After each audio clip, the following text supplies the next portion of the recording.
The world outside the Saint Ancestor mountain range has been taken over by the demon race. The people here have not had any contact with the outside world for over 100 years. No one knows what the world outside is like.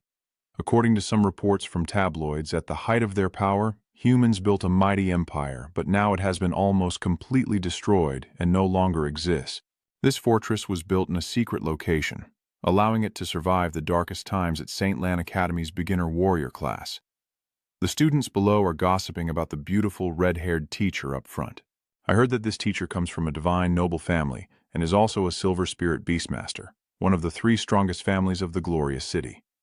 Shentu begins his lecture on the cultivation system, explaining the levels from copper to legendary, as well as the difference between a warrior's physical strength and a spirit beastmaster's ability to summon spirit beasts. As the teacher rambled on proudly about her flame demon mermaid, a boy at the back suddenly snapped out of his daze, looking around confused and wondering where he was, then questioning as he looked down at his youthful hands. "Why are my hands so small? That's Nie Li." He still doesn't understand what's happening. Seeing the teacher on the podium, he exclaimed, "Tam 2, I am at the Holy Spirit Academy." Oh, so that beautiful teacher is Tam 2. This guy secretly thinks he's surrounded by the Holy Emperor and 6 divine-level demon beasts. In the end, losing his life. Why did he return to the Holy Spirit Academy? Could it be that Ming Chong was reborn? Looking at his friends around him like Liu Piao, Zhou Jia, and especially his beloved Diep Tu Van still alive, Nie Li tearfully pinched his cheek to confirm reality. He remembered that the time book of loving spirit Qi had disappeared, but it brought him back to this starting point. The painful memories of the fall of Kuang Hui Qi from his previous life flooded back when everyone perished during the desert escape. But now heaven has given him a chance to start over. Seeing his friend smiling to himself, Liu Piao turned and asked, "Nie Li, what are you laughing at?" Nie Li cheerfully replied, "No problem, my good brother. Meeting you is truly wonderful." Liu Piao panicked. "Who is your good brother? You pervert, let me go. No matter what you think, in my heart you are still my good brother." After a moment of hesitation, Liu Piao whispered a warning in his ear. "Weirdo, I know you must be the child of one of the noble families here, but I advise you not to fall for that girl. Her status is very noble and mysterious. I heard that when she enrolled, the dean personally arranged her accommodation." Nie Li replied coldly, "She is my girl." While Nie Li was lost in thought about starting her cultivation from scratch and protecting her loved one, Tom Viet, who had always been watching Diep Tu Van, noticed her gaze and showed a cold attitude. On the podium, Tom Tu continued his lecture on class distinctions, claiming that commoners would always be commoners and could never compare to the nobility. Hearing these unbelievable words, Nie Li couldn't help but laugh contemptuously. This action immediately drew the attention of the teacher. She told him to stand up. Nie Li confidently challenged that background does not determine everything. A fierce debate ensued, with Nie Li using his profound knowledge from his previous life to refute each of Shentu's arguments, leaving the entire class in shock. The climax was when Nie Li declared, "Miss Shentu, I have a question." Tom Tu snorted coldly and asked sharply, "What's going on?" Nie Li calmly explained that Guanghui Than is the only remaining place and about equality among spiritual masters. Then he sealed the deal with a shocking bet. "Miss Tam Tu, shall we make a wager?" Tam Tu asked again. "What's the bet?" Nie Li firmly replied, "I bet I can reach the level of green copper spirit master in 2 months. If I don't, I will drop out myself, and if I do, you will resign voluntarily. How about that?" The whole class gasped in shock. Tom Tu burst out laughing in contempt before accepting the challenge. She is convinced that this useless student with only 5 soul points is deluding himself. After class, Nie Li invites Lu Fu and Du Trac to join her to start the plan. Lu Fu asked Nie Li if he liked Diep Tu Van. Nie Li confirmed that he did. Lu Fu sighed. "Well, Diep Tu Van is really very beautiful. I won't compete with you for my brotherly love, but as a brother, I have to remind you, his status is too high. He's not a suitable match for us." Zhao Jia, feeling frustrated, interjected, "Can we be a bit more practical?" But Nie Li remained firm about his feelings, then led his 2 friends to go shopping for equipment. He guided Lu Shui to buy a large number of crossbow bolts and 2 expensive, high-quality crossbows, spending all of Lu Shui's 2,000 spirit coins, making his friend cry out in pain. Nie Li also bought black trach grass and merging grass, two seemingly useless herbs, but they were key to his plan. The whole group moved to the Academy's hunting grounds, where Nie Li explained that black trach herb relieves pain and that combining the Lu Thao with medicinal herbs produces a powerful sedative effect. He applied the medicine to the arrow, then used the grass to lure a fierce rak duong. Luke Fia, unlucky, was chosen as live bait, and the monster, attracted by the scent, charged wildly. Luke Fia frantically runs for his life, shouting loudly, "Mom, the unicorn is really scary. Shoot now, shoot now." Dujo calmly aimed but missed, making Luo Piao even more miserable. "Ha ha ha ha ha. Missed? Are you messing with me? This is really messed up." Just when the unicorn rammed its head into the tree, Nie Li seized the moment and shot an arrow through the wind, hitting the monster right in the butt. The numbing medicine takes effect instantly, causing the unicorn to fall to the ground. Only then does Lu Piao finally regain his composure, panting heavily but still boasting. He's dead. Dutrak also comes out, places his hand on Luke Fiu's shoulder and says, "I didn't expect this medicine to be so powerful." Luke Fiu asks in surprise, "Huh? What kind of medicine?" Nie Li explained, "That is a specialized anesthetic for dealing with Jiaoyang." Lu Piao angrily pointed at Nie Li and shouted, "Do you know how dangerous a decoy can be?" "Thanks to you, my butt almost bloomed like a flower," Nie Li replied nonchalantly. "If you hadn't gone wild and run around, it would have been over a long time ago." Dutrak wondered about Nie Li's accuracy in shooting, but Nie Li just changed the subject to harvesting the spoils. He quickly dealt with the carcass, took out the horns and spirit stones, beginning a frantic training period for the whole group in preparation for the upcoming dramatic transformation. Watching the spoils from the hunt, Dujan couldn't hide his excitement as he lifted the pair of horns in his hands. He excitedly calculated the value of each part. A pair of horns can be sold for 5 coins. The neck skin is worth 3 coins, and the elf can be sold for 5 coins. But if we kill it, it will only take less than a week to pay off. If we keep hunting the male spirits like this, we can earn over 1,000 coins in just 1 day. With this, I can now support my own tuition fees. The previous debts I owed for my studies will also be paid off." But Nie Li immediately interrupted that train of thought with a practical reminder. "We need to hurry. No sleeping today." Next to him, Liu Piao, exhausted, drops his bag to the ground, sighing about the hardships of cultivation. For those of us who have trained since childhood, even staying awake for several nights without reaching the level of a bronze martial artist is no big deal. As night fell, the 3 of them took turns hunting for prey, the numbers growing each time. And another one fell. As the first rays of dawn appeared, Nie Li urged the others to go after one more. "When the sun rises and the first rays of the day shine through, it's almost morning, let's go." Luke Fiu sat down on the ground, looking exhausted after a sleepless night, but still trying to summarize our proud achievements. "Last night we caught over 120. If we sell them all, we will earn more than 400 coins. Each of us will get over 400. The next 7 days just passed like that. During the day they returned to St. Lan Academy for classes, but in reality they are just catching up on sleep. During the teacher's lecture, the students below start whispering about the strange phenomenon. "Hey, have you noticed? The positive energy in the training yard has decreased a lot. Could it be that the tiger ran in?" Another person replied that the academy had sent someone to check, but found nothing. At the 3rd watch on the 8th night, Nie Li finally announced the good news about the total assets they had accumulated. "We've earned over 16,000 coins these past few days. That's a big amount, enough to do a lot of things." Luke Fiu sighed heavily, exhaustion reaching its limit. Yep. Lie, I'm so sleepy. It's been 7 days. I just want to lie down and sleep for a bit." Chijuo also couldn't hold back a long yawn and agreed. "I also want to sleep." Seeing that, Nie Li decided to set the group free. "You two find a safe place to sleep. You don't need to come tomorrow. I have other plans." Upon hearing the pardon order, Liu Piao immediately climbed up a tree to find a place to rest. Dutrak called after him, "Wait." Luke Fiu lay on the branch, complaining that he finally could sleep. Just as he lay down, he was snoring loudly. On the other side, Nie Li sneaked across the large roots. He thought to himself that he should go deeper to investigate. Maybe he would find something interesting. Suddenly, the sound of movement ahead caught his attention. Li parted the leaves to observe and saw a girl standing in the forest, her whole body emitting a blue glow from her soul energy. When he squinted to look closer, he recognized her as a human. Why would anyone else come here at this hour? Ni's memory flooded back, and he remembered what Luke Fio had asked. Hey Nie Li, did you hear that? Little Ni is back at the academy and has been placed in our Thundong class. Nie Li wondered in surprise. Was Ni the same classmate with us before?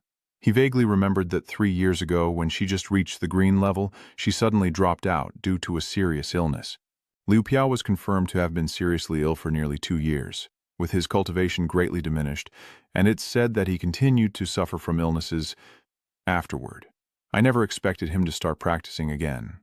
Yes, indeed, he is truly a strong person. Nie Li grinned cunningly, recalling her nickname. It's fate after all.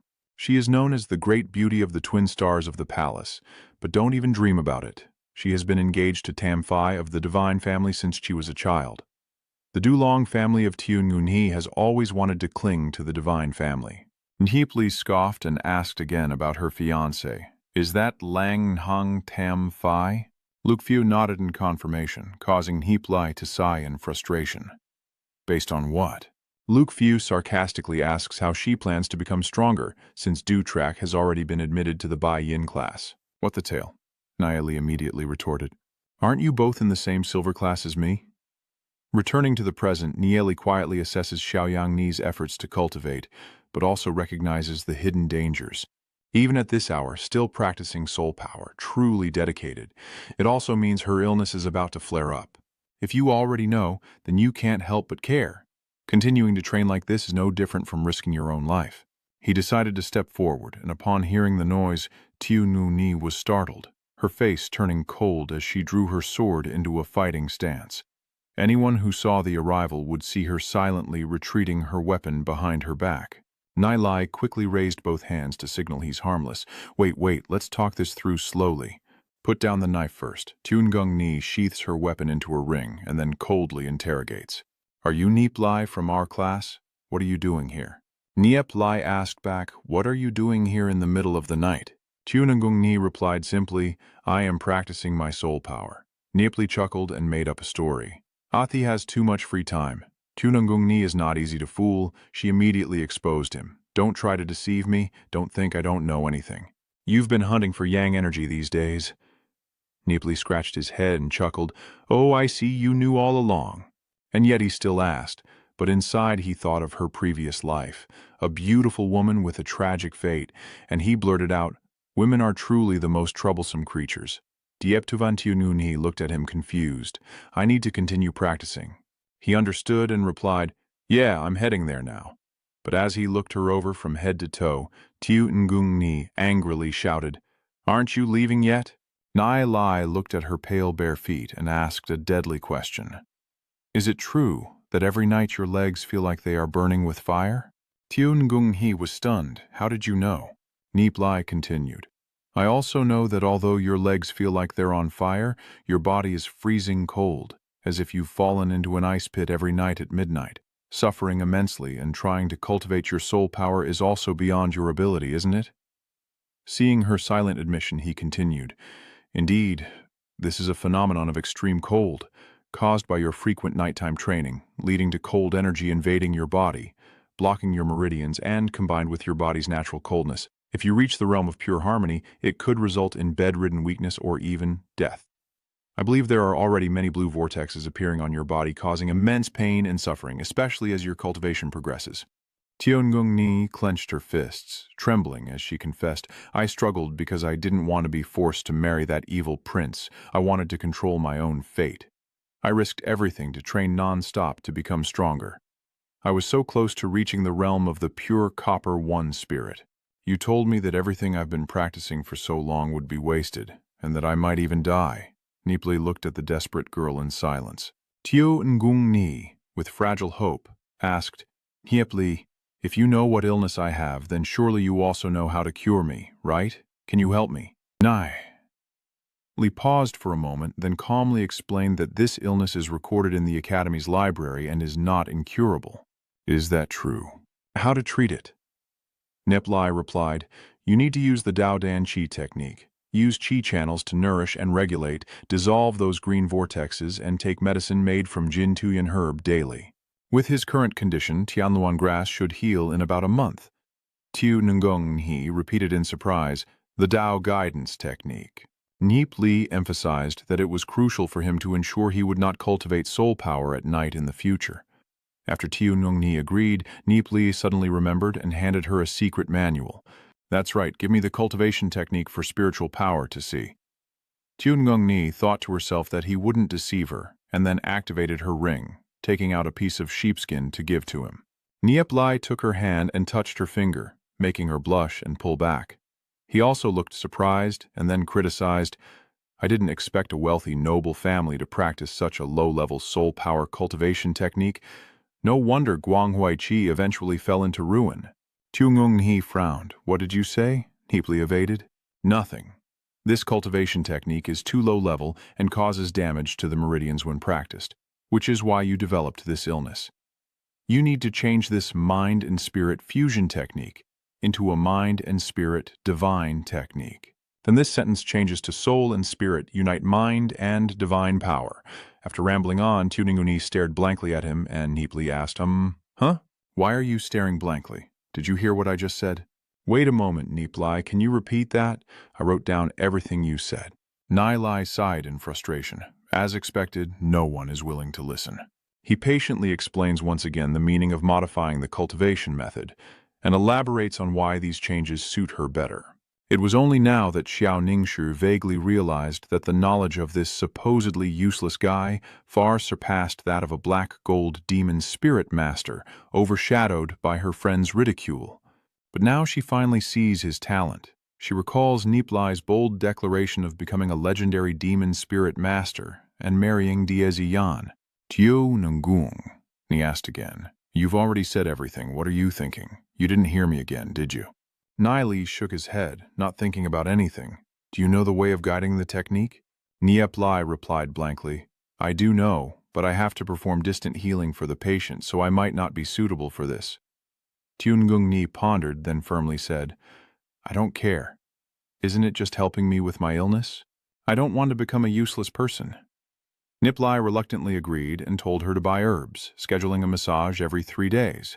There is a bruise on the top of your foot, but luckily it's on the top. If it were somewhere else, it would be troublesome. This one will heal soon.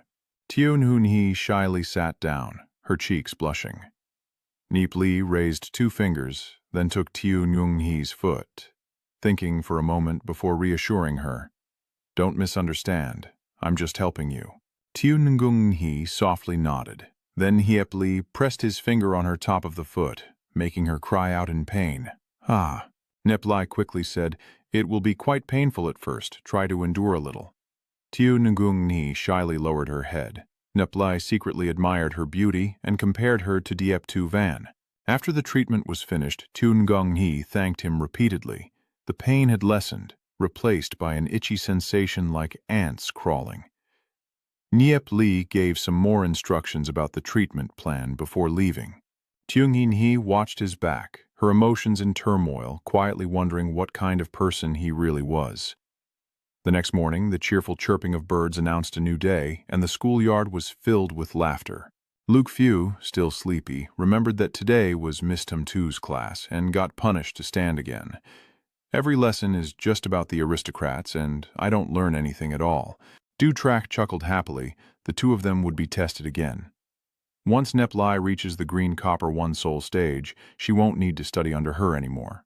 It's only been a few days, but he's led us to earn 16,000 yen. Whatever he does, I believe in him. Tam Viet secretly despised Dewtrack's thoughts.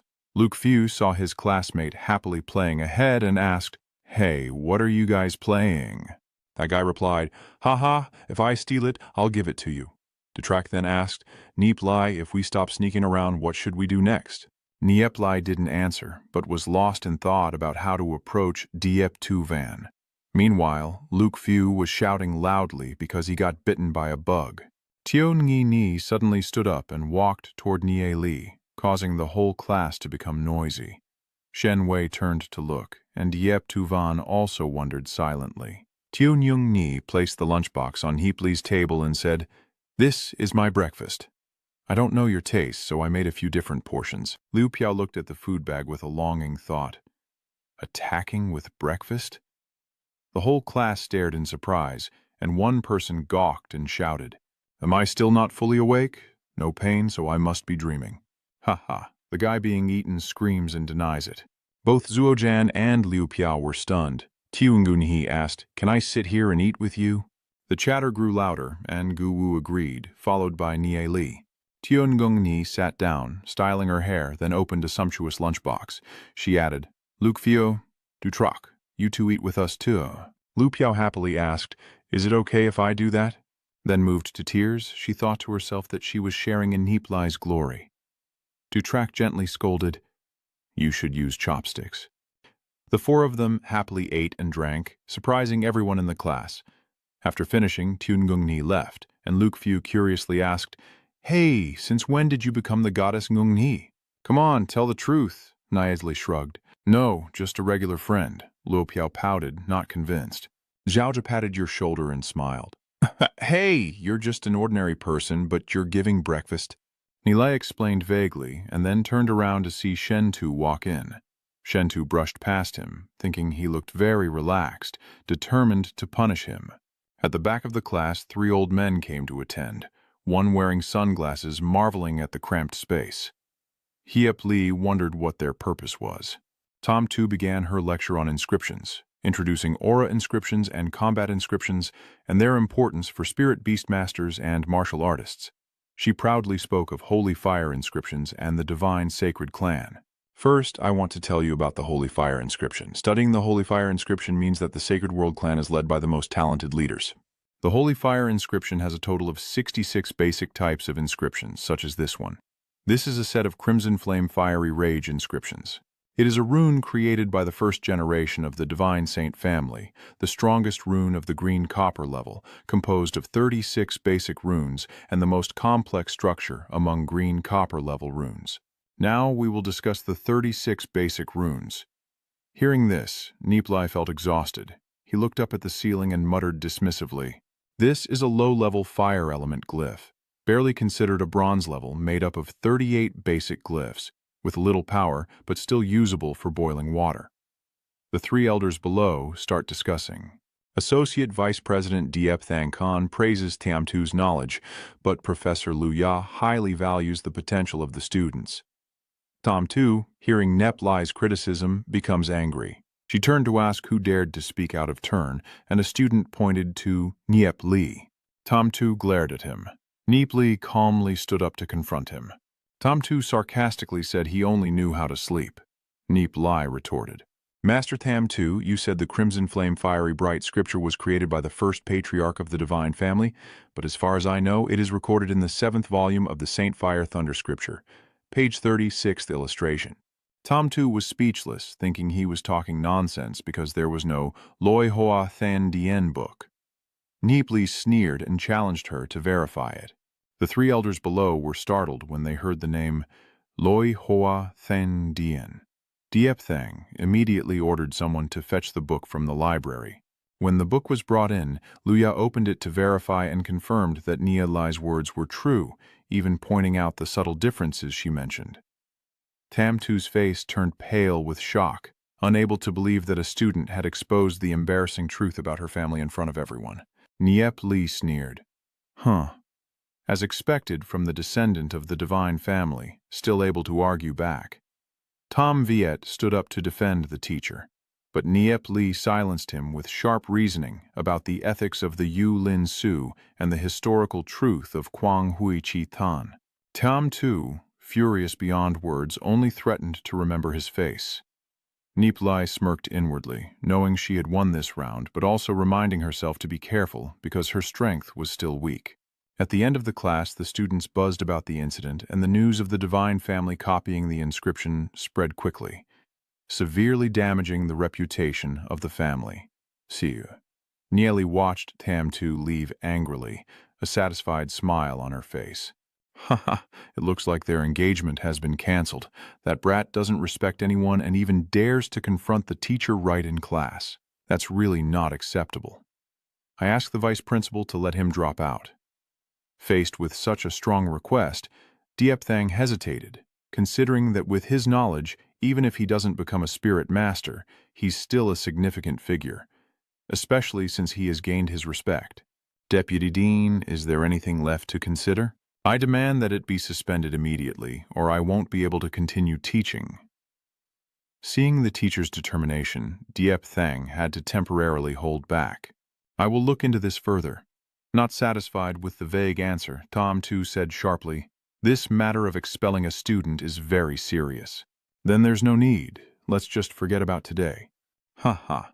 If that's the case, I'll transfer you to another class. With Nie Li's talent, she probably won't stay in the bottom 3 of the rankings. Even if she did, that great person would definitely intervene." And then Nie Li accepted the position at the academy to become the library supervisor, which basically involved little work and a monthly salary of 300 spirit coins. But Vice Dean Diepthang never knew that he was acting on the orders of that great person. It was this that brought benefits to the academy. Just turn the pages and ask curiously. Dujia asked, "Nie Li, do you think offending the divine family is too much?" Liu Piao interjected, "What are you worried about?" "I think that's enough." Nie Li calmly replied, "I know what I should do. It's best if we don't go to class for a few days." Tamtu definitely won't let this go. The other 3 ordinary students, Vainam, Chao Trong Min, and Trong Min, are also punished to stand with Nie Li's group. Although only having the Red Soul Sea, they were still very determined. In the previous life, during the battle that destroyed Guanghui City, they died alongside Dojia, and although not close to Nie Li, they were still trustworthy friends. Nie Li turned to the others and said, "I bought 6 basic soul crystal pills, and now I need to check your physical conditions a bit." Dujia asked in surprise, "Physical condition? Weren't you already tested when we first arrived?" Nie Li shook her head and explained, "My method of testing is different. Unused soul crystals are extremely sensitive. If each one is used to test only one person, the results will be highly accurate. If more than 2 people use it together, it will be affected. It can only roughly determine the rank of the spirit sea and whether the soul power is strong or weak." Luke Track continued to wonder, "Is there anything else that can be tested besides those 2 things?" Nie Li patiently replied, "The shape of the soul sea and its properties are also part of it." Luke Fu looked confused by this new knowledge. Zhang Ming glanced at Dojia and asked what was going on. Du Track was just as confused, so Nie Li explained more carefully. "Everyone must always protect each soul crystal. It can be used once the soul power score reaches 500. If it exceeds the limit, you need to use a mid-level soul crystal." Hearing this, Wei Nan exclaimed, "Ah, each one costs over 1,000. No way we can afford that." Chao Truongmin also agreed, "That's right." And Zhang Ming continued, "We can't accept this." Du Zhaozhao looked displeased, and Nie Li handed him the stone and firmly said, "Then we accept unless we don't consider each other brothers." The others were stunned, but then also accepted, and said, "Yeah, thank you, Nie Li." Zhou Changming confidently declared, "I will call you Big Brother from now on and follow your lead." Nie Li grinned and replied, "With brothers like you, I can consider myself halfway there." Turning to his close friend, Nie Li said, "Du Track, you try first, just like when you first tested during the entrance exam." Everyone watched eagerly as a beam of light radiated from Du Track. Luke Fu praised in admiration. "Du Track, you're improving so quickly you've already reached 52 points in soul power." The crystal soul suddenly changed, and Nie Li happily exclaimed that it was indeed the Loi Hoa system, and it took the form of a Keelan thundercloud. No wonder Du Track was able to cultivate so quickly in his previous life. The soul sea shaped like a Kylan thundercloud, combined with the lightning fire affinity, is truly a perfect match. Only because in his previous life he cultivated the fire bright pattern did he manage to reach the golden 1 star. Dujia asked in confusion, "What is the thunder fire system?" Tianlin Lei Yun Nie Li patiently explained that the soul seas have 7 different colors, representing each person's unique personality and talent. Some soul seas may be easier to cultivate than others, but that doesn't mean all red ones are useless. As long as you choose the right cultivation method, even a red soul sea can unleash great power. Those who try to use that to divide everyone into 5 or 7 groups are just a bunch of fools. After hearing this, my friends asked, so are all the creators of the Radiant Glory City just a bunch of idiots? If Dewtrack has a yellow soul sea belonging to the lightning fire system, it will be suitable for practicing techniques and runes of this element. The most compatible spirit beast is the battle rhinoceros. If everything is like that, it will surprise others a lot, but if you practice different inscriptions, the speed will slow down significantly. Du Trak Libon Chan Noi. But the lightning fire system of the Bright Light City is all remnants, and even with ancient records, they are hard to understand. At this moment, Dewtrack's eyes lit up as he looked at his friend and thought, that's right. Nie Li can even read the Loi Hothan Dian from the library. Dewtrack then asked, Nie Li, do you know about other thunderfire cultivation techniques besides the holy fire of thunder and fire that you mentioned in class? Nie Li burst out laughing. Of course I do with me here, there's nothing to worry about. The thunderfire technique I know has 69 volumes, and they are all very powerful. Nie Li then thought, Sich Loi Tien Hoa Quiet is not good. This technique is too overpowered, and later stages will damage the meridians of the Tien Lan Quiet. This martial art is truly very suitable for his physique, but even the creator of the Heavenly Dragon technique has never practiced this martial art. As for the secret formula, when first practicing the ninefold it was completely fine, but later the threefold depends on your fate. Nie Li told his friend, just learn the Heavenly Lizard technique.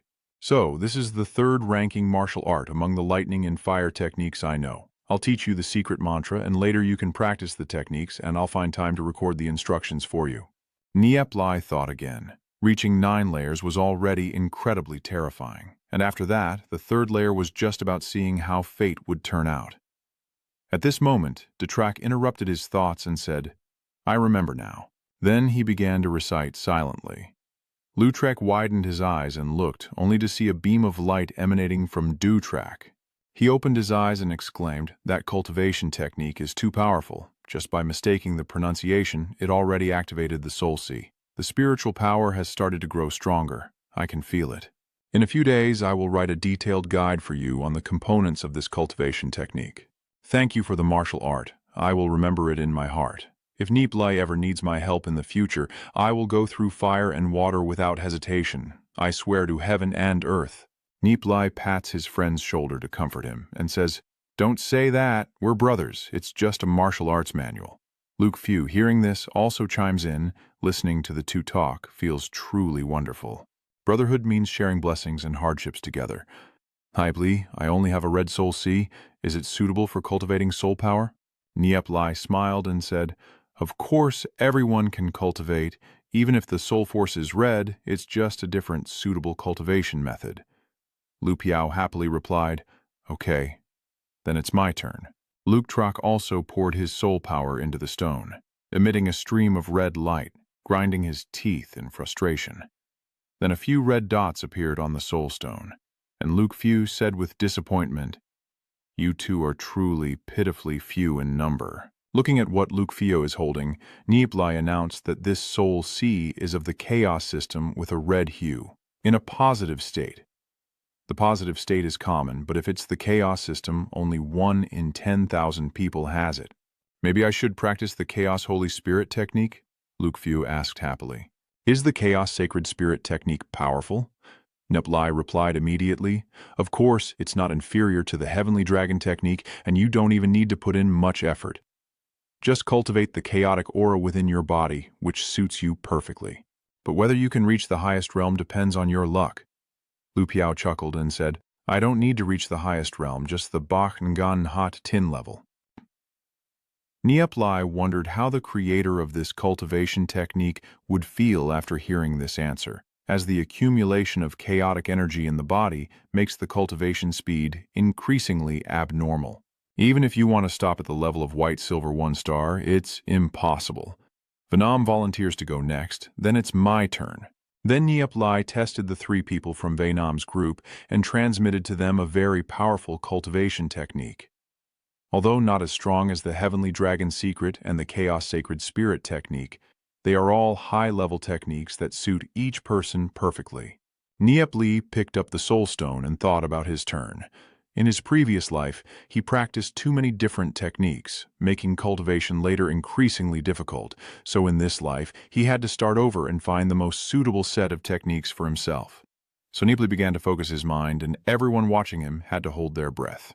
They couldn't hold back and burst out laughing because Nie Li's face looked exactly like someone suffering from long-term constipation. Nie Li finally finished, and everyone focused their gaze on the stone with 5 points of shining soul power, a red, chaotic soul sea, and no attribute. Nie Li sighed inwardly. So this is what my soul sea looks like. Unstable, without a fixed state or attribute, even called the weakest soul sea. And after practicing all kinds of random techniques, it's become more and more chaotic. No wonder in my previous life I trained in the demon spirit books for so long without any breakthroughs. So, that's how it is. The non-attribute soul sea is the most unstable and easiest to change. Therefore, the 3 most suitable cultivation techniques for this type are the Heavenly Tao Divine Technique, the Battle God Technique, and the Void Divine Technique.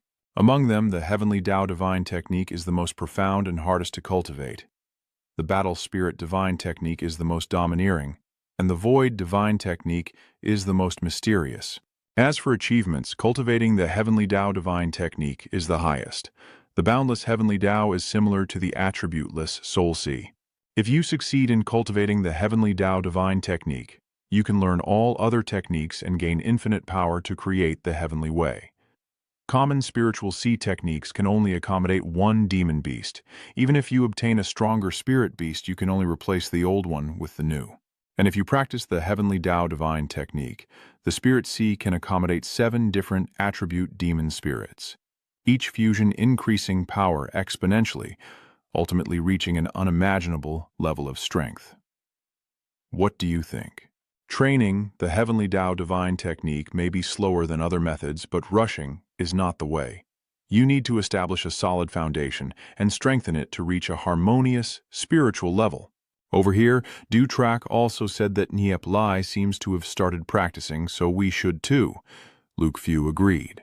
Nie Li silently thought that now was not the time to talk about speed, and instead focus on stabilizing and strengthening the foundation.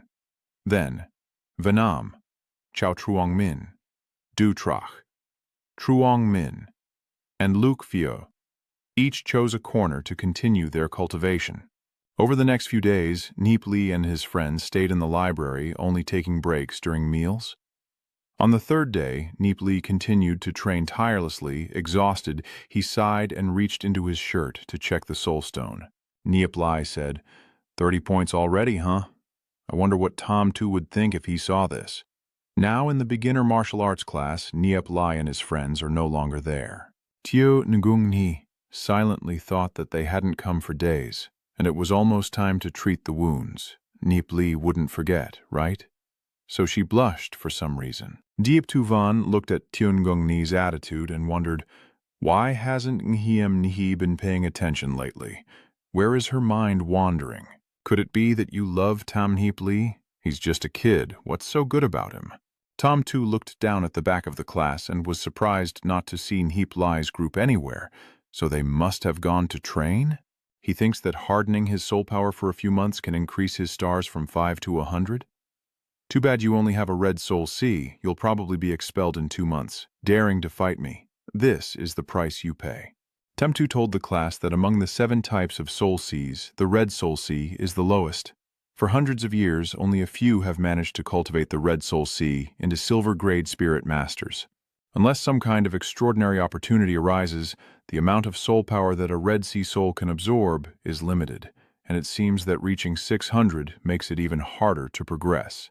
Someone below asked, if it's only up to 600, then the highest I can reach is the 5th-tier Jade Apprentice? Another kid also scowled in frustration.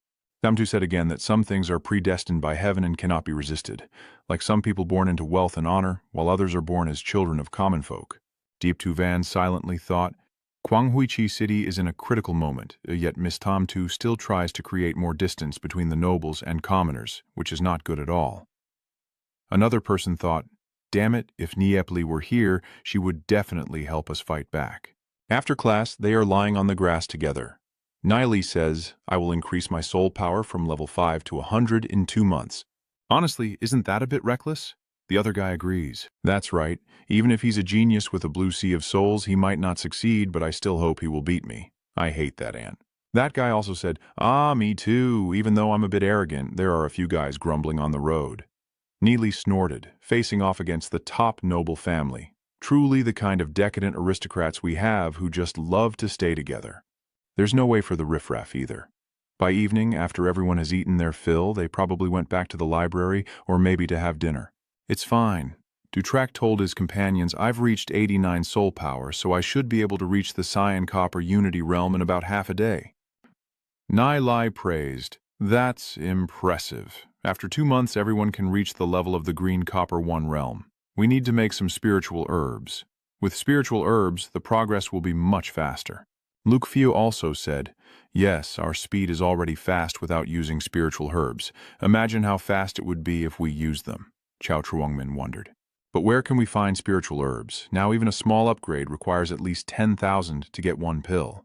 Drake also agreed, Yes, although we hunted the Sun Beast and earned 16,000 sour after buying soul crystals, we only have about 10,000 left. Nie Li hesitated for a moment, then said, All right, everyone. Go to the 3rd floor to continue training. I have something to do outside tonight and need to figure out how to get that money. Luke Fiu asked again, Is it okay for one person to go alone? Do you need me to go with you? Nie Li replied, No, it's not necessary. Then she thought that tonight she still had to ask Sister Thuong to help Nung Ni. If she could be given to her, it would truly be a great act of virtue. Luke Fiu said again, Whoever can, don't say we didn't pull out by then. Nie Li said again, I hope so. Dujan retorted, With your cultivation style, what right do you have to criticize Nie Li? Luke Fiu suddenly jumped up and said, Why do you talk so much? The others burst out laughing. She walks down a corridor and suddenly stops, memories of her previous life flooding back as she prepares to fight the demon beasts. In the distance, a familiar figure is reading a book. It is Nie Li's beloved Diep Tu Van. He silently thinks to himself, Stay calm, stay calm. How can I approach without bothering her? So he told everyone, Go ahead, I have something to do. Watching Nie Li's figure, Luke Fiu wondered, Where is he going when the door is on the other side?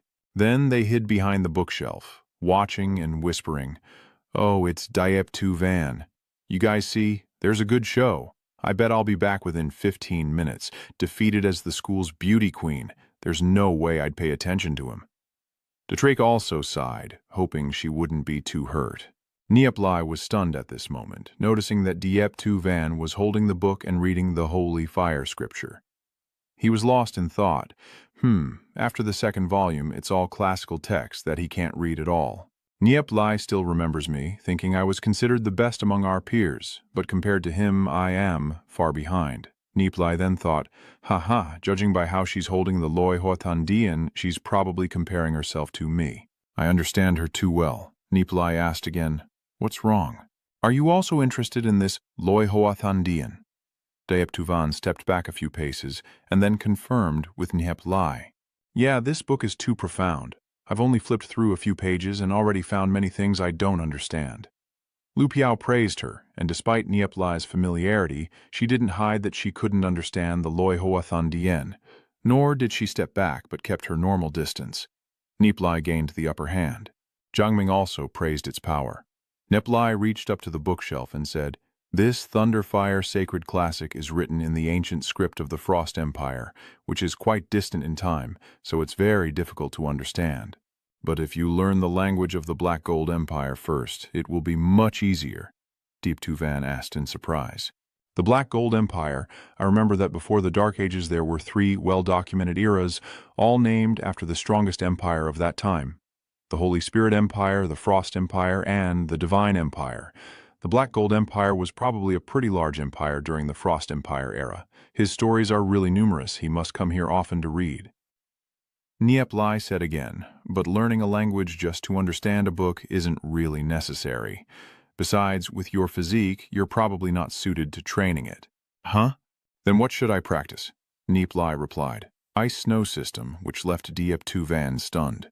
How does he know my physique was determined using a secret family technique that is never revealed to outsiders, and each test consumes a large amount of soul power? Nie Li then said, with your background, your family must have already checked it, but they just haven't examined your soul C status, so the cultivation method chosen for you might not be the most suitable. Diep-Tu-Van was puzzled, never having heard of the soul C status. Nie Li said again, if you have time, let me help you check this out. Diep-Tu-Van wondered, if the check is done like his method, there will be physical contact.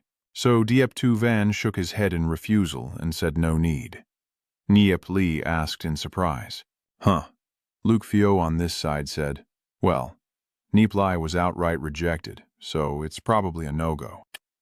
Nie Li burst out laughing. Ha ha, you're overthinking it. The test is simple. Just one soul crystal is enough. Just focus all your soul power into it. I can tell at a glance. Diep-Tu-Van asked in surprise. What? So it's that simple. I guess I misunderstood you. Nie Li turned away and said, I'll still be here tomorrow if you want to know. You can come find me then. Liu Piao sighed. Usually when people get to know a goddess, they want to talk longer, but Nie Li just turned away. What's her plan? Zhengming praised her skill. Suddenly, Diep-Tu-Van called out to Nie Li. Nie Li asked again, what's wrong? The onlookers cheered. Oh, Nie Li wants to leave. Diep-Tu-Van is calling her back again. Zhu Jian sighed, I underestimated him. Wei Nan praised, no wonder the boss first was Xiao Nuonhe, now it's Diep-Tu-Van. Diep-Tu-Van added, do you have a very broad knowledge of Minvan? I want to ask for your advice. Is that okay? Nie Li confidently replied, that's simple. Then Diep-Tu-Van took out the items from her ring, holding 2 scrolls in each hand and said, these 10 copper scrolls are all wind snow min. Van scrolls, just one is worth thousands of Yulin coins. Diep-Tu-Van continued, these 2 min van cannot be activated. They probably weren't drawn correctly, but I can't find where I went wrong. Nie Li looked down and said, well, there is indeed a problem, but even the professors might not be able to identify where it is. Actually, you could ask your father. He would definitely know. After hearing this, Diep-Tu-Van became sad, and Nie Li also realized he had been rude. That's right. Since childhood, Diep-Tu-Van had no parents and was the city lord handling many affairs. Her grandfather was a legendary spirit master, often leading subordinates to explore the Saint Ancestor Mountain, so naturally no one could answer her questions. So he said, if anything happens in the future, just come find me. Diep-Tu-Van looked surprised and asked, huh? Nie Li explains, this scroll is a Qing Tongming Wen of the wind snow system. The structure of the wind snow is correct, but it is a low-quality scroll. Diep-Tu-Van asked in surprise, a low-quality scroll? Nie Li explains, you are quite clever now, but it's understandable that you bought this kind of scroll. This Min Van is written with the blood of the Fong Tuyet Lin Trung, which normally has gray-silver blood when mature, but this one is red-silver, so it's likely written with the blood of the larvae. The immature Fong Tuyet Lin Trung is not strong enough, which is why this scroll cannot be activated. Diep-Tu-Van only then realized that the problem lay here, and no wonder he had previously consulted many professors. Even the deputy director didn't know, because this Thandong Min Van was originally very complete. Nie Li immediately realized that he knew more than the deputy director. Diep-Tu-Van replied, all right, let me take another look. It seems he's not as hopeless as I thought. Diep-Tu-Van now looked at Nie Li with different eyes. Nie Li picks up the scroll and declares that the Frost Snow Bright Silver script of the Feng Snow system was originally a level of white silver, but after the dark period, only its remnants remain. After everyone re-examined it, this rune was downgraded to a bronze-level rune. Diep-Tu-Van asked in surprise, huh? Then you thought that the Lamfong Sao Tuyet Min Van used to be a silver script before, but you've never heard of it. After it was fully restored, its layout had some issues. Let's go to the table and talk. I need to revise the structure of the Ming Wen. Diep-Tu-Van was even more surprised and asked again, how could it be changed? Then he thought that you are a legendary spirit master who can create Min Van, so you wouldn't dare to say you changed a Min Van on your own. Nie Li then sat down at the table, looked around and asked, oh, do you have a pen with you? Diep-Tu-Van took out the brush and said, here, Nie Li praised the yin-yang brush drawing, right? Then he deliberately touched Deep Tuvan's hand.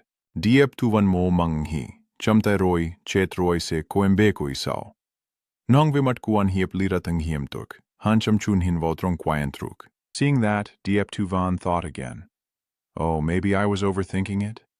Then Nie Li started to put down the brush, drawing continuously, then paused and said, "This is Min Van Bach, Ngan Hoan, complete with Lam Fong Sao Tu Yet.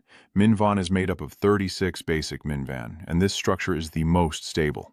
Deep Tuvan was stunned, feeling twice as confused. How could he draw so quickly after just fixing it? Yet I no longer understand Min Van. Deep Tuvan decided to hold back for now, and go find someone to make a core volume for testing. The onlookers watched his figure, surprised that he could talk for so long. Diep Tuvan was still asking Nie Li about cultivation, and Min Van, even Dutrak, who was impressive, had to peek out and look. Then the two continued their conversation, and Diep Tuvan said, "Nie Li, thank you. Don't forget the promise we made." Then he stood up and left, happily saying goodbye before going. He'll be here tomorrow? No meeting, no leaving. Nie Li happily watched Diep Tuvan's figure and thought to herself, well, talking to Diep Tuvan for the first time wasn't so bad. I guess it's time to go. But suddenly someone lunged in front of Nie Li, grabbing his collar and pulling him up, looking furious like minced meat in a hot pot. Nie Li was surprised and asked, and the man named Tom Viet shouted, "What did you just say to Diep Tuvan?" "Hurry up and let go, or I won't be polite." Tom Viet sneered, "What makes you think I should respect you? What do you think you are? Just knowing a little about feng shui doesn't make you special. Stay away from Deep Tuvan's family or I'll make you regret it." At this moment, Dutrak's group also rushed out and said, "Tamak, deal with him." But before the five of them could do anything, they were blocked by a group of tall, muscular thugs who turned out to be Tom Viet's henchmen, one of whom asked, "What are you trying to do?" "Little ones," Dutrak thought again. Tom Viet's followers all seem to have reached the level of Tandong. What's going on? It seems Tom Viet and Nie Li are about to fight because the goddess is coming soon. Why does Nie Li dare to lay a hand on Tom Viet? Tam Viet is about to reach the peak of harmony and unity, then he'll be beaten to a pulp. Nie Li thought again. Those famous kids, even though my current strength is only 38 and my soul power is just 32, I can still take him down. So Nie Li grabbed Tom Viet's hand and asked, "What do you want to do to me?" "Why? With the divine family backing you, can you do anything you want? Is a blue soul sea really that terrifying?" Tam Viet screamed like a pig being slaughtered. He was stunned and thought to himself, what is going on? His entire arm couldn't even lift a single ounce. His strength is only about 22. I can clearly handle him easily. What kind of magic is Nie Li using? Then suddenly, Nie Li releases Tom Viet. Tom Viet clutches his arm and snorts coldly. Then he forced a laugh. Ha ha. Nie Li is furious. Ha ha. You don't believe it, do you? The way you control your power is no different from primitive people using their fingers to direct attack energy into acupoints. And the key point is, don't even talk about making your hands unable to move your strength. We can do that too. At this moment, the onlookers were stunned and wondering what was happening. It seemed like elder brother Tam Viet was in a lot of pain. Dutrak secretly thought that the martial art Nie Li was practicing was probably much stronger than ours. Although I don't know how far he's gone anyway, young Master Shan can't do anything. Nie Li coldly said, "If you like calling Diep Tuvan by that name, then go ahead, but if I see you stalking Diep Tuvan again, don't blame me." Tam Viet released his cultivation level and said, "No, this can't be happening. Am I really the genius of the divine family? How could I be defeated by you? You're forcing me." Nie Li thought silently, does he want to use soul power to attack me directly? Dutrak also worriedly shouted, "Well, Toy, Nie Li has only just cultivated his soul power, which is still weaker than Tom Viet's." So they all rushed up together, but those guys had already blocked Dutrak's way. And seeing the two fierce warriors blocking the path, Dutrak didn't know what to do. On this side, Tom Viet is burning his soul power fiercely, and Nie Li is ready to confront him. Dutrak anxiously calls out, "Nie Li, Tom Viet has already used his soul power to attack before your soul power counterattack." Li thought that his soul power must be twice as strong as mine. Indeed, a descendant of a divine family, eating a lot of spiritual herbs. But soul power isn't used like this. Tam Viet burst out laughing. Ha ha! Your weak soul power dares to act arrogant. Nie Li blocks the attack with his soul power and keeps retreating. Tam Viet smugly said, I can't resist anymore. Humph, truly clueless. Nie Li concentrates his mental energy on his forehead. This is called point-breaking attack, releasing a burst of soul power to strike Tam Viet's attack. Tam Viet, of course being young and inexperienced, is easily hit by Nie Li's focused strike, with a soul force piercing through Tam Viet's head. Madame Viet was terrified, screaming in horror.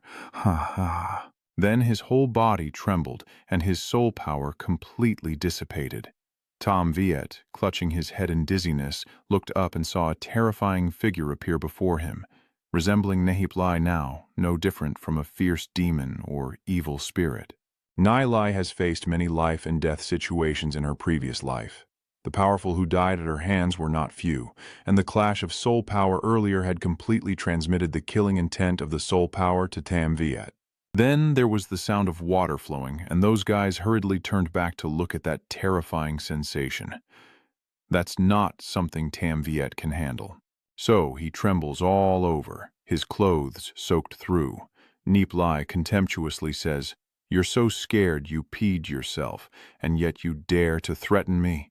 Why should I bother wasting my time on you? Then he approached Tam Viet, placed his hand on his shoulder and said, Get lost.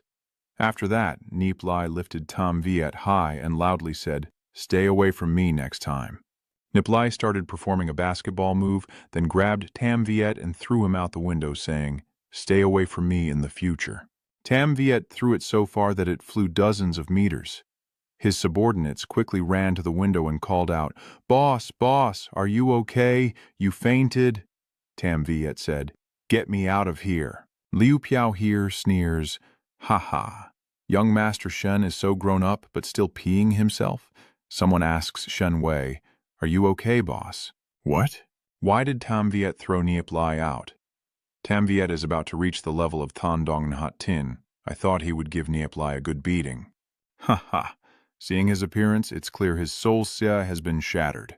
Another person also wondered if Nie Li was the one facing off against the teacher. He said that in 2 months he would reach the level of Than Dong Nhat Tin, so Tam Tu must have already become stronger by now. Liu Piao here is laughing happily, finally having taught him a lesson. Nie Li grins, while Zhou Jia pats his friend's shoulder after pushing Nie Li. I thought you couldn't beat him. Zhang Ming also chimed in, he definitely won't dare to boast like that anymore. And Nie Li told everyone, Okay, everyone go, now I have to leave soon. Then he grinned widely and went to watch someone take off their shirt at the training ground. At the same time, the unicorn saw the fierce beast approaching and was terrified. But luckily, Nie Li was busy treating someone else. At this moment, Tio Nung Ni was already dressed in a beautiful dress and waiting. Nie Li hurried over to greet her. Hello. Oh, I thought you wouldn't come anymore. How can that be? I'm someone who keeps my promises. No matter what, I will heal your wounds. Tio Ngung He nodded. Yes, thank you. Nie Li suggested. All right, let's get started. So he sat down, looked at the person's foot, and exclaimed, The swelling has gone down, so the treatment can begin. Tio Ngung He confirms. Yes, and I've been feeling better these past few days. I have something to ask you. Do you agree or not? Nie Li replied, I have 10,000 spirit coins and want you to buy Zilan Chow from the herbal shops for me.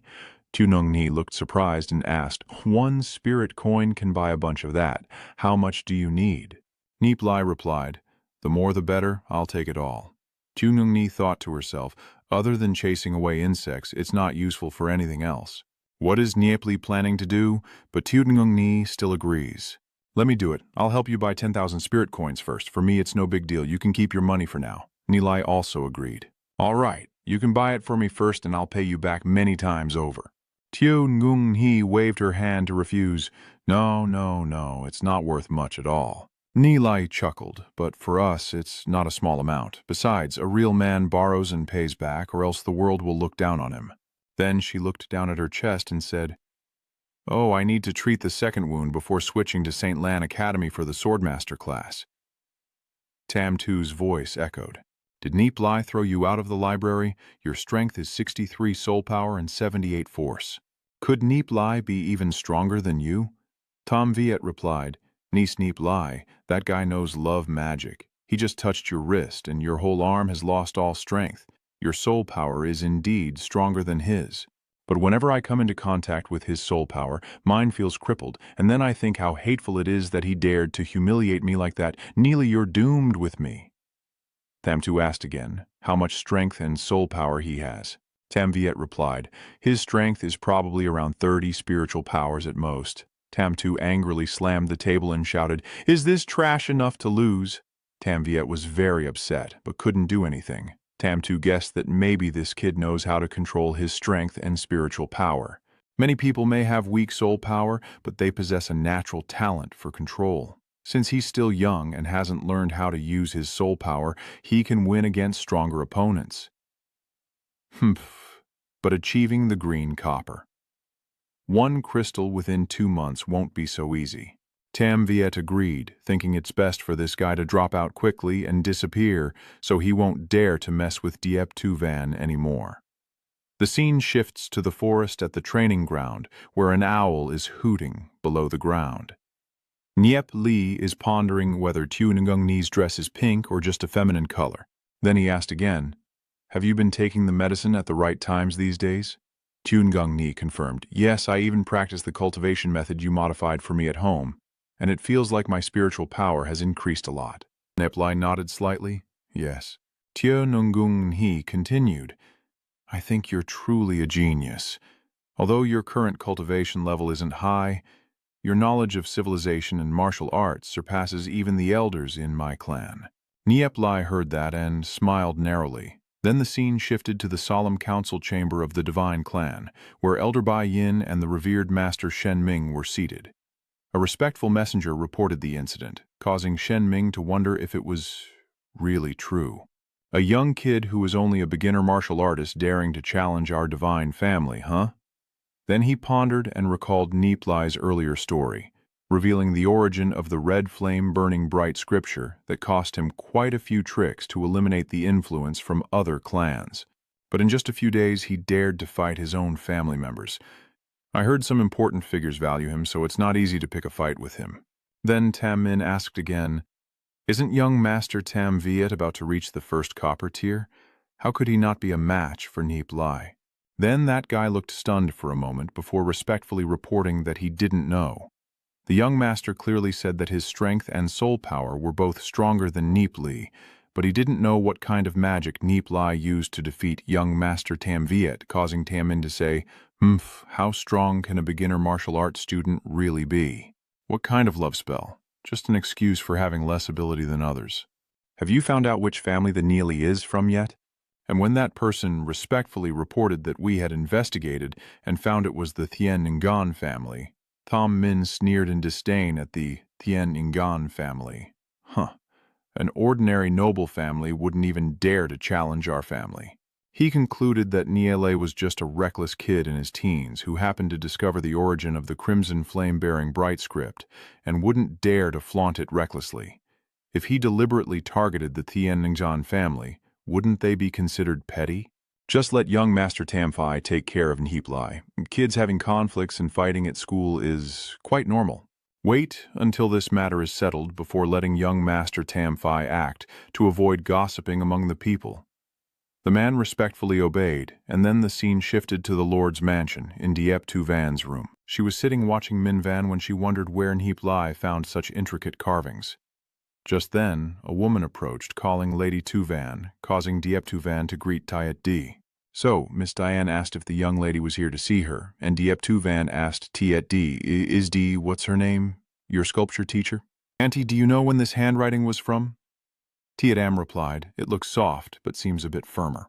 I've never seen anything like this before, with such a balanced and tightly arranged layout. I don't know whose handwriting it is, which makes Tiet Am admire it and then ask Mac Phi, Miss, have you met this sculptor before? Diep Tu Van widened her eyes in surprise and asked, Over here, Xiaoning Ni has already pulled up her shirt and asked correctly, Nie Li, you've offended the divine family. You need to be careful. The divine family is shameless and despicable. In the past, our Duke Long family was destroyed because of their trap set by the divine family. All 8 of our family's assets were controlled by them, and now we have to depend on them. Nie Li replied confidently, knowing he had a plan and didn't need to worry. The divine family values face, so they probably won't cause me trouble anytime soon. Nie Li confidently thought, but when they come looking for me, I already have a way to fight back. Seeing Nie Li's expression, Tunyong Ni was very curious, so Nie Li suddenly asked, "Do you have a basic soul crystal stone? I help you check your physical condition," and he said that because he thinks that Tunyong Ni is truly a trustworthy friend. Since she has a good talent, I'll teach her some powerful cultivation techniques. Has Tunyong Ni never used them before? I have 3 of these. Then I take one out and give it to Nie Li and say, "Here," and Nie Li responds, "So it's already in your body." That's great. No need to give it to me. Just transfer your soul power into it. Tunyong Ni also understood, so I'll start right away. Then a dazzling light appeared, causing Nie Li to squint and say, "Yeah, it's too bright." Then the form also appeared, causing Nie Li to open her eyes in surprise and begin to sense that her soul power was 83. Her soul belonged to the wind and thunder element, with a Duke Long form, and Tunyong Ni looked puzzled and asked what the wind and thunder element Duke Long soul form meant. Then Nie Li replied, "Well, simply put, you should choose a wind and thunder type cultivation technique, and then it's no wonder you suffered from extreme cold in your previous life. After 2 years of recuperation, you can still cultivate so quickly. The Duke Long form is an exceptional innate soul treasure." The Duke Long form cultivates any technique very quickly, and if the attribute matches, it becomes even more powerful. I think the Fong Loi Hin. The Duke Long is the right choice because in a previous life, I encountered a cultivation method in an ancient city that suited him perfectly. So he said, "I have a set of wind and thunder techniques that suit you very well. This cultivation method is much stronger than the previous one." Then I thought it would be great if I had the Duke Long physique. Nie Li reminded me to remember that. So he fired a continuous beam. And Tunyong Ni secretly thought that if messages could be transmitted through souls, it would be really powerful. So she asked Nie Li about it, and Nie Li explained that this cultivation technique is called the Wind and Thunder Winged Dragon Technique. This is the most suitable cultivation technique for you. So Tunyong Ni happily said, "Thank you so much. First treating my illness and now giving me such a powerful technique. I really don't know how to repay this kindness." And Nie Li replied with a smiling squint, "We're just friends. Helping each other is only natural." "Ha ha, don't worry about it. Your extreme cold illness has improved a lot. Practice this first, okay?" And Tunyong Ni immediately agreed. The hour of Mao arrived quickly, causing Nie Li to exclaim in surprise, "Ah, this light soul power is nearly 100. It's so fast." Then she thought that maybe Tunyong Ni wouldn't need to receive so much for her entire life, and at this moment, Tunyong Ni's soul power continued to increase, making her secretly think she was about to break through before opening her eyes. When Tunyong Ni opened her eyes, Nie Li was no longer there, so she stood up and asked him, and outside on the street a man was running and panting heavily. As he just entered, the steward was surprised and asked Tu Lam Thao, "You also serve in the Duke Long noble family? Your family just bought all the Tu Lam Thao books here." The servant then said, "The herbs in the garden are also said to be abundant. Buying more or less doesn't matter. Our family only needs a few dozen cattail herbs, but never mind." Recently, the young lady's cultivation suddenly advanced, and the entire family is so pleased they gifted her several 100,000 spirit coins. It's only been a few days, and it's already done. "Your servants are quite efficient," Tunyong Ni replied. "All the Tu Lam Thao are in here, only about a few million caddies." Nie Li snorted softly. Not bad, not bad, but then she heard a few million caddies and immediately spat out her tea. Tunyong Ni said, "Compared to the Feng Lei Yulong Kuai you gave me, this little bit is nothing." Later, back in the library, Luke Fio wondered what Nie Li was secretly scribbling about. See, Dutrak also said forget him, let's study some combat techniques first. To reach a higher cultivation level, we need to equip ourselves with profound knowledge. It turns out they were looking at Tran Lam Kiem from the Thon Min family, a 15-year-old with a spiritual stage 5th level cultivation. He just entered and started advertising my Fire Ming battle armor, which costs at least 100,000 Yulin Te on the market. Wearing this battle armor makes me unbeatable below the silver level. Hearing about the money, the girls' eyes light up and they praise him for being so handsome. Tran Lam Kiem just snorted, and then took off the battle armor, throwing it to one of them. That guy froze for a moment when he grabbed the armor. The others looked confused and asked if he had caught it. Then Tran Lam Kiem suddenly held up a bag and started advertising. This is Minthao City. 5 years ago I took it from my family. As long as you follow me and do good deeds, there will be a good place for you. Luke Few at this moment silently thought that 1 tree was 50,000. So 6 trees would be 300,000. Meanwhile, everyone here was talking excitedly. We follow young Master Tran. Keep going, young Master Tran, and we are willing to go with you. Tran Lam Kiem starts counting 1920 and needs to find a few more people.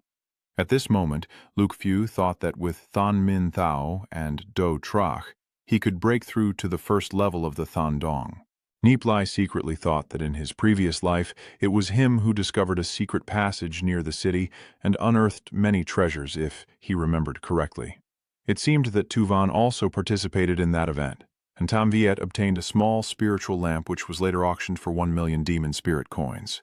100,000 isn't important. What matters is that the small spiritual lamp must be obtained for my cultivation later, and that cup has to be in my hands. So he stood up, raised his hand, and declared that he wanted to join our team.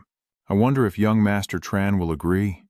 Seeing a kid step forward, Tran Lam Kiem was surprised and scolded. This little brat's cultivation isn't even at the green level. Don't cause trouble here. But Tran Lam Kiem reached out to stop this person and asked Nie Li, "Do you know what we plan to do?" Nie Li took a moment to assess him, Tran Lam Kiem being a main disciple of one of the 3 great top-tier clans from the previous life. And now Nie Li doesn't know him at all, only heard that he almost became the Black Gold Demon Spirit Master, the most outstanding disciple among the noble family disciples, and remembers the final battle of the Shining City. When Tran Lam Kiem caught up to Taemon without a word, he slaughtered all 6 divine family warriors who abandoned the fight, showing his clear sense of justice and revenge. Nie Li said to him, "I know you want to go to the Land City ruins, right?" Tran Lam Kiem's face darkened as he asked, "How do you know about this?"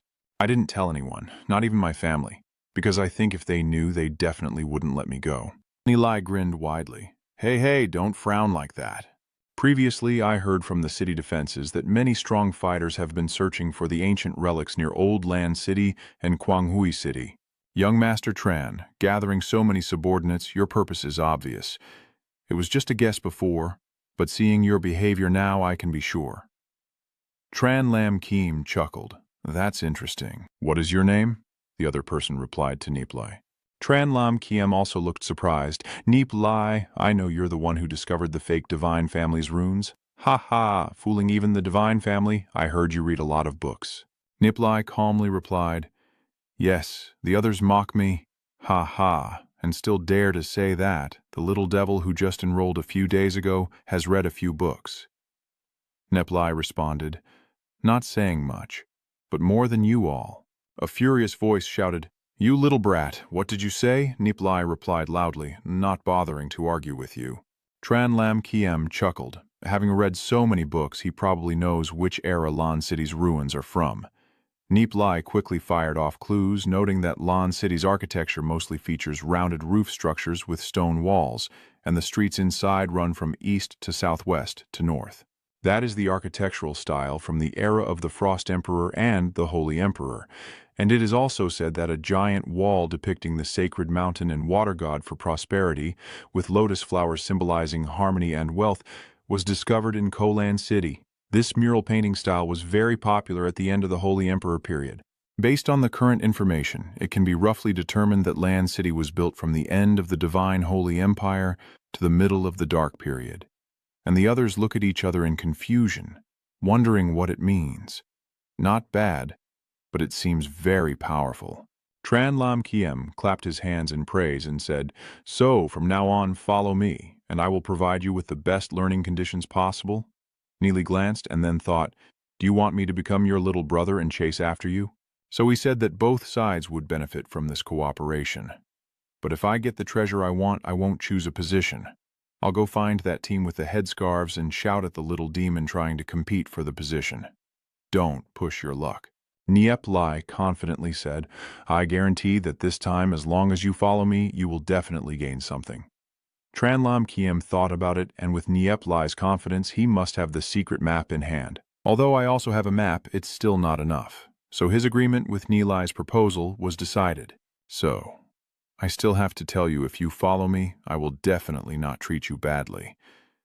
Nie Li waved happily to show cooperation, while the others looked confused.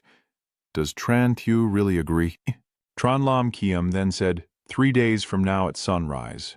If you don't appear here, don't come back, and Nie Li also agreed.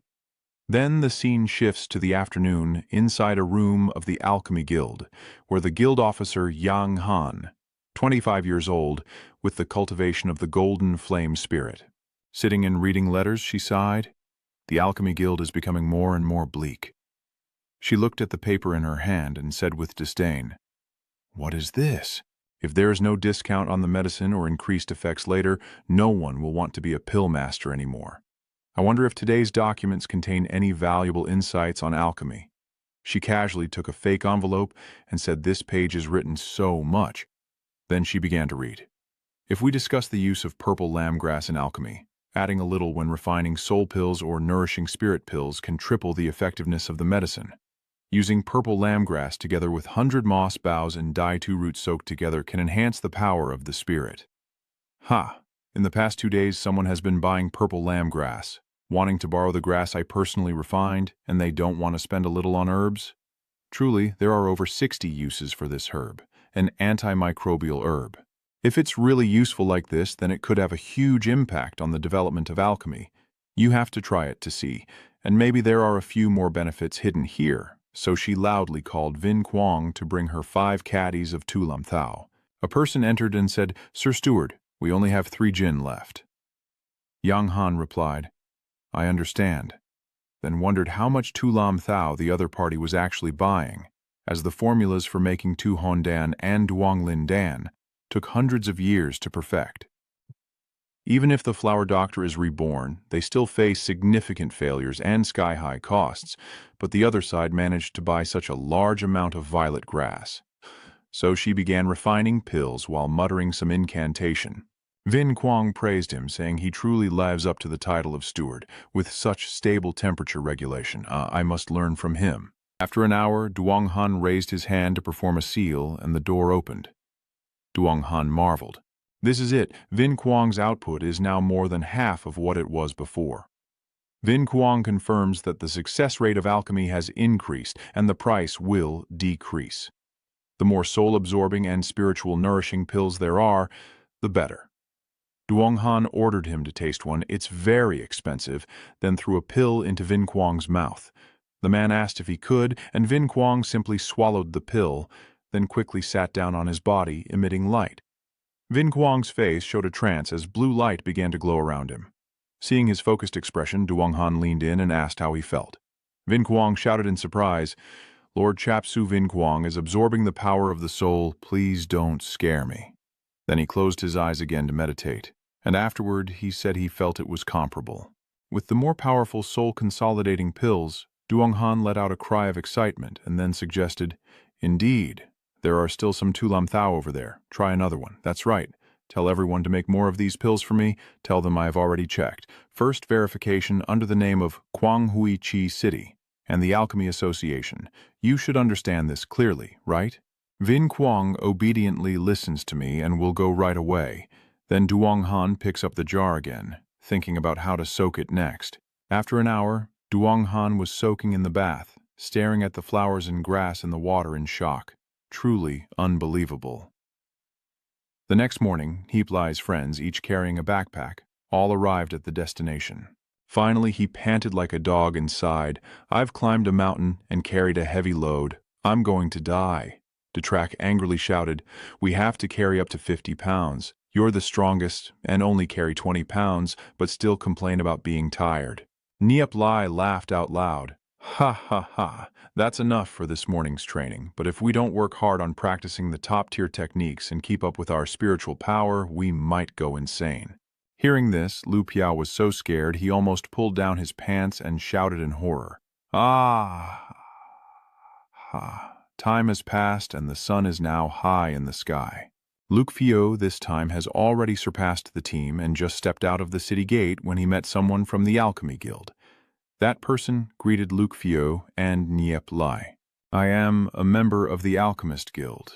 Seepley secretly thought that being called a little kid by the younger generation felt a bit... This guy told the kids that Duja looked like a farmer based on his clothes, right? Do your family have any Tsu Lam Tao? We are now offering 30 spirit coins per jin. Dutrak and Lu Piao secretly thought, doesn't Nie Li have Tu Lam Thao? But Nie Li ran up to stop the two friends and asked, what do you need Tu Lam Thao for? I remember Tu Lam Thao is very cheap. The bearded man chuckled and whispered that yesterday we received a letter listing over 60 ways to use Tu Lam Thao, tested day and night under the guidance of Supervisor Duong. Ha ha, what do you think the result is? Completely effective. So this guy is recounting what happened yesterday when Yang Huan used the medicine and looked more beautiful, huh? Ha ha ha ha. The most important thing is that Tu Lam Thao also has beauty-enhancing effects. Yesterday, Duong Li only soaked in water once, and she seemed to look several years younger, which is truly amazing. So all the noble daughters are frantically buying up Tu Lam Thao on the market now. Almost no such medicinal herb remains. It takes 3 years to grow into something useful. Using it for beauty is truly a waste of heaven's gift. So, do you understand now? Nie Li grinned and said, I understand. It's really impressive.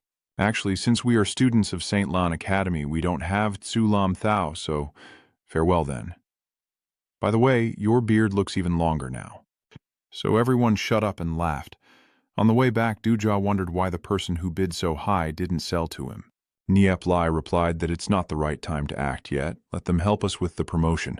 I think it's also about noon now. Someone in Tu Ngung Ni's house is shouting crazily. Miss Ngung Ni, trust me. Why are the 3 servants panting and rushing in to report? Weren't you told to buy a lot of purple cloud grass earlier, young lady? Now the price of death lotus grass outside has risen to over 100 spirit coins per jin, and I heard that the divine family over there is offering 300 spirit coins per jin to buy 100 jin of death lotus grass. Tungung He exclaims, 300 yu lin te per jin. Oh wow, what exactly did you do? Hiep Li. Nie Li's group is giggling. Today, the pharmacy entrusted with Baong Ilam sold over 10,000 caddies of violet grass, mostly to the madam. The nobles made a total profit of 30,000, but not all market demand can be sold at that price. I will gradually release the goods. Luke Fio wondered what we were consuming. Nie Li picked up the pill bottle and said, this is just the beginning. He said, as for the top-tier soul-gathering pills, let me explain a bit. These are high-grade soul-gathering pills with great effectiveness. So he threw a bottle to each of his companions. We are now wealthy, each with 50 pills. Quickly cultivate. Luke Fio takes out a spirit consolidating pill and says this one costs over 6,000. Nie Li responds, we are now wealthy. Luke Fio chuckled. Nip. Li started taking the pills and said he was beginning to cultivate, then thought that ordinary people using soul-concentrating pills could only absorb a limited amount. My heavenly Tao divine technique can fully absorb even the strongest medicinal power. Then he marveled that his soul power had increased 5-fold. Suddenly, a dazzling light burst forth, causing Nie Li to cover his eyes in confusion, and he said, Dutrak has reached the Celadon first tier. Dutrak happily praised himself for a few days, and has already broken through to the Celadon first tier. That's great, thank you, Nie Li. 1 hour later, Lu Fiu burst out laughing, absolutely not daring to be lazy and get beaten by the old master, while the Tam Viet bragged about their talent and went around challenging others. He never expected that an ordinary person he looked down on as trash would advance to the green copper stage before him. Ha ha ha. He really wanted to see his expression after 2 months of testing. Nie Li suddenly remembered something and said, Ah, this heavenly Tao divine technique. I am practicing it much slower than your cultivation method. Then he just said, what is that? Keep practicing, I'm going downstairs for a walk. So he opened the door, went down the stairs, then looked at the table where he had arranged to meet Diep Tu Van yesterday. But no one was there. He sighed and said, "Today she didn't come either." Then remembered Diep Tu Van's appearance from before. Still here tomorrow. No meeting, no return, no meeting, no return. It turns out it was just a lie. Let's go back to a few days ago when Little Fish helped Nie Li buy supplies from Lam Thao. Nie Li and Diep Tu Van had arranged to meet in the evening. Seeing Diep Tu Van sitting and waiting at the table, Nie Li ran over to greet her, then they met again and sat chatting, and when others saw, they asked if Miss Diep Tu usually sat there waiting for him. Aren't they dating? Tam Viet thought again. How does Nie Li's talent compare to mine? Why? Van, another guy asked Big Brother Tam Viet, should we teach that kid a lesson? Another one chimed in. That kid from the other day made us suffer and even made the boss pee his pants. Tam Viet shouted, "Shut up and don't mention this again. That kid has some skill and might find a chance to teach him a lesson. Don't let Tu Van find out." Nie Li is asking if this is Lam Phong Sao Tu yet that you plan to experiment on. Tam Viet replies, "It's best to let that kid suffer some internal injuries so others won't see or know that it's done by the divine family." Diep Tu Van said again, "Yesterday we discussed that the full version of Lam Phong Sao Tu Yet Min Van is a platinum-level rune." Nie Li confirmed. "Yeah, that's right." Diep Tu Van thought to himself, able to remain so calm, as if creating a silver-grade inscription was as simple as having breakfast. Nie Li, despite being knowledgeable and humble, probably has a bit of pride in him, but compared to me, there's nothing worth boasting about. Then he took out the soul stone and handed it to Nie Li. "All right, here is the water soul crystal you asked me to bring." Nie Li then said to pour your soul power into the crystal. Diep Tu Van agreed, and then a light radiated out, making Nie Li startled. A is the aura of the wind-snow system, one of the strongest ice phoenix spirits, and once it reaches the dark gold realm, the phoenix will bloom with a cultivation advancing 1,000 miles a day in its past life. If Tu Van could reach the black gold realm early, then he said he would teach her a technique based on the wind-snow ice emperor form. So Diep Tu Van was surprised and asked what technique it was, wondering if she was currently practicing the highest secret technique of her clan. "Could you have a cultivation technique more powerful than that?" Nie Li proudly advertises the 9 transformations Ice Emperor technique to pass on the secret manual, which, although not the strongest cultivation method, is the most mysterious. "If I succeed in cultivation, I will have 9 lives, and as long as my soul is immortal, I can be reborn in this life. I won't let Tu Van leave me again." Diep Tu Van repeated, once she was stunned, this powerful cultivation technique. "I'm afraid even the family's ancestral technique isn't as strong." Then she asked if such a powerful technique was given to her for free. Nie Li waved his hand and chuckled mischievously. "It's just a small matter, why bother?" Diep Tu Van also laughed and said, "Then thank you." Tam Viet saw them laughing and talking together. Of course he was furious. So he stepped forward, approached Diep Tu Van, greeted her, then grabbed a chair and sat down next to her. "This guy is talking to Nie Li. What a coincidence. Nie Li, the world is small, we meet again." Nie Li teases. "So, what if I did? Wasn't last time enough for you to learn your lesson?"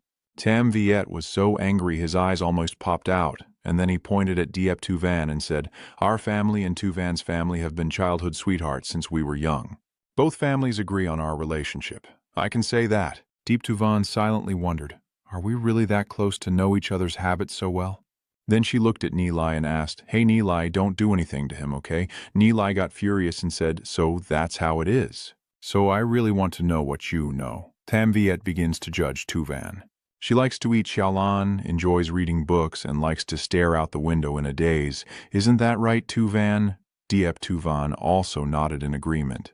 Nie Li also said that actually Diep Tu Van doesn't like eating xiaolan. It's just that Lord Diep Mak lied to her, saying xiaolan can strengthen the soul. Anyone who likes reading those complicated, unreadable books is a fool. Tu Van's favorite thing is to go outside and stare out the window in a daze, because she wants to explore the outside world.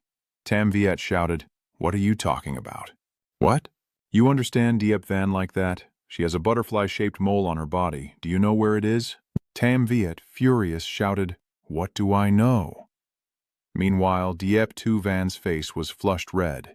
Then she stood up abruptly, shouted at Nie Li, "You scoundrel," then stormed off, stomping her feet loudly on the floor. Nie Li was so scared that he ran away. Then, angry, he turned back to see Tam Viet glaring at him and shouted, "You remember this for me. I will make sure you die a horrible death." Tom Viet was more bitter than eating chili, thinking that Nie Li and Diep Tu Van must have some disgusting secret relationship, then cut to the Lord's mansion. Diep Tu Van stomped her feet loudly on the ground, cursing Nie Li as a damn bastard, then suddenly remembered herself. She has returned home and immediately looked around, secretly thinking that Nie Li knows so much about her. Could he be watching her? Did he see that her left breast no longer has the butterfly mark? No way. The main house is supposed to be strictly guarded. How did he get in? And why does he have the 9 transformations Ice Emperor technique? Maybe he's giving me powerful martial arts to practice. I'd better focus on cultivating and stop thinking. Then she slammed the door shut. As dusk fell, Diep Tu Van was sitting in her room meditating, with spiritual energy pouring out, making her stunned. She broke through unexpectedly. The 9 transformations. Ice Emperor technique was much stronger than she thought. This martial art is hard to evaluate. Nie Li then turned hostile again, unable to forgive, returning to the present, feeling disappointed. When will she stop being angry? It's so troublesome. Nie Li went to a place called Bai Bao Hien, looked at the items for sale inside, and judged that this set of armor wasn't bad. But it's too heavy. So he looked at a lighter, more compact armor set, then pointed at it and said, "Boss, pack this armor and include the Novian sword with it." The sales clerk wondered why it was just a kid. The shop owner then said that this set of armor was sold together for a total of 500,000 Yulin Te, and the fiery sword was 200,000. "Are you really sure you want to buy them, young master?" "Of course I came all this way just to joke with you," so the shopkeeper's eyes popped out. Nie Li threw the money on the table and said, "Here's 700,000 in advance." "All right, I will pack it for you right away. This black bronze armor set is specially crafted on the mountain peak using a large fire. From the claws of the beast, the demon cannot destroy the black iron. Even attacks from silver demons can." Nie Li hesitated. I know. Give me a few rolls of black iron, and also the rings of the 5 directions." He thought to himself that he couldn't keep using Tio Ngung He Huai's stuff, so the shopkeeper quickly agreed to follow his orders. Nie Li pointed at a few more items and said, "I also want that armor, let me see it again." The shopkeeper quickly followed Nie Li's instructions to choose the items, then hurriedly jumped into the counter to borrow the room downstairs. The shop owner happily agreed. Feel free to do as you like." Nie Li started changing into the fiery demon outfit and just put it on. So he opened the wardrobe, dressed up, and thought with this special outfit, there was nothing to threaten him anymore. Not bad. I thought the outfit wouldn't fit, but it turns out it suits me quite well. Then he put his clothes back on, and the shopkeeper politely said, "Young master, take your time," as Nie Li calmly stepped outside, suddenly realizing someone was following him from behind. Nie Li smirked for a moment before heading to a corner of the school where a crowd had gathered. Tam Viet coldly said, "The kid has finally been caught by us." Nie Li asked in shock, "Who is trying to do something to me?" Tam Viet coldly replied, "Kid, you finally realize that it's your fault that I feel uncomfortable. Today it's your turn to die. Fight him, fight until he can't get up anymore." Tam Viet triumphantly shouted, "All 6 of us are martial artists. Let's see if you can still use sorcery this time. Fight, hit hard, beat him up, make him crawl." A guy swung his fist at Nie Li and shouted, "Do you think you can escape?" But Nie Li leaned back to dodge, then planted his hands on the ground, using the momentum to leap back, saying, "Don't come any closer. I will fight back." The guy just said to go ahead. As for Nie Li, he thought to himself, "Let's see how this goes." The brown-haired guy told everyone to attack together, then threw a punch at Nie Li, but Nie Li dodged to the side, avoiding being seen as missed. Surprised, Nie Li glanced to the side and saw someone coiling their leg to kick him, so he jumped up onto the other's waist. That guy's kick missed Nie Li, but his foot just happened to hit his companion's face with a loud bang. causing the brown-haired guy to fall over and shout at the blue-haired guy. Oh, and the brown-haired guy collapsed unconscious. Nie Li was muttering a spell while Tam Viet was shouting CLLG, demanding an explanation. Two young martial artists who can't even beat one uninitiated are supposed to be strong, so everyone rushes in to beat him up and let me see. A group of fierce fighters charge forward one after another, then suddenly Nie Li shouts loudly, "Kill him! The divine family is killing people," and his voice echoes throughout the training grounds. Nie Li continues to shout, "Stop him, they're killing people," as everyone, including Tam Viet, is horrified. Hearing the screams, people start to gather, eager to see the divine family killing people. Tam Viet then says, "Annoying," and orders his subordinates to cover his mouth quickly. Nie Li's screams keep ringing out. The divine family is killing people, while others plug their ears, complaining about the noise. A blond man rushes to attack Nie Li, but he dodges to the side and shouts, "Kill him!" while the blond man misses and falls to the ground. Nie Li continues to shout, "Save me! The divine family is killing people," as a flying kick tries to hit him, but he leaps aside and avoids it, then screams again, "Kill him!"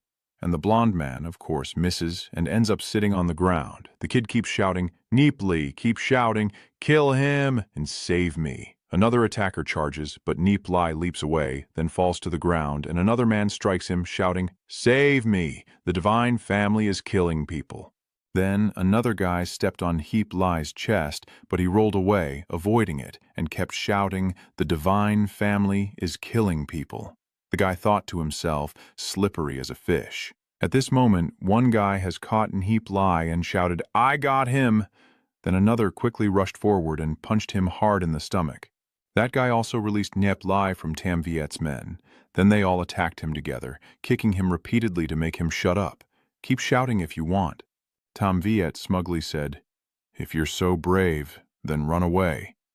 Then the shouts of Nie Li echoed, calling for help from the Than Than family, asking to be saved from those upstairs talking about killing him. "Are the person being beaten up over there who seems to be Nie Li, not next to Tam Viet? What does he mean by saying the Tam Than family wants to kill him?" Tam Viet continued to order a fierce attack. Nie Li kept shouting to kill, then others said, "Nie Li, you previously offended the Divine Holy Family. Don't you know that the Crimson Flame violent Min script of the Divine Holy Family was actually exposed as plagiarized by Nie Li? So, the Divine Saint Family sent someone to kill Nie Li. Can the Divine Saint Family in the Academy freely kill students like this?" Nie Li kept shouting to kill. Those guys are still punching and kicking enthusiastically, but one of them, hitting so hard his hand hurts, groans, "It hurts so much, Mom." A bystander reminds the student standing there to stop wasting time and go report to the dean. Whispers and murmurs spread here, as one guy kept punching Nie Li in the chest and said, "How is this kid so tough, like he's made of steel?" Then a guy with blue hair shouted, "Get out of the way, let me handle this." Nie Li shouted for them to stop, then punched this guy in the chest, making him lose all his strength and get beaten up, causing him to collapse and fall to the ground. Nie Li pretended to be confused. Oh my God, he missed and fell flat on the ground. Tam Viet, furious, shouted, "What the hell are you guys doing? Haven't you eaten yet?" Then he thought that the longer he delayed, the more people would gather and start gossiping, while Nie Li kept screaming wildly for help. With the crowd still buzzing around, Nie Li kept shouting about killing people, which made Tam Viet furious and overwhelmed. Amidst Tam Viet's men, a fierce shout rang out, eyes full of hatred. "Tan die for me." The subordinates charged forward. However, Nie Li was originally a fox in disguise, quickly taking the opportunity to pretend to be harmed. Just then, two women appeared, and he shouted loudly as if he were deeply wronged. "The Divine Family has committed murder. Help me, please." Those who rushed in all suffered sudden retribution, a powerful voice suppressing everything. "What do you want to do? Stop right there." "Tam Viet, you're too harsh." This person is drawing his sword to threaten. "Go ahead," said the sharp female voice of a girl with purple hair. "Tam Viet, I never expected you to be such a person." At that moment, the two stunning beauties, Xuningxi and Dietsuvan, appeared simultaneously to shield Nie Li from behind. Both turned worriedly and asked together, "Nie Li, are you all right?" In response to that concern, Nie Li just looked confused and said, "I'm fine." After saying that, he quickly created a fake wound, causing Diep Tuvan to look at his pitiful face with extreme anger. Tam Viet now hurriedly explained, "Tuvan, you misunderstood. Let me explain." Realizing something was off, Tam Viet was stunned when he saw Nie Li's mocking expression and silently understood the truth of the matter. So, that's how it is. It was this brat who deliberately led everyone here. So you all are in this together. No wonder you arrived just in time. Of course, the two girls didn't understand anything. Tiun Gung Ni angrily shouted, "Huh, Tam Viet, are you stupid, or is your mother too? Such a useless reason, and you still think of it. I may have offended your divine family, but don't push your luck too far. Killing people openly in the academy? What do you think St. Lan Academy is? Although my family background isn't as strong as yours, I won't just stand by and watch you tear each other apart.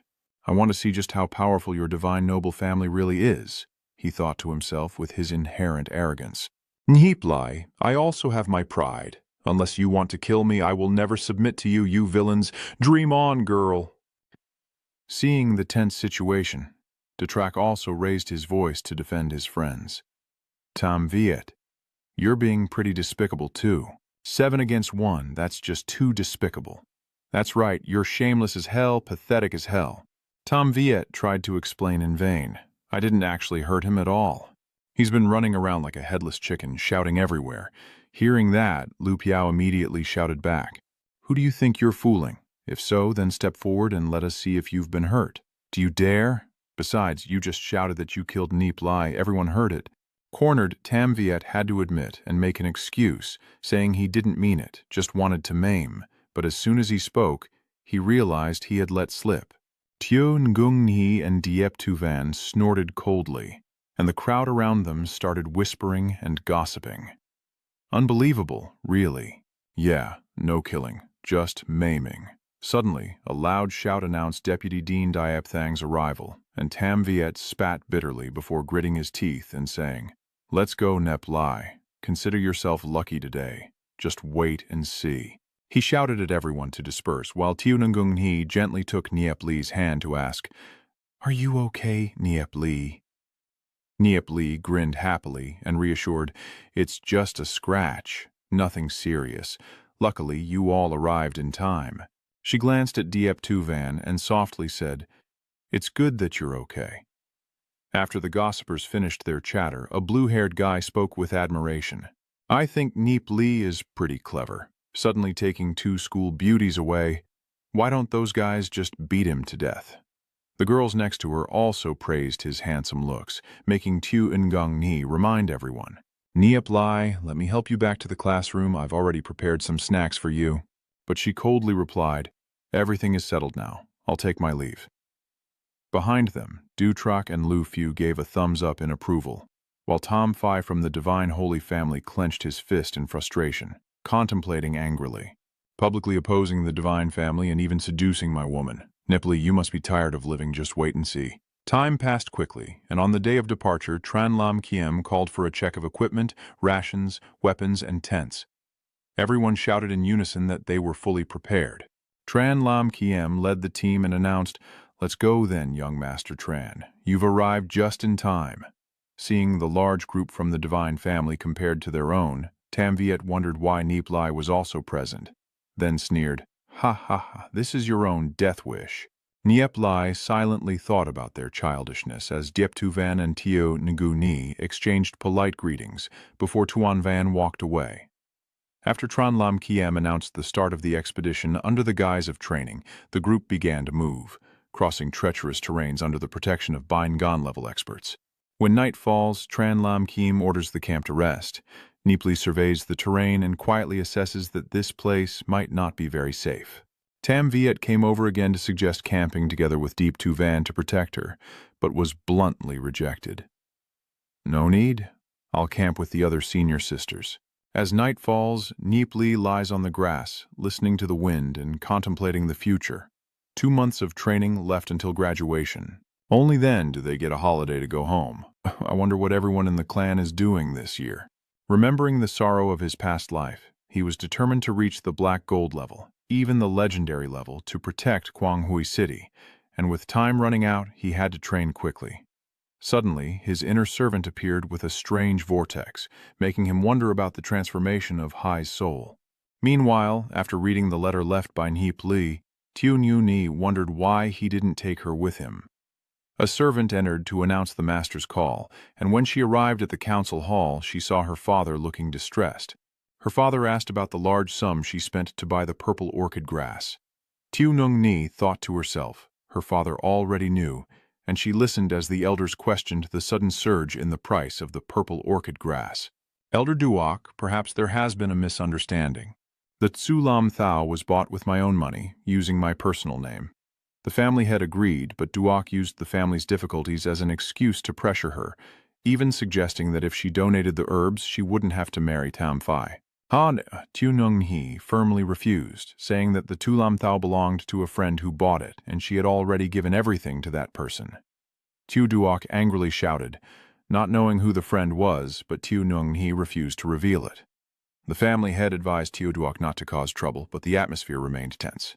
Suddenly, He unleashed a powerful soul force that amazed everyone, and behind her a pair of bird wings sprouted.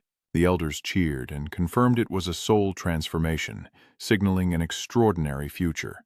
Ni firmly declared that her friend's kindness was as heavy as a mountain, and if anyone dared to provoke, she would risk everything to stop them. Returning to the camp, a sharp sound signals that Nie Li's soul power has reached 82 points. Tran Lam Kiem has arranged guards, but Nie Li detects a strange smell, rushes forward to investigate, and finds unusual traces under the dry tree canopy, likely from the Ho Hung beast. Seeing a figure emerge, Nie Li recognized it as Tran Lam Kiem's group. He explained he came to check after smelling something strange. Tran Lam Kiem confirmed he was scouting with two subordinates, but Tom Viet appeared and caused trouble. Nie Li ignored him and continued analyzing the traces, deducing that this was the abandoned lair of the Ho Hung beast, which still left behind its distinctive urine scent. Based on the signs, Nie Li proposed moving throughout the night to avoid a major battle with the returning Ho Hung pack after their hibernation. Although Tom Viet objected out of fear of danger, Tran Lam Kiem still trusted Nie Li and Gia Lin to move immediately. As the group was leaving, a loud noise echoed behind them, and someone asked in surprise if it was a beast attack. Tran Lam Kiem praised Nie Li's wisdom, saying they would have suffered heavy losses otherwise. But Nie Li noticed 3 silver-ranked martial artists following and suspected they were agents of the divine noble family, planning to eliminate him. Nie Li informs Tran Lam Kiem, who deduces they are members of the Dark Society, and orders Nie Li to hand over the authority to handle the situation. When surrounded, the 3 reveal their true forms and attack. Tran Lam Kiem shouted to protect Nie Li and identified them as members of the Dark Guild. The battle erupted, fireballs flying everywhere, and Tran Lam Kiem's subordinates fought back fiercely, forcing the 3 to retreat. Nie Li rushes over pretending to be innocent and asks. Tran Lam Kiem explains they are injured and used secret techniques to destroy their bodies so their identities can't be traced, but he suspects they are from the Dark Guild to cover their tracks. When Tom Viet's group heard the news, they turned pale with fear. The cheerful atmosphere among the group was restored when a woman named Ho Duyan Lan Hook appeared to intervene. What are you all talking about? Can I join in too? I am a friend of young Master Tran. So Nguyen sneered at Nie Li when he called Ho Duyan Lan Huok's sister, looking down on him and thinking he was just using some kind of charm or potion to be considered a genius. Deep Tu Van angrily defended, but So Nguyen continued to mock, bragging about his golden soul sea talent and criticizing Nie Li. Nie Li couldn't hold back anymore and challenged him. Can I challenge you to a fight? If anyone loses, they will have to crawl and bark like a dog 3 times around the camp. Is that okay? Deep Tu Van tries to stop them, but Nie Li calms her down, while So Nguyen laughs maniacally and accepts the challenge, even promising to give way 3 times. The fight begins. So Nguyen kicks Nie Li in the face, but is easily dodged, and Nie Li responds with a perfect back kick that flips So Nguyen over. The crowd around is stunned into silence. Nie Li pouts and criticizes. Oh my God, are you trying to cheat? So Nguyen suddenly got up, furious at being humiliated by a kid, and shouted to kill Nie Li while unleashing a foul move. Nie Li skillfully dodges again, and then delivers a kick that sends So Yuan crashing to the ground, vomiting uncontrollably as the crowd begins to gossip about So Yuan's miserable defeat. Another person wondered, can the red ocean of souls be cultivated to the level of the white-silver realm? Tran Lam Jian confirmed that Nie Li is not simple, while Hao Duyan Lan weakly chuckled to herself with amusement. At this point, Son Guyan's anger boiled over, and he stood up shouting, demanding to die. Nie Li reminded him that he had already given him 2 chances. So Nguyen, in a frenzy, unleashes his soul power to swell his body, intending to crush Nie Li with it. But Nie Li stands still, enduring, causing everyone to worry. Suddenly, Nie Li opens his eyes wide, deflects all attacks, then uses the Heavenly Tao Divine Technique to drain So Nguyen's soul power, leaving him frantic and screaming as he sees his strength being depleted. In the end, So Nguyen was defeated and had his soul power drained by Nie Li to level up, screaming in despair as he felt his strength leaving his body. My soul power. He secretly felt pleased that his soul xia had become stronger and had advanced to the copper 1st grade, while Diep Tu Van happily cheered for victory. In the dense forest, So Nguyen shouted in helplessness as he watched Nie Li's back, furious and vowing that today's matter wouldn't end so easily. Ignoring the enraged figure behind him, Nie Li simply shook his head in disappointment and walked away, secretly contemplating the damage to his soul energy. He quickly replied, I always welcome you. So Nguyen still wouldn't let go, shouting insults at the top of his lungs. That's right. Aren't you going to bark like a dog? Seeing the other side's persistence, So Nguyen shouted again. Don't push it. Nie Li, who asked me to agree to that extra condition of yours. Without another word, Nie Li turned and walked straight ahead, leaving So Yuan fuming behind. The group continued deeper into the forest, their footsteps blending with the murmurs of conversation, until Ho Duyen Lan Huo suddenly called out, addressing Nie Li's brother. It really is astonishing. I saw you alone in a corner yesterday, or maybe you camped next to my tent tonight. Let's train together, just playing around. From afar, Diep Tu Van watched this scene and thought to himself that Ho Dien Lan Nuoch kept charming Nie Li like this. So what? He's just going to put on a show later. Then she turned around, snorted coldly, and said, It's none of my business anyway. Faced with her excessive enthusiasm, Nie Li responded with cold indifference, thanking Miss Ho Dien for her invitation. Miss Ho Dien has already reached the white-silver realm, so I probably can't help her. I don't think it's necessary. After hearing this, Diep Tu Van snorted coldly, while Ho Dien Lan Nuoc convinced herself that he had never cared about her at all. So she decided to make her move, sweetly calling Nie Li brother. Suddenly, her soul power erupted, a strange aura passing over Nie Li, making him shiver as if several girls were touching his body. Ho Duyen Lan Huosh secretly felt pleased. As long as they are men, they will be enchanted by my charm, and they will obediently listen. It was just to show off in front of Dia Tuvan that I pretended to be a gentleman, but Nie Li immediately saw through the truth and coldly said Tuyetan's spirit. I never expected Miss Ho Duyen to possess such a rare love spirit. Ho Duyen Lan Huok was startled, closing her eyes tightly, thinking it was useless. How can that be? But then she quickly regained her composure and continued to ponder. Meanwhile, Nie Li glanced and immediately understood everything about the Snow Angel's spiritual spirit within her. Seeing Nie Li standing there in a daze, Diep Tuvan asked why she refused. Isn't she very beautiful? Nie Li didn't hesitate to agree with that, did she? But you're not born from me. That answer surprised Diep Tuvan, didn't it? Then she stomped her foot loudly and said, I can't compare myself to Ho Dien Lan Huos. You like her very much. After hearing that, Nie Li just smiled, while Diep Tuvan kept thinking to herself that Nie Li was quite adorable too. Ho Duyen Lan Nosh, standing nearby, observed silently, comparing herself inwardly to see if she was inferior to that girl. But this little brat always ignores me, so she yelled out loud.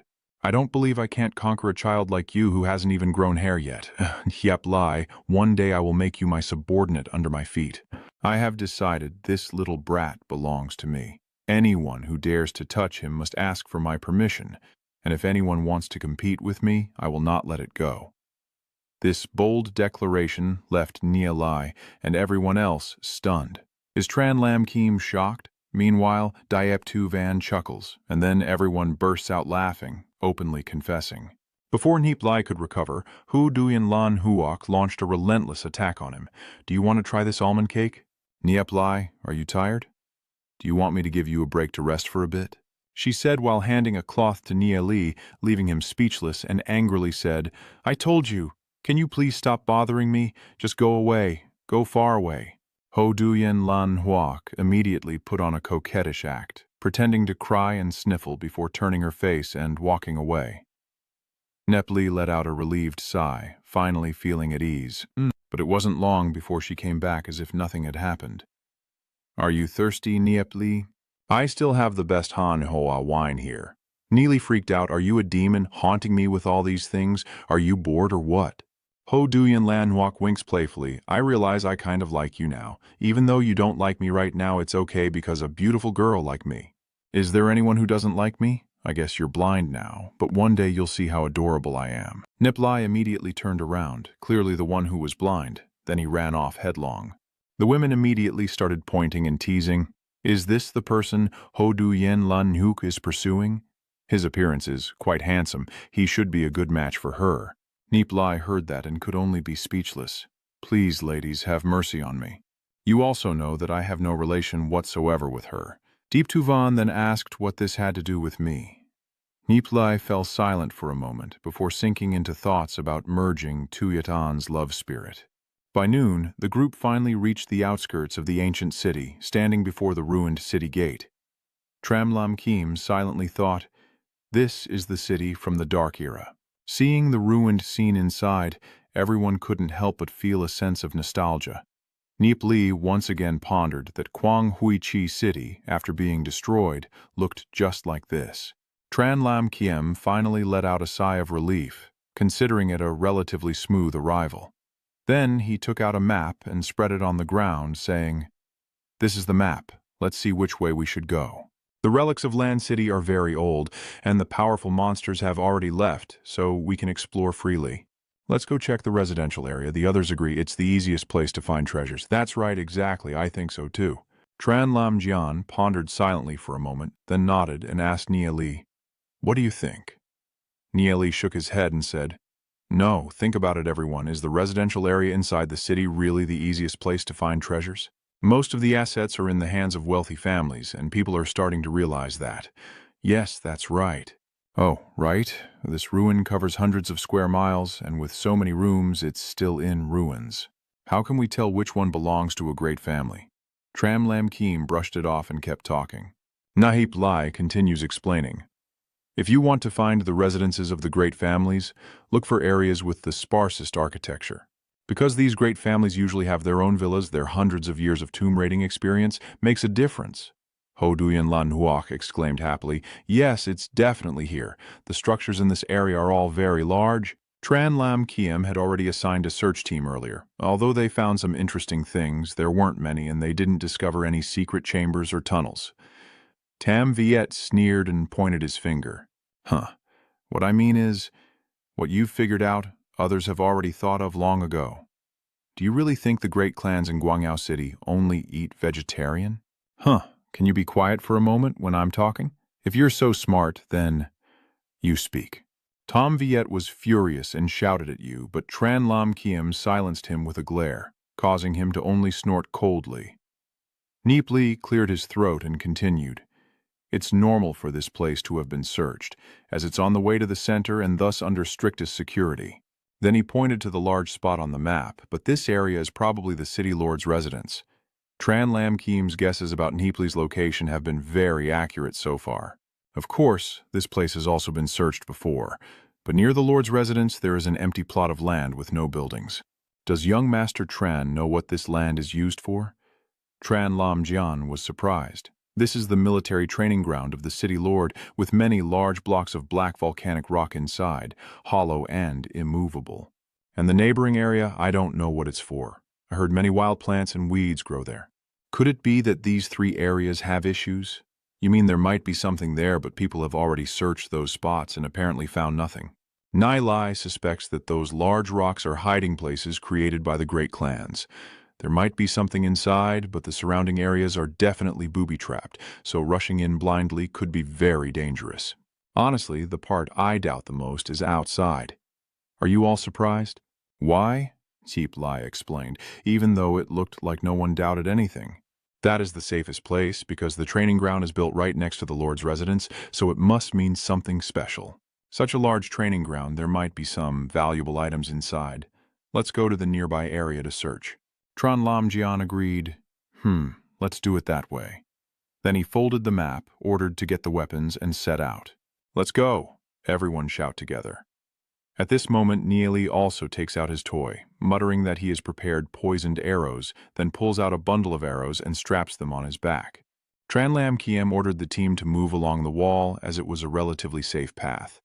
Suddenly, a leader of another cavalry squad asked, "Do you really think those little devils who entered earlier are members of a noble family?"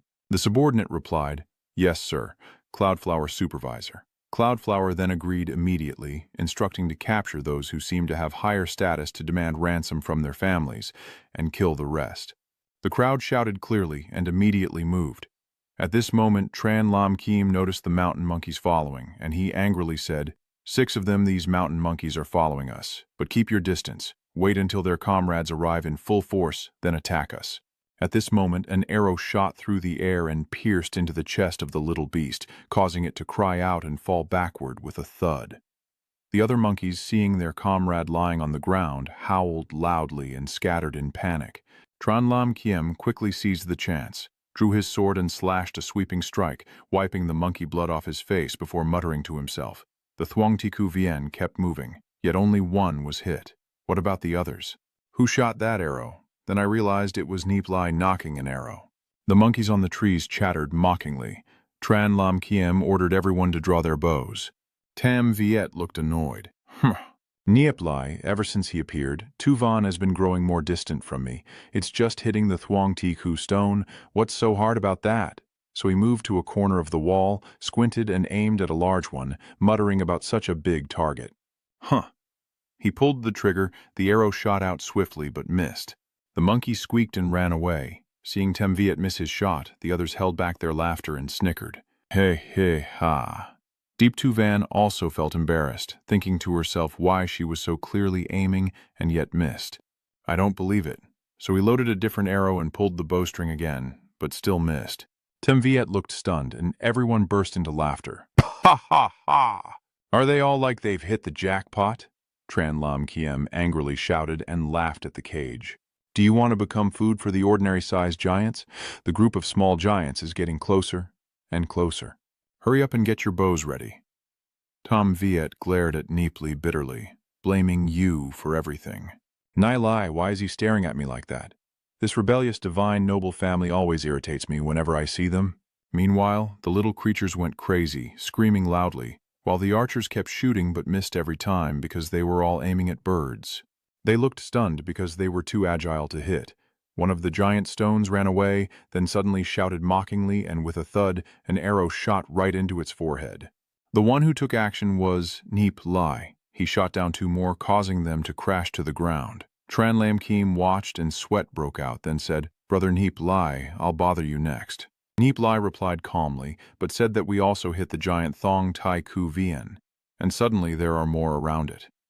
Tran Lam Kiem assessed that it doesn't give us time to prepare and loudly shouted, "Stand up. Let's eliminate the moving Thuong Tiku Vien." Hurry up, Nie Li reminds Deep Tuvan to stay close to the team. Be careful and watch your surroundings, Deep Tuvan retorted. You don't need to care, you should also pay attention. Suddenly a piercing roar echoed, and Nie Li loudly announced that it was the cry of a high-level spiritual beast. Tran Lam Kiem Hoang Han is a spirit-level beast. Can we infer its rank from the roar? Nie Li replied, the 5-star white silver is just a little short of the golden rank. Tran Lam Jaim's King Soul. White silver 5-star beast is a spiritual level beast, and there are 2 ordinary giant stone toads. We're doomed. Only a gray-blue, furred giant beast with silver hair and beard appeared, roaring loudly as someone exclaimed nearby. The beast opened its mouth, which hadn't been brushed in hundreds of years, and roared down. Tran Lam Kiem shouted to stop. Nie Li, take the small path and follow me. It's harder for them to move in the forest. The entire group of gray-haired giant beasts roared and chased after them. Tran Lam Kiem ordered the formation to be broken. Each person took their weapons and prepared their techniques. One of them suddenly transformed into a fish again. Nie Li has placed a magic charm on the tip of my arrow to deal with them. As long as I hit, it won't be able to move.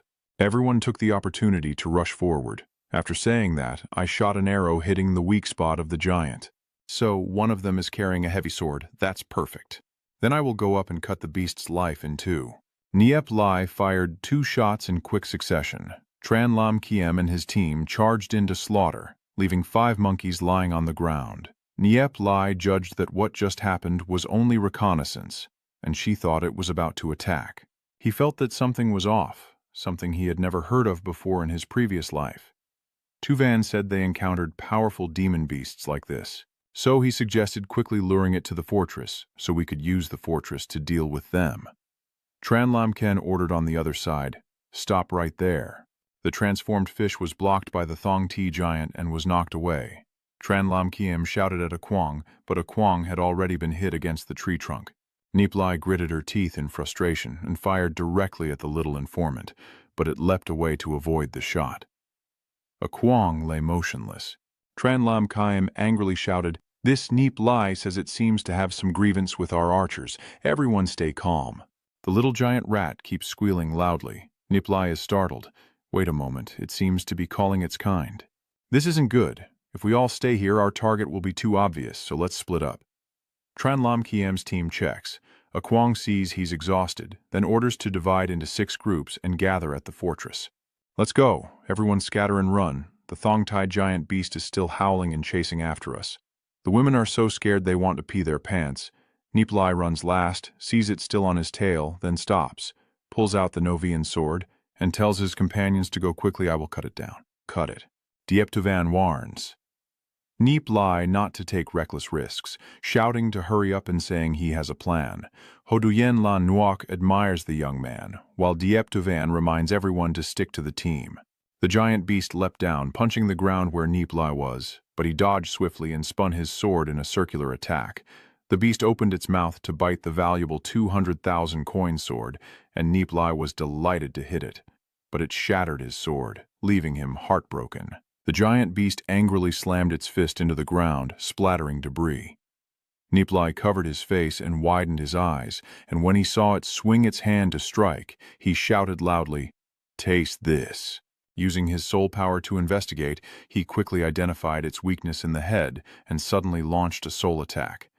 A burst of flames erupted within the beast's soul, leaving it stunned. Nie Li quickly jumped back onto a branch, took the opportunity to use his soul attack since it wasn't paying attention. For this level of beast, it could wake up in an instant. Better to escape quickly. The little giant beast woke up roaring and chased after Nie Li. Nie Li kept running, thinking I need to run faster and find a way to lose it. So he ran around in circles and the angry beast punched and kicked wildly. Nie Li was panting heavily, still chasing playfully. I never thought I would be chased like this by the Bingan beast one day. The angry dragon hit the ground hard, and I leapt up, thankful that my past life memories made me smart and quick-witted, saving me many times. But things are getting more dangerous, and I wonder if I can get through this ordeal. So he swung out with a vine and started howling like a toothache while hanging on it. But just as he was swinging, the monkey hit the tree, causing the vine to recoil. Nie Li quickly lets go of the rope and drops to the ground, then quickly backs away thinking, this is not good. His stamina is draining too fast. Suddenly he realized the group from the Dark Shadow Guild ahead? Isn't that the Dark Shadow Guild? Van Hoa deduces that there must be monster sounds nearby, and those people are definitely around here. As he finishes speaking, he sees Nie Li. Nie Li was startled. The Dark Guild? Why are they here? The Dark Guild shouted to catch him. Nie Li sneered, but just then I have a gift for you. So he threw the Yenzhuang scroll to create thick fog. Boom, boom, boom. Those guys shouted, what is this? When the bones dissolve, the little dragon beast appears, looking around before roaring loudly and fiercely. Manhwa is caught off guard, so deal with it first. Nie Li took the opportunity to hide in the corner, laughing loudly and taunting you all. Manhwa was furious and shouted at the brat, then ordered to quickly deal with the giant beast. That kid must be one of the noble children. They are nearby. The forest was quiet now, only the sound of rustling. Nie Li walked on and suddenly heard a shuffling noise. He was surprised to see Diep-Tu-Van and asked, "Why are you here? Weren't you supposed to go ahead with everyone else?" Diep-Tu-Van explained, "I heard a loud noise here and was worried you might be in trouble, so I came to help you." Nie Li was touched and thought of Van, then took her hand and pointed at the Dark Guild member fighting the giant beast. "They'll probably be here soon. Let's hurry up." Diep-Tu-Van blushed, thinking to herself that she had never held a boy's hand before and was worried about being pregnant. As the sunset falls, Nie Li says, "It's getting dark, let's run." Diep-Tu-Van is startled. "Wait, it seems like there's something over there." Nie Li squinted. "It seems there is some kind of structure." Diep-Tu-Van suggested I go check it out. "Nie Li, are you surprised? Be careful." Then the two of them crawled over together. Nie Li guessed it was definitely a statue. Diep-Tu-Van notices there is a stele below with unknown inscriptions, and Nie Li steps forward to read the script of the Divine Emperor Empire. "Those who respect me will be respected. Those who oppose me must die." Your tone is really bold. Are you curious, Diep-Tu-Van? When did Nie Li start learning the script of the Divine Emperor Empire? Are you surprised, Nie Li? What did you learn? Well, Diep-Tu-Van, if you're not interested, let's just forget it and go explore these ruins. Suddenly, the ground gave way, and Nie Li quickly caught Diep-Tu-Van, holding her tightly around the waist. Diep-Tu-Van reminded him to hold on tight. Nie Li stuck his sword into the cliff but lost his grip, sighing, "Oh, you're too heavy." Diep-Tu-Van angrily asked, "What's that?"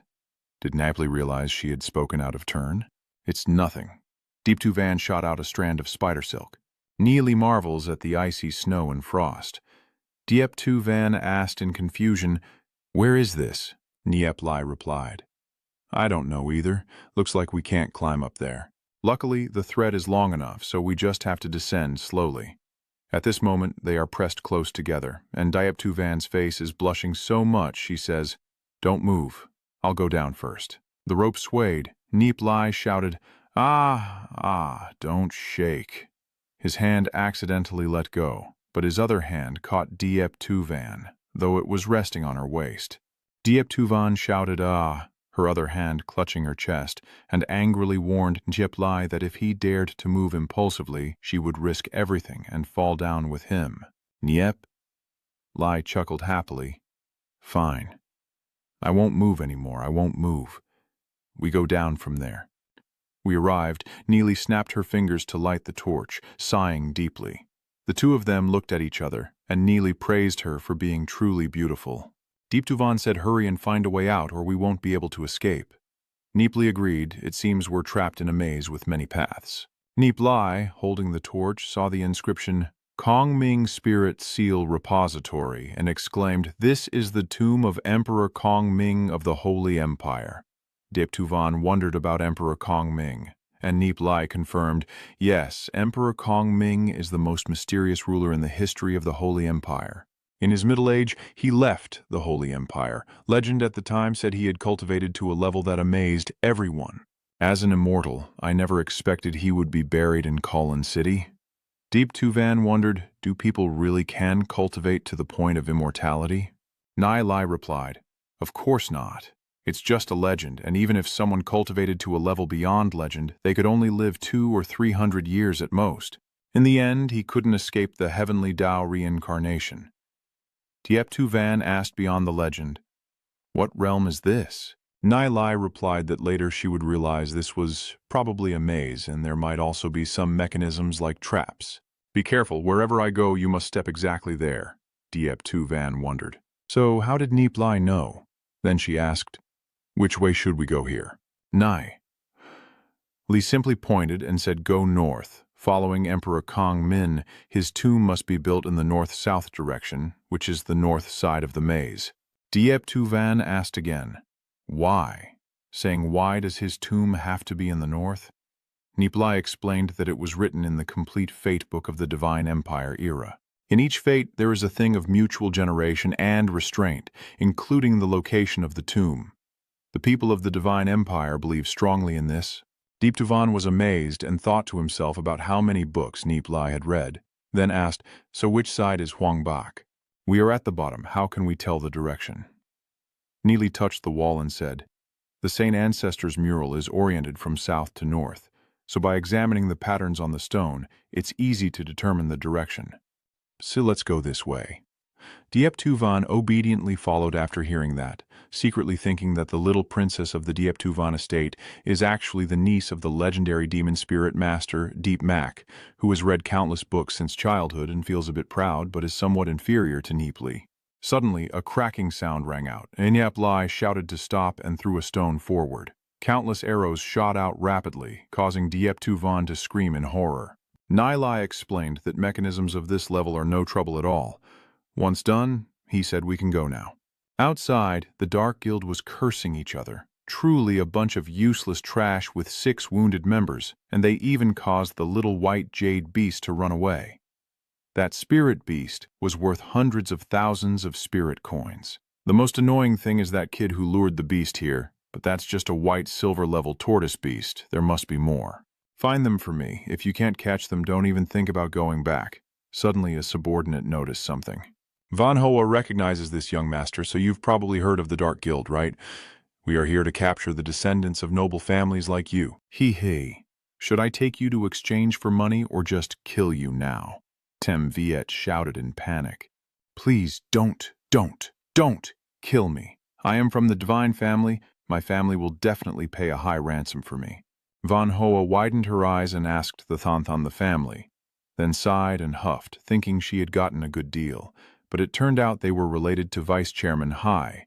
They kept her here, one person stayed to watch her, and the others continued searching. Nie Li finally found the way out, but in front of her were countless corpses. She asked, "Why is it like this?"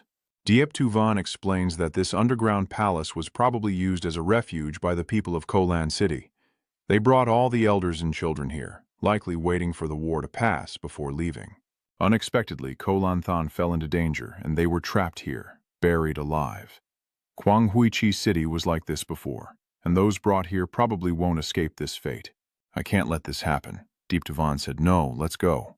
Nie Li cannot object. We can't leave, and moreover, we must take all these treasures out. These treasures can increase our power. Then only can we defend Guanghui City. Otherwise, it will become Kulan City's second. Diep Tuvan agreed. Yes, we must pay any price.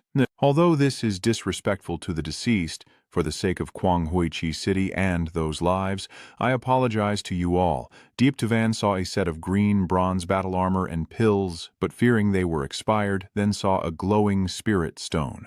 Oh my God, this is a spirit stone. We immediately start praying and assessing the spirit stone for the speed of cultivation, which is very important for many strong cultivators. We really need it. Sorry, may your soul rest in peace. Nie Li also collected weapons and materials, but when he saw the stone coffin had an issue, he stepped onto the stairs, his footsteps echoing loudly. Looking at the inscription on the coffin lid, he wondered what kind of script this was. It looks familiar, as if I've seen it somewhere before. When he tries to touch it, a surge of soul power erupts. Nie Li stands frozen, marveling at this stone coffin. It feels like standing in the middle of the ocean, always at risk of being swept away. Deep Tuvan anxiously asked Nie Li, "What's wrong?" Suddenly, she was pushed back by a beam of light. Oh, screaming desperately, it's unbearable. My soul sea is seriously wounded. Just a few residual waves from outside are this powerful. So, Nie Li is in the middle. She just grabbed him but was pushed away and fell down. Nie Li's whole body is steaming. He's sweating and feeling extremely thirsty, as if water is boiling inside him, with a fiery sensation engulfing him, making his body seem like it's about to vaporize completely. He clenched his teeth, endured the bone-deep pain, then groaned, "Hoo." Immediately after, a series of thunderous explosions echoed, shaking his soul. Nie Li closed his eyes tightly as his soul sea was fiercely attacked, thinking to himself if he lost consciousness this time, he would be doomed here. His soul sea began to absorb the light and bloom. He kept howling in pain, grunting as he felt his soul devouring that stream of light. Whatever it is, I don't know, but his soul sea keeps expanding. Forget everything else. If I can absorb this light, I will do so completely. Boom. A loud bang echoed, followed by a burst of brilliant light that gradually faded away. Nie Li panted heavily, his soul sea significantly expanded, his face turned unusually serious, and then he roared fiercely. After absorbing that white light, Nie Li's soul sea expanded several times, and his soul power became so strong that his body seemed to be completely transformed. There is still steam rising from his body, unsure if he has learned a new skill. Then he quickly takes out 3 water bags from his pouch and drinks them all in one go. Nie Li exhaled happily and said, "That was too much Pepsi."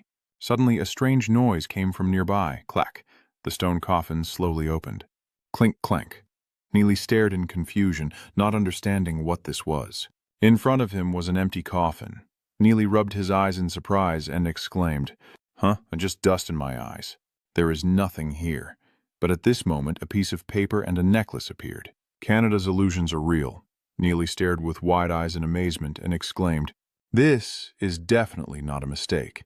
This is a fragment from the time of the Forbidden Spirit book. My previous life was powered by this book, but the last 8 pages were torn out. I never understood a single word before, nor could I find those missing 8 pages. I will be reborn, and there are new things appearing in the Soul Sea, probably related to the Time and Spirit Book of Love. I wonder how things would change if I had an extra page."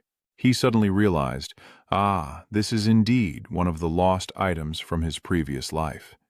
In his previous life, he had reached the end of the endless wilderness and only entered the depths of the wilderness to obtain the Time Spirit book. I wonder if it will be the same this time. Oh, he let out a sound as he felt the sea of souls begin to surge, and even the fragment could nurture soul power. So he took out the transmission cord and the profound gemstone.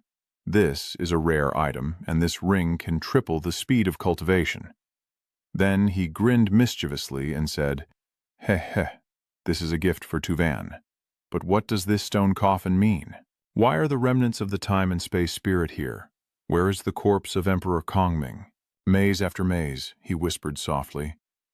"Van, did you find anything?" Van ignored Nie Li's calls, but no one answered.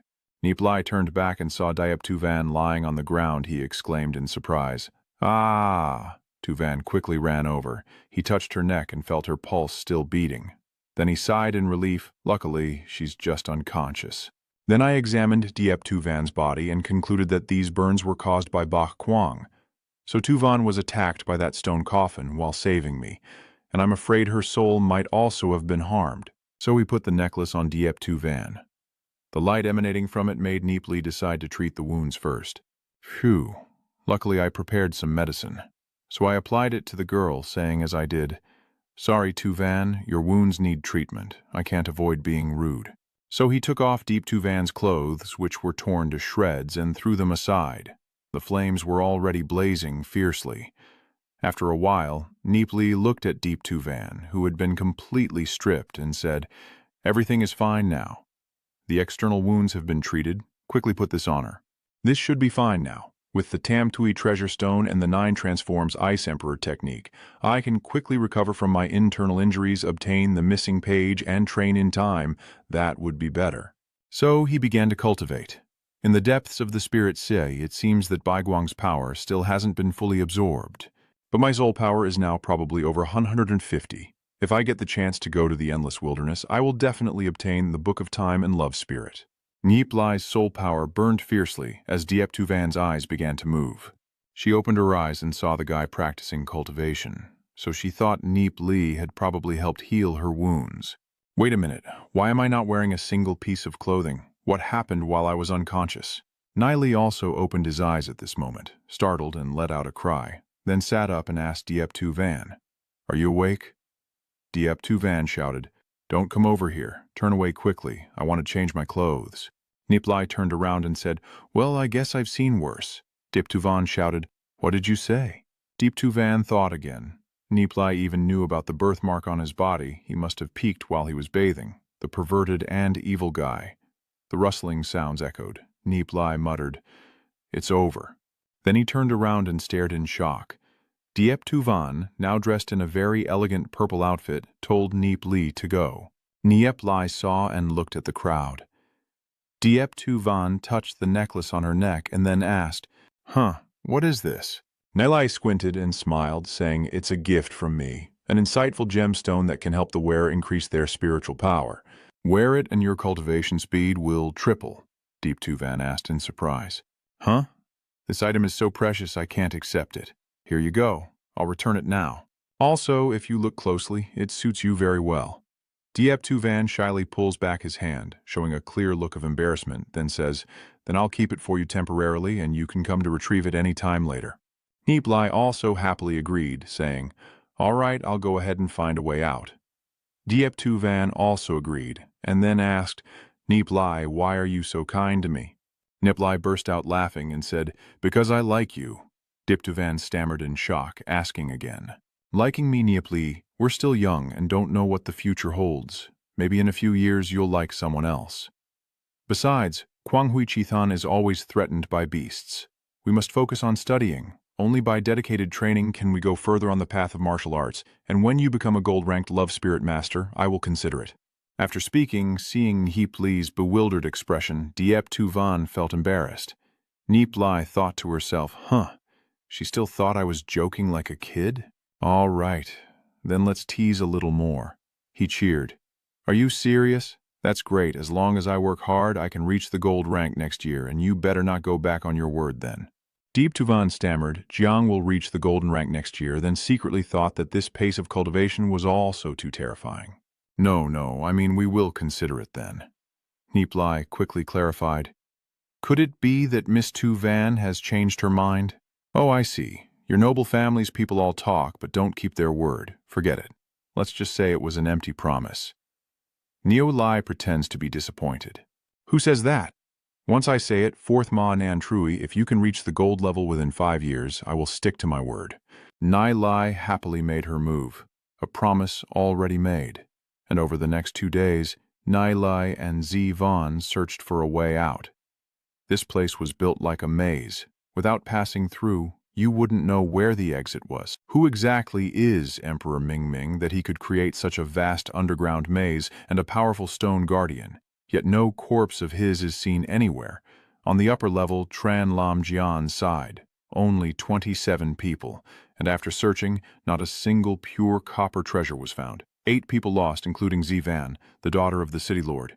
If something happened to her, I can't bear the responsibility. I must find her quickly. Over here, Hodien Lan Huok wondered why Nie Li still hasn't returned. So Nguyen said again, "Stop pretending. That unlucky kid has probably been reborn already." Hodien Lan Huo shouted, "Shut up." So Nguyen still won't stop. "I'm just speaking the truth. Now you're probably afraid even your body has been swallowed by that giant beast. Then you think Nie Li caused my soul cultivation to vanish over the years? You deserve to be killed by the Thong Tu beast 100,000 times." "Ha ha." Hodien Lan Nuosh grimaced and shouted, "Get out." This statement made Suo Yuan freeze in place. He swallowed hard and snorted coldly. Tran Lam Kiem thought to himself that he shouldn't have let her and Nie Li go the same way earlier, or secretly protected them with a few Baiyin experts. Then this wouldn't have happened. Staying here is useless. Let's go to the training ground to dig around a bit, then come back to find Tu Van and Nie Li. Then, he ordered, keep 2 people here waiting for them. The rest follow me to the training ground. Everyone agreed. Ho Dien Lan reluctantly took the task of staying behind. I will wait here for them. After a while, Tran Lam Kiem and the others also arrived at the training yard. He confirmed this was the place. Based on Nie Li's guess, the treasure of Kolan City might be here, so everyone started digging a little. The sound of digging and chopping echoes through the hall, sticks pounding repeatedly. Inside the secret passage, Nie Li has lit a blazing torch. Diep Tu Van asked Nie Li where exactly the exit was. I feel like we've been walking for a long time.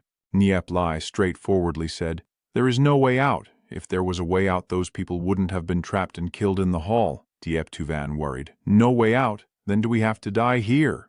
Nie Li denied it, but since everyone in the hall came from outside, there must be a way in and out. I just hope Tranlam and his team can find the exit for us. I think the exit is right where that strange schoolyard is. They will come there. Deep Tuvan immediately asked, how do you know they will find that place? The banging sounds start. Nie Li replies, that's it, it's beginning. Let's go this way. This made Diep Tuvan freeze. Nie Li's prediction amazes Tuvan endlessly. Could it be that he's right, that they will marry in the future?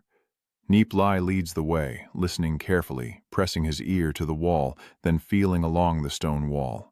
Booming sounds as the secret chamber door opens. Nie Li thinks again. I didn't expect there to be a trap here. Let's hurry inside. Nie Li squinted and looked around, only to see a very long corridor. In the stone room, filled with warrior armor, treasure maps, resources, and gold coins, this place is probably beneath the schoolyard. And indeed, all the wealth of Kolan City is stored here. Tuvan, pick a few items, but of course don't take too much or Tranlam Kiem's group will be unhappy. Deep Tuvan asked again, so what about you? Nie Li looked up at the lamp and said, I think what I need is enough if I have it. Shadow spirits are a very mysterious and rare kind of beast. Although they are not powerful fighters, they possess extraordinary and strange abilities. Balancing the shadow spirit and spirit flames can be powerful when cultivated to the late stage, but they were destroyed during the Ice-Snow Empire era, leaving only 7 shadow spirit flames crafted into 7 spirit lamps, which were later stolen by bandits and scattered everywhere, and this is one of those 7. Nie Li took the spiritual lantern and said, I've got it. The Heavenly Tao Divine technique can harmonize the 7 spirits. I don't want all spirits to be trash, but my soul sea is still too small to contain spirits of too high a level. This shadow spirit is just right for me. So he stored the spirit lantern in his ring. In his previous life, this treasure was sold by Shenwei, and it's not worth anything to this shadow spirit. I've made my choice. How about over there? Diep Tuvan also happily exclaimed, I've picked some black gold demon core items and tried the legendary Ice Storm Beast marrow plate. My eyes aren't tired at all. That's right, there's a staircase leading up on that side, but is it blocked or is it an exit? While we talk, the sound of falling rocks keeps coming down. Nie Li asked again, is this the exit? Then shined her torch upward.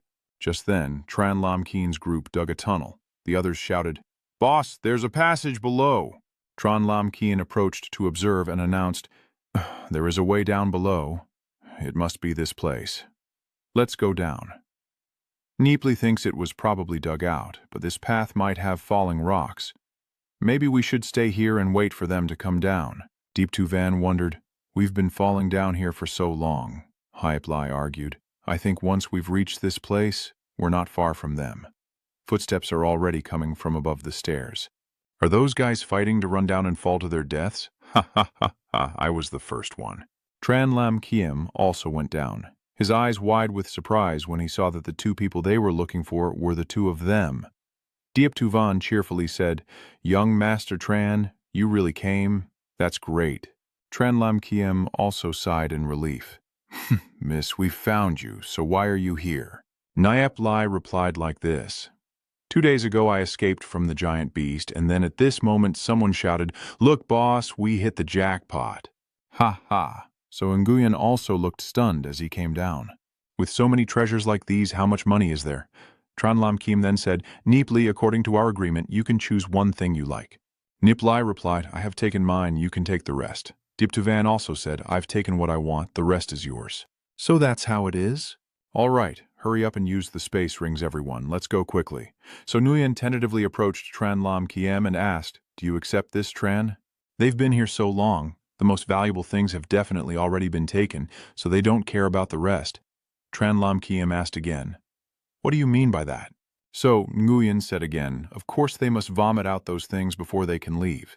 Tranlam Kiem, with an annoyed look, said, they came in before us. If they take all these things, we can't say anything, and besides, leaving us so much behind is already a kind of loyalty. So Nguyen shouted again, Tran Thieu, I dare say, everything they have is definitely valuable treasures, so don't regret it. After hearing that, Tranlam Kiem rolled his eyes as So Nguyen kept rambling. The items in his hands are definitely all precious treasures. Young Master Tran. But Tranlam Kiem only said one word, get out, making So Nguyen furious. Tranlam Kiem then said, I don't even know you yet. You and Nie Li have a conflict, so now you want to use me. Don't even think about it. Yeah.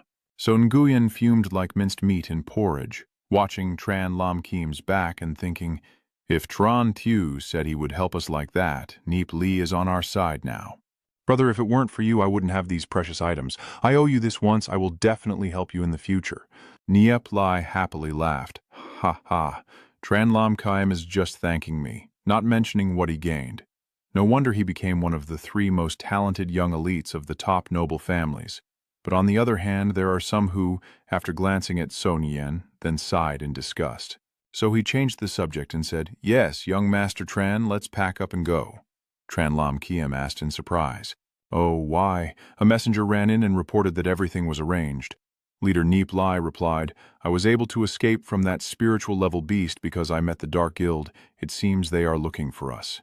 Over there, they said, I knew that the Thuong Tai Ku Vian was injured, so that means they fought each other. Tran Lam Kim frowned and asked, is the Dark Alliance targeting us? Then the other areas in this underground zone. Nie Li replied, I've scouted them out. Nothing serious, but there are quite a few traps and mechanisms. So Tran Lam Kiem ordered, let's go. The whole group shouted together, and after a while they all returned. Ho Dien Lan huok saw Nie Li and cheered up, exclaiming, Nie Li, you're back. That's great. After saying that, she carried her large milk bottles and hugged Nie Li, saying thank you for risking her life to save her, or she would have been swallowed by the monster. When 2 bottles of fresh milk were shoved into her face, Nie Li wondered who would risk their life to save her, then happily said, let me go. The Land City expedition resulted in 1 death and 5 missing persons. Under the threat of the Dark Guild, the team finally returned safely to Bright Light City, sparking widespread discussion. Do you know about the auction held by the Holy Ming family a few days ago? The other person asked in surprise. The auction sold many items at sky-high prices. The other replied, I heard they were all things Tran Lam Kiem obtained from the ruins of Lan Than. The other guy asked in surprise, Land City's relic? No wonder so many exploration teams have been going there lately. Let's gather everyone and head over there, of course let's go. Nie Li thought to himself, what I have gained is truly beyond expectations. But the members of the Dark Guild have seen my face, so I must be careful and quickly reach the white-silver stage. So we returned to the library. Luc Fieu and Venam looked at Nie Li with displeasure. Luc Fieu sobbed and whined, if you had taken me along, I would have already made 10 billion. Nie Li sighed and told his friends that everyone had reached the level of Than Dong except him, except for Diep Tu Van and Tom Viet, who both had combat experience. They still lost 6 people, including Tom Viet, so if everyone followed, it would probably be... Luc Fieu asked in surprise. Huh? I met Tam Viet last night. Seeley was surprised and asked, he's already back. He didn't return with the team, Lu Piao guessed. Ah, but how is that possible? Genwei only reached the level of the first stage of the Green Realm, so how could he have returned on his own? Maybe he met someone along the way. Nie Li looked surprised. Oh, fellow traveler. So he thought about you, companion, Tam Viet, the Dark Guild, and the Than the family. After a moment, Nie Li's face darkened as he said, so that's how it is. Luc Fieu hesitated and asked, what is it? Do you already know what happened? Nie Li suddenly sat down and said, nothing much, I was just guessing a few things. The kids curiously asked, did you figure anything out? Nie Li replied, not revealing anything. 3 days later, Nie Li reached the 2nd level of the Spirit Master realm. In school, the kids are still noisy and gossiping. Do you know what? Miss Ho Dien Lan Yok, do you come to the beginner class every day looking for Nie Li? I heard she announced to everyone that she would pursue Nie Li. Tiu Ngungni was upset and almost fought. Did you hear that? They fought over a man. In the end, they really went at it. It was intense. At the same time, another piece of news was spreading everywhere. Nie Li, you sneak in and out of the academy every day. If you're caught, you'll lose face. Dozak was teasing. Isn't it true that you also climb over the wall? Nie Li replied. If I go through the main gate, I'll run into that crazy girl from the sect, and besides, I've already reached the 2nd level of the Spirit Silver realm, so I can just jump over. Luc Fieu asked again. Come on, tell us what you did to her. We've already reached the 2nd level of the spiritual realm. Nie Li replied with boredom. I didn't do anything. She's really very hard to understand. Suddenly a shout rang out. "Hey, you guys, what are you doing in that class?" Then a few hurriedly jumped over the fence. Luke Fieu couldn't jump over, so he shouted wildly, pulling and tugging, while the attendants also shouted, "Stop right there." The scene shifts to the St. Lan Academy pretending to be a genius, as the crowd kept gossiping and laughing among themselves. The Diaphong family's Feng Shui laughs out loud. "Tom, Fee, I hear your fiancé almost fought with Hodien Lan Nuog over a man. I heard from Tuvan that she doesn't seem to like you very much.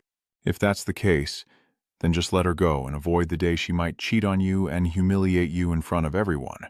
"Ha ha ha." Tam Phai's face darkened. He snorted coldly. "If I can't have the woman of Tam Phai, no one else should even try to get her." Deep Hong was silent for a moment, then turned away, leaving behind a final word. "If Tiu Nung Ni and my younger sister are good friends, don't let me find out if you plan to harm her, or else I'll leave immediately." Tam Phai thought to himself, "Hu Fong Tu Yet, with your background, don't think that having a legendary spirit master makes you invincible. Eventually Kwang Hui Chi will belong to the divine family of evil gods." Outside, Lu Fiu and the others are still laughing and saying, "I actually quite like butterflies." "Ha ha ha, oh, I've already eaten." Suddenly someone called Nie Li. Nie Li turned around and asked, "Are you Tiun Gung Ni?" Tiun Gung Ni cheerfully replied, "Good afternoon." Nie Li smiled again. "Ah, Nghi Ni. It's only been a few days, and you've become much more beautiful." Luke Fiu and Du Troc both turned around and let out a surprised sound. Tiun Gung Ni happily said, "Don't joke around." Then I went over and said, "According to your previous instructions, I sold the remaining Zilam Thao. Here is the money from selling Zilam Thao." After saying that, he shows the ring. Luke Fiu and Du Troc both stare in surprise, then whisper to each other, "Is that not our goddess Gung Ni? Why do you listen to Neep Lai like that?" Neep Lai took it and said, "Thank you." Behind Lu Xuan, he peeked out and asked the goddess Ning Ni, who won between her and Hodien Lan Nuok. Tiu Ngung Ni stared in surprise and asked, "Huh? What did you say?" Nie Li just glanced at his friend. Tiu Nung Ni shyly replied, "I only talked with her for a few words." "Niep Lai, do you like that girl?" Niep Lai replied tiredly, "How could I? Ah, that girl is too troublesome. Just ignore her." Tiu Ngung Ni let out a small sound, and at this moment, Dutrash put his arm around Niep Li and said, "He he he. I've been training hard these days, sweating all over. We're heading to the bathhouse now. I'll go with the goddess Nguni too." Tiu Ngung Ni shyly said, "I don't bother." Niep Lai quickly explained, "Don't mind what that little brat Lu Fiu said. His words are just nonsense." Tiu Ngung Ni blushed and nodded. Lu Piao shouted loudly, "You dare say I have a dog's mouth that can't say anything decent in front of Goddess Nina? You heartless and shallow person. I won't bother arguing with you. You're not worth it." And everyone else started causing a commotion again. Ha ha ha ha. Suddenly Van Hoa's group arrived on this side and they accidentally brushed past Niep Li. Niep Lai is still arguing with his friends. Van Hoa saw him, glanced at him, then turned away. Later, Van Hoa and the others had gone far away. One of them said to Van Hoa, "The little demon guy?" Van Hoa replied, "Do I need to kill him if he asks again?" Van Hoa objected. "No need. Killing someone in Kwanghui City is extremely dangerous, and he didn't show any unusual signs when he saw me earlier, so he probably didn't recognize us." Nie Li looked confused, recalling their appearance, exactly the same as the ones he met in Gulan City. Probably they didn't recognize him, so he asked his friend, "Guangni, who was that just now?" "The people who just passed by? They are from the Trishtin Tulao. There is a branch of the divine family at the Crystal Spirit Liquor Pavilion." Niep Lai looked surprised and asked, "Trishtin Tulu, the Holy Saint clan. Niep Li assesses that the situation in Guanghui City is not necessarily safe. The forces are too complicated, and we don't know how many secret dark guilds are operating underground that we haven't discovered yet. With our current strength, staying alive is the most important thing, and we need support from more powerful forces." So he told his companions, "Let's go somewhere." Xiaoningshi wondered. "Lead the way." Nie Li replied, "You'll see soon." The place Niep Lai mentioned is full of alchemy furnaces, medicinal herbs, and alchemists. He stopped here and pointed out a tall gate in front of the kids with the words Alchemy Guild written on it. The final battle of the previous life. The Alchemy Guild had members fighting until the very last second. They are the ones you can trust. Luke Fio asked his friend what the Alchemy Guild was, and Nie Li explained that it was a powerful force of the 3 top noble families, holding the greatest strength in Guanghui City, although it has somewhat declined. Luke Fio asked again, "Is it fading away?" Tiongeng Ni explained. "Compared to learning alchemy and medicine, young people nowadays value cultivation more, so the Alchemy Guild is usually like this." Luke Fio asked again, "What are we here for?" Tiongeng Ni awkwardly changed the subject, saying, "Ask Nie Li." Nie Li suggested, "Let's go in first and then talk." Then he stepped inside. The atmosphere here is truly gloomy, hardly anyone around, only new apprentices. Currently, there are 6 elders, with the lowest being mid-level alchemy masters, 2 senior ones, and not a single grandmaster alchemist, making management complicated. Suddenly, Nie Li stopped, and the group of Luke Fio looked around in confusion as a pink-haired girl ran out to greet them, saying, "Hello, welcome to the Alchemist Guild. May I ask what brings you here?" Nie Li replied, "I want to come for the alchemist exam." The girl with pink hair asked in surprise, "Huh?" Nie Li's friends also screamed in shock, calling me a seductive pig. The girl burst out laughing, saying, "Ha, call me Little Lan, you're very welcome." Alchemist ranks are divided into apprentice, master, and grandmaster, each with beginner, intermediate, and advanced levels. Are you here to register as a beginner apprentice? Are you ready? To become a first-level apprentice alchemist, you need to memorize 10 basic alchemy books. And Nie Li smiled and interrupted, "I want to register as a novice alchemy master." Xiaola frowned and said, well, it's not impossible. But to become a novice alchemy master, you need to read hundreds of books. A junior master usually spends over 10 years studying the basics. If you read too little and don't understand well, it's very dangerous, especially when you're young. You need to be diligent. Nie Li replied, of course I know that, but talent doesn't wait for age, right? Xiaolan froze for a moment before continuing. All right, to register it costs 200 spirit stones paid all at once. Nie Li replied, "No problem, let me go in." Then he told his friends, "Wait for me, I'll be back in a moment." So they cheered. "Okay, wait for you to come back for dinner." Tiongeng Ni cheerfully encourages Nie Li, "Keep going." Xiaolan sighed in frustration, thinking kids these days are so naive, it's not easy to pass the exam. Ha ha ha ha, wasting 200 spirit coins for no reason. Then he said to Nie Li, "Follow me."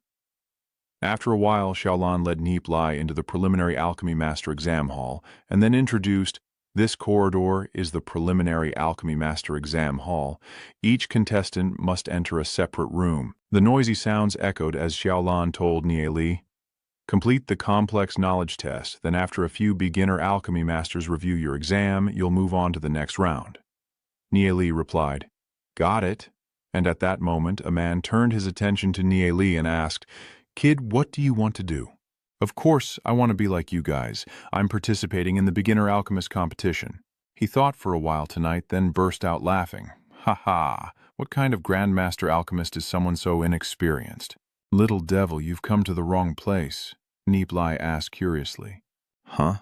Oh, I don't know who you are, Your Excellency." That guy proudly replied, I am a disciple of the alchemy family So clan." "So Nin." Nie Li secretly sneered, "So family?" "So you're from Sonuyan's family, judging others with that condescending look. Sure enough, you're alike." Nie Li asked again, "Are the alchemy families also worthy?" So Nin replied, "In history, our So family has had 3 senior alchemy masters, 6 intermediate alchemy masters, and over 20 basic alchemy masters. How could we not be worthy?" Nie Li retorted, "What's the point of reminiscing about the glory days? What about now? Is it really so impressive that the So family now only has 1 basic alchemist and is still called an alchemy family?" So Nin froze for a moment before saying, "So what? I, So Nin, will quickly become a second-tier novice alchemist. That kid still with milk on his breath better get out of here. This is the alchemy exam hall, not a place for you to play."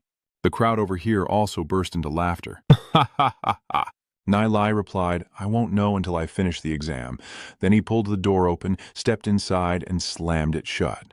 So Nin thought to himself, "Huff, I've been trying to walk the alchemy path for over 10 years, and I failed twice at the beginner level of the Great Alchemy Master exam. How could a child possibly do it? So he also pushed the door open to the exam room. Hello, the judges are two old men. One of the old men asked in surprise, "Are you a student? It seems you have come to the wrong place."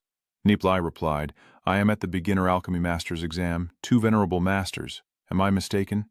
The skinny old man stammered, "That fat old man can speak for me. Look, there are 360 exam papers on the table. You will have to choose 20 of them and finish answering within an hour.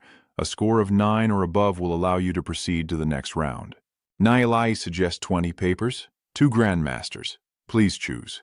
The skinny old man asked again, "Do I choose? Are you trying to prove you didn't cheat?" "All right." The old man then stood up, selected 20 exam papers, placed the stack on the table for Nie Li and said, "Solve these." Nie Li looked at the exam papers, then sat down and thought these questions were too easy. So he started working on them while wondering how Than Quang Hui's alchemy skills could be so outdated. The old men watching Nie Li do the test thought, "Such a heroic posture, answering so quickly. I thought he wouldn't be able to answer even a single question."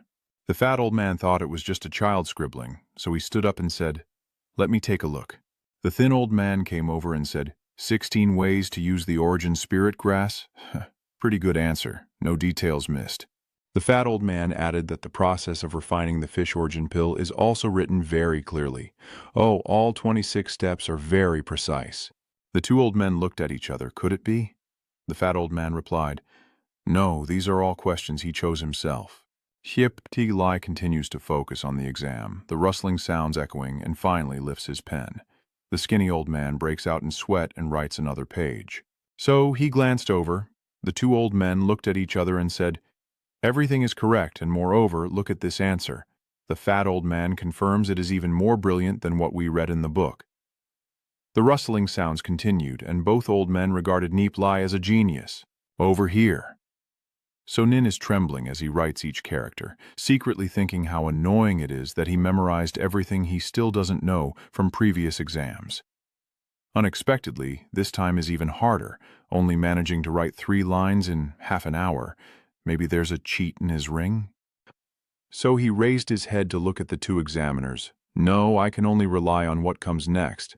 An hour after the exam started, the examiners flipped through frantically, and Nie Li asked, "Masters, how should I answer these 2 questions?" The 2 old examiners glanced at the chubby old man and concluded that he must be a genius, capable of revitalizing the Alchemy Association. The skinny old man nodded in agreement, saying yes. Nie Li wondered to himself, "What are they talking about? Could it be that I answered too quickly and correctly, so they think I did something wrong?"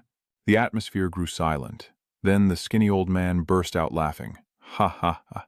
I wonder which noble family the young master is from. I am Dian Min, and he is Mu Duong. Both are novice alchemy masters." Nie Li was surprised, wasn't he? The 2 mentors kept calling out the student's name, Nie Li, from the Thien Ngan family. After hearing this, the 2 old men froze for a moment before turning to look at each other and asking the master, then speaking to Nie Li, young and talented yet very modest, "Congratulations on answering all the questions perfectly. Can you tell us more about the actual process of alchemy?" Nie Li happily confirms, of course, time flies, and soon it was already getting dark.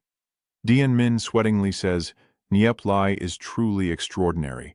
Wait a moment while we show your answers to the guild leader to see if we can recruit you directly into the association." Nie Li opened his eyes in surprise, then bowed respectfully and said, "Then I thank you both, masters." The 2 old men were stunned. Then Dian Min happily laughed out loud.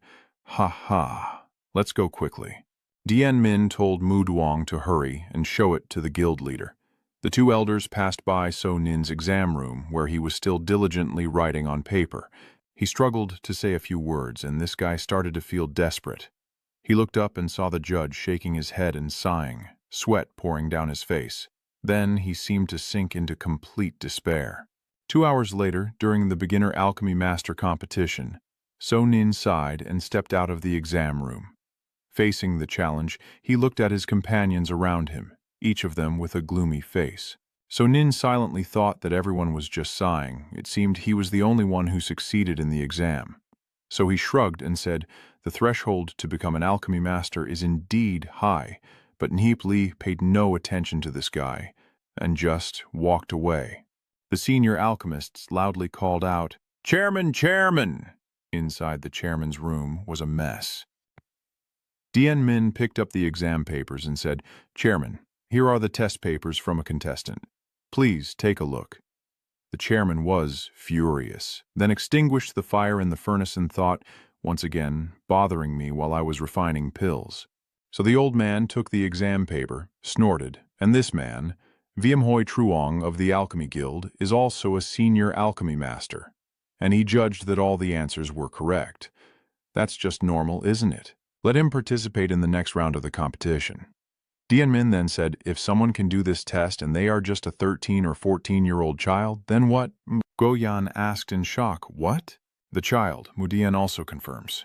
"That's right," Chairman Gu Wen asked with a smirk. "Huh, are you trying to conspire and deceive me? How could a 13-year-old child read so many alchemy books to answer all these questions?" Old men Dien Min and Muong glared and then respectfully said, "We wouldn't dare." Gu Wiem immediately ordered to take him to the office and then notified Steward Duong to come. "Do not tell anyone about this, not even the other elders. Understood?"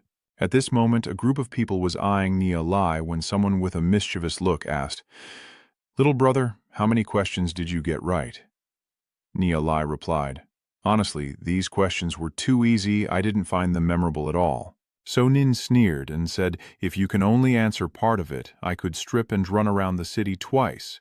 So Nin, furious and shouting loudly at the calm attitude of the opponent, arrogantly said, "If your answer is only partially correct, I am willing to strip and run around the city twice." "Really? Then hurry up and go so the opponent has no time to react." The sound of hurried footsteps echoes as Nie Li rushes away, causing Dien Min to breathe a sigh and shake his head at the white-clad group standing frozen like statues. Then he regains his composure and gestures, "Follow me, Nie Li." The others looked stunned. Dien Min, walking away, announced the result to Nie Li with a slightly triumphant tone, "You've passed this test." The others spat out their drinks in surprise. Nie Li obediently replied, "Yes, let's go. It's over. He's just a kid after all." "How is that possible?"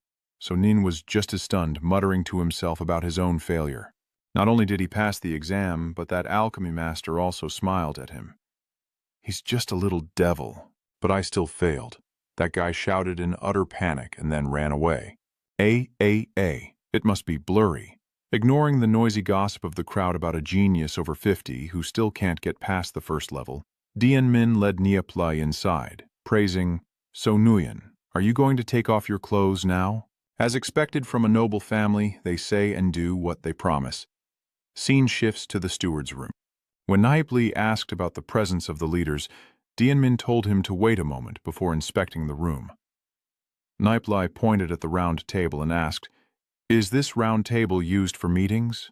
"Yes, you could say that, but it's not exactly a meeting room." "Look at the wall. Everything there is what the alchemy masters have summarized from their exchanges." While waiting, Nie Li appears surprised and excited. "Oh, it's not just about passing the exam. To borrow the power of the Alchemist Guild, you must demonstrate true strength and gain their favor." Coincidentally, he moved closer. Seeing Nie Li pick up the pen, Dien Min quickly stopped him. Wait. Nie Li innocently asked again. "What's wrong?" Dien Min was surprised by his intention. "Do you want to answer?" Nie Li confirmed confidently. "Yes, is it really not allowed?" Dien Min had to agree, but secretly wondered about the boy's lack of experience. "Sure, of course it's possible, but these issues are problems encountered during alchemy practice and lack practical experience." But the constant scratching of the pen interrupted the old man's thoughts. Nie Li wrote quickly like the wind, making Dien Min think to himself that despite lacking practical experience, he still answered. This will probably make them laugh their heads off. But as I look at the content, Dien Min begins to murmur an analysis. Kids these days, let's see. According to alchemical principles, Tish Tuyet Thao, Kutian Thao, and Long Dam Thao can produce a powerful antidote. But what are the ratios of these three herbs? Today, I will explain. His answer was that no matter what the ratio, it could not be successfully refined. He muttered for a moment before suddenly opening his eyes wide in amazement. It cannot be successfully refined, but if you replace long dam thao with long kui thao, following the formula of teach tuyet thao, ku tien thao, and long kui thao in a 1:2 ratio, it could work. Dian Min's face shows clear astonishment as he realizes the brilliance of this herbal substitution. Long kui thao and long dam thao are truly remarkable. These two herbs have similar effects, but long kui thao is slightly milder, and according to the ratio Nie Li wrote here, it might actually succeed. Seeing Nie Li filling the papers, Dian Min was amazed and thought, oh, he's written so much. Oh, as he stepped closer to examine it carefully, the old man was even more shocked to see all the problems clearly solved. A great academic discovery that even the chairman couldn't comprehend. Just then, Nie Li turned around and greeted, "Hello, Chairman Ko Vem, Supervisor Duong Han." Ko. Vem laughed loudly as he stepped in. "Ha ha, well done. I just saw you and all the answers are very impressive." Hearing Dian Min shout to announce the arrival of the hall leader, Ko Vem continued to talk about the current difficulties in the martial path and expressed his joy at meeting a genius like Nie Li. Duong Han patted Ko Vem's back to comfort him, then turned to ask Nie Li, "Nie Li, do you know our names?" Nie Li replied, "Of course, anyone studying alchemy would know our names." "I have written a letter to you before," Duong Han asked in surprise. "A love letter?" Nie Li sighed and said, "Of course not, I am still young. It is an essay on the application of purple orchid grass in alchemy." All three adults were stunned after hearing that. Ko Vem and Duong Han exclaimed together, "Is that essay yours?" Guo Weiwen modestly admitted he hadn't studied that deeply and asked Nie Li his age. When he heard that he was 13 years old, Sir President, Guo Weiwen couldn't help but marvel at how a 13-year-old possessed such profound knowledge. "No, my master didn't write that. That was written by my master. My coming here was also his idea." Ko Vem nods confidently, believing in the existence of a hidden master and wishing to pay a visit. Although Nie Li politely declines, citing his master's dislike of disturbances, Ko Vem still highly values his knowledge and orders Duong Han to award him the title of Senior Alchemy Master. Duong Han chuckled to himself. At only 13 years old, he was already a high-level alchemy master. Nie Li then finally mentioned the main purpose. "Besides this, I also want to negotiate something with the Grand Master." Ko Vem was surprised and agreed to cooperate. Nie Li begins listing the methods for creating the 5 types of elixirs. "I have the methods for creating the 5 types of elixirs.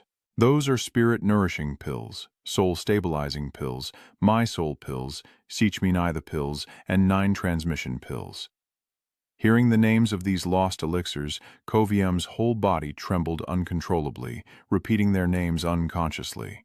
Nie Li confirms and compares their superior effectiveness to existing elixirs, further impressing Ko Vem with his revered master, who travels across the Holy Spirit continent to learn and develop these concoction techniques. Ko Vem asked again about when Master Nie Li would arrive at Kwanghuichi City, and Nie Li explained that his master wanted to give the method to the association but needed a large capital, so he proposed a business partnership with a 3-way profit split.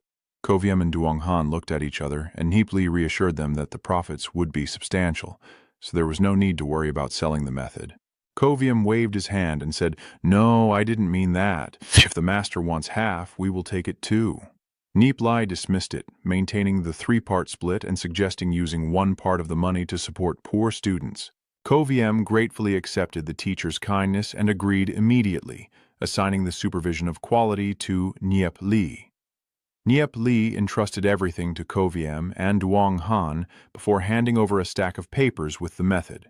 Ko Vem looked through the materials, surprised that they were all common herbs, but needed to enhance their effects. A while later, Duong Han returned with Huan Chuang's clothes, teasing Nie Li about the slightly loose outfit. Nie Li said she was in the beginner class at St. Lun Academy, which startled Duong Han. "Huh, are you joking? For a basic martial apprentice class, they really don't know how to recognize talented people." Nie Li refused her attempt to intervene and bid farewell. Watching her figure, Gu Vem sighed at the dawn of a new era, ordering Yan Ming to prepare for closed-door alchemy training and Duong Han to gather herbs. Duong Han reminds everyone not to forget that authors Mu Duong and the Alchemy Guild have begun a large-scale operation. A month later, during the final exam of the beginner martial arts class, the crowd buzzed with chatter. Someone saw Tam Viet holding the pill bottle and asked, and he proudly showed it was the soul-calming pill. Nie Li's group, hiding in the library, only now appeared. Tom Viet, proud of his alchemy pill from his family, doesn't realize that it was actually Duong Han who gave money to Nie Li, money earned from selling pills to the Thien Ngan family. Luke Fio smirks mischievously at Duong Han's appearance, but Du Trach warns him to watch his words. Duong Han angrily scolded the students right before the exam, making the atmosphere noisy like a marketplace. Deputy Dean Diep Theng sighed about the nervousness of the new students. Luke Fio saw someone and shouted. Niep Lai turned around and saw Diep Tu Van and Chiu Ngong Ni. Diep Tu Van asked about Niep Li, and Tio Angun He also greeted her. The crowd whispered and gossiped when they saw the two goddesses being close with someone. Tune Gung He suddenly realizes someone, leaving her stunned. Tom Phi appears arrogantly, calling Niep Lai condescendingly, "Humph, Niep Lai." Seeing Ngung Ni's frightened look, Tam Phi rushed forward intending to hit Niep Lai, but was blocked and pushed back. Stunned, Tam Phi asked for his name. Niep Lai tightly held Tiu Ngung's hand and declared, "Who are you?" Tam Phi shouted that he was Ngung Ni's fiancé and demanded Niep Lai to let go. Niep Lai sneered, "Fiancé? Who admits it? Ngung He, is he your fiancé?" Tiu Ngung Ni denies it, and Niep Li immediately scolds Tam Phi for being a toad wanting to eat a swan. Tiu Ngung Ni is surprised by Niep Lai's protection. Tam Phi is furious and threatens Niep Li, but he's not afraid and even challenges him back. Tiu Ngung Ni tries to intervene, but Niep Li calms her down and laughs out loud, daring Tam Phi. Tio Ngung Ni firmly supports Niep Li, declaring she will apply to enter the Thien Huan sacred realm to surpass the divine aristocracy. Tam Phi sneers at her ability, but Niep Li confidently intervenes, saying she will definitely succeed and drives Tam Phi away. Tam Phi gritted his teeth and left, threatening to meet at the Genius Tournament. The crowd buzzed again, discussing the incident. Diep Tu Van came to ask about her. Niep Li teased her about caring because she was jealous of Tiu Ngung Ni, making Diep Tu Van blush and deny it. The year-end competition at St. Lan Academy has gathered all the beginner martial arts students.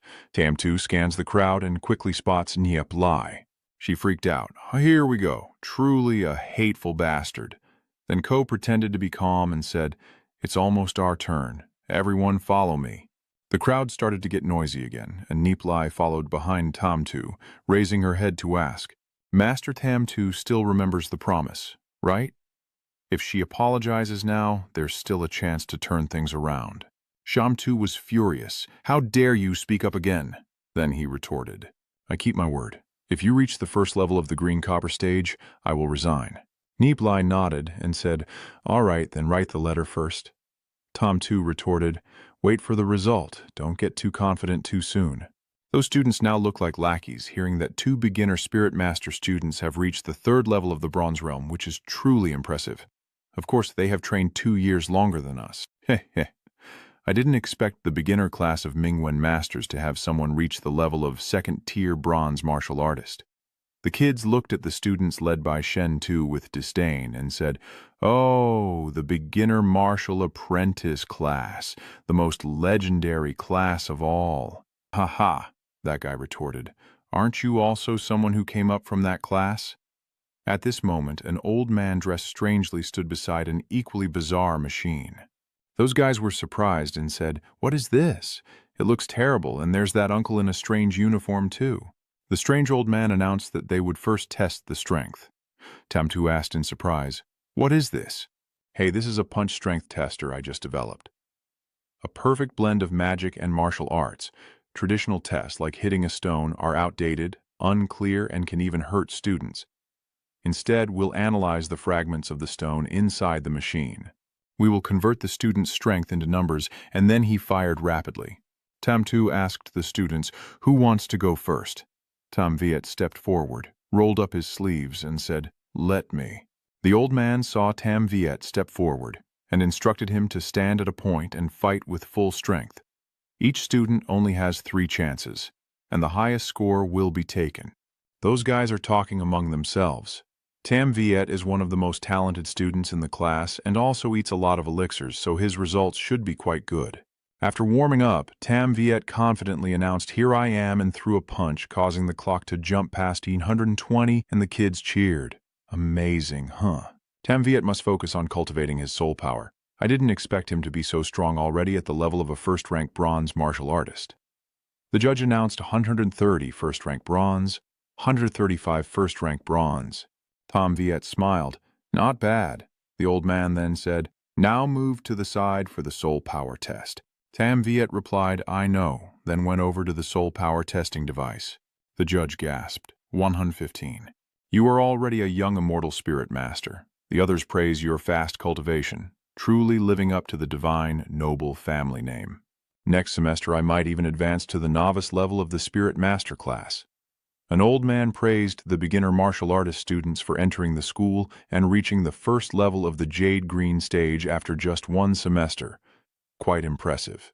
The judge called out for the next, while Luke Few's group was fighting among themselves. "This damn dog, let me handle him, I'll go first." So they ended up teaming up. Luke Few won and went ahead. "How should I punch first now?" Venom and Truong Min shouted angrily. "Damn it, aha!" Luke Few walks out calmly. The others are talking about how it's been a long time since they saw him. Isn't it true that he usually follows Nie Li? They probably won't reach the level of a true spirit medium. So Luke Few casually threw a punch, and the others marveled, "Wow, just punching randomly." But the crowd had to gape with their mouths wide open, and the old man was also stunned. What? The machine reports the 3-star Divine Talisman score as 265 points. These guys are stunned and asking questions. It's probably over. With such a light punch, it's already over 200. Luet Fio glared at Tam Viet. Tam Viet was furious. How can Heap Li's little brother be so strong? At this point, Shentu also looked grim, so Heap Li's old men are quite impressive. I didn't expect there to be a genius in this class as well. Thanks to the Alchemy Guild's extensive experience in crafting pills, their results this year are quite good. The clans will definitely not spare any expense to nurture their juniors. Lu Zhu has taken this seriously for the second time. He stomped his foot, swung his fist, and with a loud bang, the clock shot up. The old man was shocked and exclaimed. The crowd all gasped. Looking at his hand, Lu Shuo was dissatisfied and said, "Too weak, this is the last time." So he shouted out loud.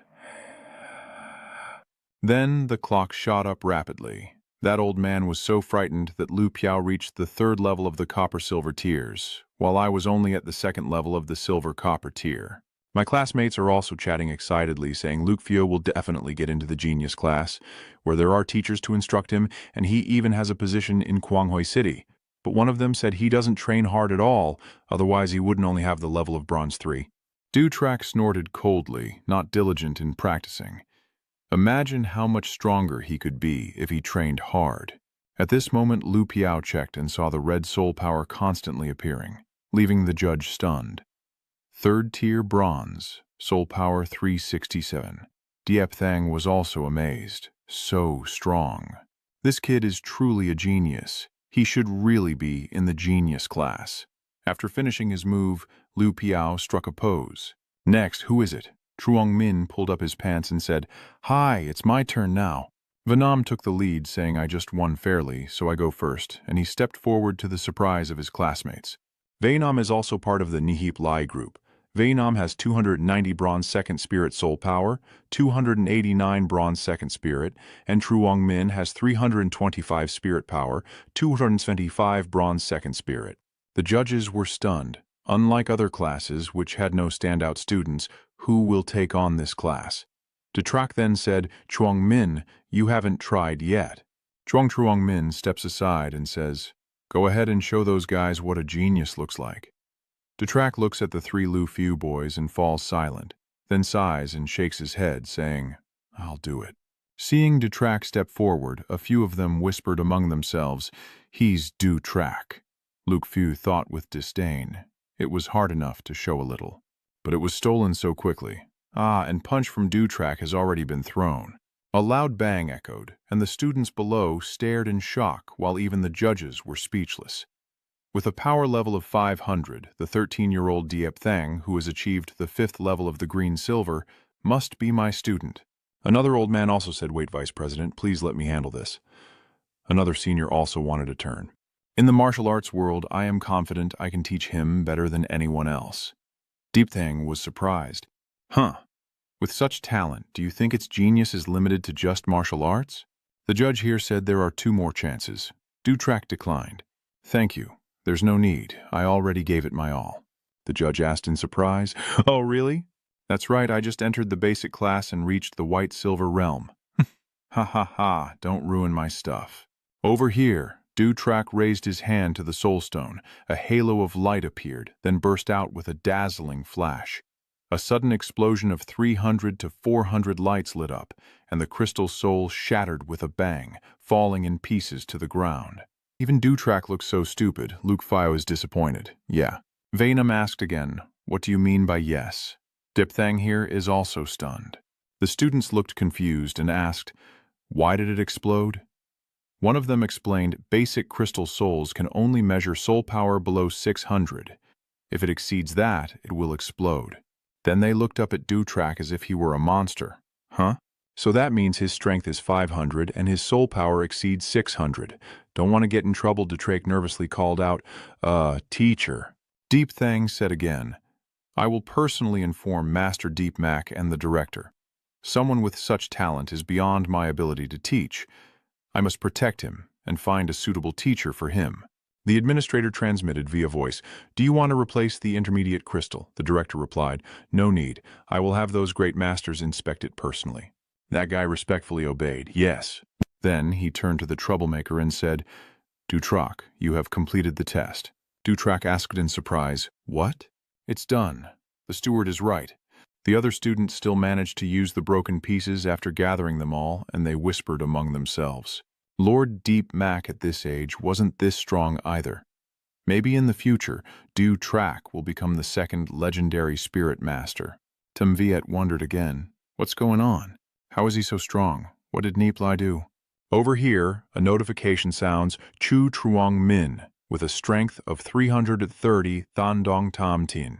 Just use the broken pieces to check the soul power. Of course, Chu Truong Min seems to dislike it. These students are still just like a market, a schoolyard, a beginner class of spirit summoners. The kids are chatting among themselves, and after checking many classes, only 15 students made it into ours. I wonder how the little demons in the basic martial apprentice class are doing. The other guy said, "Probably nothing."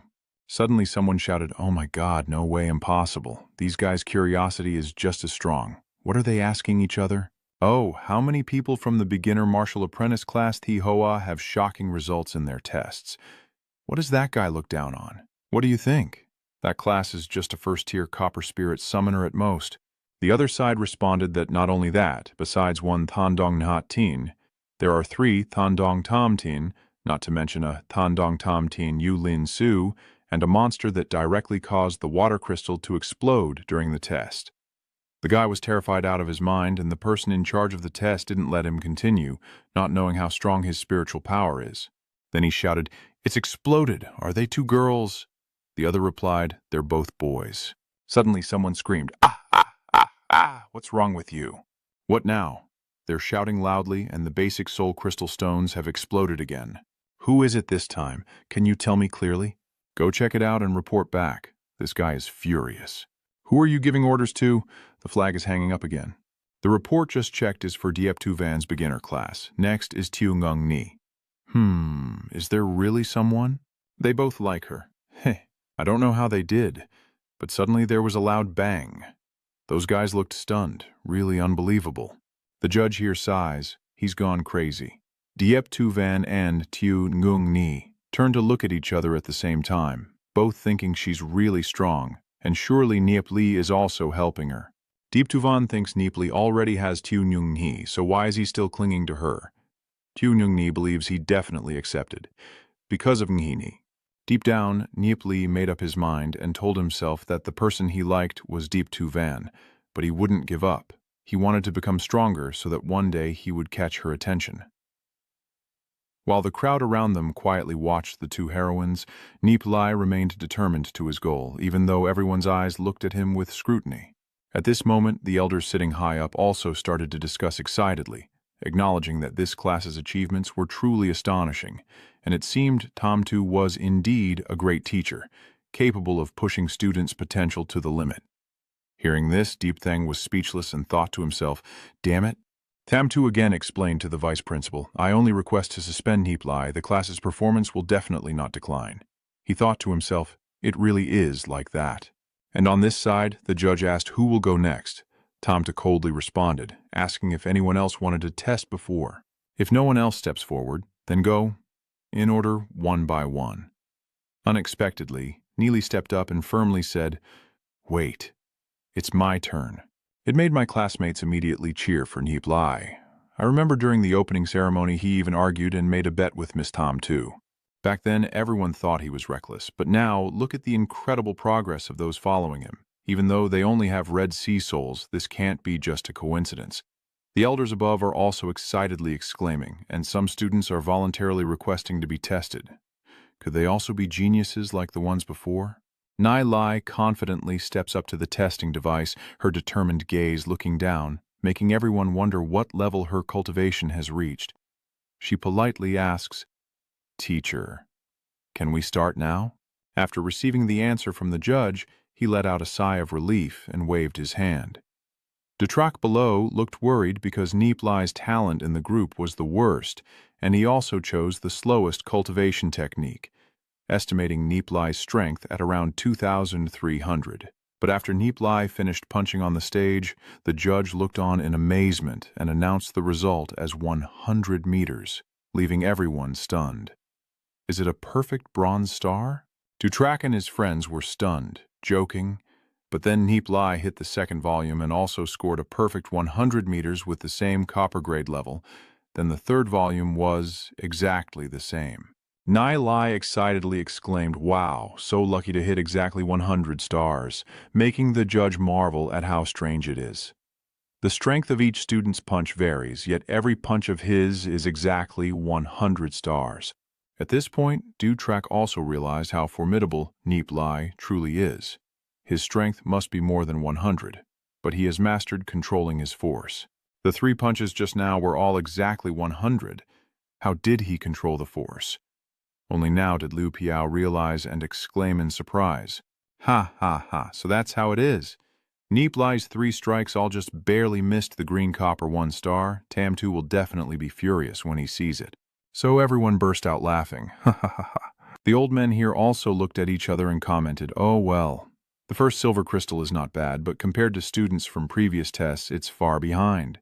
Deep Thang asked again, "So isn't that Nie Li? Let's check his soul power first. Maybe it will surprise us." Nie Li here has started testing her soul power, and the administrator announced scores of 70 and 80, but her spiritual power is 100, making her a first-grade copper. I wonder what's going on with this student tonight. Both strength and soul power are at 100, and the authority can be controlled, but the crystal soul cannot be mistaken. Nie Li stared at Shentu with wide eyes, her face darkening as she angrily shouted, "Why? Why is it a perfect score of 100? Even if he was 1 point short, he couldn't have reached the first copper grade." Then he was so angry that he trembled as he looked at Nie Li and her group laughing and talking. The judge announced the results and continued the test, causing Diep Thang to fall silent for a while before telling his subordinates to let him into the genius training class. That guy retorted, "Vice President, this might not be entirely proper. He's only at the first level of copper." Deep Thang glared and asked what was invalid. "Can I just like him?" They looked at each other in confusion, then still had to obey because they thought the vice director was the highest since the director wasn't here. All right. The re-examination continues, but after the second round, no one has reached the highest harmony stage, and Diep Thang sighs in a bit of disappointment. Another person reminds the vice president that a class of basic martial artists can already produce many geniuses, which is quite impressive. Look, they've become the center of attention in the entire school. Deep Thang burst into laughter. "Ha ha ha, that's true. I had high hopes for our class in the last exam. Let's go see how the other classes are doing." Why are you thinking about resigning, Teacher Tam, when so many talented students are emerging in your class? The academy is even planning to reward you. I think all the students in this beginner martial arts class need your excellent guidance. Hearing this, Tam Tu felt more bitter than eating chili. She then said, I have made up my mind. Please ask the Vice Dean for approval. Deep Thang sighed and said, if that's the case, I won't make things difficult for you. After the check, go through the procedures. Nie Li thought to himself that his soul power had already reached 189, which meant he could immediately attain the silver rank and become a true spirit master. He decided to use the image of the demon, but he still needed to bid to prepare the best spirit for them. The scene shifts to the beginner martial arts class, and Nie Li receives a notice from the genius class. He happily thinks to himself that he's stayed in this beginner warrior class for too long already, ha ha. At this moment, his classmates crowded around, calling out to Nie Li, please sign, let me follow. He wondered silently because everyone around him was improving at a lightning-fast pace. So does everyone want to sit next to me? There are quite a few students in this class who believe that so to become famous I should help them. Nie Li thought for a moment before saying, all right, let's do that, to strengthen ourselves and also to deal with the Divine Family and the Dark Guild. Then, the holiday at St. Lan Academy arrived, and the students rushed out like a swarm of bees. Nie Li looked at the necklace on his hand in confusion and asked Hong Ngosh. Tiu Uni shyly explained, this is a gift from me, hoping that when you see it, you'll think of me. See you next time? Then she immediately blushed and ran away. Nie Li sighed softly, a sincere gesture. Well, just take it then. Suddenly a voice echoed, criticizing Nie Li for being such a fool. Nie Li looked confused, huh? Deep Tu Van explained that at Kwanghui-Chi City, Hong Ngoch was showing a woman's love. Nie Li looked confused and asked, Ngung Ni? Diep Tu Van followed the figure of Tu Ngung Ni and then turned back to ask Niep Lai if Ngung Ni liked him so much. Why didn't he agree? Niep Li pouted and replied, but unfortunately the person I like is you. Ngung Ni also knows this. Deep Tu Van was startled and then replied, you must be joking. Don't think I'm easy to bully. Niep Lai seriously said with a smile, I am obviously telling the truth. Diep Tu Van snorted coldly. You snort, you talkative fool. Tell me. What am I good at? How can I compare? I can only say that some people are unchangeable in this life. Deep Tu Van froze in place, then fell into deep thought. I hope my husband is also a hero like him, with the power to summon wind and rain, to protect Guanghui City. Deep Tu Van chuckled softly. If you could reach the legendary level of Spirit Master, maybe I would consider it. Would Nie Li be scared? Isn't it supposed to be a gold rank? Deep Tu Van then said, yeah, that was just a joke earlier. Really clueless about women. All right then. Goodbye. Nie Li sighed. Why did my past life still choose me? Oh, do you see the past as something that already happened or as the future? I need to go back to the dorm to pack and say goodbye to my brothers. So, Nie Li came to say goodbye to his friends. Only Liu Piao wanted to kiss Nie Li on the cheek, which scared him half to death. Let's go. See you in a month. Goodbye. Heap. Nie pushed up the carriage curtain and sat down leisurely. The horse neighed loudly, and the driver pulled on the reins and shouted, let's go home. Apart from the two most prosperous districts, Kwanghui-Chi City has 6 other districts, and Nie Li's Tianyin family estate is located in the north of the city. Hearing the clatter of the carriage wheels, Nie Li estimated it would take a few hours. The wind howled, the cool breeze swept through, and the old stories of the past returned. Nie Li's father asked Tu Li. Nie Li was munching on a piece of watermelon when he looked up in surprise and asked what? Nie Li's father, Nie Min, was 37 years old at that time and a farmer who asked him, do you know what is the highest thing in this world? He answered, heaven. Nie Min chuckled and asked, so what is higher than heaven? What did Nie Li say? Isn't it true that his father often said there are stars in the sky? Nie Min was surprised and snorted. So what if not? Besides that, he explained that what is higher than the sky is the Fu in Truong Fu. Here, the character for husband is the character for heaven, with an extra stroke on top. Nie Min confidently pats his chest and says, husband here means a man's dignity, even higher than heaven. As a man, you must shoulder responsibility, have courage, and be determined to protect Kwanghui-Chi City. Your words carry a weight of 1,000 pounds, and most importantly, you must protect those who matter most to you. Even if I have to sacrifice my life, the most important person to me is my son." Saying that, Nie Min charged straight into the demon beasts. "Don't even dream of taking another step, you beasts." The clattering of the carriage brings Nie Li back to reality. He firmly said, "I will carry the responsibilities of a man in this life.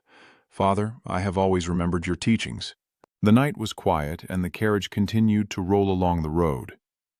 The next morning, Nie Li also returned to the family clan. Everyone looked up in amazement and said, "Nie Li, you're back! Did you come alone?" "Yes, the others will arrive tomorrow." The Tian'an family is a clan in the north of Guanghuiqi City, with over 100 households.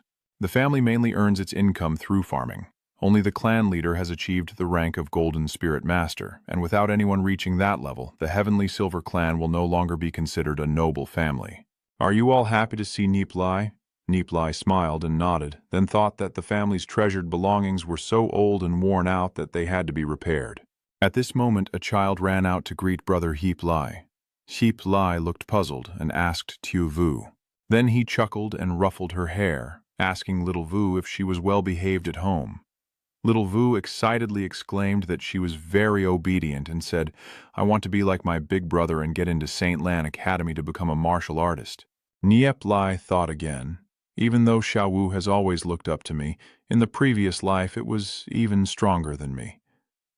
A big brother like me had to wait for my younger sister to protect me, and in the end, I could only watch everyone sacrifice." Nie Li reached out and said, "Let's go home, little Vu." Then the two siblings held hands and went home. "Yes," Nie Li thought as he walked, "I won't let anyone sacrifice for me anymore. I have returned." On the way back, Hiep Li saw everyone working in the fields, with Niep Min panting.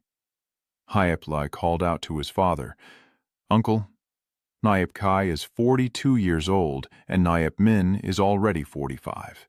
The two exclaimed, "Oh, Xiaoli is back!" Nie Pingli saluted his father. "Uncle," Nie Kai happily said, "I think Xiaoli has grown taller and looks more handsome. Spending a year at the academy really changes your aura." Niep Min grumbles that Xiaowu still doesn't wear shoes. Niep Min laughed out loud and said, "Let's go home now. Today Mom will cook some delicious dishes, then everyone will head back together."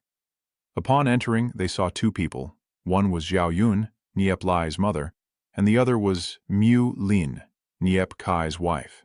Then the whole family gathered around the table, enjoying a lively feast. Nie Li ate while thinking that it had been a long time since she last tasted her mother's cooking.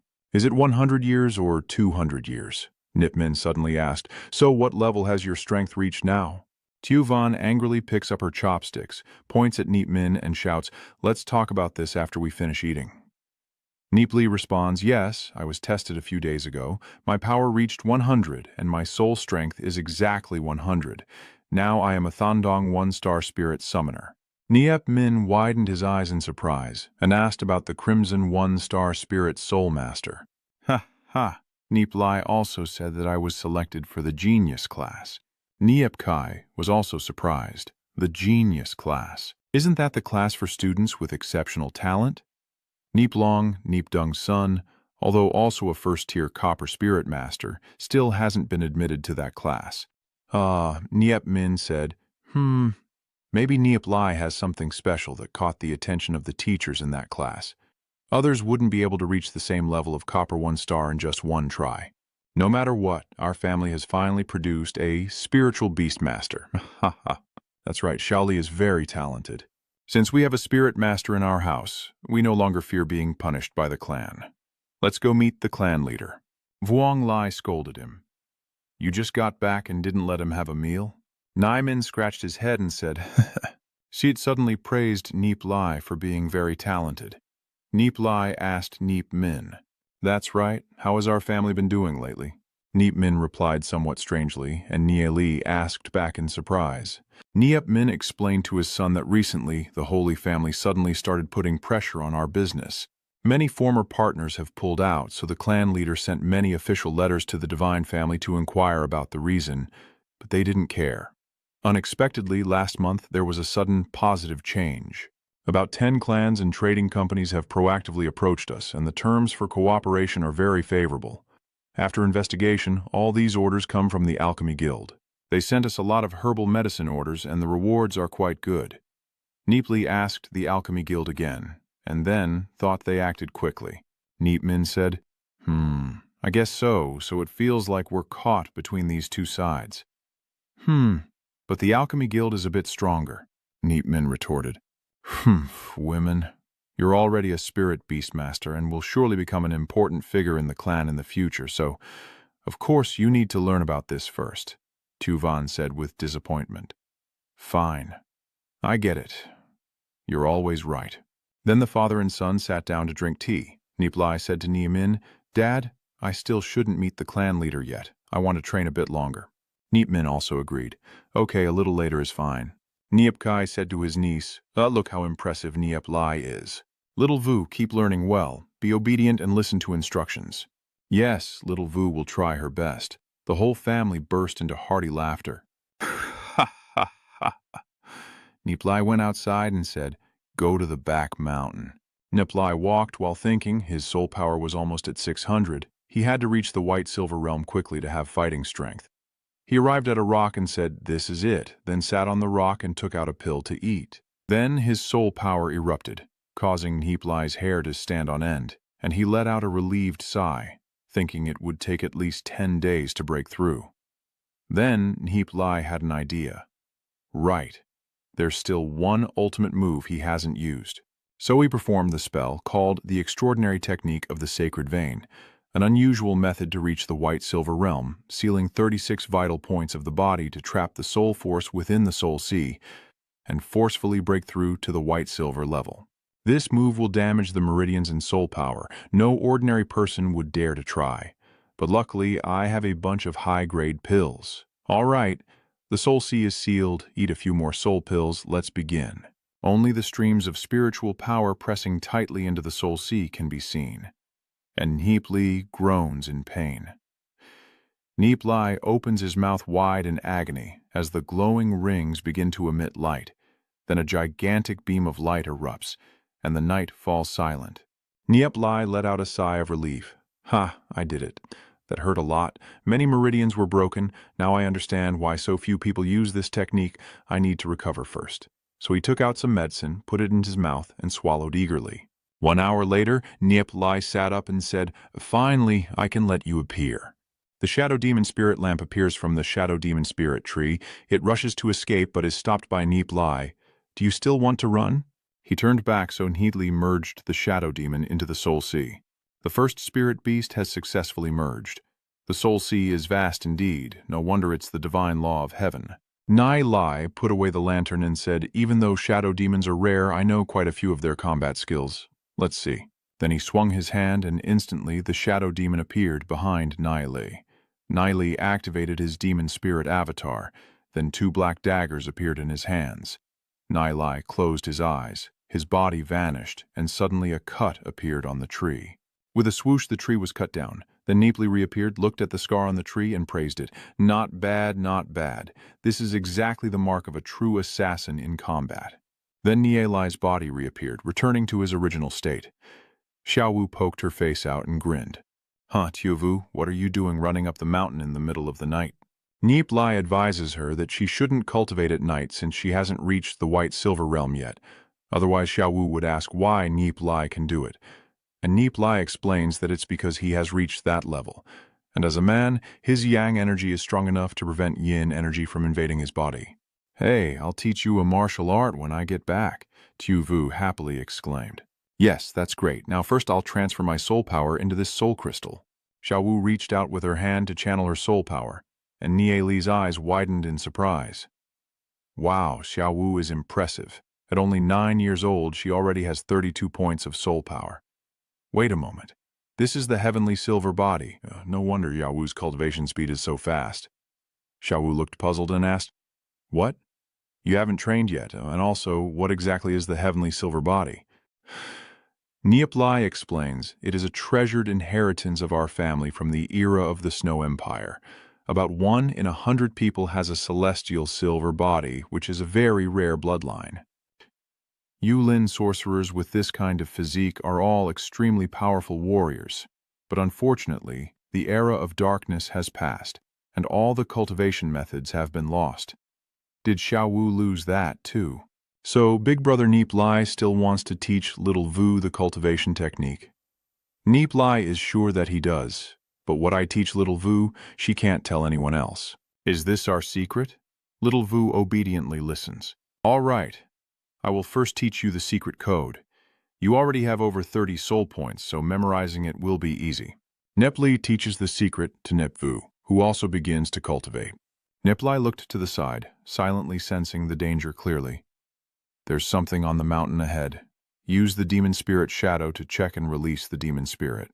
Although unable to fight directly, the spirit beast can sense what the spirit beast sees and hears, and it can hide extremely well. The shadow beast then swiftly rushes away.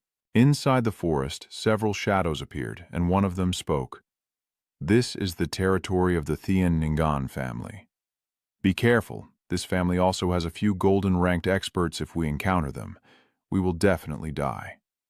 Another asked, are you sure Nie Li is in a house below the mountain? That guy replied naturally, we already investigated thoroughly this morning, and besides, the kids' parents are not cultivators at all, so we can kill them without anyone knowing. Does Nie Li think the divine family wants to target me? But this is the inner city of Guanghui. A familiar figure appears before the demon's eyes. Nie Li recognizes him as the 5 stars of white silver, along with 2 subordinates, the 3 stars of white silver, unsure if they are spirit summoners. So he told Nie Vu, Xiao Vu, you quickly run back and tell the adults that there are a few people from the Dark Guild in the mountain opposite. Nie Vu asked blankly, the Dark Guild, let's run together. Nie Li replies that it's okay. I'm observing them here. Remember to tell the boss that they have the white silver 5 stars and they must be on guard and run quickly. Nie Vu, frightened, quickly obeyed and ran away. Seeing her sister had gone far, Nie Li realized she could let go now. So he flew off quickly. Manhwa suddenly stopped, and his subordinates asked in confusion, what's wrong, Lord Supervisor? Manhwa waved his hand and said I was wrong, then summoned his spirit beast, a dark eagle tiger. It sniffed around, but found nothing. Manhwa withdrew her spirit beast and said, no one is here. Is it my mistake? Using spirit beast frequently makes you vulnerable to other spirit masters, so it's better to be cautious.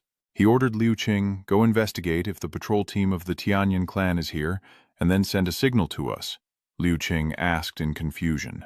What? Okay, Nie Li has also recalled his spirit here. Nie Li judged that the 5-star white-silver spirit master was a bit difficult. Then he saw Manhwa signaling to the 2 brothers, and the 2 immediately ran off in different directions. Oh, they've split up, or maybe only the white-silver 3-star warrior remains, which is no problem, I can handle it. Then Nie Li's body disappeared, and the guy kept walking, muttering to himself, feeling like someone was watching him.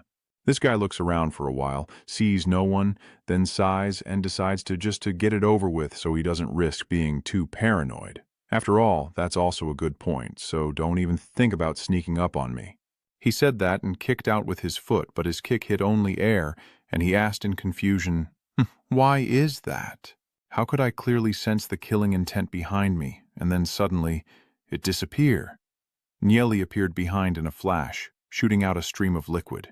The guy with Manhwa said he's been gone so long without sending a signal, he's just fooling around. Manhwa suddenly widened his eyes, sensing something's wrong. There's a smell of fresh blood coming from that direction. Walking this way, I only saw that guy had been taken down. Nie Li thought to himself, the first sneak attack was detected. It's been a long time since I held back. Manhwa's group has also arrived, seeing their teammate Manhwa startled and calling Lu Thon, only to find that they were killed silently shortly after separating, with no signs of a fight, and at this moment a wave of killing intent approaches. Manhwa calls his companion Liu Wiem, and the other obediently obeys. Then the 2 lean on each other, both drawing their swords and guarding both ends. Nie Vu is running at full speed with his small legs. Nie Vu gasping, the elder asks, is something wrong? The elder then asked Xiao, it's already so late, why are you still running around? Meanwhile, Manhwa and Liu Yan are still listening and watching. Manhwa decided to retreat first. There's no need to take unnecessary risks. Liu Wiem immediately obeyed. Then the 2 of them ran off headlong, with Liu Wiem thinking to himself that he had wanted to retreat long ago. Nie Li suddenly swung her hand to strike at Liu Yuan, who stared in surprise. Van Hoa at this moment also realized that Nie Li is you. Liu Viam has managed to block the demon's sword. Nie Li was surprised and snorted at Bai Yin Hu Li. Liu Yan burst out laughing, "Ha, die." He said that, and kicked, but all he heard was a thud as Nie Li swung his other hand and cut off Liu Yan's head, leaving him stunned. How could this happen? Van Hoa saw his comrade killed and shouted at Liu Yan. This little demon had transformed into a tiger spirit, using a demon's soul. He swung his hand to strike at Nie Li. Nie Li was startled and thought quickly, but before he could finish, he was hit in the stomach. Nie Li's body was knocked over repeatedly. Van Hoa lunged forward and struck him against the tree trunk, but all she saw was a broken and shattered tree trunk, while Nie Li had already disappeared. This guy is clueless, I can't see him anymore. Is he a kind of spirit creature, a sneaky assassin? Watch me drag you out here. Nie Li now appears behind the tree trunk, assessing the situation and using illusion magic, though it's too slow to hide through objects. He attacks quickly, must find an opening. Thinking this, he resumes hiding and begins to move. Van Hoa carefully observes his surroundings when suddenly Nie Li appears behind him. He swings his sword down with a whoosh, but Van Hoa quickly leans back and narrowly escapes. Nie Li hung in the air with two swords in his hands, while Van Hoa quickly got up. Then he swung his claws and charged in. Nie Li also transformed his swords into claws and joined the fight with Van Hoa. His three claws turned back into swords, and he slashed with a swift strike, causing Van Hoa to bend down to dodge but still get a handful of hair cut off. He felt a chill down his spine as Nie Li retracted the sword and then charged again. Van Hoa quickly jumped back to avoid him. From this, I can tell that his weapon varies in length, retracts and extends smoothly, and moves at an astonishing speed. I don't know what kind of spirit beast he has, so he tenses up and directly says he will break through with force. Let's see how you handle this. Nice. But Nie Li disappeared again. Does Van Hoa think he's hiding himself again? No matter how advanced the stealth technique, as soon as you're injured, you reveal yourself. So this guy charged forward with a loud bang, shattering the ground around him. Booming sounds as rocks fly up, Van Hoa kicks a piece of earth away, which crashes into a tree with a loud explosion. Then he continued to kick, and the dirt chunks flew up loudly with explosions and billowing dust, but there was no sign of any demon ahead. Van Hoa angrily asked what was going on, where he was. Could it be that he used some kind of concealment technique? Looking at Liu Viam's corpse on the ground, Van Hoa growled cursedly, "One day I will destroy your Tianyan family." The space fell silent. Van Hoa realized someone was there, a member of the Heavenly Silver clan. How could he have been detected, or was the master already prepared? Then he quickly moved to another spot, and suddenly Nie Li appeared above. Van Hoa was startled, but Nie Li swung his sword down. Van Hoa leapt away to escape, but was cut on the leg, and he angrily said, "Damn it, his sword is too fast." So this guy ran off headlong. Nie Li also landed. He sighed in relief that he couldn't catch him, then returned to his original state. He started to examine these footprints too carelessly. Suddenly, a few people appeared behind him, and one of them called out to Nie Li. Nie Vu asked, "Do you see where the members of the Dark Guild are?" Nie Li asked Elder Nipen in surprise, then pointed and said, "One is running that way, and there are two more over here." Nipen was surprised, and Nie Li continued, "The fleeing person is the demon spirit master Bai Yin Wuxing, but he's injured and might leave blood traces." Niep. Anne confirms, "Yes, I will chase after him. Hugh Feng, Hugh, not you stay here." Nie Li, "Are you hurt?" I'm fine. That's good. Don't worry. I'm heading out now." At this moment, Nie Hugh Not, a 20-year-old martial artist of the White-Silver First Star, snorted and said to the person next to him, "Nie Hugh Feng, a 20-year-old spirit master of the White-Silver Second Star. How could someone from the Dark Guild come here? Are you trying to deceive Elder Niban?" Nie Li waved his hand and said, "Let's go see those two quickly." Nie Hugh Not was surprised, "Oh, how dare this kid talk to me like that?" Nie Hugh Feng thought, feeling that Nie Li had changed after returning. Then all three headed to the place of the two Dark Guild members. Nie Hugh Not asked, "There are two more dead. Why did they die? Was it you?" Nie Li didn't answer, and just rummaged through the other guy's body, quickly pulling out a token. Nie Hugh Not said, That's the Dark Guild's token, so it really is someone from the Dark Guild. Huh. Probably these two fools from the Dark Guild came to our family to steal something. Then you caught them, right? Nifong didn't say anything, but moved forward, sat down to search, and saw that the guy was holding a white, silver protective shield, which he took and examined. Nipionat looked puzzled and asked, "So what, brother?" Nipio Fong replied that both of these guys are Bakugan martial artists. Nipionat was stunned. How could that be? Hio Fong replied without hesitation. What they were wearing was a Bakugan combat armor, and their muscle strength was also above yours. Hyunat stared blankly at Nie Li and asked, "So you killed them? Did you kill these two Bakugan-level guys?" Nie Li was silent for a moment, then replied, "I didn't say I defeated them. I also don't know why they died." Hio Fong stood up and wondered, could there be another powerful expert helping Nie Li recently? Then why haven't they appeared? Looking at the quiet forest, Hyunat wondered why Elder Nippon had been gone for so long without returning. Could he be in danger? Hio Fong shook his head and said, "Don't worry, it can't be. Elder Nippon is a 3-star Golden King martial artist." Hyunat agreed, then suddenly someone arrived. It turned out to be Nippon. He snorted coldly. That guy also has some tricks to make him escape. Are you shocked, Hyunat? Nippon looked at the corpse and asked, "Did Nie Li kill these two?" Hyunat sneered. "These two are both Bakugan martial artists. How could young Nie Li possibly fight back? Since they are from different branches of the family, the relationship between Nie Li's family and Hio Fong is not very good. The juniors in the family have hated each other since childhood." Nippon assessed the situation and made sure not to leave any marks of the blow on the head that could be traced back to him. The wounds are also very strange, capable of killing two white-silver martial artists and injuring that spirit beast master. I'm afraid even I would find it hard to do.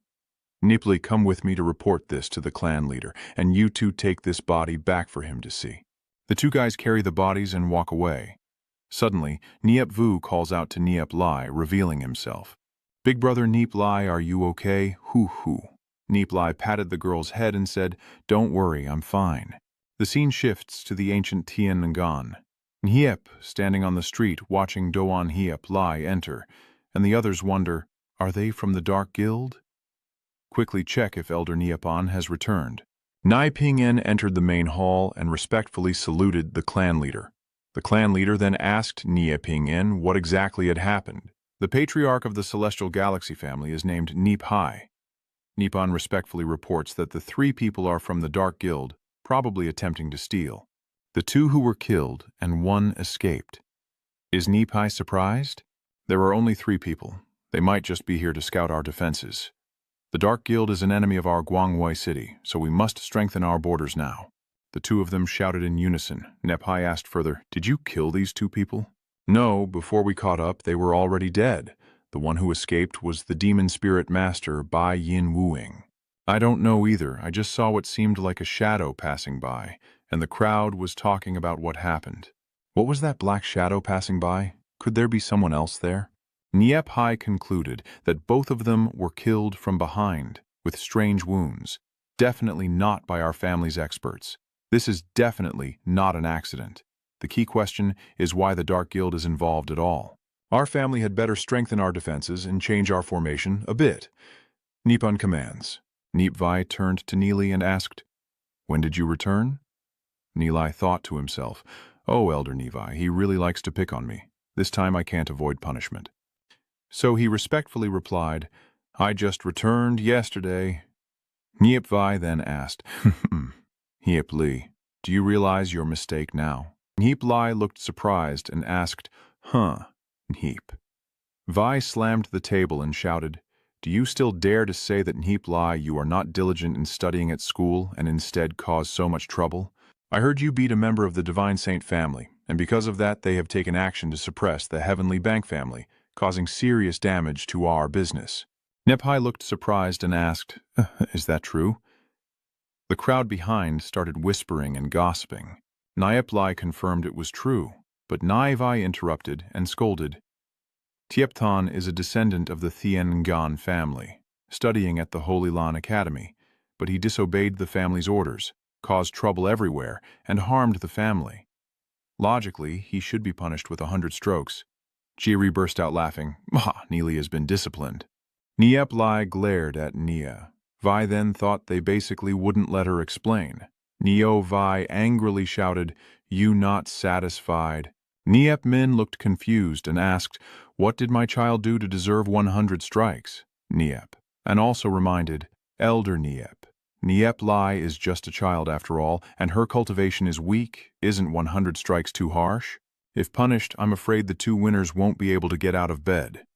Niep Vi retorted, "Niep an elder. You can't defend the juniors like that. If the Alchemist Guild doesn't help us save the family, you can imagine how bad the situation would be for us. Surely you realize that 100 meters is already too lenient." Heap On is speechless. Niep Li remains silent for a long time. Niep Hai continued, "Although he said that not long ago, I heard that St. Lan Academy had invited Nie Li to join the genius class. If he is punished with 100 meters, he might miss his classes."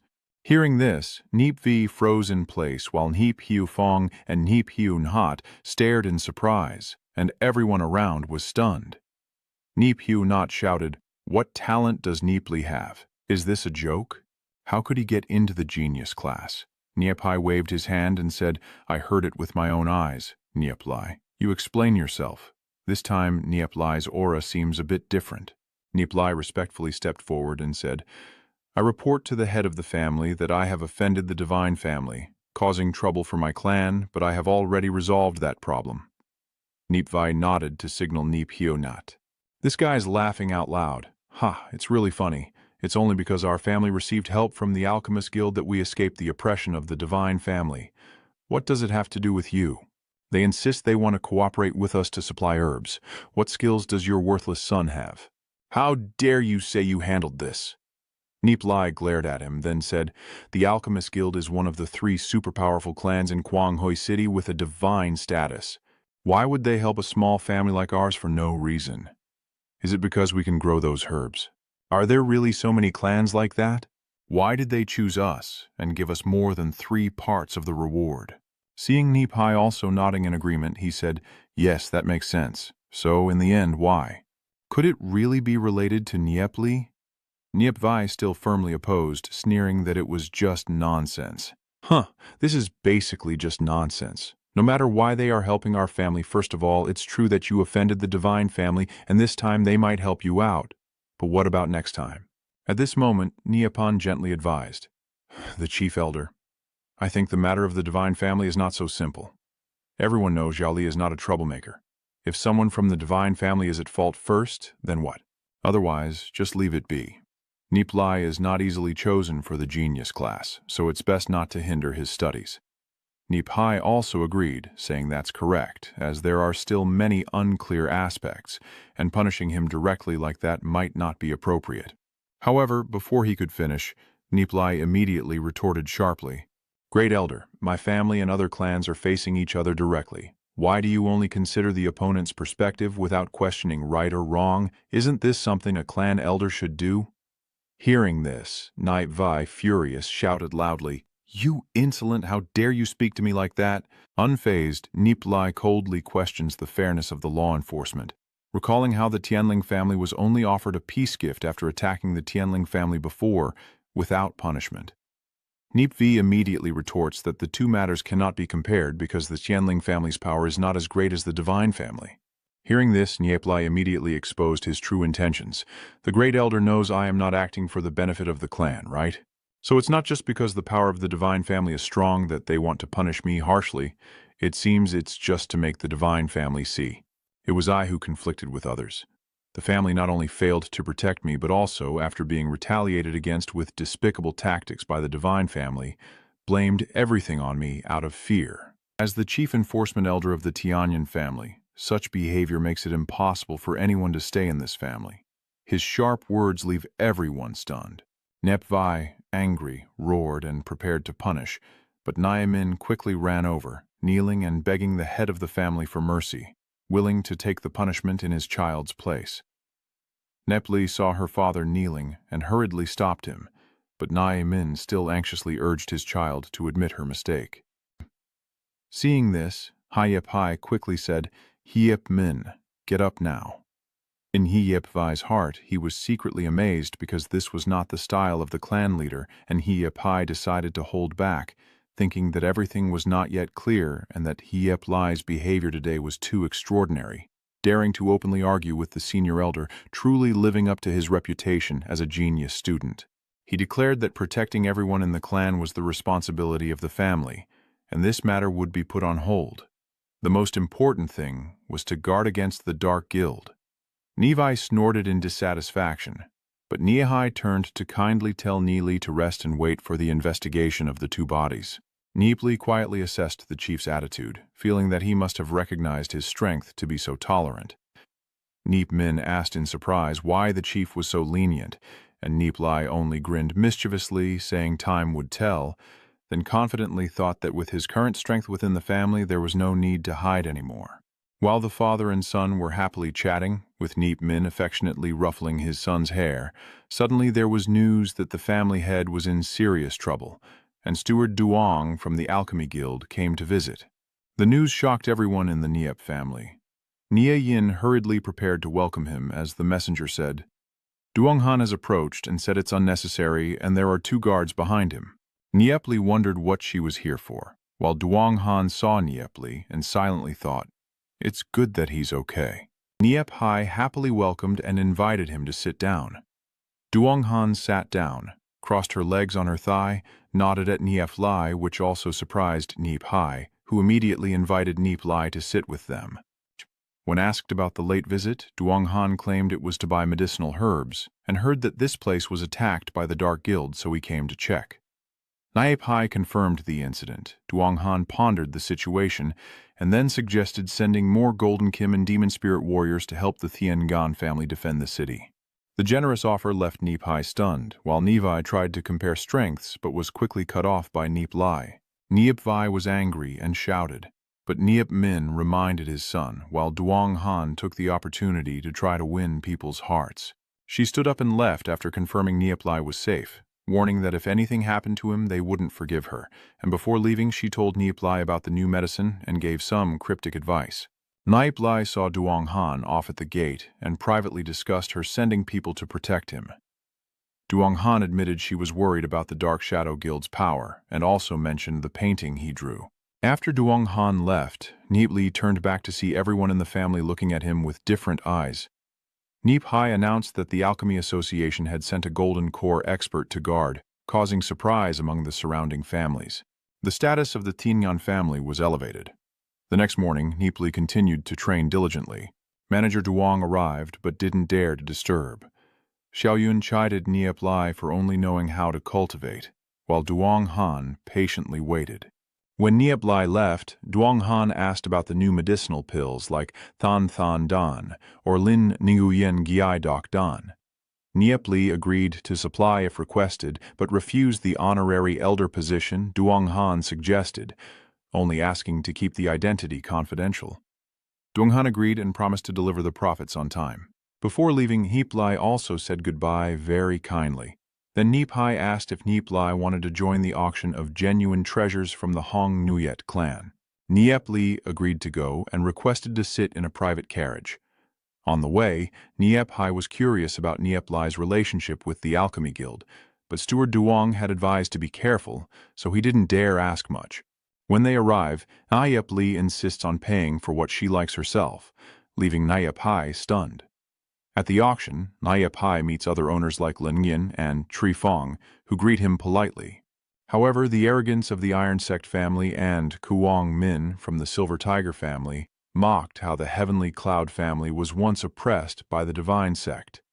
Niep Hai was angry, but Niep Li sarcastically pointed out how the Alchemy Guild bought herbs at high prices from the Heavenly Cloud family, while no one bought from those two clans, making Loitrak furious and call Niep Li a lapdog. The auction begins with an ancient jade from Thanha town.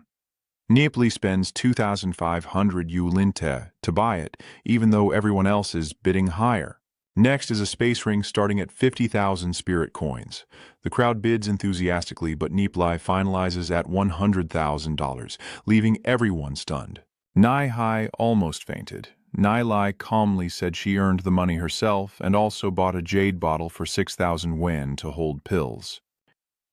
The highlight was a set of golden ice emperor dynasty robes starting at 600,000, with Nie Li bidding 1 million straight away, making Nie Li rejoice because his grandson was too rich. The most anticipated items, the soul-nourishing pills and spirit-stabilizing pills, appeared as entrusted by the Alchemy Guild. The starting bid was 100,000, and the clan leaders fought to bid up to 650,000. Nibin broke out in a sweat and asked Nie Li if he could help buy a share. Nie Li nonchalantly said he didn't need to buy more because he already had a lot at home, 5,000 bottles of spirit-nourishing pills and 600 bottles of soul-stabilizing pills, leaving Nie Li and Nipin utterly stunned. Nie Li also generously gave the family 6 parts of the profit from these pills, making the 2 elders as happy as if they had found gold. Nie Li realized Nie Li's importance and decided to let him freely choose items from the family's treasure vault. Nie Li quietly thanks himself, knowing that in his previous life he never had the chance to enter there, and inside must be many treasures passed down from the era of Emperor Feng Tuyet. Holding the glowing red pill in his hand, Nie Li confidently declares its miraculous effects, causing Elder Nie Pan to become visibly excited and exclaim, "Wow, thank you, Xiao Li." Seeing this, Nie Li muttered in his heart that the Sich Vm Thoi the Dan is even more useful for demon spirit masters than for warriors. So he regained his composure and loudly declared, "Of course, the Heavenly Silver Clan is your family. So is the treasure vault. I will personally take you there soon. Take whatever you want." After a moment of hesitation, he added, "Everything usable or sellable in the vault has been sold or used up, and there's nothing left of value." Hearing the clan leader's sigh, Nie Li just smiled and praised him. The clan leader is truly generous and magnanimous. I've misunderstood him all along. Here is a Sich VM. Thoi the Dan. Take it and use it first. Once you finish choosing at the family vault, I will give the family 100 Mai Sich VM Thoi the Dan and 100 Mai Ku Chuyen Dan. His Hai quickly replied, "Thank you, Tiu Li." At the auction, the atmosphere grew lively as the hosts discussed Nie Li's appearance. Kuang Min didn't miss the chance to mock, laughing loudly. "Look at Nie Li. First he spends a fortune on treasures, then he has no money left for pills. Ha ha. The golden battle armor is indeed powerful, but only Nie Li can use it, and it only works during combat. Wasting so much money, he's probably regretting it now." While everyone is still gossiping, Nie Li continues to spend money on shopping, making everyone stare in amazement. Loi Trak and Kuang Min were both stunned with their mouths wide open. Nie Li patted the auction sign and muttered, "Bought over 10 items, but none of them seem particularly special." Suddenly, the steward announced a special item about to go on auction, causing the crowd to stir and look towards the newly appeared prominent figures. "This auction is about to end, but we have a supreme treasure about to be auctioned." The crowd started to get noisy. "Huh? Look quickly, that's the elder of the noble families and the top families in the city. Why are they here?" Seeing these figures, Nie Li is also quite surprised. The nearby clan masters also looked at each other in surprise and asked, "What's going on?" "I heard that the Hong Yue clan found a treasure in the Dark Void, so they invited the 3 great clans and the 6 major noble families to hold this auction, which is why they are here now. As for the previous items, every auction house has them." The crowd is still buzzing about the origin of the item found in the Dark Void. Wow, they're really brave to go into the Dark Void. That place is extremely dangerous. Nie Li thought to herself, the Dark Void is something I've only heard of, filled with a large concentration of demonic spirits and illusions.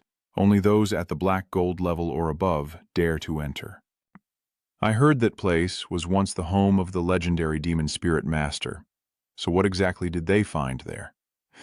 Under the guidance of the steward, the distinguished guests took their seats, saying, "Please follow me, please be seated." This is the first row of honored guests. The steward happily continues to introduce. "I hope you will be orderly for a moment. We will immediately reveal this rare wonder to you. In the end, what it is must be very valuable." When the cloth was lifted, revealing an object that looked like a fish stew pot, Nie Li was also stunned and exclaimed, Then the cloth was fully removed to show a fish stew pot. Oh, it's actually a forging furnace. Nie Li also stared in surprise, not like the kids who were shouting along. Wow, the spiritual energy fluctuations are so strong. The steward begins to explain about the mysterious treasure. What exactly is the origin of this item? Even our family doesn't know, but the spiritual energy it radiates shows that it is definitely not an ordinary object. Moreover, according to our master, if a demon spirit cultivates around it, it can greatly enhance the demon spirit's power. The owner hopes to find someone destined to fully realize its power. The starting bid for this treasure is 8 million. Do you know how to use this thing? But looking at the 3 spiritual soul forces it radiates, it's definitely not simple. I really want to study it. The value of the item keeps increasing, making Nie Li think to himself, it's already gone up to 12 million, then 15 million. Dream-devouring demon fox, luckily I've heard about how to use it. I must get this item. The divine families on this side start bidding. The divine noble family bid 10 million. Yang Huan is not far behind at 35 million. Nie Li asked in surprise, is someone already bidding more than 45 million? Is Duong Han also here? Master Elder, could you help me talk to Manager Duong and ask her to assist me in bidding for this treasure? I will pay when the time comes. Nie Li takes on the task. I can go now, Little Li. With so many pills in the elder's hand, he couldn't just let him go, so he shot forward suddenly, making Nie Li marvel. The clan leader is truly generous and bold. I've misunderstood him all along. Just then, a voice rang out, causing the entire hall to fall silent. 50 million. Duong Han looked surprised and asked, What? Master Nie Li. Those guys looked dumbfounded and whispered, 50 million, truly a lot of money. Nie Li returned and announced, Li, Supervisor Duong has agreed. Nie Li replied, Yes, thank you, Master. The steward announced the auction continued. The Alchemy Guild bid generously, and no one else dared to outbid them. All the clans here, thinking of the guild's extraordinary status, chose to remain silent and withdraw. The auctioneer counts down 55 million for the first time, 55 million for the second time. Very good, it's in hand. 55 million for the third time. Before the hammer falls, someone bids 55 million and 500,000, causing a buzz among the crowd. Yang Huan secretly thought that whatever Nie Li wanted to get must be something that would help him succeed, but he wasn't sure if 50 million was too extravagant for this treasure beast. Yang Huan looked at the black-clad man and the others who were questioning. Are there still people raising the bid? What's going on? Unless Nie Li knows how to use this treasure, she paid 60 million, and the man in black bid up to 65 million. Yang Han pays 700 million. Nie Li is stunned after hearing this. How much money does Nie Li actually have? Where did she get so much money? That guy paid an additional 75 million, making Nie Li gasp in shock and ask what that was. Even if it costs $1 billion, someone still outbids the price, right? Nie Li said to Nie Li. Master Nie, I trouble you again to help me talk to Steward Duong. This item must be obtained at all costs, no matter how much it costs, and also the person bidding against her right after the auction ends, send someone to follow her, preferably Huang Jin. Not He Jin, absolutely cannot let him find out. Nie Li also agreed. Yes, I also find this guy a bit suspicious. Nie Li sighed. Could there be someone besides me who knows how to use this dream Yao beast? The bidding soared to 80 million, 85 million, 90 million. Nie Li whispered to Duong Han. She turned away and then bid decisively 1 billion spirit coins. Loi Trak stammered in horror. 10,000, 10,000. What exactly is this? Does that old man also wonder? Does Duong Han know what this Jade Lake is? The steward announced first 110 million spirit coins, second 110 million spirit coins, third 10,000 spirit coins. That guy paid 110 million. Duong Han finalized at 120 million. The man in black swallowed his saliva, and finally the Jade Lake was won by Duong Han for 120 million, marking the end of the auction. Then, in the auction house's secret room, Duong Han kept touching the furnace and sighed. Nie Li, do you know how to use this after spending so much money? Nie Li calmly replied, I don't know. Duong Han opened his eyes in surprise and asked, who Nie Li explained that it was because he didn't know how to use it, which was why he had to bid so fiercely. Duong Han was even more surprised, looking at the power it radiated. It was definitely not an ordinary item. The master might even know how to use this. Oh, if you're buying it as a gift for your master, you should take good care of it. Here's the 120 million. Sorry for the trouble, Manager Duong. Duonghan refused, saying, No, this is something our alchemist guild auctioned to gift to your master. And then she thought, this is a good opportunity for a gift. How could she miss it? Master Nie Li is pleased, saying that maybe he can provide some medicines. Nie Li smiles and says, Thank you, Supervisor Duong.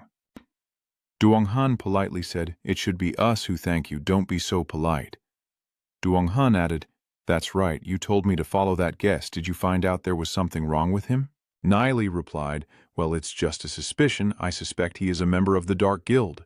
Duonghan agrees, saying they could offer hundreds of millions of spirit coins, so it must be an extraordinary force, and we can't dismiss that possibility. Nie Li objects, Huff, we should have realized that from the start.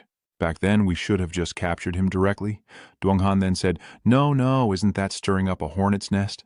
If he truly has connections with the Dark Guild, following that lead might even uncover the underground forces of the Dark Guild within the City of Glory.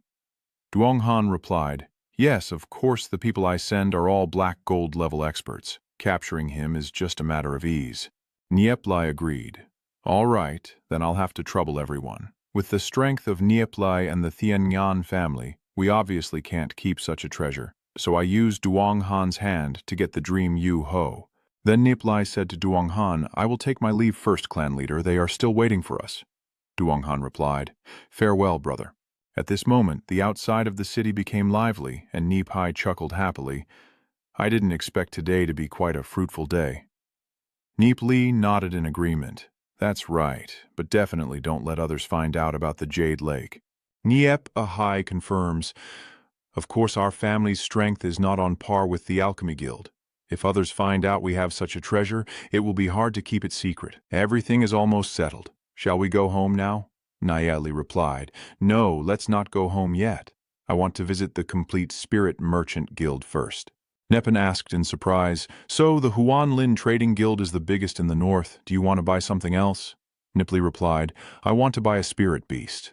The two old men widened their eyes in surprise and asked, You, Lin? Xiaoli, have you reached White Silver already? Nie Li nodded in confirmation. Nepen was stunned. Really? Really? Nie Li confirmed. Yes, it's true. I'm sorry for always hiding it from everyone. Nepen burst into laughter. Ha ha ha. Nie Li asked again. So Li, what kind of spirit do you want to love? Can we give you some advice? Nie Li replied, Thank you, clan leader, but I have already made my choice. The two old men stared in surprise as the chief treasury officer cheerfully greeted.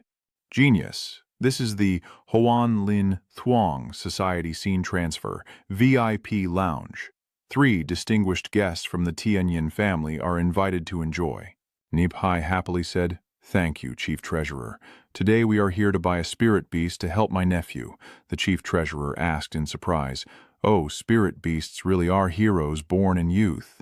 Then the old man set down the teapot and said, I wonder what kind of spirit beast Master Nie Li wants to buy. Please take a look, we have all kinds of spirit beast here. Thank you. Of course, I hope that the chief clerk can keep this transaction confidential for us. Manager Teo glanced at Nie Li and nodded in confirmation. Manager Teo smiled. Haha, of course. We would never disclose any customer information. Nie Li opened the book and said, All right. Then, looking at the types of spirit beasts, he asked, Chief Treasurer, how many of these Dream-Cursed spirit beasts do you have? The fund manager was surprised and said, Oh, the Dream-Cursed spirit type is very rare. It seems there are only about 5 of them. But young master, the Dream-Cursed spirit is the hardest to control. The first spirit beast of the Thian family, I think it would be better to choose a different species.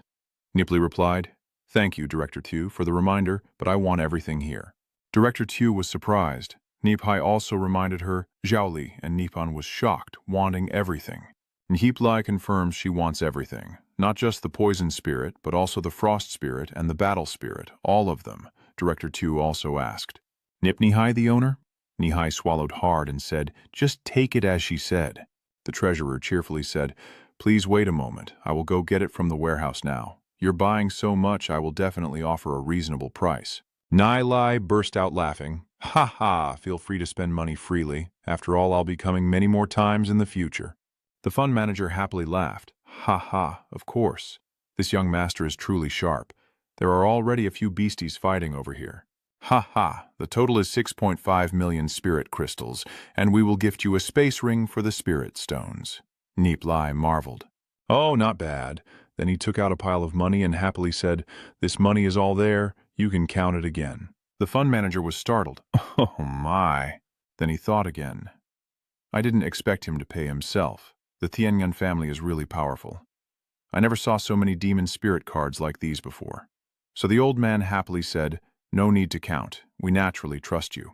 All right, have a good transaction. I might come back in a few days to buy more spirits. Just need someone to tell us a word, and we will send the spirit beast directly to the Tianyuan family. Nie Li replied, "No need to be polite. Clan leader, senior elder, let's go home." So everyone headed back together. After returning to the clan, Nie Li distributed the pills that Nie Li had given him. At the same time, to protect Nie Li, Nie Li arranged for the Nie family to live in an independent villa area. As for Nie Li, who possesses the Dream Yao beast, he begins to use it. He only knows one way to use the Dream Suppression Demon Lake, which is to put 10 demon spirits into it, making it possible to cultivate a stronger demon spirit, but sometimes it fails, and all the spirits will disappear. Although the shadow demon is powerful, it is only a spy spirit. Now, Nie Li truly needs a combat-oriented spirit beast, and he originally planned to explore some ruins to take risks, but now is the time to cultivate a fierce-type beast. With this dream suppression demon fox, the plan becomes even better.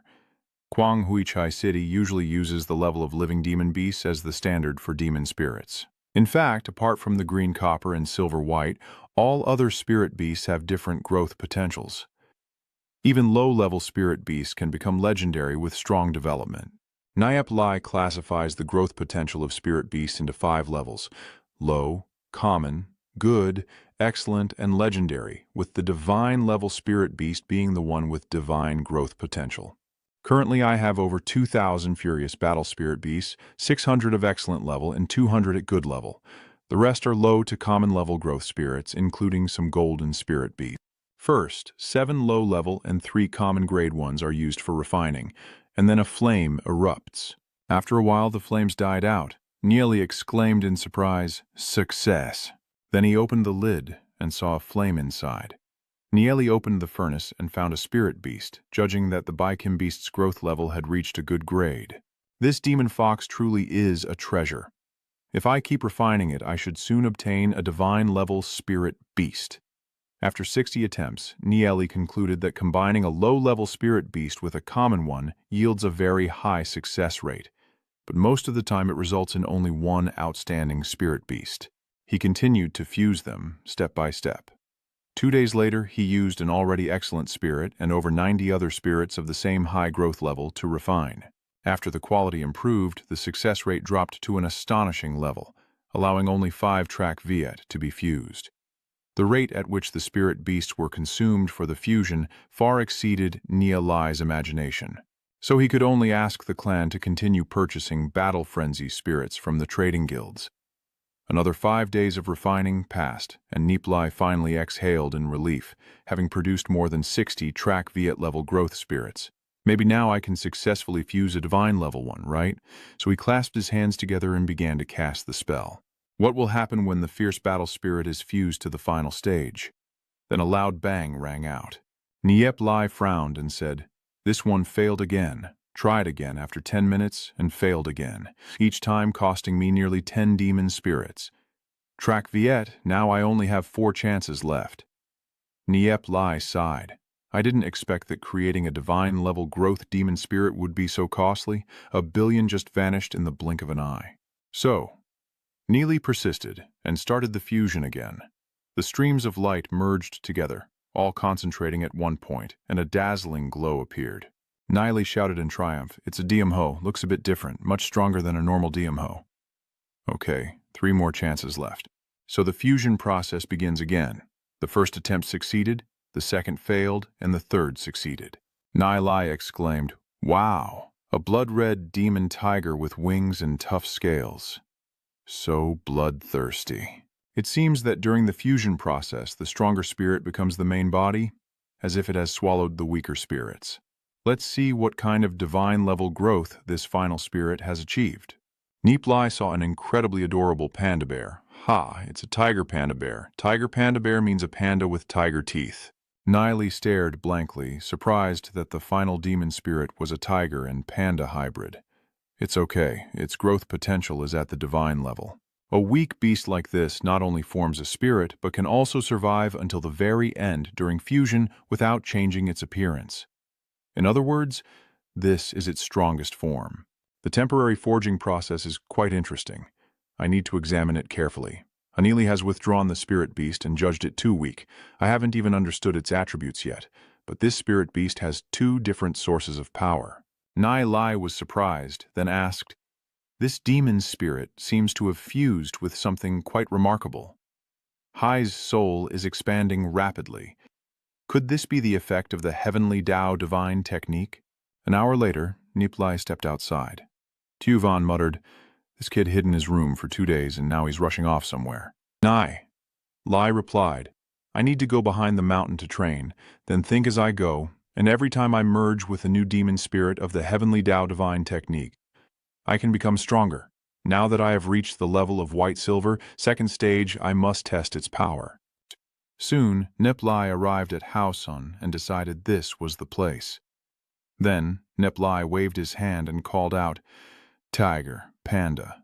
The panda kept appearing, and Nie Li's appearance started to change. His hands grew larger, and he transformed into a panda, looking very funny. Nie Li thought that his body didn't look very good, so he had to try it out. "This tree looks pretty sturdy," so he swung his hand, and with a blast, the tree was blown away. Nie Li marvels at the incredible strength, even at the green copper stage, and there are still more combat skills. So he unleashes a gravity aura with a gust of wind emanating from his body, causing the tree trunk below to be crushed and pressed down. Nie Li marvels that he can use such a rare technique to control gravity within 5 meters, allowing for surprise attacks during battle. That's great. There's also a third technique. This technique is probably a primal energy explosion I've seen before. Nie Li's eyes widened as he expelled a stream of energy from his mouth and struck out with a loud bang. Inside the airflow, there are 2 streams of yin and yang energy, and a loud explosion rings out. Boom! The forest trembles, birds scatter in chaos, and aftershocks spread out. The 2 brothers, Understand Feng and Understand Sun, are walking through the forest and notice each other, then quickly move into the woods. Nie Li is still stunned from the previous attack, realizing that the tiger, bear, and panda can simultaneously spit out 2 white and black energy spheres. Is this the dark primordial energy explosion? Its power is truly extraordinary. With full stamina, I might be able to use it 5 times. Using soul power to train the spirit beast of the panda bear to reach my level and even become stronger. At this moment, Nie Li also notices someone just as the 2 brothers Hu Fong and Hyun Hat rush down. The 2 of them attacked together, and Nie Li waved his hand to block, causing both of them to miss. Hu Fong then asked, "Where did that bear come from? How dare you cause trouble on the territory of the Heavenly Galaxy Clan?" Nie Li pushed him away and said, "Hey, but Hu Fong has transformed and is rushing to attack." Hu Fong transforms into a tiger and swipes with his claws to tear Nie Li's face, but he raises his bare paw to block, while both of Hu Fong's hands strike simultaneously. Nie Li deflects, and Hu Not circles around behind. As Nie Li pushed Hu Fong away to ambush him, Nie Li instead pushed him back, causing Nie Hu to roll around on the ground. Nie Li was surprised, huh?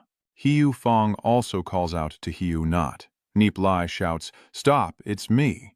But Hu Fong went berserk and shouted, "Go to hell!"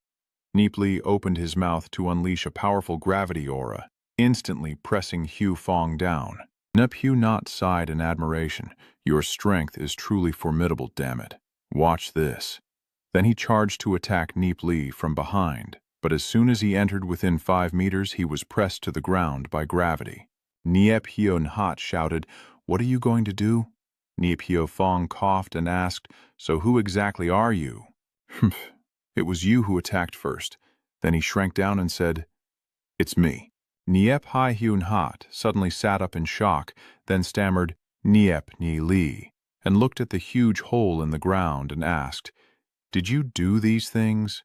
Nie Li confirmed, Yes, I was practicing when you all arrived. Nie Huaifeng looked blankly, adjusted his clothes, and said, "That's how it is. I'm heading home now." Seeing Nie Li walk away, Nie Feng called out, "Wait a moment." Nie Li looked back in surprise. Nie Feng said sadly, "Sorry, Nie Li." Forget it, forget it. I am the one who should apologize for losing control of my power and causing this. Nie Feng replied, "It's not about that. Everyone has heard about your recent contributions to the family. We used to cause you trouble, and I truly feel ashamed. It was all our fault before, sincerely sorry." Then I shouted at my younger brother, Nie Nut, "Who's there?" Then he bowed his head and said, "Sorry, Nie Li." Nie Li happily replied, "Ha ha, it's nothing." Then I thought again, although these two brothers liked to bully others when they were young, they are not bad people, and in their past lives they also dedicated themselves to the family. Nie Li cheerfully said, "Let's forget about what happened before. We're all family. There's no need to be so distant. Receiving the pills distributed by the clan to strengthen our power is the key. Only through unity can the clan prosper. Besides the pills, someday I will also give the clan leader some cultivation techniques for everyone to practice together. This medicinal pill is like a gift from me to you, so work hard on your cultivation." The two brothers, puzzled, received the pills and said, "Nie Li has run away. I'm leaving now this evening?" Nie Li asked in surprise. "So, clan leader, are you finally going to take me to the treasury?" Nie Li confirmed. "Ha ha, I've been so busy lately, you know that. Tomorrow I will take you there," Nie Li replied. "All right, please have a seat." So, today the clan leader is Nie Hui, responding to the genius battle. This genius battle is organized by the leading family, inviting nearly a third of the other families to participate. The martial arts tournament is for the younger generation to compete, but we received an invitation from the Divine Family. The second reason is that because of your matter, our relationship with the Divine Family has become very tense. But our family's strength is not enough, and there are few spirit beast tamers. Nie Li also thought, actually, it's because of me. Nie Li suspects.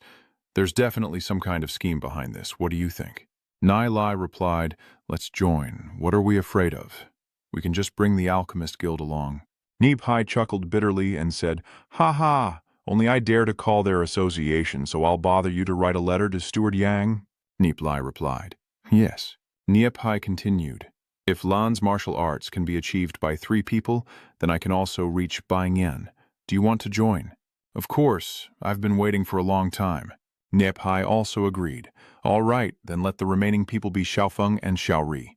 Nie Li asked again, "Are both of them silver-white spirit masters?" "Then replace them with 2 white spirit beasts." Track Viet. Nie Li asked again, "Is the white-silver spirit beast chosen from the best spirit stones you bought?" Nie Li confirmed. Even though it's only a Bakugan level, it's still very powerful." So Nie Li took it and said, "All right, then let's do that.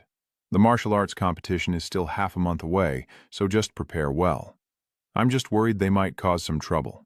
"Don't worry, the clan leader moved to a different room," Tom Min is reading, and someone is calling Tom Min the elder. He asked in surprise, "Oh, why are you here?" "Young Master Tam Phi." Tam Phi replied, respectfully greeting Elder Nitrung. Tam Min called out, "Tam Nin, Tam Tio, you all come in too." Then he thought again, "Tam Phi, this young guy is the main line of the family, yet his cultivation isn't even as high as Tam Nin's."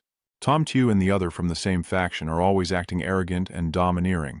They are truly 2 who bow respectfully to greet Elder Nai Truong. One is Tam Nin, 20 years old with a cultivation of the white-silver 5th star, and the other is Tom Tu, 23 years old with a cultivation of the Golden King 1st star. "Elder Tam, I hear that the Heavenly Cloud Clan has responded to our invitation."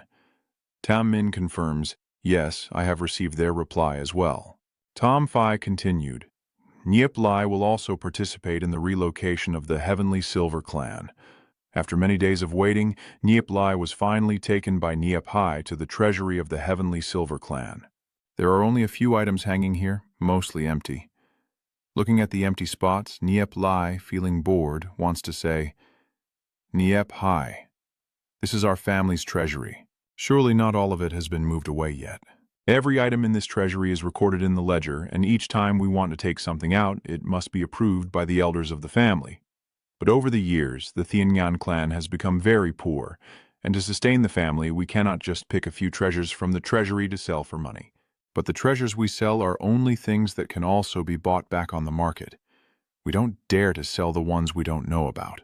Nie Li tauntingly said, "If you don't know what it is, it won't sell for a good price." Nie Li cleared his throat. Cough, cough. These remaining hundreds of treasures have been with the Thienngan family since the time of the Feng Lei Empire. They all contain the ups and downs of history. Those are the true treasures. Yes, that's right. Nie Li looked up and said, "There are indeed quite a few good things. Even dozens of types I don't know about." Seeing a scepter hanging high up, he was startled and asked, "Huh?" He pointed up and said, "Clan leader, I want that." "That's the one. The scepter." Nie Li immediately agreed and jumped up to take it. Nie Li sighed, "So fast." Nie Li asked again, "Hey, do you want this?"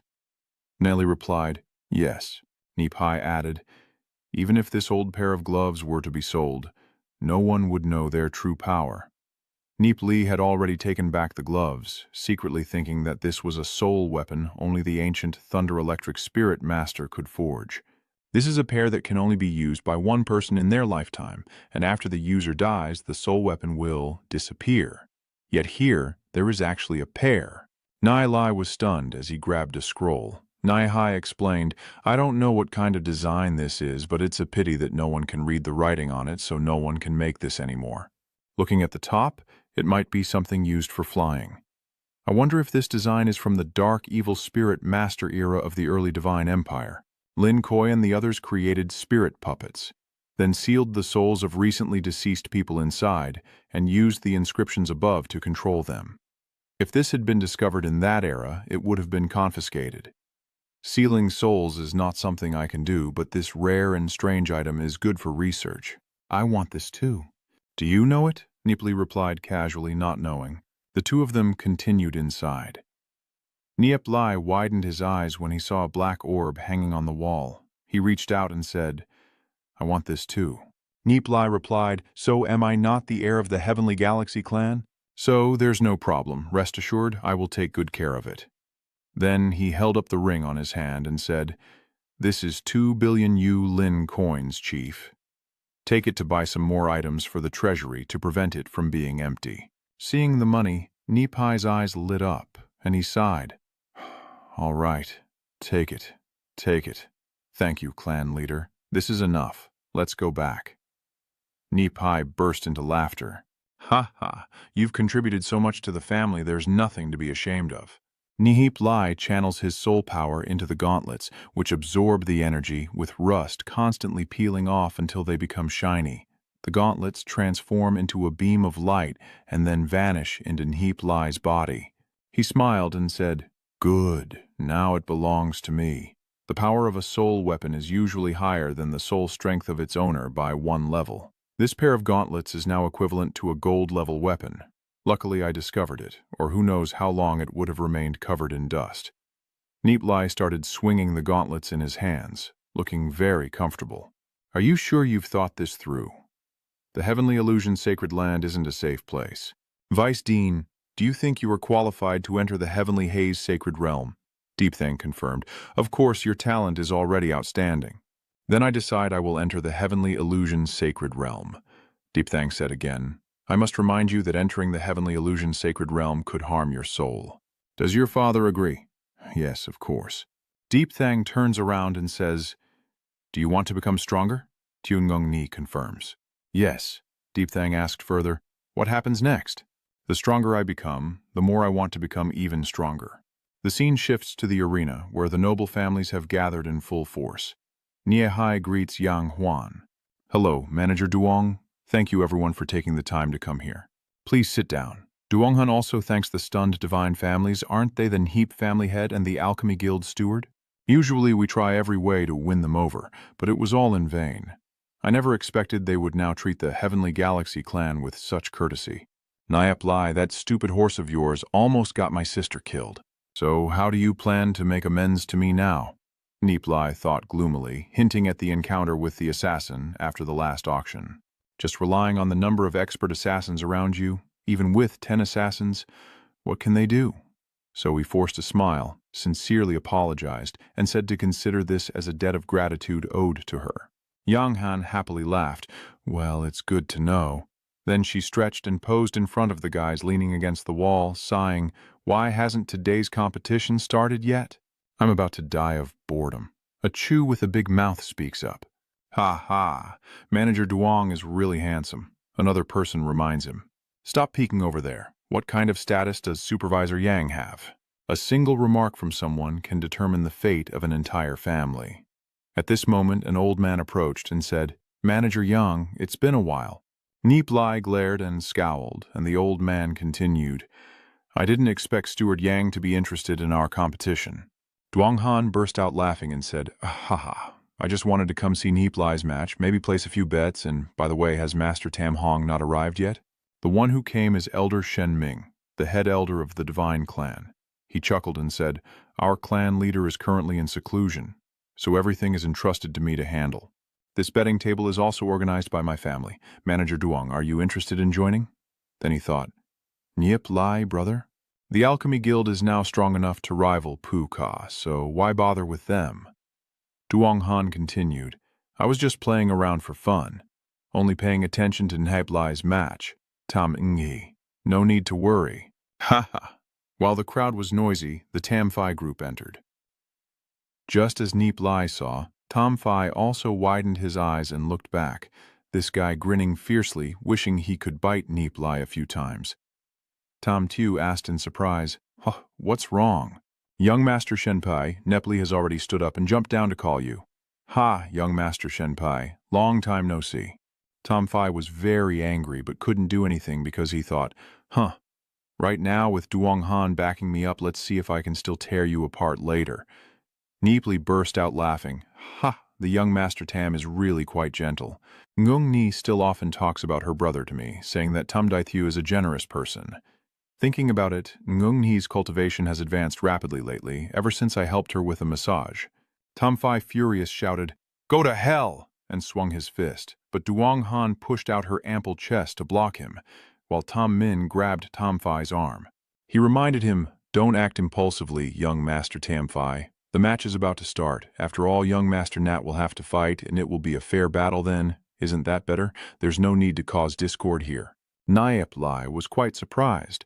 Tam Phi glanced at Nie Li, then withdrew his hand, then angrily walked away. Seeing that, Nie Li called out, Hey, this match isn't interesting without any bets.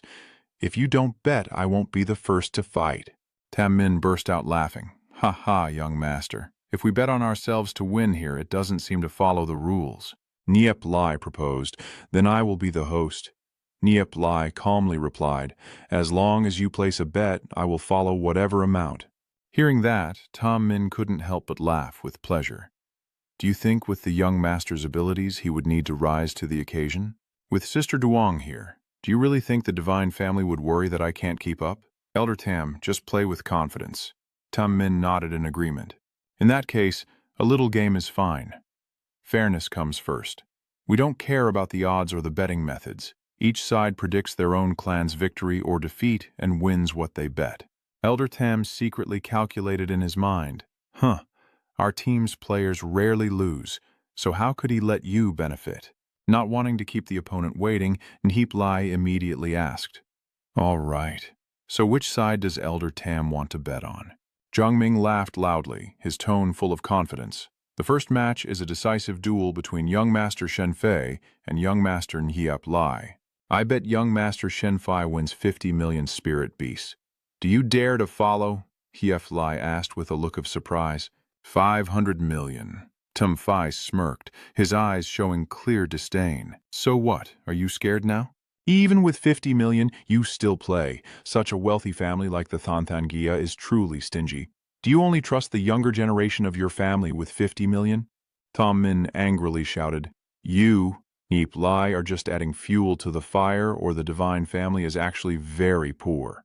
Duong Han, standing beside, added, In fact, for families like theirs, 50 million is already a huge amount. Come on, if you're really that desperate, what's the point of this game anymore?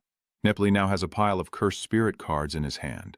At that moment, he raised his hand and threw an object onto the stage. causing the crowd below to gape in astonishment. Everyone scrambled to grab the cards, Tam Phi grinding his teeth in anger, while Nie Li continued with his mocking tone as his opponent lost his temper. If the divine noble families are having such a hard time, then I guess I'll reluctantly play with you a little. So 50 million? Winning or losing no longer matters. If I win, I might as well give everything to the audience below. Just like earlier, after hearing that, Tom Min's face darkened. He thought to himself, this kid is so poorly disciplined. I was worried he might become a threat to the family before, but now it seems he's just a reckless playboy who bullies others. Nie Li pouted and continued, it's just some loose change. I really can't understand why a family with 50 million would even bother to speak up. Tom Min suddenly paused, a flicker of doubt crossing his mind. Wait a minute, that's not right. If that's really the case, then Duong Han can't step in for him. Thinking it over, Nie Li's behavior seems a bit too foolish. He deliberately pretended to show us his intention to provoke me. But does he really think he can beat Tam Phi? Tam Min glanced at Tam Phi and saw that he was furious, but he thought to himself, there's still a chance, so I'll just keep watching to see how strong they really are. Then he said, the first round is settled at 50 million. Now let's see if the young master is willing to continue playing with us. Nie Li immediately challenged, fine, as long as the divine family wants to play, I will follow you to the end, no matter how much you bid. Tam Min thought to himself smugly, hey, once this battle is over, I'll know exactly how strong you are. Anyway, I still have 2 trump cards left. Then he said, young master is truly generous. If I, you, and the Alchemist Guild all join in, then who will step up to be the sacrificial lamb? Nie Li replied immediately, of course, with all the clans present here as witnesses. Tom Min also nodded in agreement. After the news was announced, the bet between Nie Li and the Divine Family caused a huge sensation. As the betting event was confirmed, Nie Li stepped onto the arena, signaling that the duel was about to begin. Seeing Tam Phi stretch and prepare to leave, Tom Min quickly stopped him and said, this battle does not allow the use of armor and weapons, but you can use elixir pills. Here are 2 bottles of spirit-enhancing pills for you to take if needed. Tam Phi hesitated to answer as the enhancement pills could strengthen the spirit beast but would harm my spirit beast. Tom Min replied, can't your family provide you with a different spirit beast? Remember, you must defeat him within 20 moves to land a decisive blow. Tam Phi agreed upon hearing this. All right, I understand. Tom Min also reminded me not to underestimate the enemy. Young Master Shen Phi muttered, got it. The divine young masters shouted loudly, young Master Shen Phi, go for it. The people here are also cheering enthusiastically. Young Master Nie Li, keep going and defeat him. The entire arena is like a wave. On the fighting floor, both sides are in position, ready. Tam Phi and Nie Li stare at each other, both preparing to fight. Tam Phi glares at Nie Li before issuing a threat. You will lose badly. Don't even think I will spare you. Nie Li still kept a squinting smile and calmly replied, thank you for Tham young master's decisiveness. After returning, I will redirect my efforts towards Ngung He. When Tam Phi heard the name, Tiu Ngung Ni, he couldn't hold back anymore and immediately charged at Nie Li. Nie Li saw Tam Phi rushing toward him, but remained standing still. As Tam Phi raised his fist to strike, Nie Li's figure suddenly transformed in an unpredictable way. Tam secretly thought that he had told the clan leader to bet hundreds of millions, so he could defeat Tam Phi within 20 moves. I didn't expect this guy to rush in without even using his beast spirit. If I had known, I would have bet everything on a decisive move. Tam Phi thought to himself, how could he transform directly like that? So annoying, he merged with the demon spirit too quickly. I don't have time to transform now, but this fool Nie Li is using a tiger and a panda. Ha ha, even without transforming, I can still fight him a few moves and then put some distance between us. But before Tam Phi could do anything, Nie Li knocked him flat on the ground, causing Tam Phi's face to hit the arena floor and crack. Turns out, Tam Phi's face is even thicker than the arena floor. Seeing the unexpected scene, the crowd below cheered excitedly. Oh, a guy who bet on Tam Phi shouted out loud. Damn it, this Nie Li guy is really shameless, yet he directly summons a spirit beast. Doesn't it mean that young Master Tam didn't summon one? Shameless? The Tianyan family is truly shameless, Naiban retorted coldly. A soldier who does not lie is just your young master Tam being too foolish. As a spirit master, you didn't use your spirit to lead the charge. The Tam family kids also shouted, "That's right. It's your arrogance and underestimating the enemy that caused this. You didn't use your spirit beast in the competition, and now you're blaming Nie Li for being rude." The crowd started arguing back and forth, and one confused person looked down and asked, "Wait, what did I just see?" "A panda bear. A panda bear? Ha ha ha. Someone actually used this kind of spirit beast. If they encounter other spirit beasts, won't they be courting death? Even a panda spirit beast dares to bring it out, young Master Tam. Get up and deal with it." Yang Han also couldn't hide her surprise as she asked, "The panda spirit, Lord Nie Li, with your family's wealth, why did you buy this kind of spirit for Nie Li?" Nie Li also felt stunned, unsure what to say about this. Meanwhile, Tom Min was furious inside, thinking, how dare this brat use such a trick against me? Quite impressive. Seeing the betting odds, I guessed that you definitely wouldn't go all out to win money, but unfortunately, you guessed wrong. Oh, the panda is too weak. One strike isn't enough to defeat Tom Phi, as long as he can stand up and merge with the Yu Lin. Tom Phi, furious, crawled up and roared, "I must kill you." After saying that, he burst into flames, preparing to transform. Seeing Tom Phi's aura, the kids shouted, "That's the secret technique of young Master Tom Phi, the Crimson Flame Fusion. Nie Li is doomed. Facing this move, he can only dodge, but once Tam Phi successfully merges, Nie Li will definitely be dealt with immediately." Niepan, seeing this, nervously stammers, "Patriarch, if we can't win this battle, maybe we should admit defeat." Nephi was also stunned, never expecting that Tom Phi would have this kind of demon spirit. That year, Tom Hong personally killed the black gold demon beast, the red flame black tiger. Tom Phi's demon spirit is truly top quality and worth a lot. It is a fully flaming tiger with energy soaring to the sky. Looking at the tiger below, the crowd cheered excitedly. Wow, wow, wow, wow, wow. Ha, such incredible power. Tam Phi is definitely going to win. Well done. Young Master Tam Phi crushes him. Keep going. Nie Li is still wondering why Shaoli chose a tiger instead of a panda. No, this can't beat the Crimson Flame Black Tiger if they continue fighting. But then the old man realized something. Just saw Nie Li take advantage of the gap to slip behind Tam Phi, and gently used his hand like a blade to cut sharply into his opponent's neck, causing him to once again faceplant into the ground, tearing the arena surface apart. Seeing this, everyone was left open-mouthed in shock. Tam Phi's Crimson Flame Black Tiger was just dissipated. The people of the Divine Clan were in chaos, loudly protesting and shouting in outrage, their voices rising wildly as the entire arena descended into chaos, with the Divine Clan shouting, "Do your Heavenly Bank Clan fight like this? Our young master hasn't finished merging yet, and yet you dare to ambush."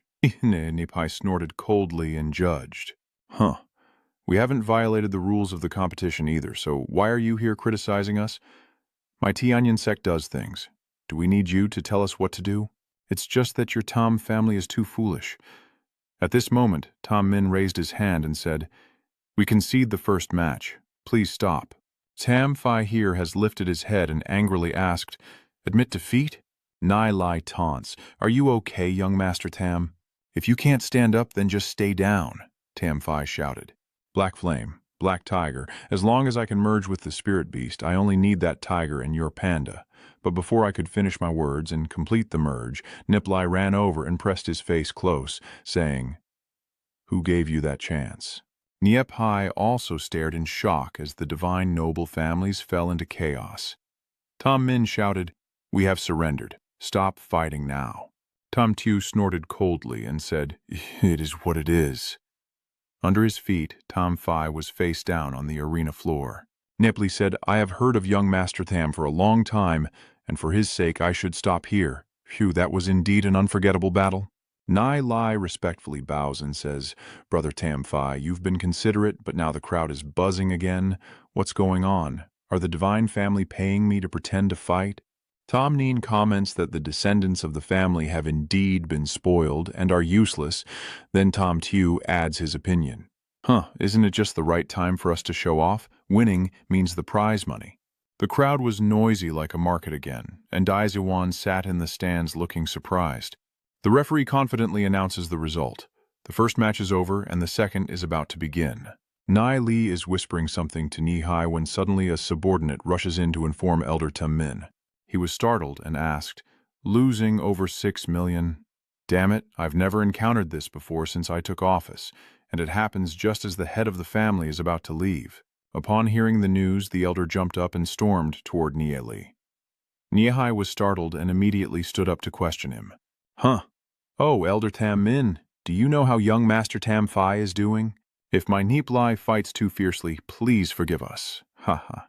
Meanwhile, Nie Li quickly slipped behind Nie Hai to find a place to hide.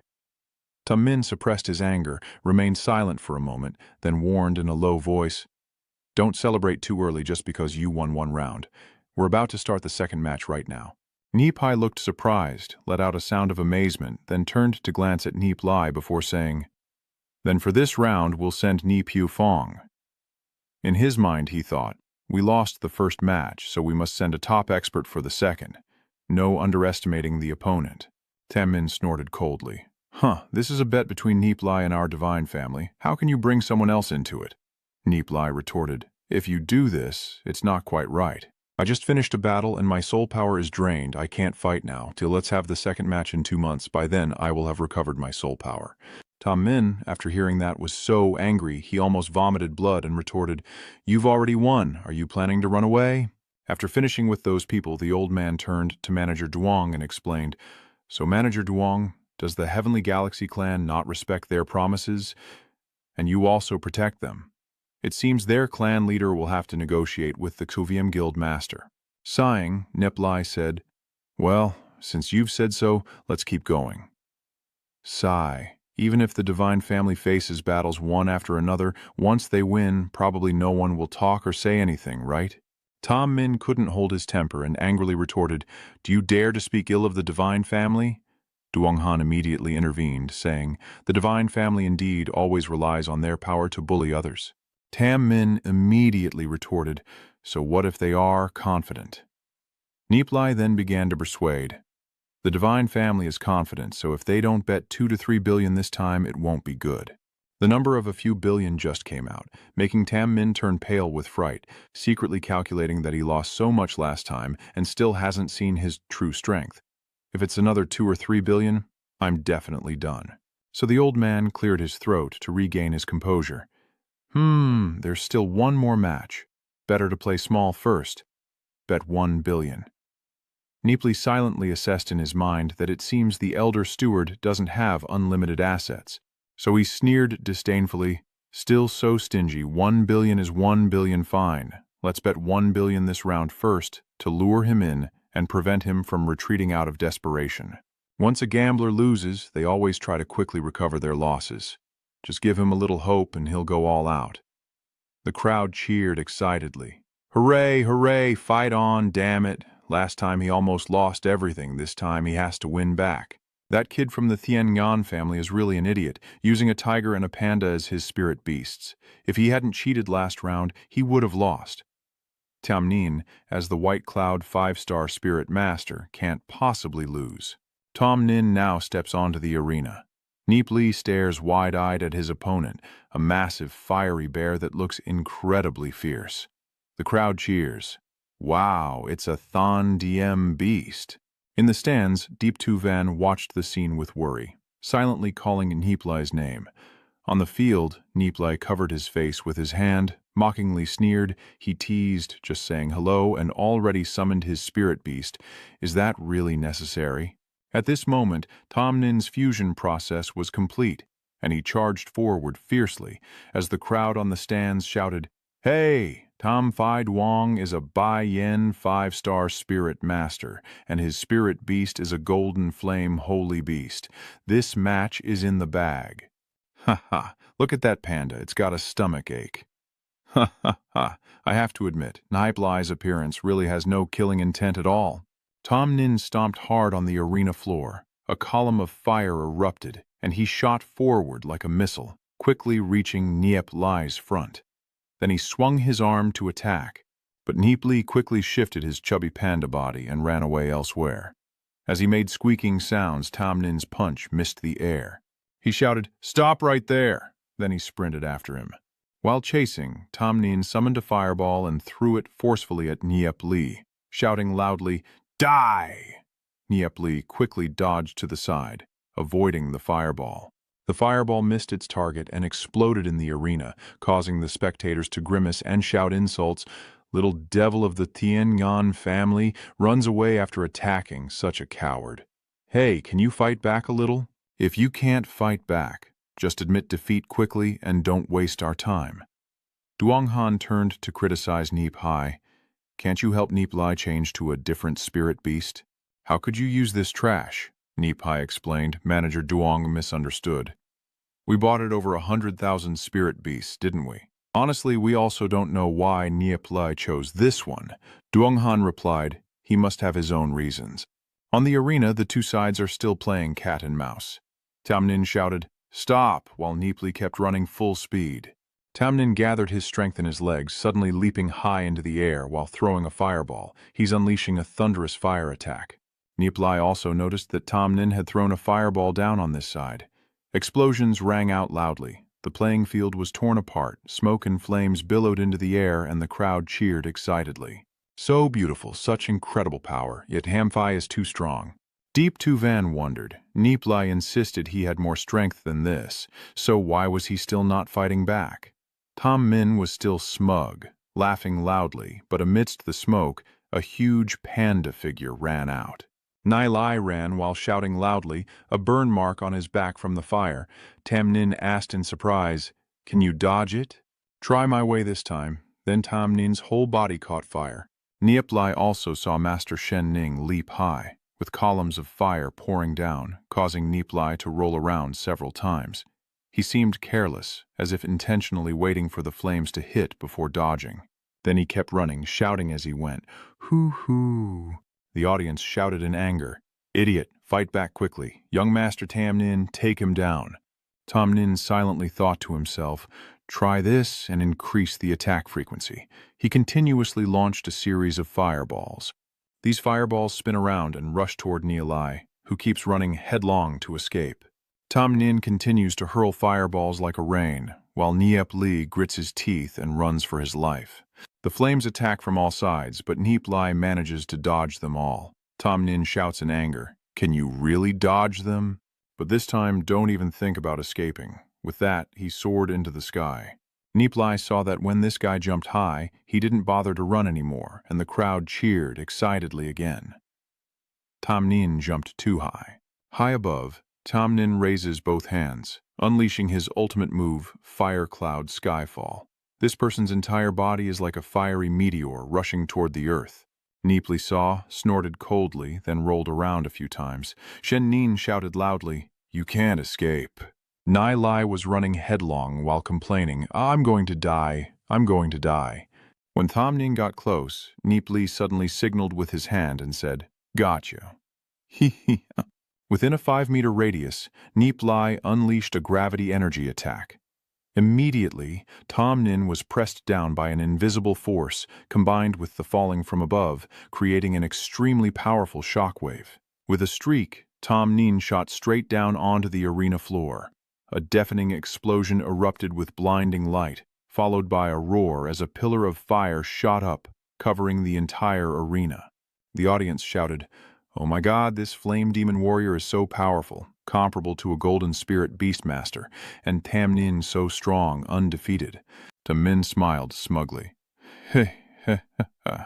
Tam Nin fought quite well. His power is already at the gold level. He must have trained very hard, and after winning, maybe I should reward him with something." Tam Tu also thought to himself, "I usually train with Ham Nin. I didn't expect him to be this strong." Amidst the thick dust rising, the crowd cheered excitedly. "Tam Nin will win, Tam Nin will win." At this moment, Duong Han's face shows clear worry. Suddenly someone cheers. "Nie Li, it seems like she's fine." Tam Min stared in shock and asked, "And what about Tam Nin?" The smoke begins to dissipate, revealing Tam Nin lying flat at the bottom of a deep pit. Seeing this, the stands erupted into chaos like a market stall bursting. Tam Min was so angry his face turned pale. Nie Li was also surprised, and Tam Min not only missed but also fell face first onto the ground. She fainted. Duong Han thought to herself, I told you, no matter how powerful Tam Nin is, she can't match the strength of the 3 golds of the Golden Realm. At that moment, it was actually Nie Li's younger brother who used a little trick, breaking Tam Nin's flight path. The crowd erupted into chaos, shouting and cursing loudly. Divine Clan, are you sending nothing but trash? You spend all day bragging about being the top clan. Genius. Look at what you've become. Come forward now. I told you, losing 2 matches so inexplicably. Where are the Divine Family and the Alchemy Guild? They are colluding to set this up. Damn it, it's really annoying. The Alchemy Guild has so much money, there's no need to do this. No one would criticize money. A poor person's fate. Nie Li looked up at the stands, the noise echoing, then glanced at Tam Nin lying unconscious below. Then he grinned and raised his hand in celebration, causing the spectators to cheer. His luck is really on his side. Next time, I'll bet on him. Ha ha ha. Deep Tu Van also giggles. Nie Li calmly walks over to tease Tam Min. Tam Min, trying to keep his composure, politely says, You're too kind. Your family's elders always let me win. Heh heh. I'm sorry. It turns out I misunderstood. The divine families are not stingy but very generous. Tam Min is calculating in his mind that losing this much in just 1,500,000,000 years means all my years of effort for the family have been wiped out. The chairmanship is a minor matter, but with the host's tactics, I probably won't escape death. Lord Nie Li, we still have one more duel. At this moment, Nie Li looked worried and called Nie Li, but Nie Li nodded in agreement with him. So Nie Li agreed with Shenming. That's right. Tam Min considers, I still have 2 billion to buy pills and add money from the shops as long as I win the 3rd match. Then he says to Nie Li, Kid, the next game is a 3 billion bet. Nie Li burst out laughing. Ha ha! Tam Min was deep in thought. In the second match, Nie Li won and gained 1 billion spirit coins, and he thought he had a sure win. But unexpectedly, he suffered a humiliating defeat. If Tam Min keeps losing 1,050,000,000, there's no doubt he will reach the end. But there's still a glimmer of hope. The Divine Family still has money to buy elixirs, plus funds from various shops. If all is wagered on the 3rd match, maybe they can escape danger, or even gain more, leading to fury, doubt, horror, hope, reversal, and hitting rock bottom. With that in mind, Tam Min has played his trump card. Tam Min declared, This time I bet 3 billion Yulin tea. Nie Li looked extremely surprised, and others around him were also discussing. Oh, this time the Divine Family is really risking everything. A match with a bet of 3 billion spirit stones, and this time it seems that Tam Tio will be the one to fight.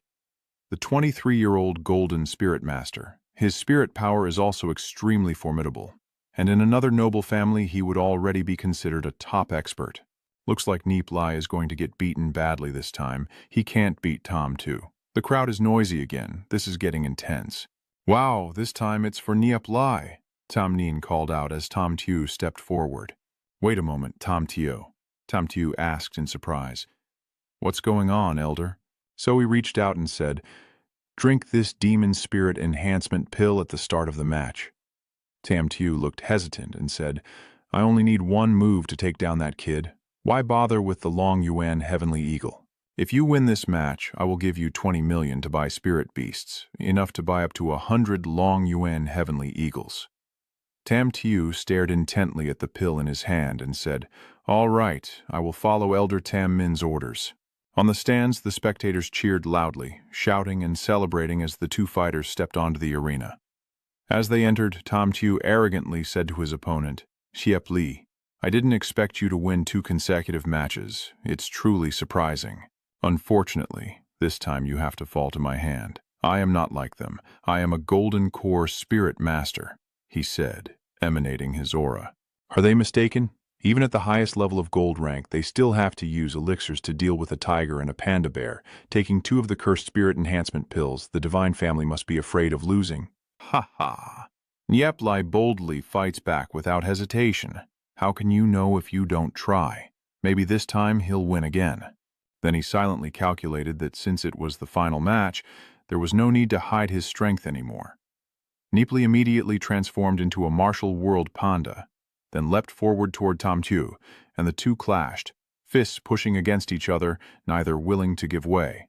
Tam Tu delivers a swift kick in retaliation. Nie Li quickly releases his grip and steps back. Tam Tu follows up with a sneaky back kick, but Nie Li still manages to dodge skillfully. Without stopping, Tam Tu spun around and delivered a kick straight into Nie Li's stomach. This time, there was no way to dodge, and Nie Li had to endure the painful blow. But it seems this move has no effect. Nie Li chuckled as he unleashed a gravity aura, causing the ground around him to sink under the force, and the arena cracked with booming sounds.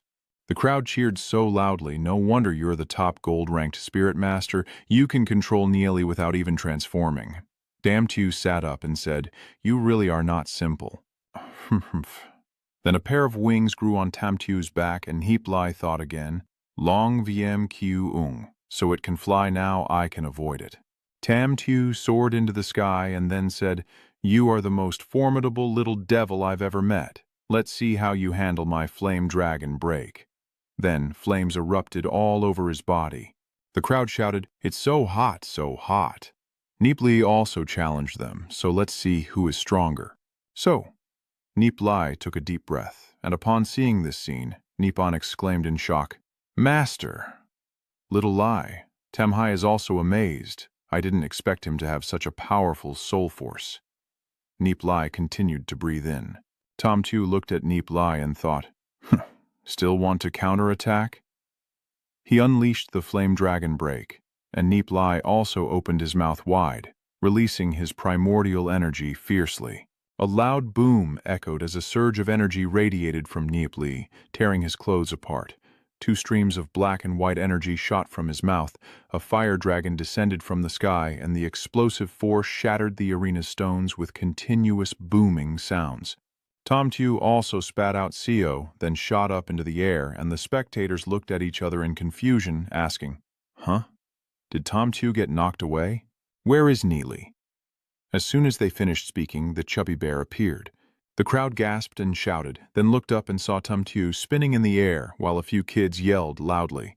But Tam Tu is a super genius gold-ranked talent who has also taken enhancement pills, so why can't he compete with Nie Li's bear and panda? Donghan also thought, "Nie Li, brother, I underestimated you before. You're already so impressive at just 13 years old." Nie Li sweat and said, "As expected, it's not that simple. Xiao Li used to pretend, but now he's already a gold-ranked spirit master. His previous test result was copper first rank, and after just a few days he's reached silver white.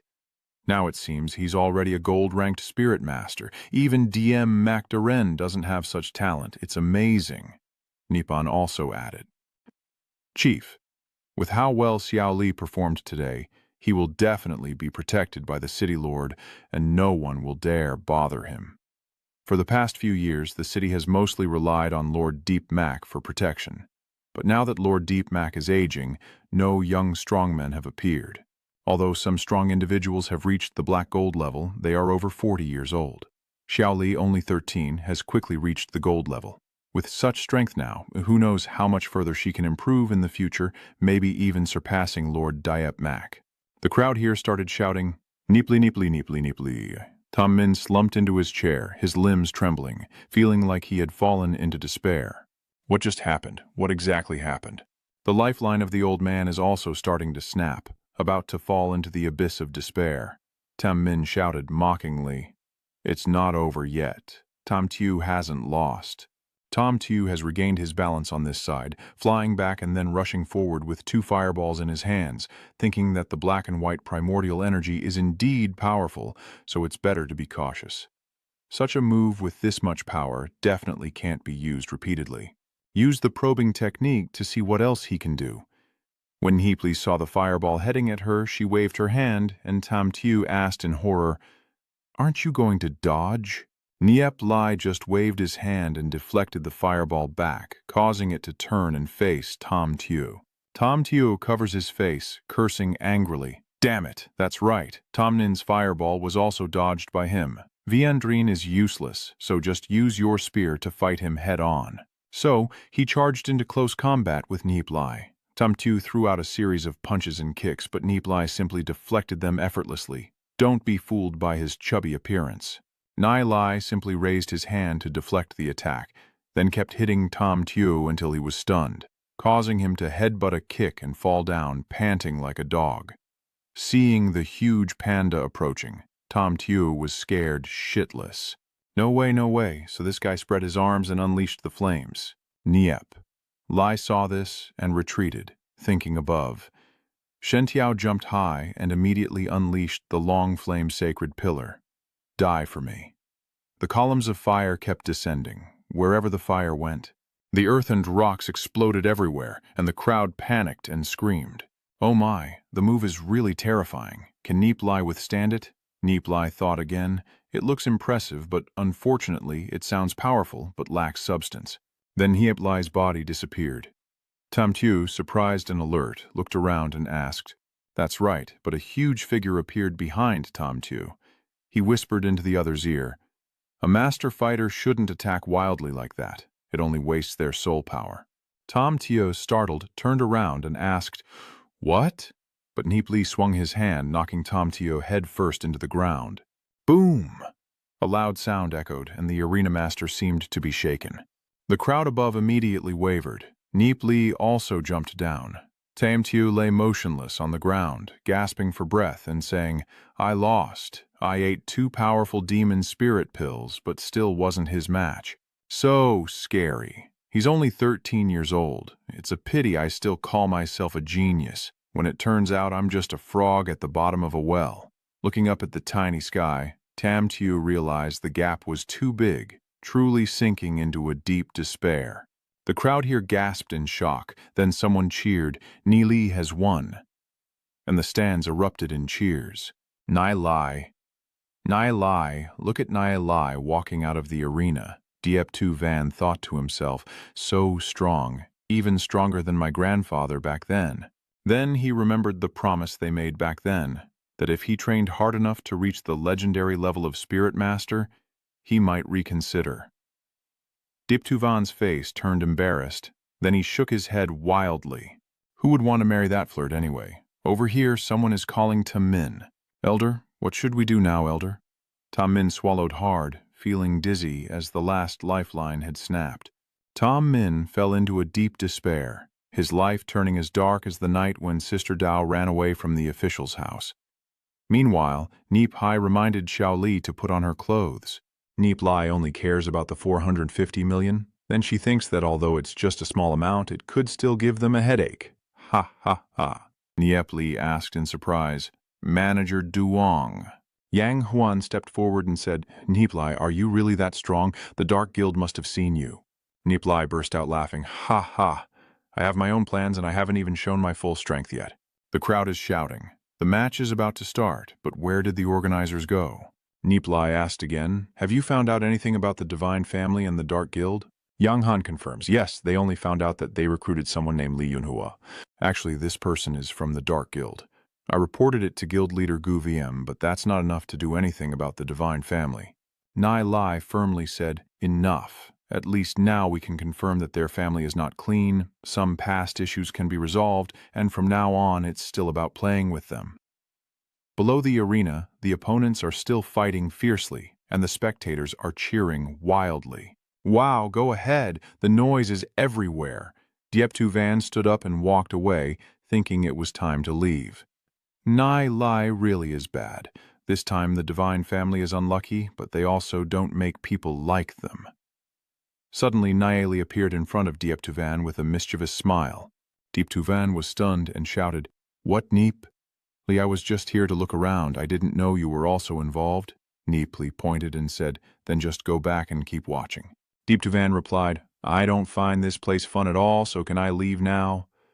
Nie Li chuckled happily. All right, yes, let me show you this treasure." She took Diep Van's hand and said, "This is a gift for you." Diep Van asked in confusion. "You Spirit Crystal, this is Nie Li's advertisement for the spirit element Feng Shui. Queen Feng Shui? Does the Queen of Frost have a black gold rank? Where did you get this from?" Nie Li replied. It also took quite an effort. This is not an ordinary ice spirit queen of the wind snow. She will know after the fusion. After merging, you must nurture it gradually. Don't learn from them to eat things like the love spirit enhancement pills. So, why did you give me your tiger and panda if you don't need them? Nie Li pressed her face close to Deep Ziyuan's. I told you because I like you. Then I don't need it either, Nie Li said with a frown. But this spirit beast doesn't suit me. You're a wind snow element, isn't it perfect for you? All right, consider it as you owing me a favor, just accept it, and I might still come to you for help in the future, Deep Divan said shyly. I can't really help anyone.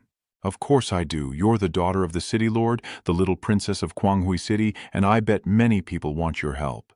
Nie Li replied, surprised. Of course I am a good person. Hearing this, Diep Tu Van burst out laughing. Ha ha, Nie Li obviously isn't happy. Deep Tu Van cheerfully said, All right, this Empress Feng Shui is now mine, and I want to see what makes her so special. Consider this a favor I owe you. See you next time. Nie Li happily watched as Diep Tu Van turned back and shyly said, I got it wrong. In a few days, the story of Nie Li will spread everywhere. Inside the divine family, the kids are gossiping. Can't believe Nie Li is so capable, even defeating young Master Tam Tu. The fans of the Tianyan family are now proud and boastful. I never expected this, and moreover, to protect Nie Li, the clan leader, they even... Tam Fai was startled. The door opened. The family head is out of seclusion now. Tam Hong walked out muttering to himself. Zhang Hong glared at the clan elder, his voice full of dissatisfaction and suspicion. What exactly did Old Man Mo do to break through? This time during his seclusion, Tam Hong was unable to break through to the legendary level. While he was in seclusion, the divine family experienced quite a few unexpected events. He roared in fury, Tam Min, I entrusted everything of the family to you, and now you have turned us and the Tianyan family into enemies. To bet on a child, you dare to throw away 4,050,000,000. How many elixirs could be bought with 4,570,000,000, and how many disciples could be nurtured? Tam Min trembled as he knelt on the ground, coldly begging for the Lord's forgiveness. Nie Li is only 13 years old, yet she has already reached the king realm. She was just confused for a moment and was deceived by them. Please have mercy on me for my long-standing dedication to the family. Tam Hong shouted loudly, cutting off the silence. Tam Min, you are actually an elder steward, according to the family rules for such negligence. What crime should you be punished for? Family discipline will be enforced. Tam Hong snorted coldly and said, Nimtin, you are a clan elder and have contributed greatly to the family, so I will temporarily forgive you, but you must make amends for your wrongdoings. Tam Min, like clutching a straw, earnestly begged to follow the family head's orders. I will go through fire and water without hesitation. Tam Hong narrowed his eyes, plotting, Good, I want you to lead someone to deal with that Nie Li. Tam Min looked at Nie Li in confusion, worried that after the decisive battle, the Dark Guild might turn against him. The city lord had assigned guards to protect Nie Li very closely. Nie Li and his younger sister have both arrived at the lord's mansion. Tam Hong waved his hand and gave the order without issue. He would have to go out sooner or later. Tam Min bowed his head and obeyed. I understand. I will follow the master's orders. Tam Hong warned Tam Min seriously, Do not let me down. If you succeed, I will promote you to the front lines and announce your new role as the chief steward before the guild. The scene shifts to the Lord's mansion, where Nie Li is sitting relaxed in a pavilion, reassuring his worried younger sister that this place is safe. The members of the Dark Guild, fearing his strength, are constantly plotting to assassinate him. Nie Vu exclaimed happily, Oh, way, and then burst into laughter. Ha ha! Don't be afraid, I am here. You don't need to fear anything. That's right. The daughter of the city lord is also your sister-in-law, Nie Vu exclaimed in surprise. Nie Li smiled and explained, Basically you just need to focus on cultivating. That's the most important thing. That's why I brought you here. I also need to put in effort. To deal with the Divine God clan, your current strength is still not enough. That's right, there's also the Heavenly Illusion's sacred realm. Staying at the academy is for that reason. After enrolling, you can think of a way to go there and start cultivating. Nie Vu obediently nodded. Yes. 4 days had passed in the blink of an eye.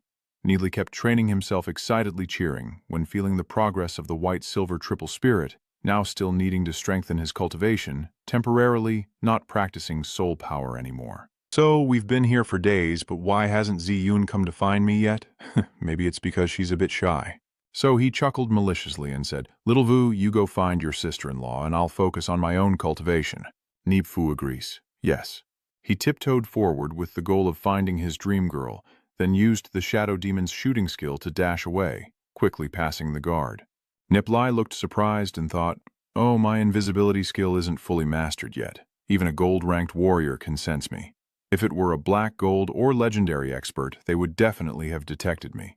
The scene shifts to the Lord's mansion, Deep Tuvan's study. Nie Li walks while thinking, recalling that Tuvan once said this place is probably her small courtyard. He walked while observing and immediately sensed a soul power. In front of him were the Ice Queen's spirit and Diep Tuvan. Nie Li exclaimed in surprise, Oh! Deep Tuvan also heard. She withdrew the demon spirit and asked, Who is it? Why are you here? Nie Li stepped out of her hiding spot and calmly replied, I was just taking a walk and happened to visit you. Your estate is quite large too. You must be lonely living alone, right? Do you want me to stay with you? Deep Tuvan coldly replied that it wasn't necessary, then looked down at her flimsy clothes and shouted loudly, hurry and turn around, Nie Li asked blankly, Huh? All right, it's not the first time I've seen this. Diep Tuvan's anger flared, and she shouted that she couldn't turn back. If she did, I would never forgive her, so let me put on some clothes. Nie Li asked back in disappointment, So, are you done yet? Not yet. After some time had passed, Diep Tuvan finally said, Done. You can turn around now. Nie Li turned back and immediately froze in place because Diep Tuvan had changed into a very feminine outfit. Nie Li stared in shock and stomped her foot loudly, saying, Nie Li, I will remember today's matter and definitely come after you for it. Nie Li laughed again. Hi, don't be angry. I just want to settle a debt of gratitude you owed me before Diep Tuvan angrily said, These are two different things. Of course, I will repay your kindness, but Nie Li just chuckled mischievously. Then let you take a look at me for a moment, and I suddenly take off my shirt to show my muscles. Deep Tuvan covers her eyes with her hand, Nie Li bursts into laughter. Ha! Suddenly someone calls out to Tuvan. Deep Tuvan shouted, Oh, it's father, Nie Li exclaimed in panic. I'm leaving. Then he started to vanish, disappearing in an instant. In front of Diep Tuvan was just an empty space. At this moment, Diep Than Chu also entered and gently asked his daughter, Are you feeling unwell? Are you sick? Deep Tuvan quickly denied, No, I am practicing cultivation. But inside she wondered where Nie Li had run off to. I don't know. Diep Than Chu remained silent for a moment before saying there was an aura of someone else. Then he waved his hand and grabbed the air, revealing Nie Li without his shirt in front of him, and suddenly the atmosphere became awkward. Nie Li realized he was doomed to be a ghostly apparition. Deep Than Chu shouted angrily when he saw that guy not wearing underwear in his daughter's small courtyard. The old man was so furious that he immediately threw Nie Li into the sky, and Nie Li cried out in panic. Deep Tuvan hurriedly begged, Please don't wait, father, but Deep Than Chu had already slammed Nie Li to the ground.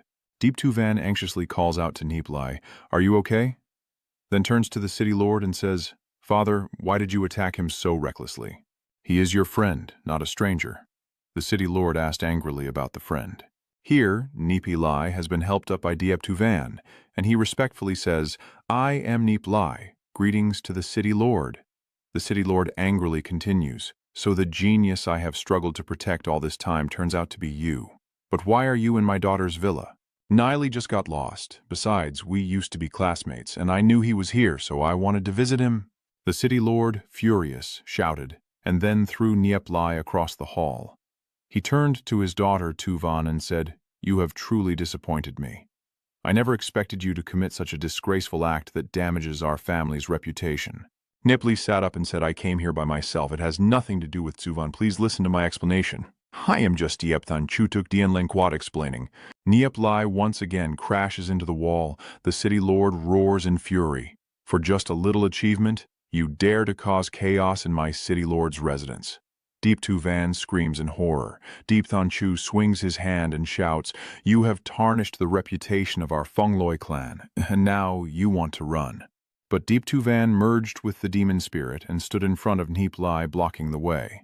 The attack from the city lord blew away Deep Tu Van's demon spirit, and Deep Than Chu shouted angrily, "How bold of you to oppose your own father. Step aside." Nie Li was stunned, thinking if she really meant to do it. On this side, the city lord had already released his soul power. Deep Tu Van sobs and pleads with his father, "I really didn't do anything, please forgive me, please don't hurt him." "If you want to punish, please punish me instead." Nie Li ran over to comfort Zivan. The city lord gritted his teeth and asked again, "Say that one more time." At this moment, a pair of wings appeared behind Diep Tu Van. "Get out of the way. Tu Van, I respect you as Tu Van's father, so I am showing you a respect." "Do you think I am afraid of you?" Deep Tu Van cried again. "Please stop, I beg you both." Nie Li angrily said, "Have you judged right and wrong and acted rashly? Do you really consider Tu Van's feelings? Apart from practicing cultivation, have you ever cared about him? How lonely is he? Do you understand?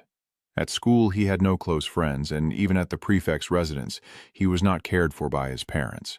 You and Deep Mac always just bury yourselves in work." Deep Tu Van cried out, "Don't say any more, Nie Li."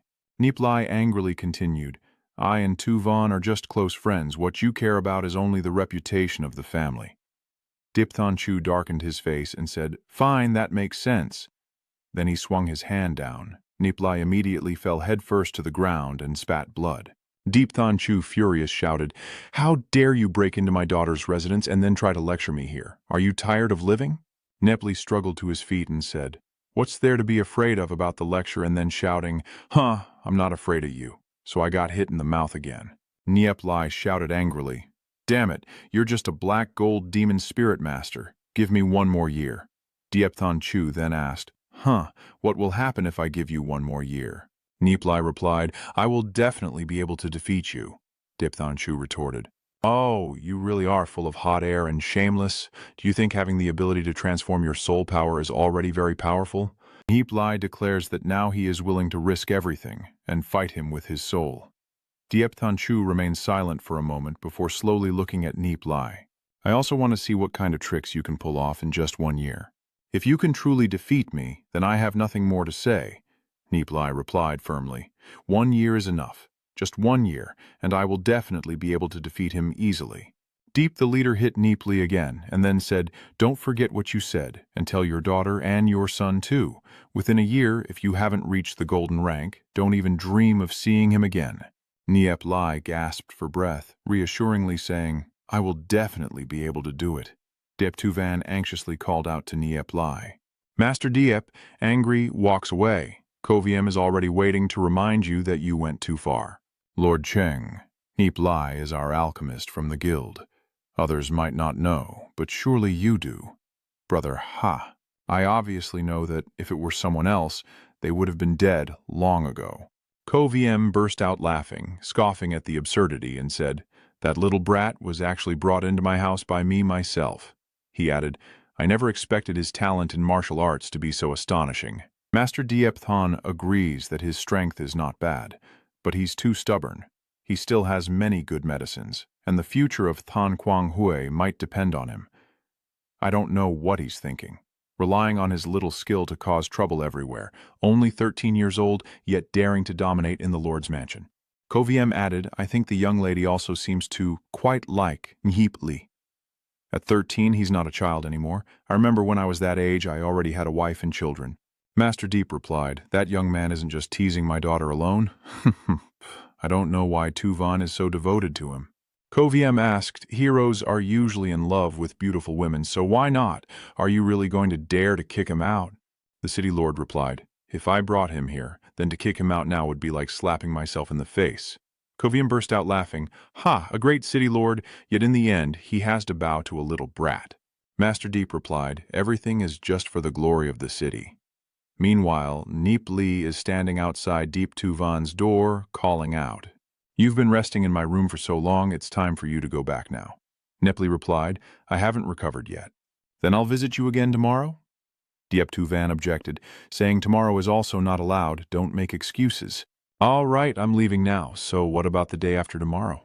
Deep Tuvan continued to oppose, saying, the day after tomorrow is also not allowed. So the two of them sighed together.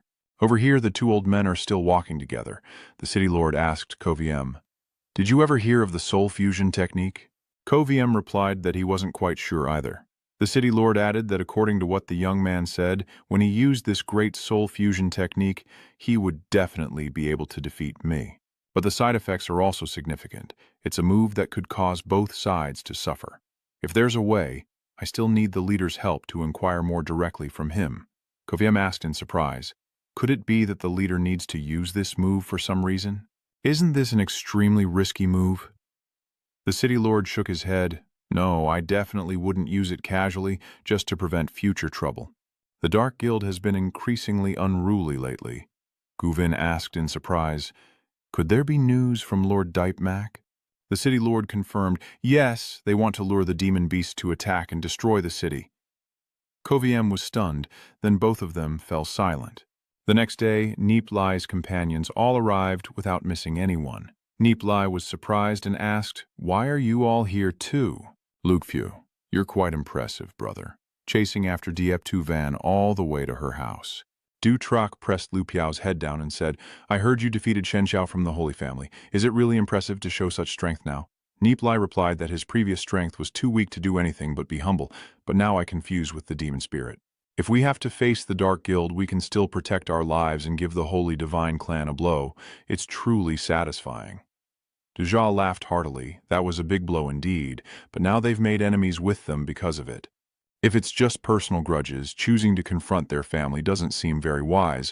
Moreover, the Holy God family is also the main force of the Shining City. Luke Fu also said, forget it. If you consider the character of the Divine Family, they would never forgive. Nie Li. Nie Li confirmed, that's right. Then the images of the two friends from the previous life appeared. Nie Li said firmly, but no matter what, I will keep playing with them until the end. Because there are some things I just can't forgive them for. In the future, one side will definitely have to die. It's not as simple as that duel. The guys were stunned after hearing this, and Lu Fu burst out laughing.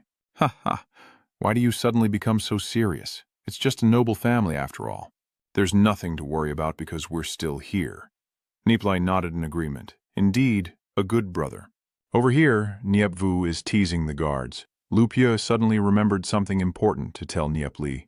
Tiongong Ni has entered the heavenly Huyan sacred realm. Do you know about this? Nie Li asked in surprise. Why did she also run over there? And yet you didn't tell your companions a word. Lu Piao quickly ran over. Where are you going to find someone if you keep running from here to there? Nie Li replied, I heard that the heavenly Huyan sacred realm could cause great harm to the soul, so I really can't rest easy. Just in time, I also want to go to the heavenly Huyan sacred realm, so I will go today.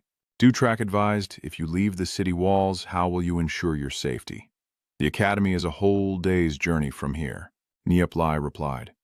No problem, I just need to disguise myself a bit. Weinan, Zhangming, Chutuan, please help me take care of Xiao Wu. Nie Vu looked surprised and asked. A Chu Truong Tuan replied firmly, okay, you can go now with peace of mind. So Nie Li smoothed his face and said, all right, then I'll have to trouble you guys. Then his face slightly changed. Vainam and Nie Vu were amazed. Wow, wow. Looking more handsome, Luke Fu also praised, I didn't expect you to know this skill too. Nie Li nodded and said, of course, wandering the martial world also means knowing a few tricks to keep yourself alive. Then he tied his hair up, looked like a different person, and said, all right, hold it tightly. Then he threw a bunch of rare spirit stones at them. The Divine Movement System of Vietnam, the Holy Fire System of Chu Tuong Tuan, the Than Lu System of Truong Min, and Du Troc's system is the Min Ho Quang Chien. Luke Fio happily announces that you probably won't believe it, but I have successfully merged with a beast spirit. Recently, through hard training, I finally reached the platinum level. So the old man rewarded me with a golden level spirit beast, a golden spirit beast, and I might become a golden spirit beast master someday. Nie Li told Lu Piao that what she gave him was the crimson blood demon ape god, which could even evolve to a legendary level in the future. If he didn't want it, Lu Piao quickly snatched it away. Huh? Who wouldn't want it? Nie Li laughed and said, That guy then told his sister Zhao Wu to train diligently here. Nie Vu replied, I know. Nie Li told everyone to head to the Celestial Illusion's sacred realm. Nie Vu reminded him to come back early and to stay safe. So, the three of them rushed straight to the city and headed to St. Lan Academy. At this point, they were worried. Deputy Dean Xiao Yu Ni had been inside for so long. Why hadn't she come out yet? Is something wrong? Dip Thang confirmed that yes, although gifted students stay relatively long, this is too long. Suddenly, someone announced loudly that the vice principal, 3 students wanted to see him. All of them were new students in the genius class. Diep Thang nodded in agreement. Yes, lead them in. So he obediently opened the door. Yes, we're here. Nie Li. Happily thanks the teacher. Thank you, sir. The guy leading them also praised how someone so young could get into the genius class. Truly impressive. Nie Li's group giggled and said, that guy introduced the deputy director's office here. Let's go in. Meanwhile, Nie Li had already changed her appearance, and by then, that guy had started to realize something was off. Nie Li approached to greet Deputy Director Diep, saying hello. Diep responded with a greeting in return. Nie Li. The previous competition clearly only had a soul power of 100 points, but now you've defeated Tom Tier. Nie Li asked Deputy Director Diep Thang, can I enter the Heavenly Illusion Sacred Scene? Diep Thang agreed. Of course, even among the genius class, no student is stronger than you.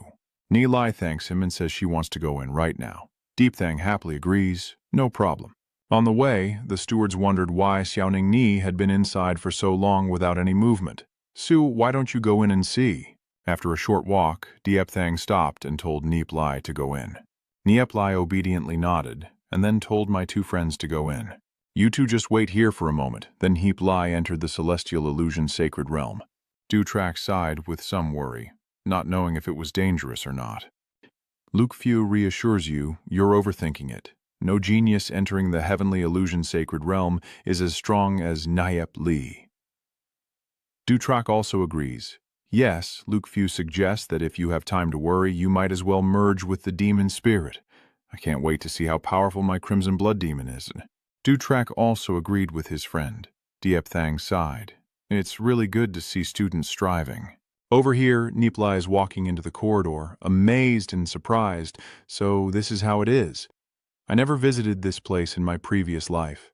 Then, as he looked at the twisting corridor, he sighed. This is an illusion.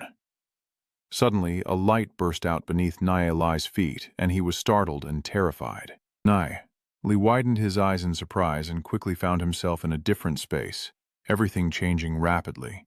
Nie Li asked in astonishment, what is happening? My soul, see. Then he stood in a forest full of fragrant flowers and strange fruits, and shouted, as his soul power rapidly increased. The soul sea suddenly split into 3 parts in the blink of an eye. This is too perverted. Then he looked to the side and saw a vague figure. Nie Li wondered if that was Ngung Ni. Then suddenly he fell to the ground and shouted out in pain.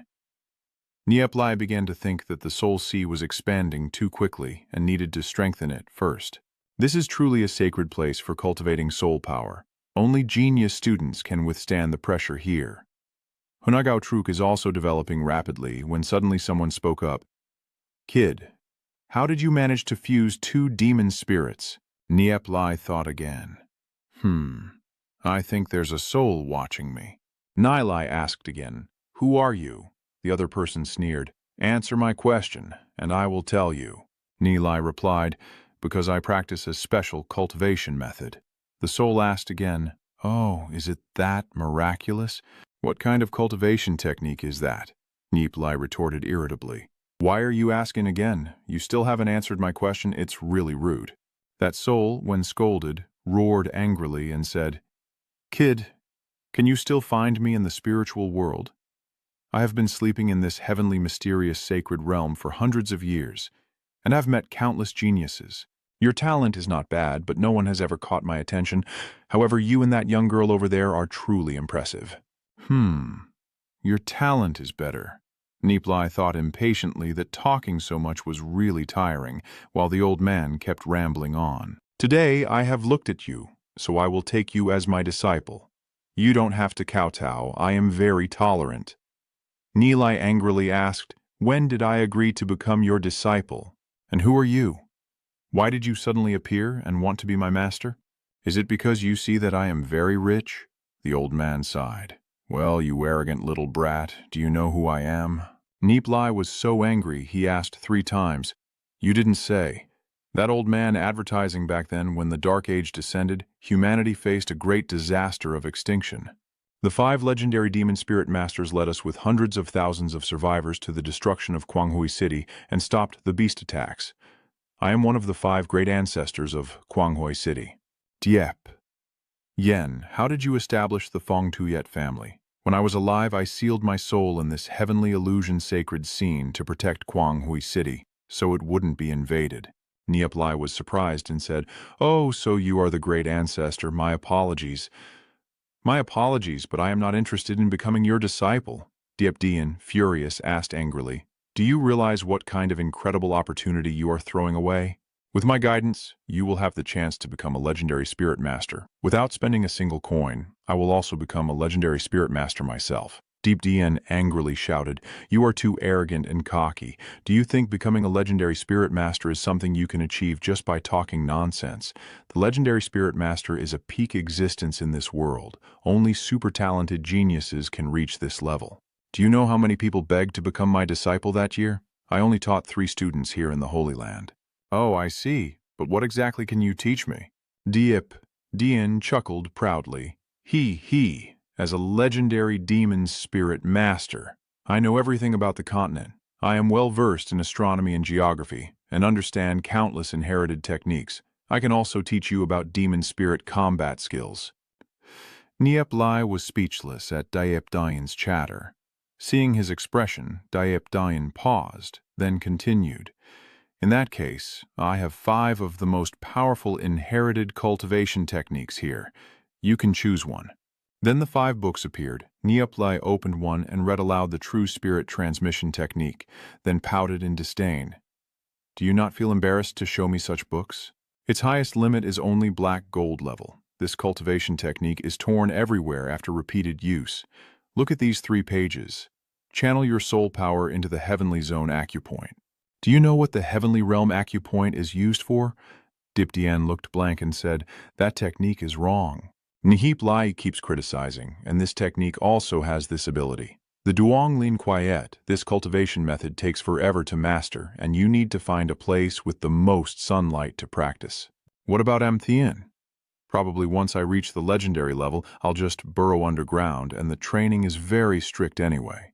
I want to see what kind of body possession Zijiang is doing. Changing it to yin and yang union could be 3 times faster." Nie Li sighed. Who would have thought? He still has the Thuong Lang Quiet, a cultivation technique for merging with the wolf-shaped demon spirit which can truly reach legendary levels. Diep Yen sneered, "He. Do you like this cultivation technique?" Nie Li asked with a pout. "I asked the Great Master, is this cultivation method only 9 parts complete? I also have the War Dragon Decisive, and I even have the 10th part. Do you want me to teach you? I guarantee you can easily become a legendary 5-star demon spirit master."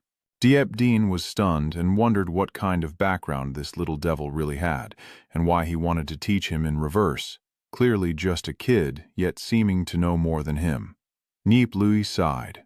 "Oh, sorcerer ancestor, these 5 volumes of cultivation techniques are too tattered. Did he learn these types of cultivation methods when he was alive? No wonder he only reached the level of legend. If he were still alive, there are over 3,600 top-tier cultivation techniques in my place. Even one of them would be better than these 5 books, and could help you advance a level in your cultivation. I'm a scholar with profound knowledge, beyond what you can imagine." Nie Li asked again, "So if you're so powerful, let me ask a question. Why can the soul sea merge with the spirit beast?"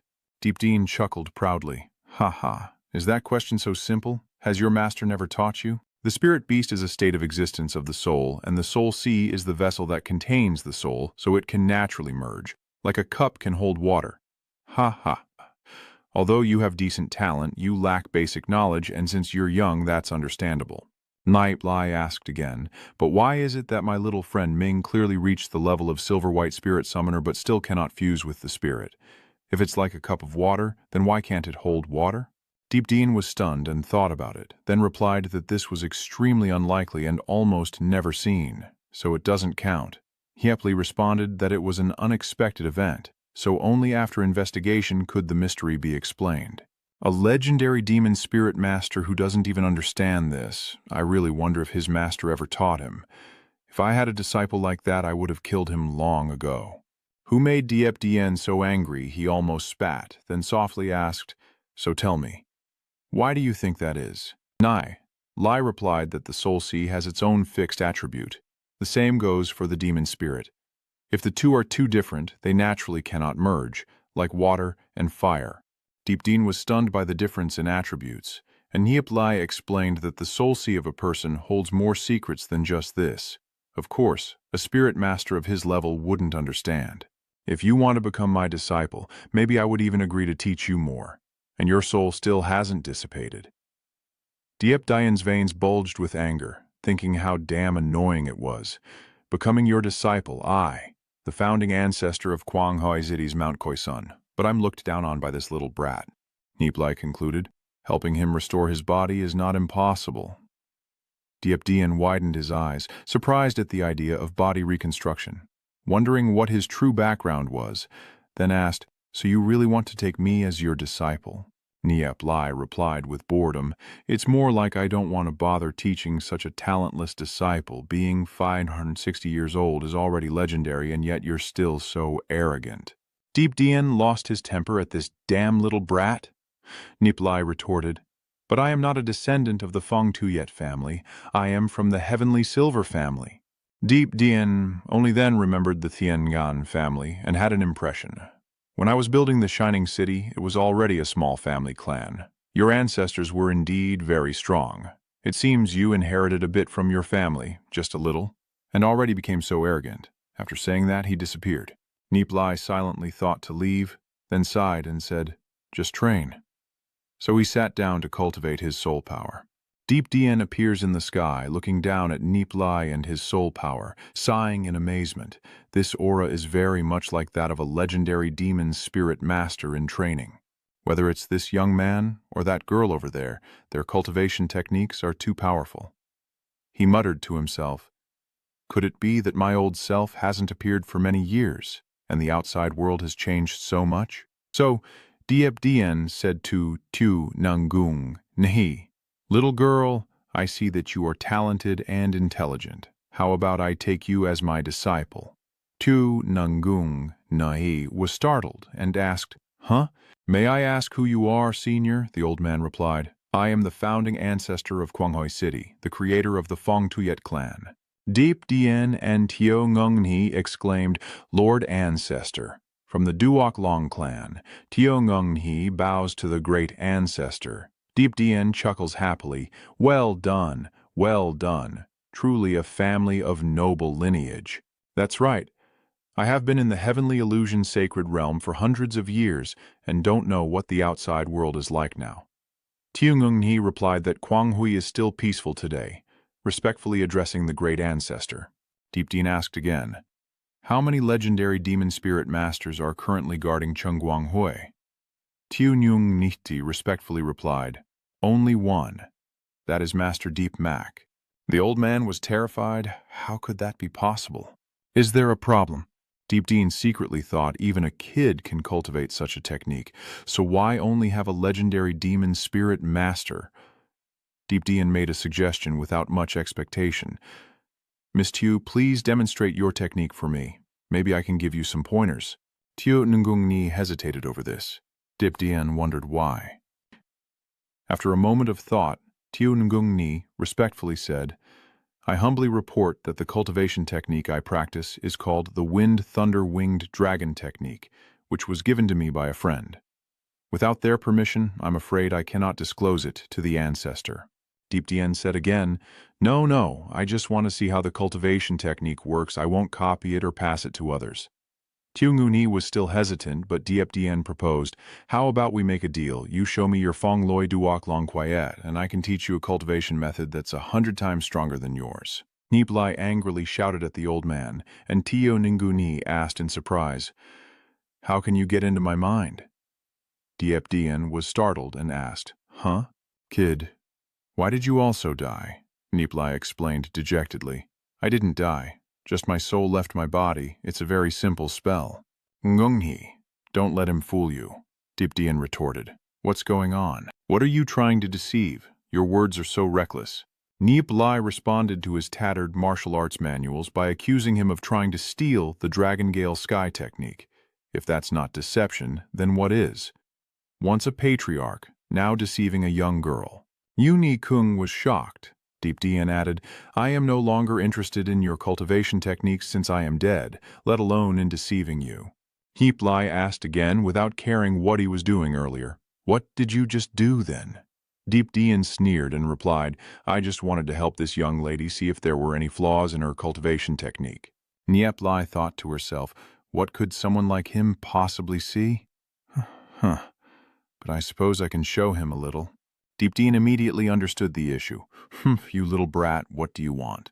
Just tell me directly. Nie Li praised him as a great ancestor, speaking boldly, I want the Heavenly Vortex Divine Thunder Sword. Diep Dien couldn't refuse. Nie Li thought to himself that he was very determined, while Tiu Ngung Ni looked on in surprise and wondered. The Heavenly Vortex Divine Thunder Sword. Nie Li began to act aloof, then forget it. Diep Dien saw this and quickly pressed, wait a minute. How do you know the Heavenly Vortex Thunder Sword is inside here? Nie Li replied that our Thien Gan family has existed for a long time, and even the ancestors' knowledge is something I know, so don't try to fool me. Diep Dien angrily scolded, You little brat. I told you that the Thien Van Than Loi Kiem is not a toy. Even if I let you hold it, you won't be able to control it. That sword has slain countless monsters, filled with murderous intent, a true weapon of violence. Back then, among the 5 legendary beast tamers, only the Holy Mark could wield this sword. Nie Li smirked and replied, Well, that's not certain either. If the ancestor leads me to find that sword, I know how to control it myself. Hearing this, Diep Dien was also taken aback. He warned, Don't cause trouble. You can't subdue it with your strength. Moreover, just a small mistake could cause it to retaliate against you. Nie Li shook his head and sighed, saying, If you don't trust me, then let's make a bet. Diep Dien asked in surprise about the bet, why is this young guy so confident? Initially, the Saint Master also died because of this sword's backlash, and he was a legendary figure among the Demon Spirit Masters. Just now, that girl called him Nie Li. Nie Li also gave me a very strange feeling. If this divine weapon falls into his hands, it probably wouldn't be a bad thing for the City of Destruction. The atmosphere grew tense as Diep Dien nodded in agreement to Nie Li's proposal. He asked, All right, then what are we betting on? Nie Li calmly responded with a bold condition. If I can subdue it, then Diep Dien's ancestor will have to obey me. If I fail, then the Storm Lizard Dragon technique will belong to you.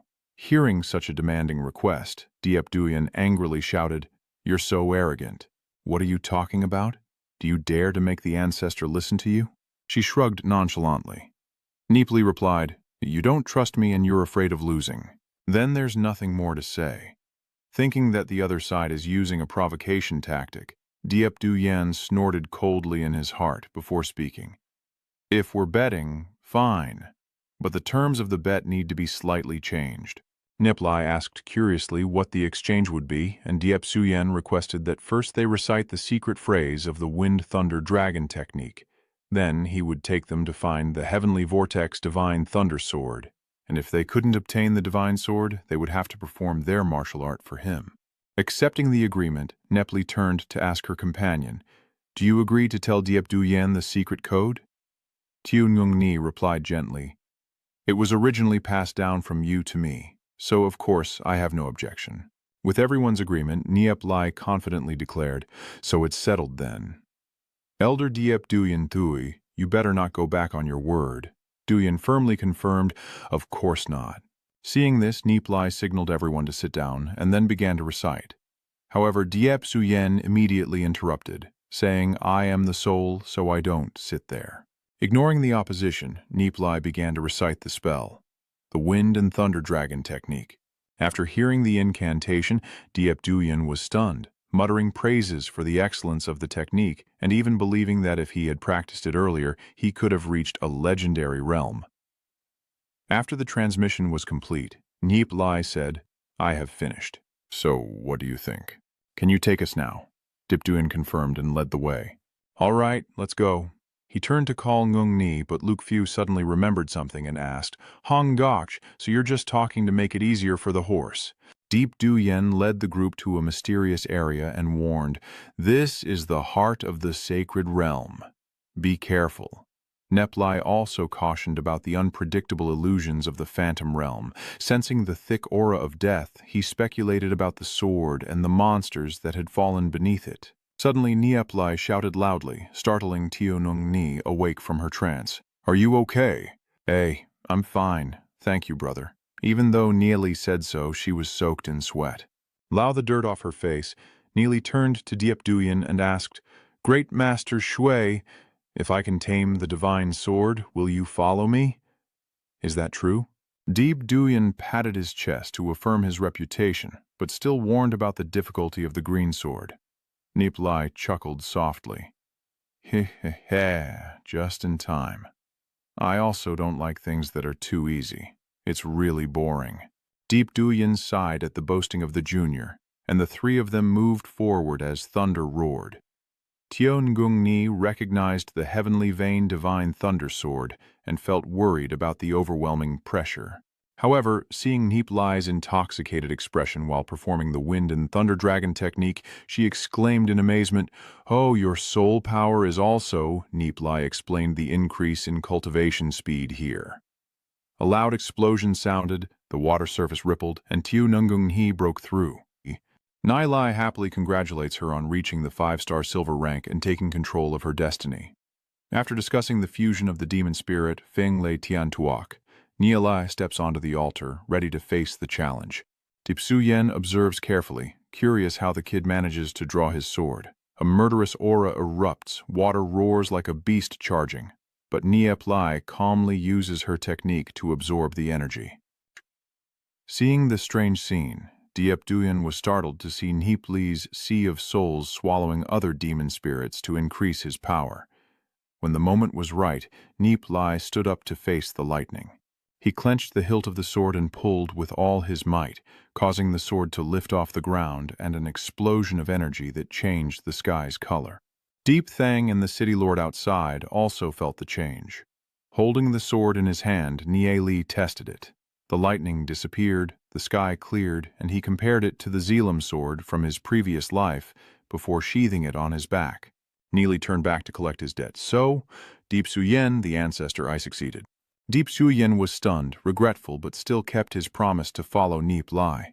Although he only existed as a spirit for a few days, Neep Li assured him that he had a way to preserve his soul. The group left the Heavenly Illusion Sacred Realm and met up with Diep Thang's gang, with Neep Li skillfully refusing to reveal any details inside. After leaving the sacred land, Nie Li took Diep Duyen to prepare a body. At the blacksmith's shop, he skillfully forged a hideous bird-shaped spirit puppet. Duyen criticized it harshly as a very ugly bird, but Neep Li insisted it was made of the best alloy.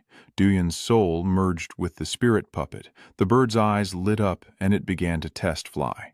Diep Duyen gradually adapts, but the nickname Little Phi Phi, given by Luke Fu, makes him furious, leading to a humorous fight.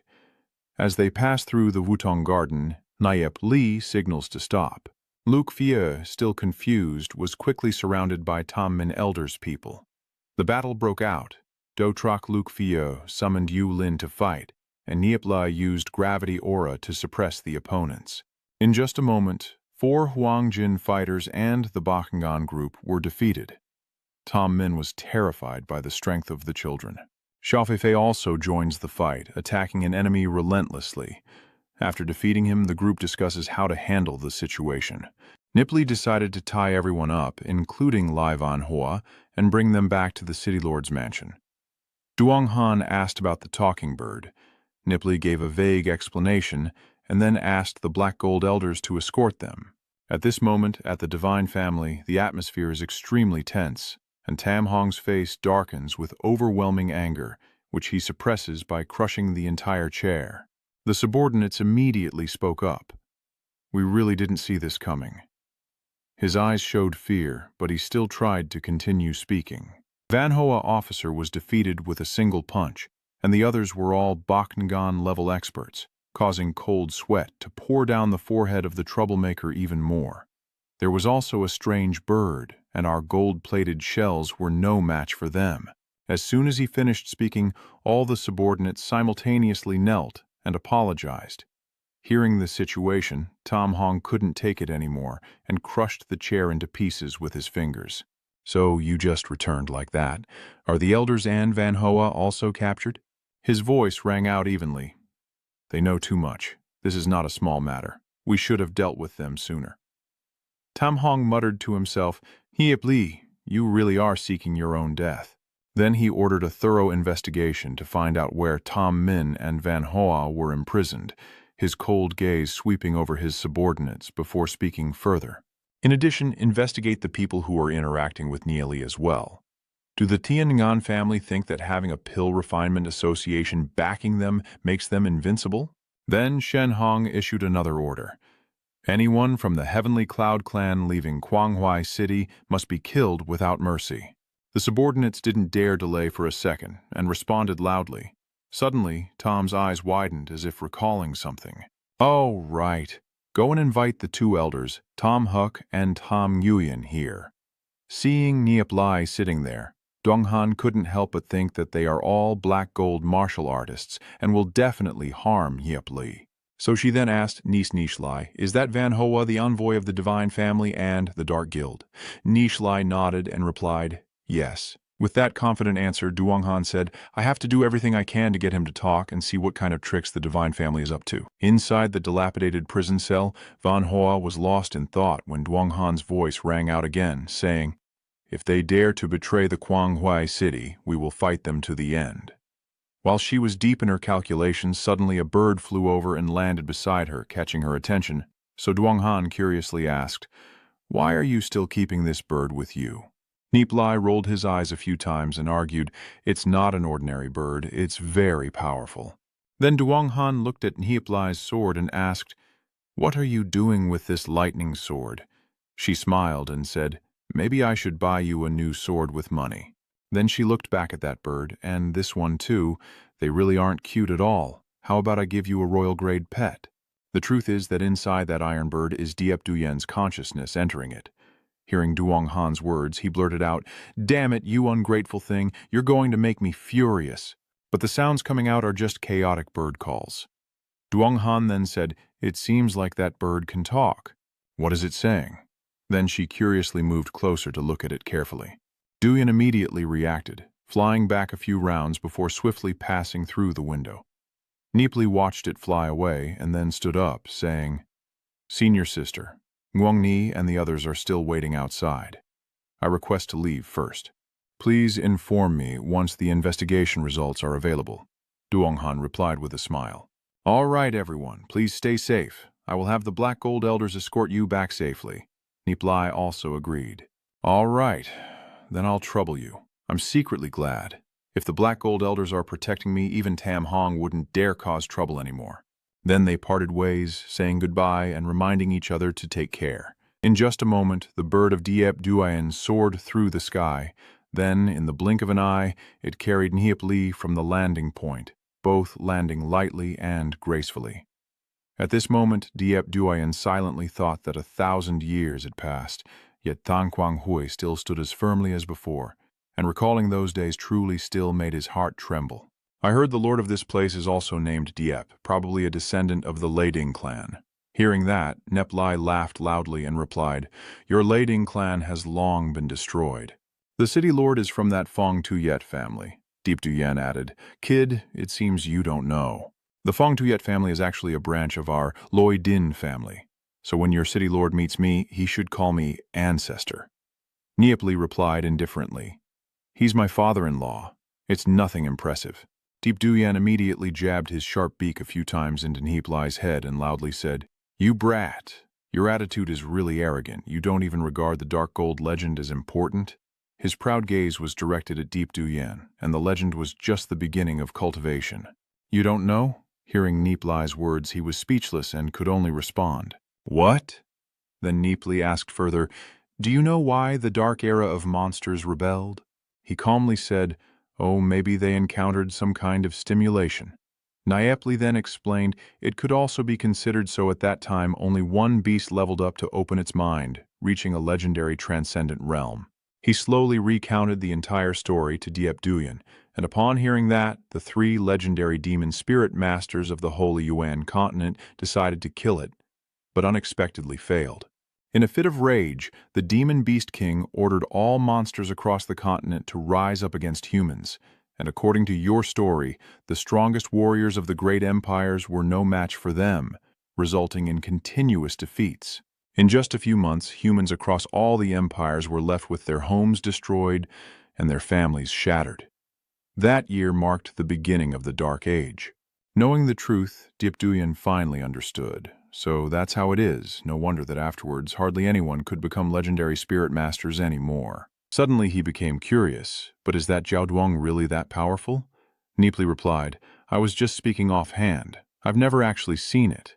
Diep Duyen asked further, "So you must really like Jiak Duyen?" He quickly replied, "Maybe you could say that." Then Diep Duyen wondered, "So what exactly is a true powerhouse in your opinion?" Nie Li's voice echoed again. "In that world, even legendary powerhouses are just ordinary people." At this moment, his shining eyes suddenly widened, and Diep Duyen's soul was instantly stunned. He looked at the scene of Nie Li's soul before him in shock. "Your soul is so strong. How is that possible?" Inside Nie Li's mind, he thought to himself that for you all, legendary super beasts are considered unbeatable. But as long as I unleash my strongest power, a single thought is enough to kill someone. Then he looked at Diep Duyen seriously and said, "Diep Din Tui Tu, do you want to return to your original body to explore that wondrous world?" In an instant, Nie Li returned Diep Duyen to reality, leaving him still stunned and stammering. You.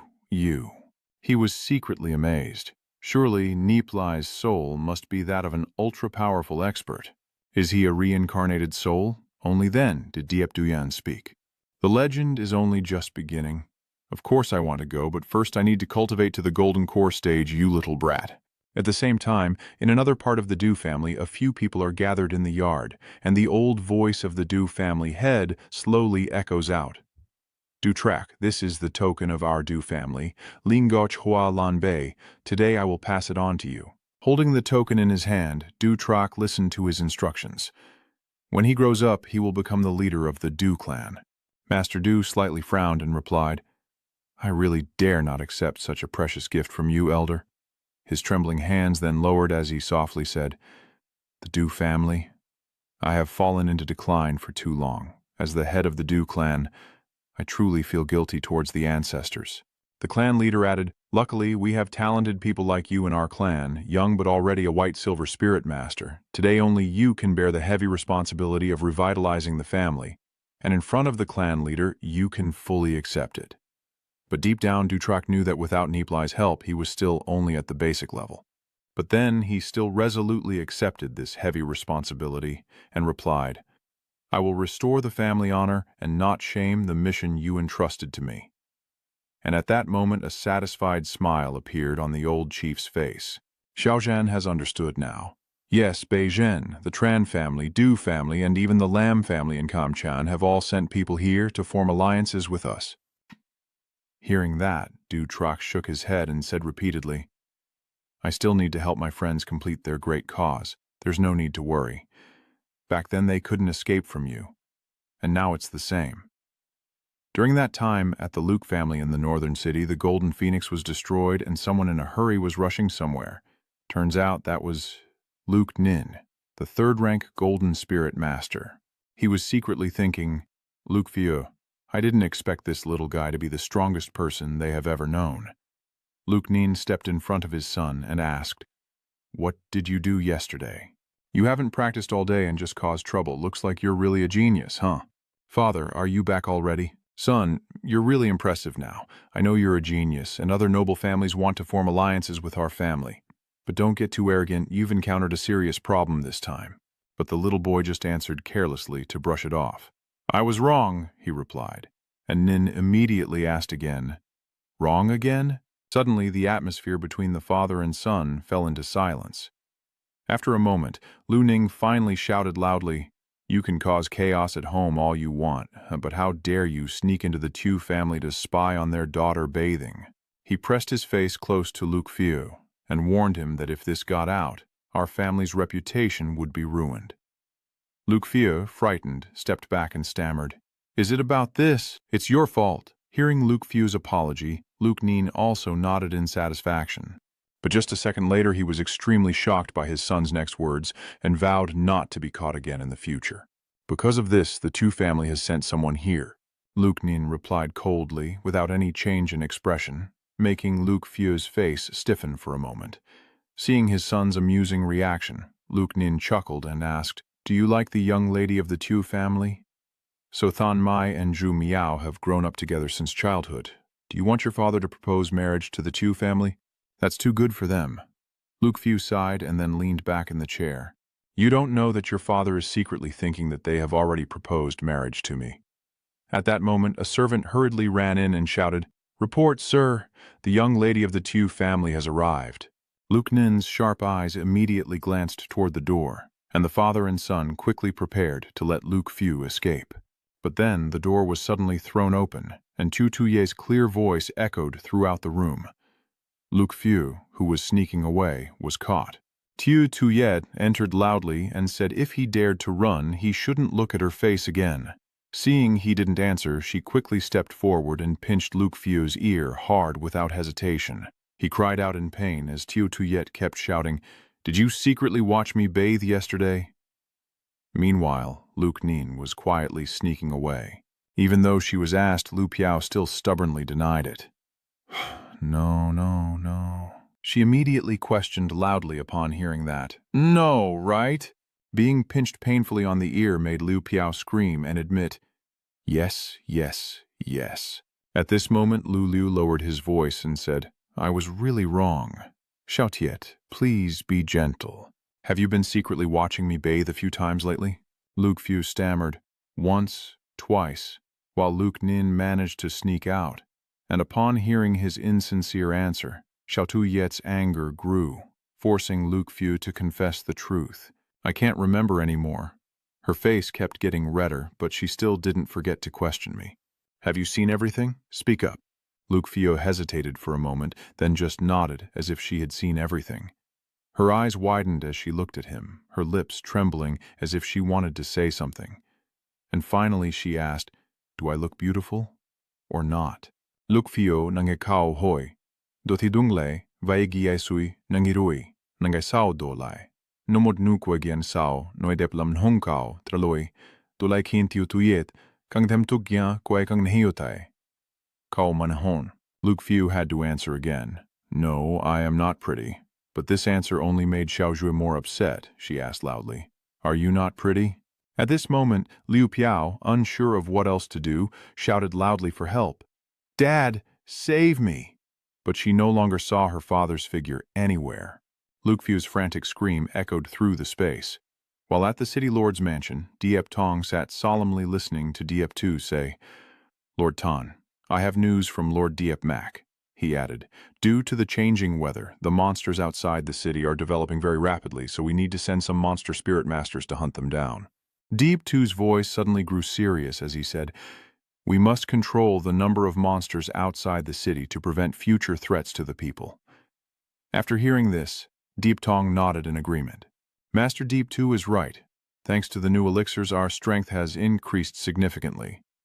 Diep Tong continued, "If we had more teleportation gates, we could minimize casualties as much as possible." He suddenly thought of the name Nie Li in his mind, then Diep Tong suddenly frowned. He rubbed his temple anxiously as his subordinates worriedly called out, "Lord City Lord." Besides this, Lord Diep Mak also asked me to bring back a letter. Please take a look, Your Excellency. Then he carefully took out a book from his sleeve and handed it to Diep Tong.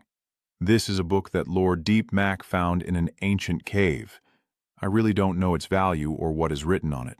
Diep Tong mo quen sachra, ngay laptuk mot luong sang kuk manchio thang vaumartho.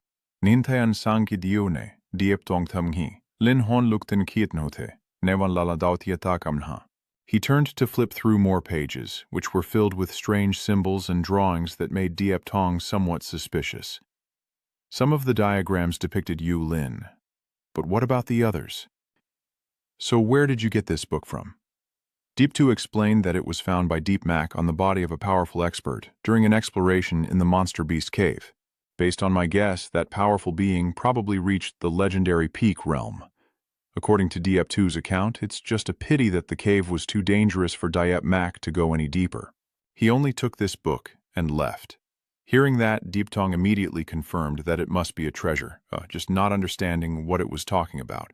Suddenly, Diep Tu's face turned serious and he said, "Master Diep Tong, it seems there is a genius in the Holy Land sect who can read many ancient texts." He added, "I heard he can even understand the Thunderfire sacred canon. Should we ask him?"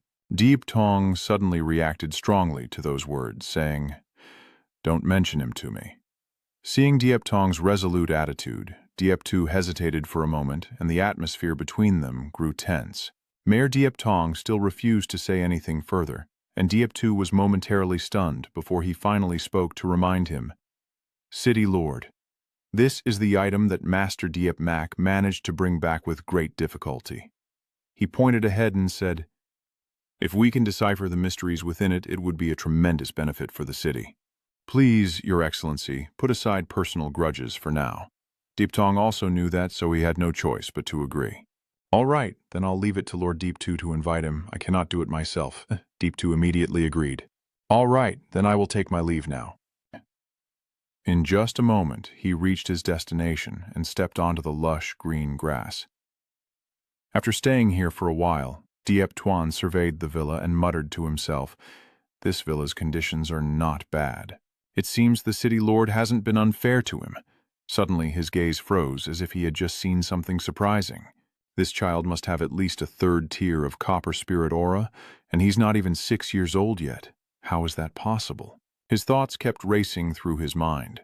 Luckily, such a genius was kept at the Lord's mansion, because if the Dark Guild found out, they would stop at nothing to eliminate him. Maybe she is Nie Li's younger sister. Just as he was lost in thought, Nie Li's voice suddenly rang out somewhere. "Diep Tu, the third in line of the Fongloi family and a great black gold spirit master. What brings the senior here to see me?" As he finished speaking, Nie Li stepped out proudly from the house. Deep Tu silently wondered, "Mac Deep Duren and I have traveled everywhere, so how does this child know me?" But he still replied, "Hello, I am Deep Tu." After introducing himself, he immediately got straight to the point, saying, "I want," but he suddenly stopped because something just flew past him. It turns out it was Diep Duyen in the form of a flying bird that swooped down and landed precisely on Nie Li's head. Deep Duyen's eyes still gleamed with pride over what just happened, and as expected, it left Deep Tu stunned. Could this really be a spiritual block? But Diep Tu quickly masked his surprise. He spoke again, saying that, "I heard there is a talented young man in Kwanghui City, so I wanted to come and see for myself, but I couldn't hide my excitement inside. Even a spiritual core as well, it's truly not simple." Hearing that, he responded calmly, "Master Deep Tu, please don't hesitate. If I know, I will definitely tell you everything. Since you are Tuvan's senior, you are naturally also my senior." Realizing the hidden meaning in the words, Diep Tu nodded subtly, understanding why the city lord was angry with him. The old man cleared his throat a few times to hide his embarrassment. Nie Li, when Diep Mac and I happened to acquire an item outside." As he finished speaking, the old man pulled out a book and held it up in front of Nie Li to examine. "Try looking at this and see what it is." Take the item in your hand, he observes, and immediately recognizes that this aura must be an extraordinary object. Flipping through a few pages, the bird on his shoulder also curiously chirped, "What is this?" It looks quite similar to the writing from the era of the Holy Divine Empire. Hearing this, Diep Tu was stunned in amazement, wondering if he could still speak. "If your soul power is strong enough, you can hear the voice of the spirit Koi." Nipping at the old man, Nie Li sneered with a mocking smile. "So you still claim to be a disciple of Bakuyan Tam, but this is definitely not the script of the Holy Empire era." Deep Duyen asked, confused. Nie Li slowly explained that this is the script of the Olan Empire, one of the 5 empires established after the fall of the Holy Empire. but he still remained unconvinced. So it's probably also based on the characters of the Divine Empire, right? I chuckled proudly. Well, I guess I was right about most of it. Nie Li pouted and replied, well then, why don't you try to tell me what the book is about? Deep Duan hesitated and answered, I think it's some kind of spell used to control evil spirits, right? Take a look at this talisman. It's the one used to control the demon spirits. Seeing the old man guess randomly, Nie Li chuckled mischievously. Hee hee. This time you only guessed 3 parts correctly and you still dare to act superior? Do you want me to tell you? Deep Duan snorted coldly. Yeah. Seeing this, Diep Tu pondered silently, so even his spiritual puppet could understand some of it, yet neither I nor Diep Mak understood anything. Isn't that right? Nie Li glanced at Diep Tu, asking cautiously. So this means he understands. Deep Tu was silent for a moment before admitting he didn't really understand. Seeing this, Nie Li added, I don't know where Senior Deep obtained this from, but I hope you keep it very carefully. It's not an ordinary item. This book contains a record of a formation called the 10,000 Demons Evil Spirit Great Array. Hearing the name, Deep Tu was shocked and exclaimed, Huh? Nie Li continued explaining. It can control countless evil spirits from the black gold level and above to form an ultra-powerful formation, and even legendary experts would be easily killed if they fall into this trap. Deep Duan, standing beside, also nodded in agreement. Based on what I understand about the diagram above, this is probably correct. At this moment, Nie Li was surprised to realize that he could understand the script of the Olan Empire era. He is much stronger than me. Deep Tu couldn't help but marvel. Even legendary experts are amazed by how terrifying this formation is. So what if the City Lord arranged a great formation of 10,000 demon spirits here in Guangwei City?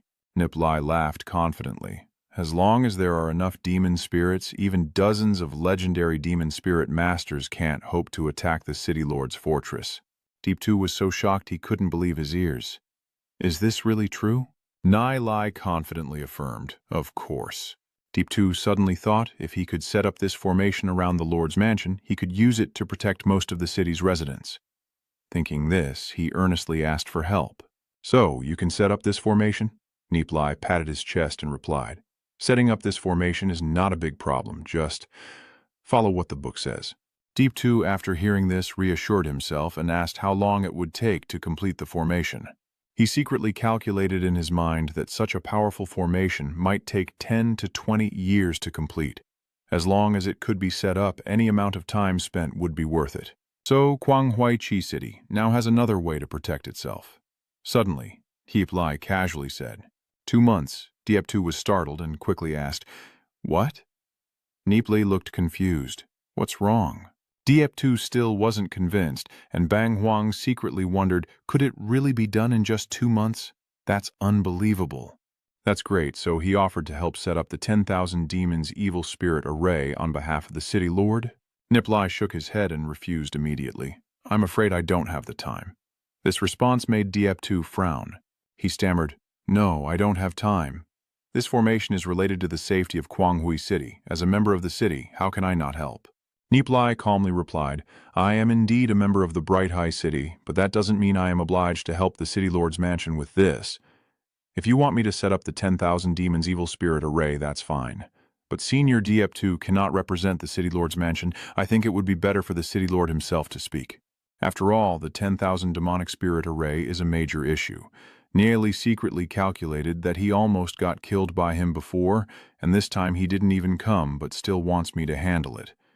Diep Tu also vaguely guessed his intention, so he just wanted to gain benefits. So Diep Tu compromised and said, Nie Li, as long as you agree to help us set up the 10,000 Demonic Spirit Array, you will be a hero of this entire Guanghui City. We can provide you with a great source of cultivation. Wait a moment, I don't know how the City Lord's mansion can provide me with such a cultivation source, Senior Diep. No matter what cultivation method it is, as long as you want, we can find it for you. After hearing that, both body and spirit looked exhausted. Nie Li explained in a superior tone, Well, Senior Diep Tuan, you must have just returned from outside the city, so the Lord of the city wouldn't have told you that the methods for making those pills from Guanghui City are all supplied by me? If he wants my 9 transmission soul pills or other such items, just say the word. I can even get the 3rd and 5th heavenly Mai. Dip2 was stunned and exclaimed, Nyep? Li sighed with a look of frustration. Hi. Dipduyan cut in and asked directly, I'll be straightforward. I have a small request. What is Deep2 surprised about in the request? Nie Li clearly states her condition. My sister and I want to move to Diep2 Van's villa. I want to stay with Diep2 Van. If not, I won't have the intuition or be able to arrange the 10,000 demonic spirit array to transfer the scene to the Lord's mansion.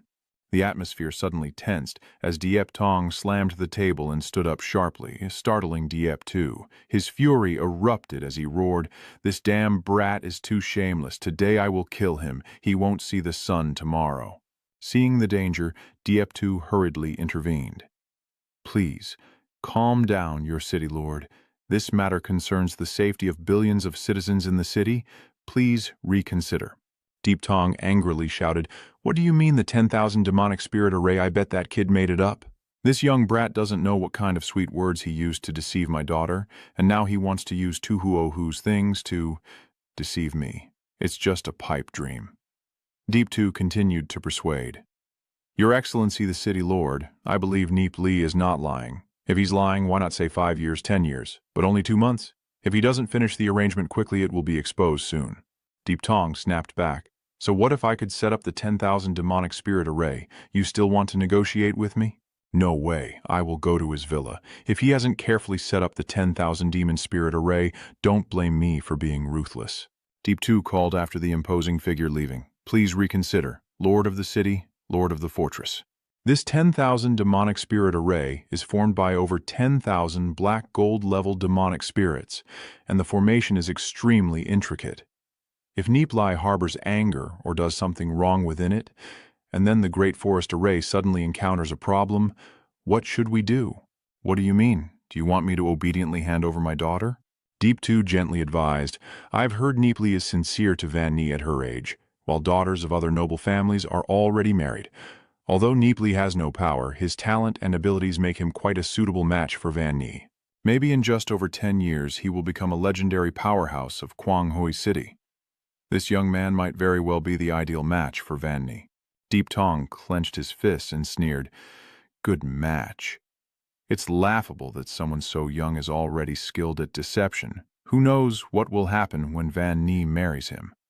Moreover, I also know this little brat is out there chasing after every girl he can find. Tio Ngung He of the Duok Long family and Ho Dien Lan Huok of the Ho Dien family. If you keep bringing this up, don't blame me for turning hostile. Diep Tu was stunned. Huh, aren't you also having 2 wives? After a while, the two also returned to the Lord's mansion. As soon as Nie Li saw Diep Tong's face, he shouted out loud, Oh, father-in-law, what wind brought you here? He gritted his teeth in anger and shouted, Nie Li is making me furious. Sensing the surge of spiritual power, Diep Tu silently assessed, the city lord truly is the strongest of the 5th generation of the Fong Tuyet clan. In just a few years, the legend is only 1 step away. Seeing the tense situation, Diep Tu hurriedly called out, Lord Thon, don't kill Nie Li. Diep Tong stomped his foot down hard, and the pressure spread, making the air freeze.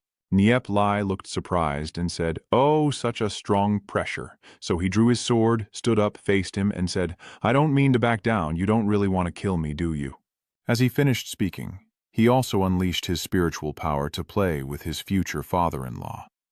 Diep Tong, fuming like minced meat in porridge, stepped in suddenly, and then a voice suddenly rang out. Young Master Diep Tong, how dare you be so rude? Stop right there. Deep Suyin continued, So you've forgotten me? Deep Tong, do you want me to punish you for destroying your ancestors? Deep Tong stammered in horror. Soul. Deep Duyan Patriarch. Why is it you? Deep Duyan then perched on Nie Li's head and explained, That's right, it's me. Deep Tong, shivering with anger, shouted, Heep, Li, you are really bold to seal the soul of Diep Dayan ancestor and forge it into a spirit puppet. I cannot forgive this today. If I do not kill you, I will not carry the Deep surname. Deep Duyan sternly reminds you, If you're not Deep's family name, then what family name do you want? Rude and disrespectful. Is this how you become a clan leader? I willingly accept being sealed within the spirit puppet. Deep Tong froze in shock, stammering. Nie Li chuckled mischievously, teasing. Ha ha. Esteemed father-in-law, you are too harsh. I don't know what I did wrong to make you so angry. Nie Li begs for forgiveness here. Diep-tu also looked stunned and muttered, "What is going on here? If Diep Xuan Shui was supposed to stay in the heavenly illusion sacred realm, why did he willingly become a spirit shard? Turning the ancestor into a spirit construct is a great sin of destroying the sect, but why does Diep Duyan say it was voluntary? Diep Duyan reminds him, if I hadn't taught you the seven heavens gathering heart technique, would you have this day today? Diep Tong immediately stammers and shrinks back. Yes, yes, the two elders respectfully bow. I am Diep Tong. Greetings to the great ancestor. I, Diep Tu, respectfully greet the great ancestor.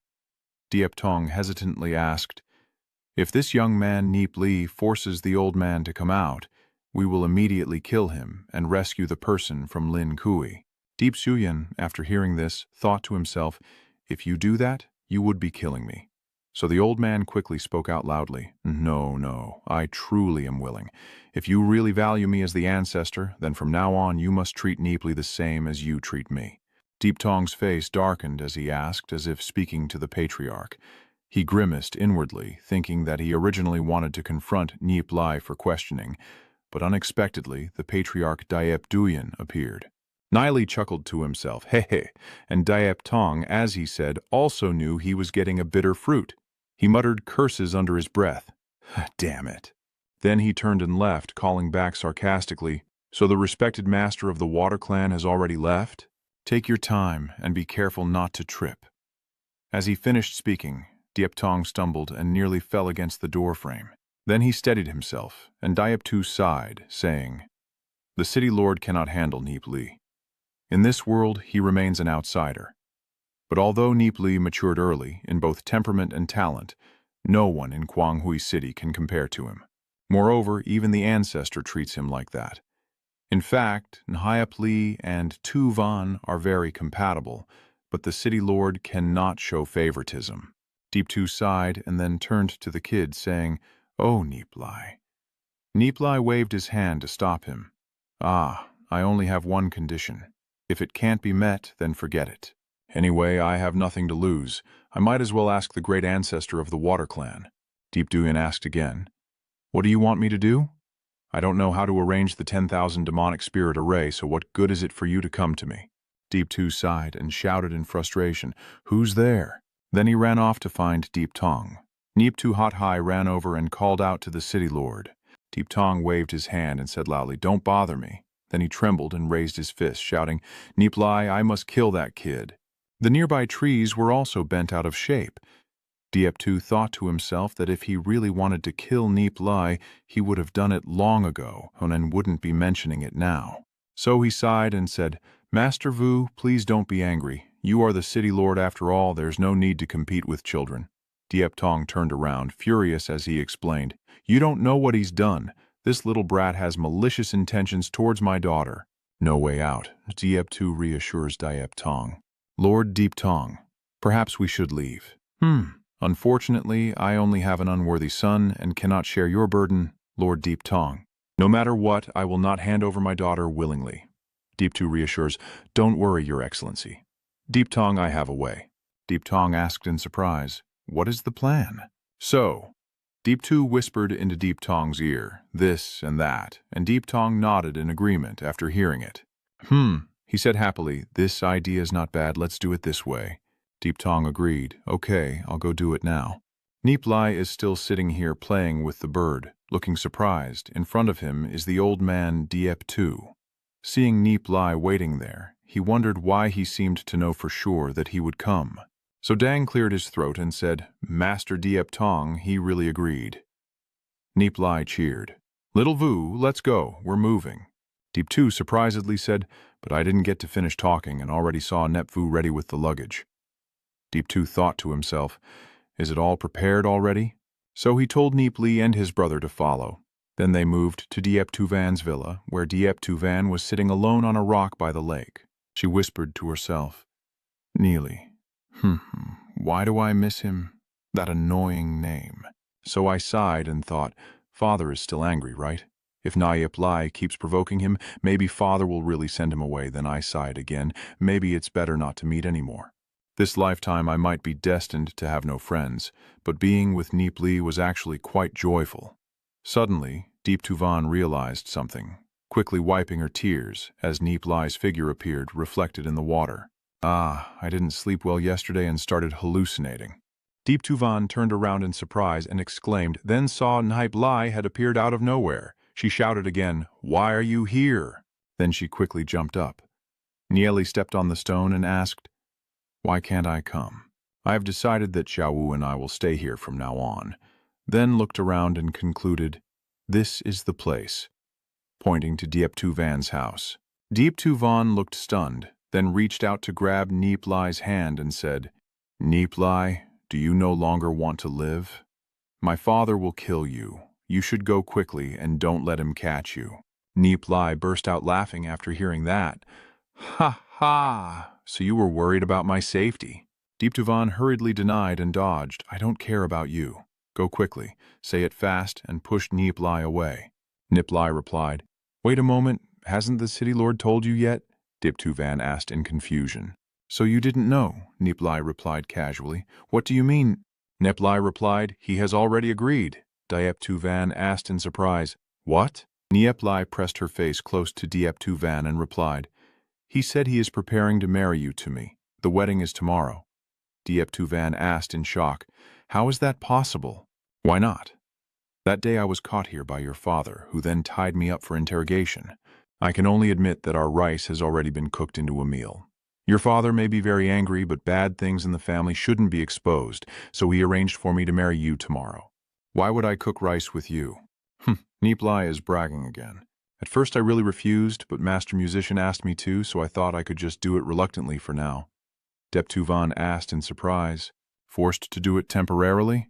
Then I immediately kicked Nie Li in the shin, realizing the meaning behind this bastard's words. Nie Li cried out, "Ayo?" Deep Tuvan asked again, "Do you mean I am not worthy of you?"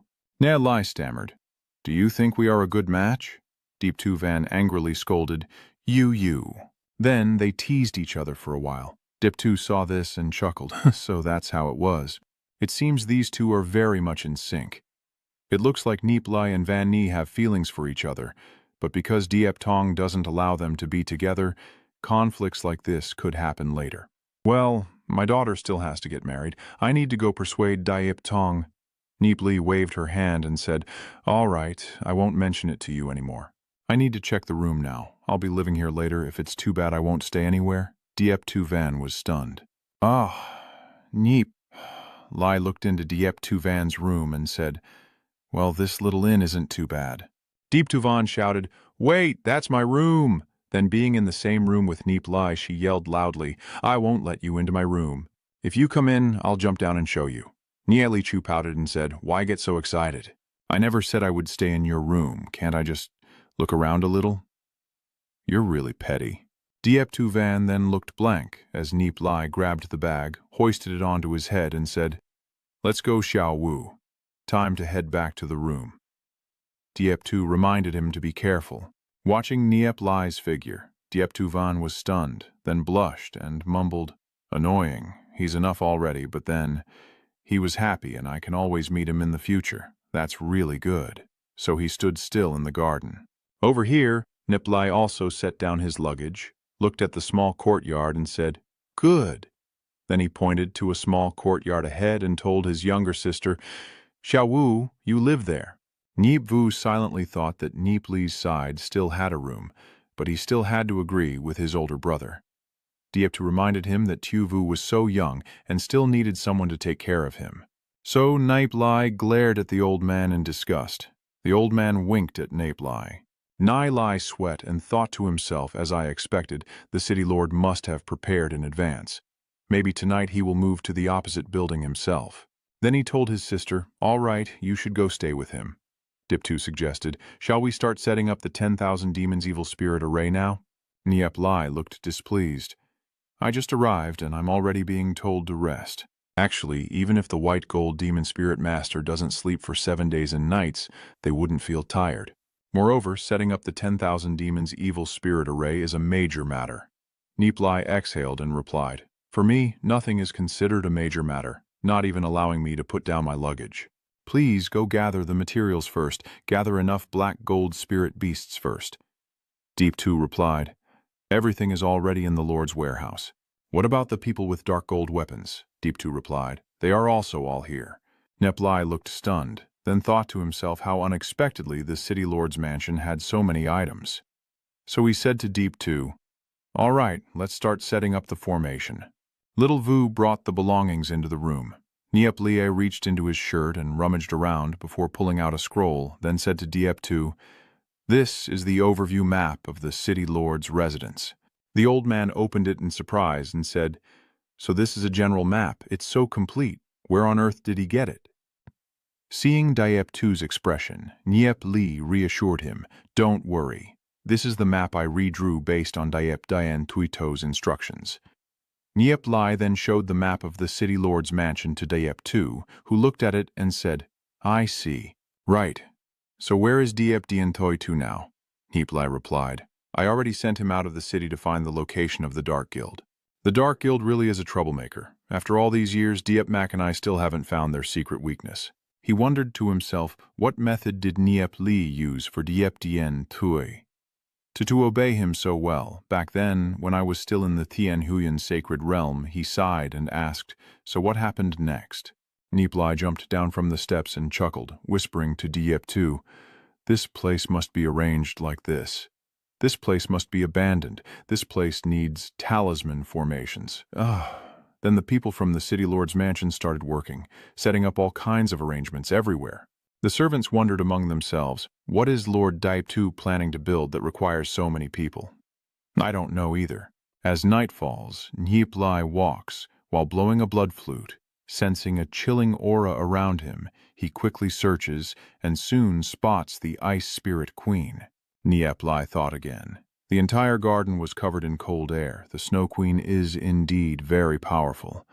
Let's see what else she has. Looking at Diep Tu Van's figure ahead, Nie Li praised her and the Snow Queen Feng Tu Yet for working together more harmoniously, and at least she must have mastered 2 combat techniques. It seems that even the Golden 3 Stars might not be her match anymore. While Nie Li was spying on Diep Tu Van, a figure appeared behind her. None other than Diep Than Chu, Diep Tong, who was also watching Nie Li. He was quite surprised by his daughter's cultivation level. Last time I thought Tu Van's cultivation had improved dramatically, but now it seems she's about to reach the Golden Crown first tier. This progress in cultivation is truly astonishing. It's clear that not long ago Tuyet Diao and I thought Van Ni hadn't yet reached the level of the Copper First Realm, which disappointed me greatly. But now not only has she reached the White-Silver Fifth Realm, but she also somehow found a Snowstorm Queen, who is even stronger than other demon spirits of the same kind. Looking at my daughter's back, Diep Tong sighed and thought, "Van Ni has become stronger. Do you see that, my wife?" Then he still hid behind the corner, thinking that the last time he argued with her, he still hadn't had a chance to make peace. I should talk to her too. It's been a long time since I last talked to it, so many years without any time to care for it.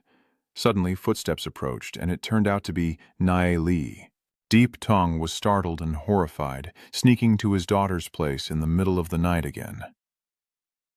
What does this little brat want to do? Just follow and see. If he dares to do anything to Tu Van, I will kick him away. At this moment, Diep Tu Van was still immersed in her cultivation, with cold energy continuously emanating from her body. Suddenly, her eyelids fluttered, and she opened her eyes to ask, "Who is it?" Seeing Nie Li, her alertness immediately increased. Diep Tu Van quickly stepped back and asked, "Why are you here?" At the same time, the cold aura dissipated. Nie Li replied casually, "I saw you after dinner while strolling, so I came here." "I." Then he widened his eyes and looked, thinking to himself, "Ha, it's the aura of the city lord." Diep Tu Van softly called out, "Nie Li, I don't know how you convinced your father to let you stay here, but from now on it's best we don't meet again." Nie Li asked in surprise, "Why is that? Do you not want to see me?" Then he pretended to complain, as expected. "The children of the great family don't want to be friends with us commoners." Deep Tuvan hurriedly explained, "No, although your personality is a bit strange and a little too straightforward, I know you are a very good person. Whether it's me or other friends, even though you often bother me, I don't dislike you at all. In fact, I really hope you come bother me more. In this vast city lord's mansion, I truly feel very lonely." Nie Li was silent for a moment before Diep Tuvan continued. "The only person who can talk to me is Tiet D. I once had a very good friend. Her name was Nyung Ni, but she never came back here after that. Over here, Deep Tong is still hiding behind the tree, listening to their conversation." Diep Tuvan continued. "Besides her, you are my only friend, but you should also understand that my father will never let us be together." Nie Li turned to look at the tree where Diep Tong was hiding and deliberately spoke loud enough for him to hear. I have to say, Diep Tong really doesn't deserve to be called a father, locking my sister up alone in this villa, living a life isolated from the outside world, not even having a friend to talk to. He is not worthy of being a father at all. Diep Tong is very bitter but can't do anything. But Diep Tuvan is not satisfied and retorts, "Nie Li, I won't allow you to speak of my father that way. He is also doing his best. Every decision he makes concerns the safety of the entire city, and he has to deal with so many things every day, so he can't take care of me. I must work hard to cultivate and become a powerful demon spirit master to shoulder the responsibility of helping my father. No matter how much I try, my cultivation progress has always been very slow. Luckily I have you." Heap Lai looked at Diep Tuvan with wide eyes and then said, "Let's not talk about these things anymore. Deep Tong is your father, so of course you have to stand up for him. He injured me before and I haven't even gotten my revenge yet. But out of respect for you, I won't hold it against him anymore." Deep Tong, after hearing this, almost vomited blood. "Who really needs to settle the score with whom?" Nie Li continued. "I will be staying here for the foreseeable future, so you don't have to worry about what your father might do to me." "He even had to beg me to set up the 10,000 demon spirit array?" Deep Tuvan asked in surprise. "The 10,000 demonic spirit array? What is the 10,000 demonic spirit array?" Nie Li explains that the 10,000 demons evil spirit array is formed by 10,000 dark gold-level demon spirits and various runes. Once activated, even dozens of legendary demon spirit masters can't break through. Deep Tuvan looks surprised and says, "So that's how it is, no wonder my father agreed." Nie Li warns, "Look carefully at your father's true face, because Thang Quang Hui might sell even you." Deep Tonga Kai secretly thinks, "How could I sell my own daughter for a formation?" I have to step in and explain. But Diep Tuvan looked up at Nie Li and then softly called out, "Nie Li, if you can truly set up the 10,000 demons evil spirit array, it would be an immense contribution to Quanghai City. Don't say even my father or I would complain. Don't say that I am in my own villa. Even if you asked me to be your girlfriend, I would agree." Nie Li smugly thought to himself, truly a father and son. Then he sneered, He, you said that yourself, so don't regret it." Hearing this, Diep Tong just wished he could spit out a mouthful of blood from how bitter he felt. He cursed under his breath. "Damn it." Deep Tuvan added, "Nie Li, don't misunderstand my father. He's actually a very good person. He also wants to spend more time with me, but after all, he is the city lord of Quanghui. Carrying the life and death of many people in Quanghai City on his shoulders, he can't afford to slack even for a moment. Although he doesn't have time to be with me, he is still the person I respect and admire the most. I only regret that my current strength is too weak to help him share the burden." Deep Tuvan looked down at his hand and said, "My talent is too poor. I only make my father disappointed. When you taught me cultivation techniques and gave me the Ice Snow Queen's spiritual spirit, causing my strength to change unexpectedly and giving me a chance to fulfill my dream, I have nothing to repay. Although my father doesn't agree for us to be together, to repay you, I can fulfill your 3 requests. Whatever they may be, as long as I can do it, I will never refuse." Nie Li, after hearing this, widened his eyes in shock and turned to look at Deep Tuvan in disbelief. Meanwhile, Deep Tong also understood that Van Nie's rapid progress was all bull thanks to Nie Li. It seems Nie Li treats Van Nie very well. Nie Li then asks, "Really? Anything you want, right?" So he stepped forward, then put on a shameless face, close to her face. Seeing this, Diep Tuvan quickly stepped back a few paces and stared at Nie Li with wide eyes.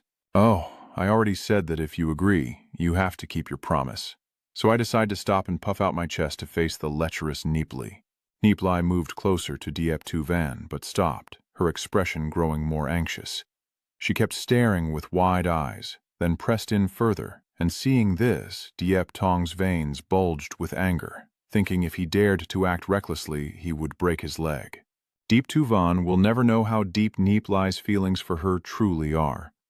Nie Li leaned in even closer and whispered into Diep Tu Van's ear, "I want you first." Diep Tu Van tightly hugged her trembling chest and thought, although she had guessed, she never expected Nie Li to actually say it. If she agreed, she must do it. Nie Li's words. On this side, Diep Tong was so furious he was about to explode, gritting his teeth as he said, "I will deal with you now." Nie Li still hadn't made his next move. He slowly said, "Sister." Diep Tu Van stammered, "Me." At this moment, a wicked smile appeared on Nie Li's face, and he involuntarily stepped back and stretched. Diep Tong was surprised to see Nie Li smiling happily. Hi, Nie Li said seriously. "I want you to talk with me." Diep Tu Van then finally relaxed his body. "Huh? Talking with you, Nie Li confirms, otherwise what do you think I intend to do? Why is your face so red? You didn't misunderstand, did you? I am a righteous and noble person." Diep Tu Van thought to herself, "If you are righteous and noble, then I surely am not." So she stomped her foot on Nie Li's foot and shouted, "I hate you to death." Nie Li was still screaming when Diep Tu Van ran away. "Oh?" he groaned while holding his leg. "Why did you run away, sis? Didn't you say you would go along with my request?" Diep Tu Van said loudly, "You talk to yourself." Diep Tong looked at these two and was speechless. Nie Li over here was happily whistling. Diep Tong silently thought, "This kid is really hard to deal with.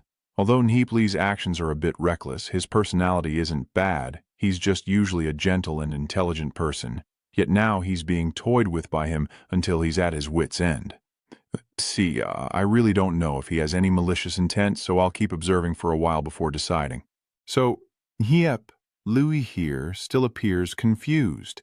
Diep Li thought to himself, since the clan leader has left, I should just go back to practicing. Sometimes teasing Ziyun a little, provoking Diep Tong a bit is quite fun. Focusing on cultivation, arranging the 10,000 demon spirit array, occasionally chatting with Diep Tu Van, 7 days have quickly passed. Nie Li believes that now he has stabilized in the white-silver 5 stars, and he just needs to wait for the right moment to break through. Diep Li looked much happier, but someone on this side was not as pleased. He cheerfully wrote on a piece of paper while thinking, "I have to handle official matters here, and also use my soul power to guard against Nie Li, which really drains my mental energy." Suddenly a servant rushed in, shouting loudly, "Sir, the city lord requests your presence." Chairman Gu VM requests an audience. "Huh? The chairman has arrived? Quickly invite him in." A few minutes later, Koviem walked in humming softly, greeting the lord of the city. Diep Tong chuckled and said, "Koviem hoi truong, there's no need to be polite, just treat this place as your own home." Then, noticing Koviem's serious expression, he comforted him before asking directly, "Why do you look so serious, Koviem hoi truong? I wonder what brings you here this time." Koviem looked around for a moment. Diep Tong reassured him, "Don't worry, everyone here is our own. Even the Hakim level experts can't break in." Koviem snorted and said, There are some things I don't know if I should say or not." Diep Tong suggested, "Chairman Koviem, please feel free to speak." Koviem replied, "I have always suspected that there is a secret between the Divine Family and the Dark Guild that cannot be revealed to others." Previously, Elder Steward Tom Min of the Divine Family led members of the Dark Guild to attack Nie Li. After capturing them, we waited to learn some of their family's tricks. Diep Tong looked surprised and asked, "So there is such a thing?" But relying solely on Tam Min's testimony may not be enough to determine the relationship between the Divine Family and the Dark Guild. Concrete evidence is necessary. Koviem replied, "I obviously know that without evidence it's impossible." Then the Divine Family suddenly bought a large amount of our pills, and we mixed the soul-searching pills used for tracking into that pile of pills. Then he sent people to lead the 3 beast demons to track down the clues. Diep Tong asked in surprise, "Have you found anything?" Koviem replied seriously. The room fell silent. Diep Tong paced around the room for a while before saying, The power of the divine family in Kwanghui City is unshakable. Just identifying these few things won't make any difference. Even with Shenming as a witness, it can't shake the position of the Holy Family. Deep 2, we must also investigate carefully. Deep 2 suddenly appeared and said that made Gu Yan startled. He continued, we previously attracted attention during our investigation of the divine family, making them cautious. Master Deep 2 should also be careful.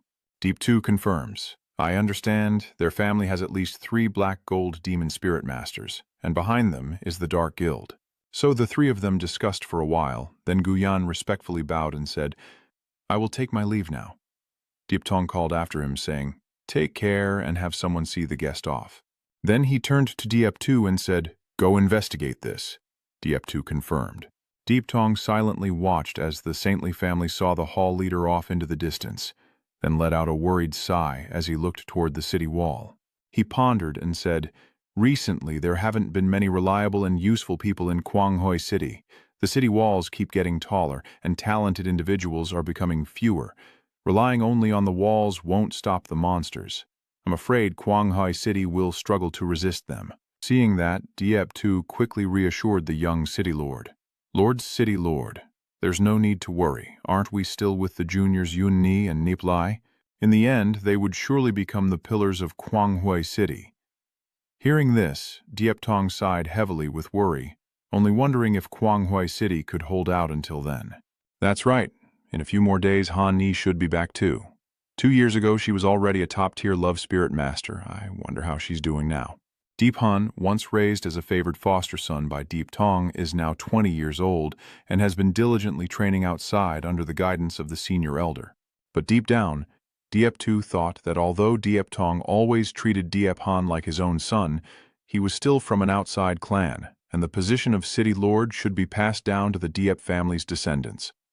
Moreover, now that Van Nie had demonstrated her cultivation of Track Viet, the successor to the city lord position should be considered carefully.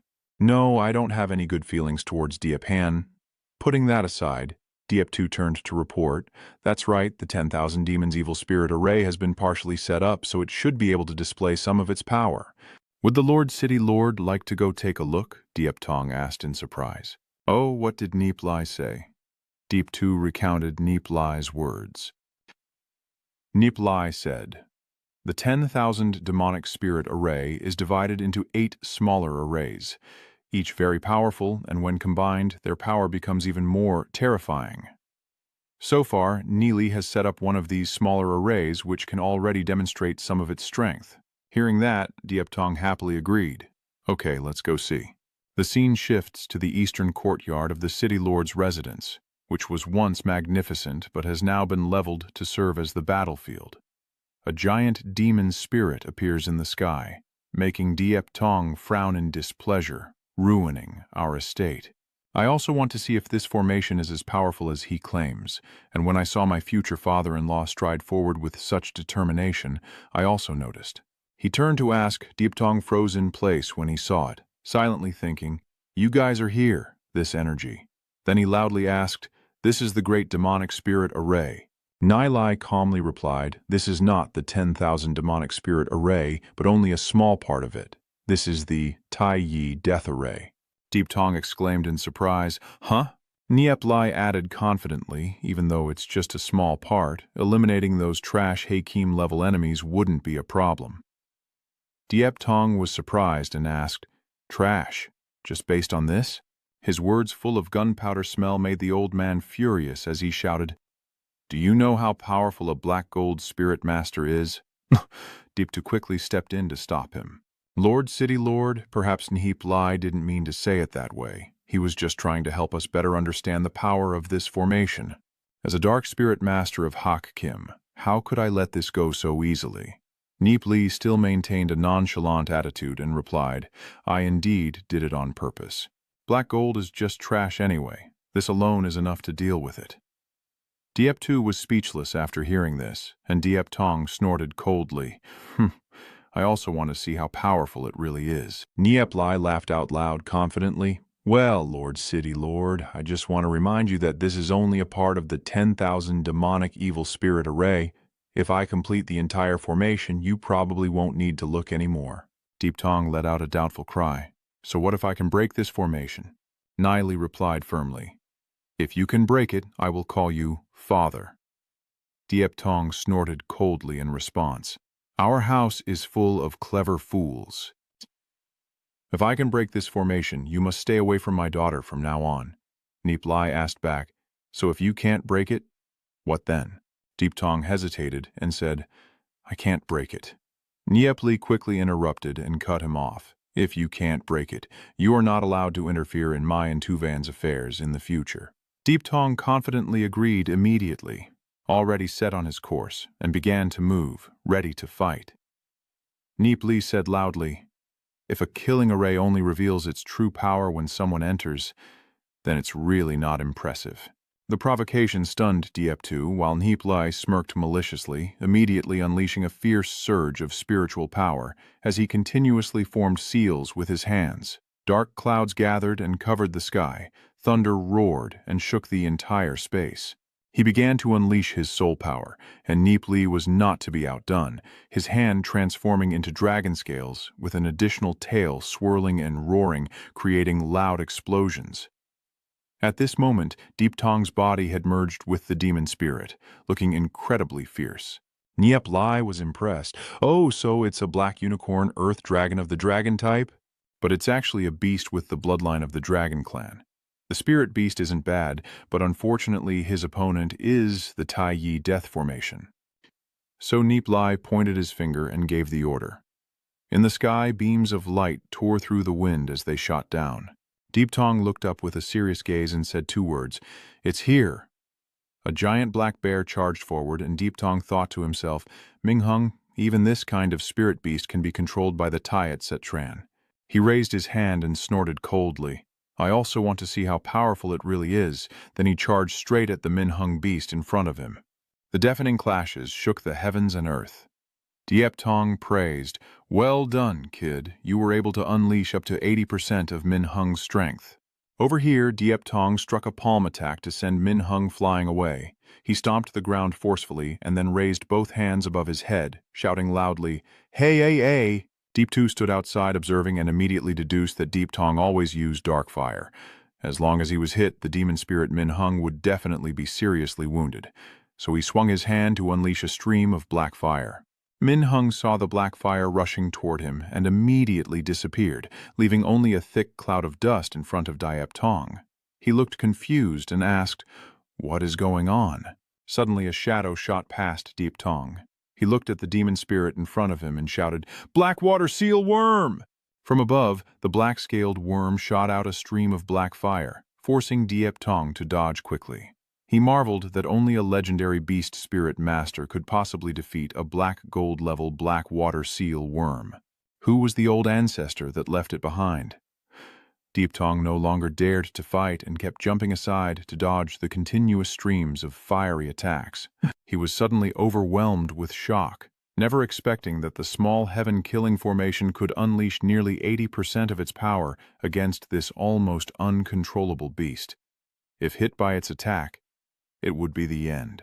This small Tai at Satran not only can control the black gold spirits, but also make them cooperate with each other. Truly terrifying. I never expected there to be so many dangerous spirits in my treasure vault. At this moment, a swarm of various types of spirits surrounds Diep Tong, trapping him. Diep Tong becomes furious, swinging his arms and shouting up to the sky. Nie Li also looks surprised and asks, as expected of the city lord, you truly have a backup plan. Diep Tong's entire body transforms, fully becoming a beast, and he swings his tail to attack the other demons. While controlling the demon spirits, Nie Li saw the demon spirit Minhung appear behind him, and Diep Tong suddenly attacked. Diep Tong quickly steadied himself, stomped his foot, and said, just a few black gold demon spirits. Don't underestimate me. So he leapt into the sky. At this moment, Nie Li had already made the hand signs and summoned the two spirit beasts, the flame serpent and the Kunlun spirit. The two demon spirits attack Diep Tong from both sides at the same time, but he manages to strike each one once. Nie Li clenches his fists and commands more demon spirits to join the assault. Deep Tong gritted his teeth in anger, his hands beginning to tremble. Nie Li shouted, Now's your chance. So he made a hand gesture to command the Minhung spirit to attack. Deeptong couldn't react in time and was pushed back after being struck by Minhung. This one pounded its chest and roared wildly. Deeptong was hit and thrown backward, tumbling on the ground several times before getting up, thinking to himself, it can also fight with deception. At this moment, another spirit beast attacked from behind. Deeptong sighed. Minhung's strength is indeed very powerful. Damn, I've never heard of any demon spirit master capable of merging with a black gold level Minhung before. Suddenly, the demon spirit Minhung roared loudly and ran swiftly towards Deeptong on all fours. He also rushed over, but at this moment the demon spirit fire serpent lunged forward, wrapping around Deeptong's legs and arms in an instant. He quickly found himself tightly wrapped, like being caught in a noose. Deeptong was terrified and thought to himself that he needed an explanation. Then the two demon spirits continued to coil and attack Deeptong one after the other. Yulin Minhung bared his teeth and roared loudly, then charged straight at Deeptong. A sharp cry sounded as Deeptong was struck, his head plunging into the ground like a plow, tearing up the arena surface. At this moment, Deeptong's mind was extremely complicated, defeated by a few demon spirits in front of his juniors, losing completely, not to mention losing face, and he couldn't help but feel furious. But on the other hand, he thought the Tayat Sat formation was already powerful, so the Wanma Yaoling formation must be even stronger. This means Kwang Hui Chi City has gained another trump card. The demon spirits continued to swarm in, punching and kicking enthusiastically. Nie Li asked in surprise, "Oh, you haven't admitted defeat yet." So he raised his hand and said, "Fight with full strength." The demon spirit Minhung roared again and struck down with a loud bang. After finishing, it reared its massive body and struck down again. Boom! Deeptong's head sank into the ground again. Deep2 here sighed softly, thinking that the city lord still wasn't using his full strength. After all, if he accidentally killed the demon spirit, the loss would still fall on the city lord's mansion. Deeptong here is more fired up than eating level 7 spicy noodles. He tenses his body and with a bang, the group of spirit beasts enjoying a good beating are sent flying. Deep2 shouted, "It's ruined. The city lord is angry." Nie Li replied, "Anger is useless." So he once again performed a hand seal to control the other demon spirits to advance. The demon spirits continued to charge into Deeptong's group. Deep2, seeing them torment the city lord to death, was speechless. He approached Nie Li and advised him, "Nie Li, let's just forget about this. If we continue, the city lord will be very embarrassed. Maybe you should back down." Nie Li flatly refused, so what can be done? I just made a bet with him earlier. If the Tayat killing array gets broken, then I won't be able to see Tuvan anymore in the future. Deep2 also sighed inwardly, thinking both of them are equally stubborn. Then he fell silent for a moment before slowly speaking, "Nie Li. But Nie Li has already sealed his throat, so your advice is useless." Deep2 sighed. The female official and her father-in-law have always been rivals. Over here, the demon spirits are still besieging Deeptong. Deep2 could only watch silently as these two stubborn men clashed, exchanging blows back and forth. 2 hours passed, and by now, Deeptong was also exhausted. He thought to himself that Nie Li was still very merciful and hadn't used a lethal move. If it had been a life-and-death fight, I would have been long dead. It's just that I've reached my limit. No, I can't accept defeat. Once I admit defeat, I will have to give up on the matter between Nie Li and Van Nie. Even I have failed before him, let alone Van Nie, who is still inexperienced. Maybe someday Van Nie will be lured by this little brat. At that moment, a demon spirit attacked Deeptong, knocking him far away. Then, the demon spirit, taking the form of Daitong, also dissipated, finally returning to an ordinary person. Daitong collapsed to the ground, unable to get up, and all the demon spirits vanished. So what, Lord City Lord, have you lost? Meanwhile, Deeptong was lying there gasping for breath, opening his eyes to see Nie Li looking at him smugly. Suddenly, Daitong glared and snorted. Nie Li on this side still wore a smug, mischievous smile. He. Suddenly, Deeptong unexpectedly grabbed Nie Li's leg. Nie Li glared at Deeptong as he quickly stood up and lifted Nie Li high, then said to the shameless one, "You little brat, you've taken an interest in my daughter and still set a trap for me?" "Can I really not control you?" Nie Li retorted angrily. "City Lord, you don't keep your word. That's too shameless. How can you be so shameless? If you're not shameless, how can you deal with me?" So I casually spanked Nie Li's butt, making him cry out. Nie Li shouted, "How can a scholar die but not accept humiliation? On what basis do you hit my butt? What right do you have to do that? Is it enough to rely on the fact that I am Diep Van's father? Let's see if you still dare to care about Van Nie in the future. Watch how I deal with you." Then he gave Nie Li another smack on the butt. Nie Li shouted loudly, "Do you know who you're hitting? If I get angry, the consequences will be very serious, so get off now." "Do you think you're angry? I'm the one who's angry now. Do you have anything to say?" So he struck Nie Li on the butt again, causing him to scream, "If you can't eat, then destroy it, old Bat 2. Deep Tong raised his hand again and said, "So what if I am Bat 2? Then the sounds of slaps kept ringing non-stop. Deep 2 also had to be speechless because of those two. After a while, Deep Tong asked his son-in-law again, "Do you give in or not?" "Yep," Li angrily retorted, "I am not convinced you're a bad guy." Deep Tong fell again and said, "All right, I'll keep hitting you until you give in," then kept pounding the other guy's butt. Nie Li bitterly scolds, wasting his effort as the city lord, clearly just a rogue. So what if Diep Tong retorts? Seeing this scene, Diep 2 also froze, not knowing what to do next. A day passed quickly, and Nie Li, holding his battered buttocks, staggered home. He walked away, shouting, "Ow! I originally wanted to take revenge on the previous guy from the city lord, but I didn't expect him to play me like this. Sooner or later, I will get my revenge." So, Mong went ahead in pain on this side. Diep Tong led the way, and Diep 2 followed. Diep 2 didn't know what to say, so he said, "City Lord, this tie at assassination array." Before he could finish his sentence, Diep Tong burst out laughing. "Ha, ha, ha." Diep 2 was stunned. "Huh?" Diep Tong, unable to hold back his laughter, continued, "Sorry. Diep 2, please go on." So Diep 2 continued, "This is a deadly battle."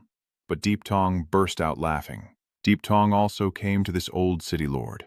So he said, "Lord City Lord, I will wait until you finish laughing before I continue." Then, Diep Tong's laughter echoed throughout the lord's mansion. How could he not be happy when he had just made Nie Li's butt blossom? Some guards are whispering to each other, wondering what's going on with the city lord today. Could it be something good happened? I haven't seen the lord of the city laugh so happily in years. Over here, Diep Tong's laughter still echoes. Diep, too, remains silent. Over the years, the Lord has sacrificed so much for the Kwanghui city, rarely smiling, and even less able to meet his own daughter. The two Diep Tongs in their youth were not like this. Perhaps this current state is actually the best for him. The scene shifts to Diep Van's villa, where birds are chirping. Nie Li, holding his butt, sighs in frustration. Ah! Suddenly, Nie Li realized something. It turned out Diep Vu had been hugging him from behind for a while, without him noticing. "Big brother, where are you going? I've been looking all day and I couldn't find you." Diep Li hugged Nie Vu, then put him down, still groaning. "Ayo." Diep Vu happily giggled, "He." Diep Li stroked her head and replied, "I'll be out for a while." Suddenly, someone called Diep Li. Diep Li was stunned and turned around. It was Tio Ngung Ni. Diep Li happily called out, "Nguyen Ni, why did you come here?" Tio Ngung Ni replied, "I came to the villa where you still live, but I couldn't find you, so I was worried something might have happened to you two and came to find Diep Van. Then I found out you had already moved here." Nie Li scratched his head and replied, "So what's the reason you came to see me?" Chun Ngung Ni shyly lowered her face and said, "I just finished making some cinnamon flour cakes and wanted to bring them to you, then I showed you my leg." Diep Li sighed, "Sorry to have bothered you both." At the same time, Diep Van came out and was immediately surprised to see the two of them. Diep Li called out to Tu Van, shyly scratching his head and ear, while Diep Van also shyly turned away to look elsewhere. Tiu Nyung Ni glanced at Diep Li, and the atmosphere became awkward. Diep Li, flustered, suggested, "Since everyone was here, let's go inside and talk." Diep Li bravely turned away, but the painful bump on his butt made him groan softly. Nie quickly asked, Nie Li, what's wrong? And hurriedly helped him up.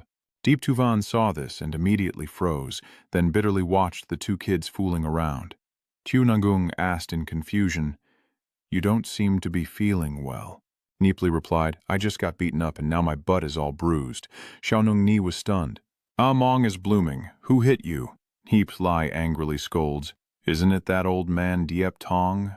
In this lord's residence, who else dares to hit me besides him? And using the power of the black gold demon spirit master, making me unable to counteract? Does the city lord really hit Meng? If anyone is to be beaten, it should be Nie Li, not Ming. Oh no, I really can't imagine that scene. Why did father hit you again? Hadn't he already agreed to let you stay? Then he frowned and said, Oh, Nie, you better leave quickly. Your father definitely won't forgive you. Nie, Li replied. Don't worry if your father really wants to kill me. It won't just be a spanking. Moreover, I even helped him set up the formation. This time he resorted to tricks because he couldn't beat me, which really disappointed me. I never expected him to be so shameless. Deep Tuvan retorted, Nie Li, I won't allow you to call my father shameless. Nie Li Chu pursed his lips and said, Okay, I was wrong. Nis now looked concerned. Nie Li, how do you feel? Given the strength of the city lord, it must be that Nie Li was seriously injured. He silently wondered, Has Nie Li always been mistreated like this since arriving at the lord's mansion? Nie Li smiled reassuringly and said, I'm fine, Gung He. Just a bit difficult to walk. Deep Tuvan asked again. Nie Li immediately adopted a lewd expression and said, There are no medicinal pills, but there are some wound ointments. Which of you girls agrees to help me rub it? Hearing this, the two women immediately blushed shyly. Nie Li sighed. 2 women have to endure. I can only accept a little humiliation. But then, Ni said, Nie Li, I will help you apply it. Deep down, she thought that at first it was thanks to Nie Li that I recovered from my training mistake. Now that Nie Li is injured, I also have to help him. Nie Li hesitated over this matter. Deep Tuvan remained silent for a moment, then said, It's better if I do it. After all, Nie Li's wound was caused by my father. Nie Li thought to himself, I thought no one would agree anymore. So Deep Tuvan agreed. Nie Vu also didn't understand what was happening. As the two beautiful sisters helped Nie Li inside the room, the door opened. Nie Li stepped in.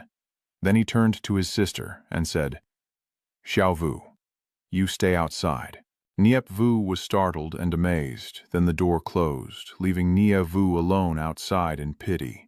At this moment, Nie Li had climbed onto the bed, bent down, lifted his shirt, and pulled down his pants.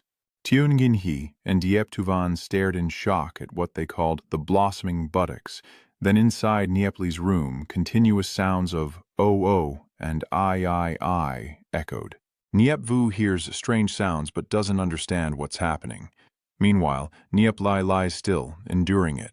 Under Ni's gentle touch massaging Nie Li's buttocks, he felt dizzy. The two women saw his entire buttocks and blushed deeply, then exchanged glances and looked away without saying a word. Nie Li saw this and immediately fell into silence. So he said to Diep Tuvan, I still remember when we were young, the two of you were very good friends, and Tuvan still keeps the stuffed bear you gave her. How do you know? I really cherish those times. That teddy bear is the most precious memory of my childhood. He is my only friend, but Ni interrupted, saying, We come from two worlds, she is a princess in the city, and I am just a common girl, and there will always be an unbridgeable gap between us. Suddenly, Ni was shaken, and Diep Tuvan continued, and then Ni suddenly stopped coming. Ni trembled, or Nie Li shouted out, Oh, Ni, it hurts so much. Ni shyly said, Sorry.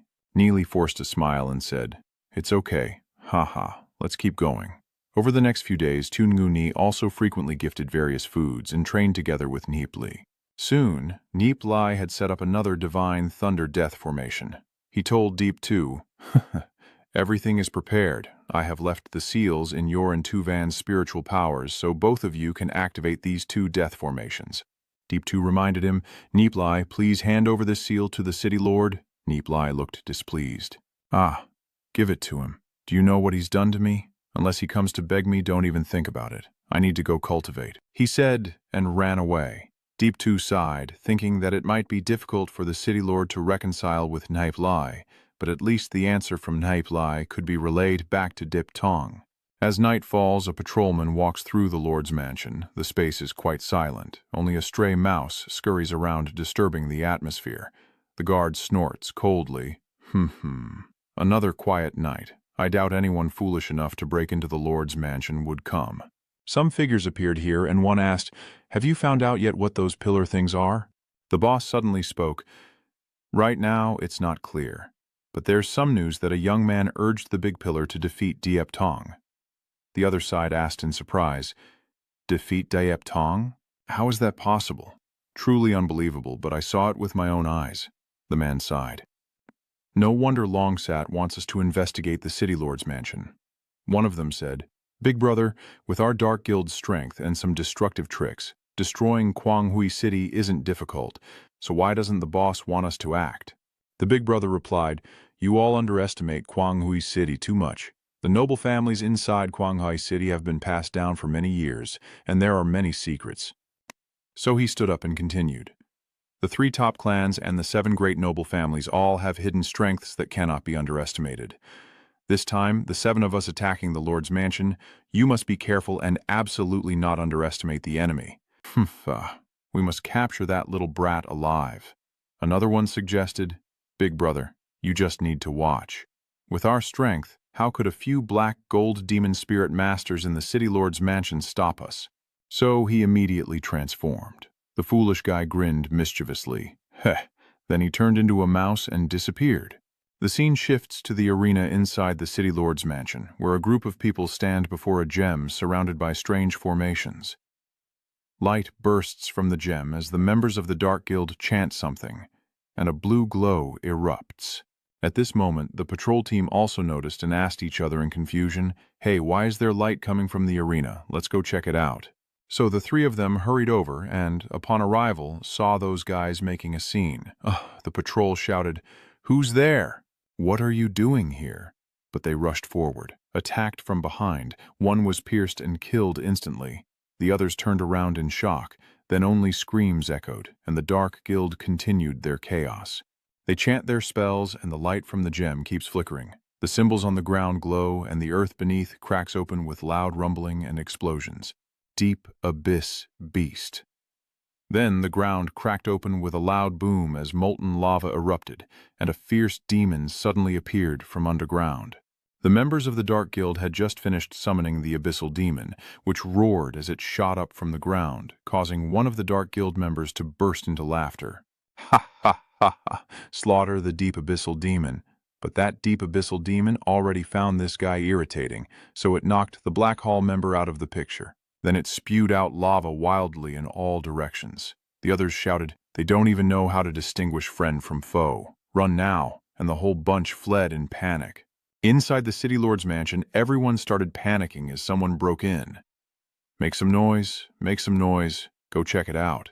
Nie Li was practicing cultivation and was startled, thinking to himself, "Is someone sneaking into the city lord's mansion for fun?" And causing such a big commotion. At this moment, Diep Tu Van also ran out to ask what was going on, as the distant sounds of rumbling echoed. Diep Tu Van was stunned, while Nie Li thought that in the previous life, the city lord's mansion was never infiltrated, and the southern area was never attacked. Even though their defenses there were the weakest, capturing that area would have been useless. "Is it a surprise attack from the east and west?" Nie Li advised. "Zhu Van, take Xiao Wu and hide in the secret chamber." Diep Tu Van pouted and said, "I want to go too." Diep Tu Van asked again, "So what about you?" Nie Li replied, "I have a way to protect myself, and I also have 2 formations. I will lure the enemies outside, maybe I can even take down 1 or 2 of them." Nie Li soared into the sky, thinking that Zivan's secret chamber might connect to the city lord's place, and that Dia Tong's reinforcements should be arriving soon. At the south gate, chaos erupted as the fierce demon was rampaging, and many lives had already been lost. The defensive positions are constantly under attack by archers, but the demons are not afraid of arrows and quickly shattered the watchtowers. Now countless arrows are flying, but the demons are increasing in number. The panicked men whispered to each other, "Another one has appeared, and as soon as the lava touches the ground, it will turn back into a small demon." At this moment, Diep2 had already transformed, defeating one demon and telling them, "Quickly lure it to the west gate, use the Divine Thunder Slaughter formation to deal with it, or the entire City Lord's mansion will be destroyed by it." Diep2 spotted another demon and smirked at it. Up on the roof, a few people sighed to each other. Damn it, not even the shadow of that kid can be seen. Was this room originally unoccupied? Did Diep2 arrange another place for him? No more thinking about this. Find him first. Even if the Diep2 team makes a move, they won't be able to defeat the Deep Abyss giant demon quickly. We still have time. Since we've already used a Void Bright Crystal to summon the Deep Abyss demon, we must not waste it. Split up and search. Nie Li is still in hiding, assessing the situation. There are more than one black gold level experts around here. So he continued to hide himself. On this side, a loud explosion rang out as the masked group kept attacking, with one turning into a spider. He opened his hideous mouth and unleashed a barrage of venomous rays. At that moment, a frost storm suddenly appeared in front of him, causing the Dark Guild member to be stunned. Upon seeing his opponent, he exclaimed, "I didn't expect it to be the Blood-Fang demon spirit." The troublemaker here just barely escaped with his life, and immediately said, "Ah, thank you, Lord Gongliang." At this moment, the stone pillar spun rapidly in the air before crashing down to the ground. Kong Luong immediately launched an attack, continuously firing lightning bolts from his tail towards the Dark Guild member, causing the others to jump back to dodge. Kong Luong was quite surprised. The two members of the Dark Shadow Guild said to each other, "Hakim Tam Tin, I am not his match," so they transformed into two people. Then this guy ran in two different directions. Kong Luong saw and asked, "Do you dare to use dark magic, Bang Lang clone?" His hand suddenly burst into flames as he clenched the air, then swung his arm to throw at the Dark Guild member. Suddenly, a figure appeared above, aiming to attack Kong Luong. The big-headed guy shouted a warning, "Be careful, there's still one more." Kong Luong looked up and saw the other preparing to strike down. He quickly jumped up to attack, but the Dark Guild member burst into laughter. "Ha ha, even the Black Gold one-star martial artist dares to stop me." Kong Luong shouted desperately. "No, the big-headed guy has already been hit, and the other has escaped." Kong Luong shouted in anger, "Damn it!" then turned back to attack the mouse-faced man, shouting desperately, "Ah!" At this moment, the mouse-faced guy swung his palm to fight back, and the two forces collided with a loud bang. Mouse-faced guy was pushed back, and Kong Luong also retreated. As he ran, the mouse-faced guy said, "Kong Luong too, your reputation is well deserved. Next time we meet, I will fight you again. This time, I cannot afford to lose to you." Kong Luong thought to himself, his strength is definitely not weaker than mine. As for the Black Fox spirit, I don't know what kind of character it is. Then he looked at the fallen man and thought, "Damn it, no matter where you run, my Kong Luong and you won't stop until one of us is dead." Then he shouted loudly, "Chase after them." So everyone together went after them. Seeing this scene, Nie Li sighed, another dark gold expert fallen at the hands of the Dark Guild. Damn it, at this moment when the glory was under attack, I witnessed countless dark gold experts perish, including Kong Luong too. I never expected the Dark Guild would spare no expense to attack the Lord's mansion. History has changed. Nie Li has already discovered someone watching. Turns out it was a man standing on a tree branch. At this moment he thought to himself, "Hey little guy, I finally found you. Let's see where you run to and die." Suddenly, Nie Li pretended to ask, "Master Deep Tong, why are you here?" The guy froze, thinking, "Oh no, Master Deep is here." But when he looked around, there was no demon in sight. This guy is furious and thinking to himself, "I've been fooled. I didn't expect this little brat to be so perceptive." So he uses all four legs to chase and thinks, "There's no way to escape from Grandpa's hands." Nie Li ran across a small courtyard, and the other guy hurriedly chased after him, thinking to himself, "What kind of demon spirit is this that's so fast?" Nie Li thought that to deal with the Black Gold Demon Spirit Master, he could only rely on the Tai Yi Killing Array. The Deep Abyss Demon is also rushing towards the Divine Thunder Killing Array. I didn't expect them to summon the Deep Abyss Demon as well. Even with the Divine Thunder killing array, it might not be able to defeat it now. A price must be paid for targeting me. Is it really necessary to do this? No matter how powerful I am, it's not worth risking everything for them, unless the Dark Guild already knows that all the alchemy methods of the Alchemist Association belong to me. Thud. Only then could everything be explained. So he jumped over the roof while the other guy was still trying to chase him. Nie Li thought to himself, if you want to play, then come on. Even though I am only a 5-star white-silver, I still have many tricks up my sleeve. The guy kept chasing and shouting, let's see where you run to. Then he swung his hand to strike, but Nie Li saw it coming. The other guy's attack was blocked as Nie Li dodged, then his figure disappeared. That guy has fallen flat on his back. He got up and thought, this kid can't smell him anymore. No wonder he managed to force us to take action himself. They're just around here. They probably haven't run far. Suddenly a noise came from nearby. Swish. Nie Li hid behind a rock and sighed, his speed of illusion too slow. So, Nie Li jumped onto the roof and realized the other was still lurking. Indeed, he had been waiting for me to appear on my own. Nie Li landed down. A chain of swords appeared in his hand. He shouted, the heavens resisting thunder sword, instantly unleashing continuous lightning from the sword, forming a lightning net across the sky. The other guy was terrified. What kind of weapon is this? I didn't expect to summon the divine power of lightning. Nie Li swung his sword down with a bang. A fireball erupted, and then lightning struck down. Boom, boom, boom. The black gold expert kept dodging left and right.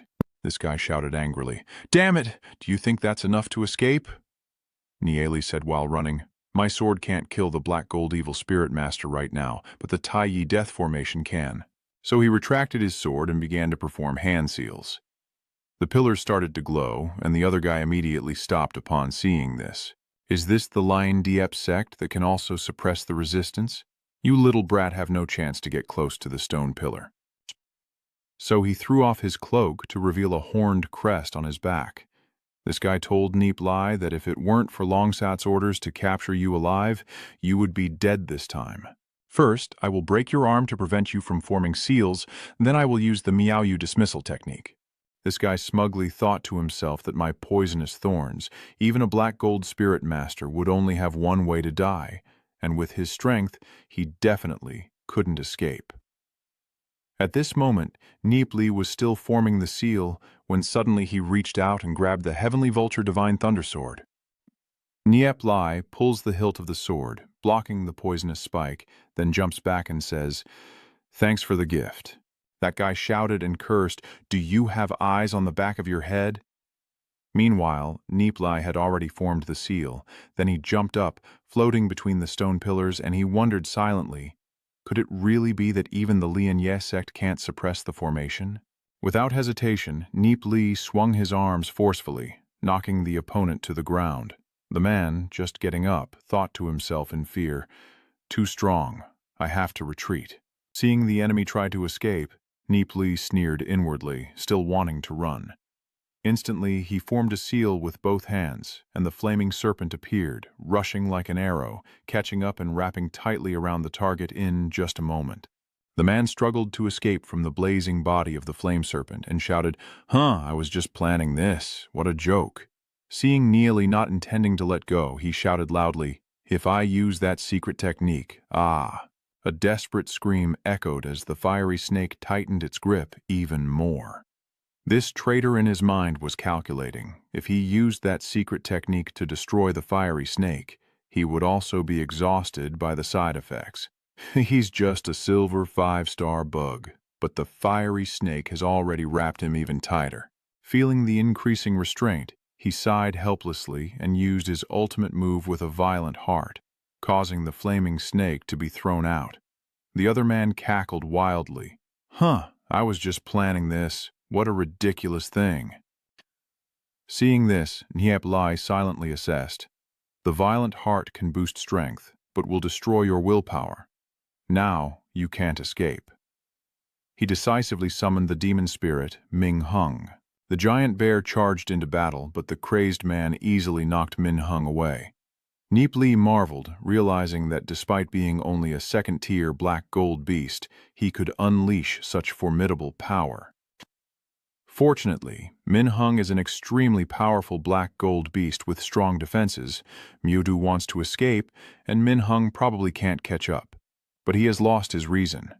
Even after being beaten badly, Minhung still fights back bravely, knocking Mewdu to the ground and then stomping hard on his back.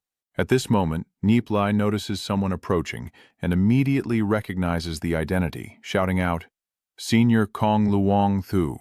Seeing Nudu restrained, Kong Luong Thu asks in surprise, "This is Nie Li," who quickly explains, "He is a black gold spirit master from the Dark Guild. He's not dead yet.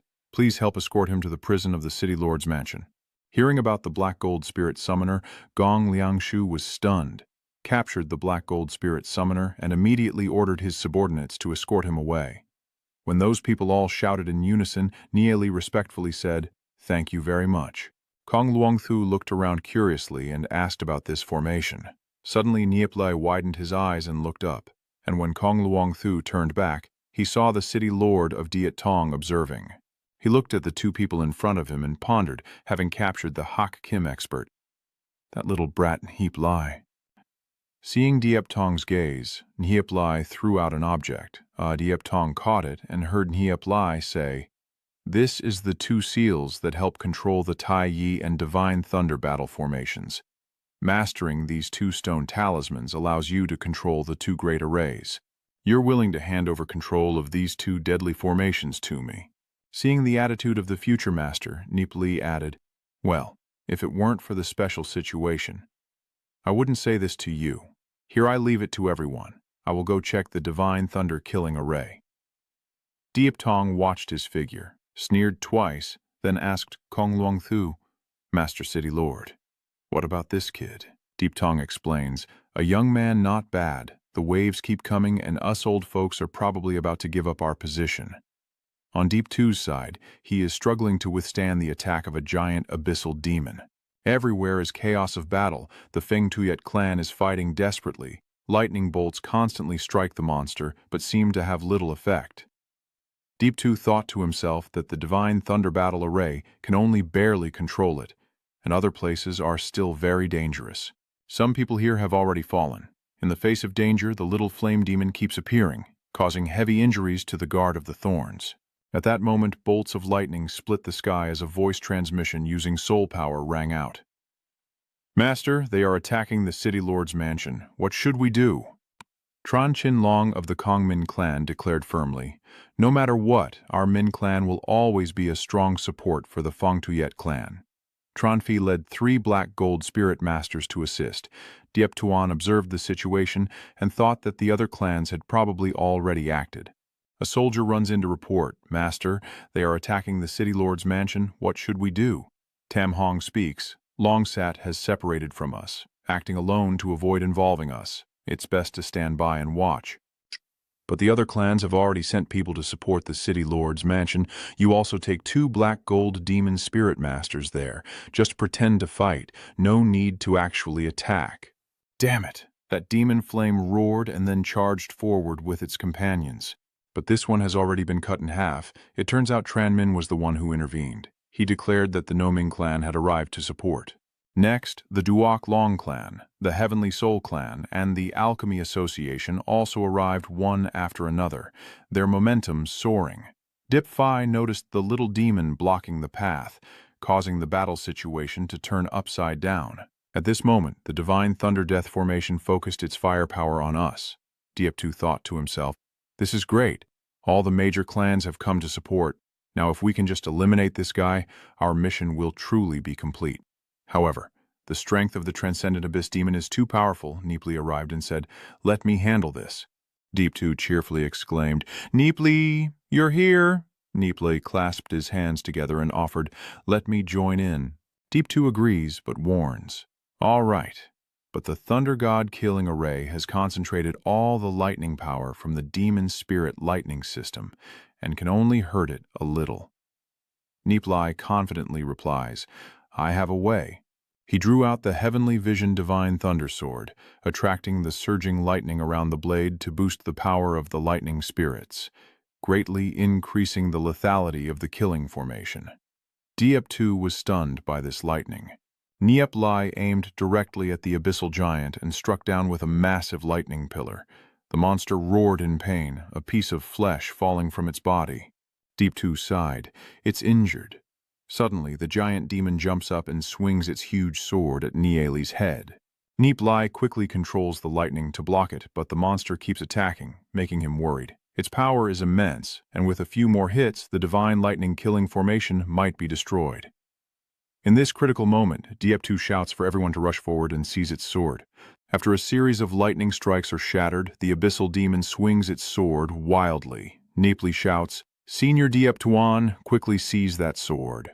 Seeing the monster reach out with its hand, Diep-Tu shouted in panic, "It's over." Meanwhile, Nie Li, brandishing the heavenly thunder sword, shouted loudly, "Hurry up! I will use my last bit of soul power to protect everyone." He shouted, "Hiya!" But Nie Li suddenly realized something was wrong.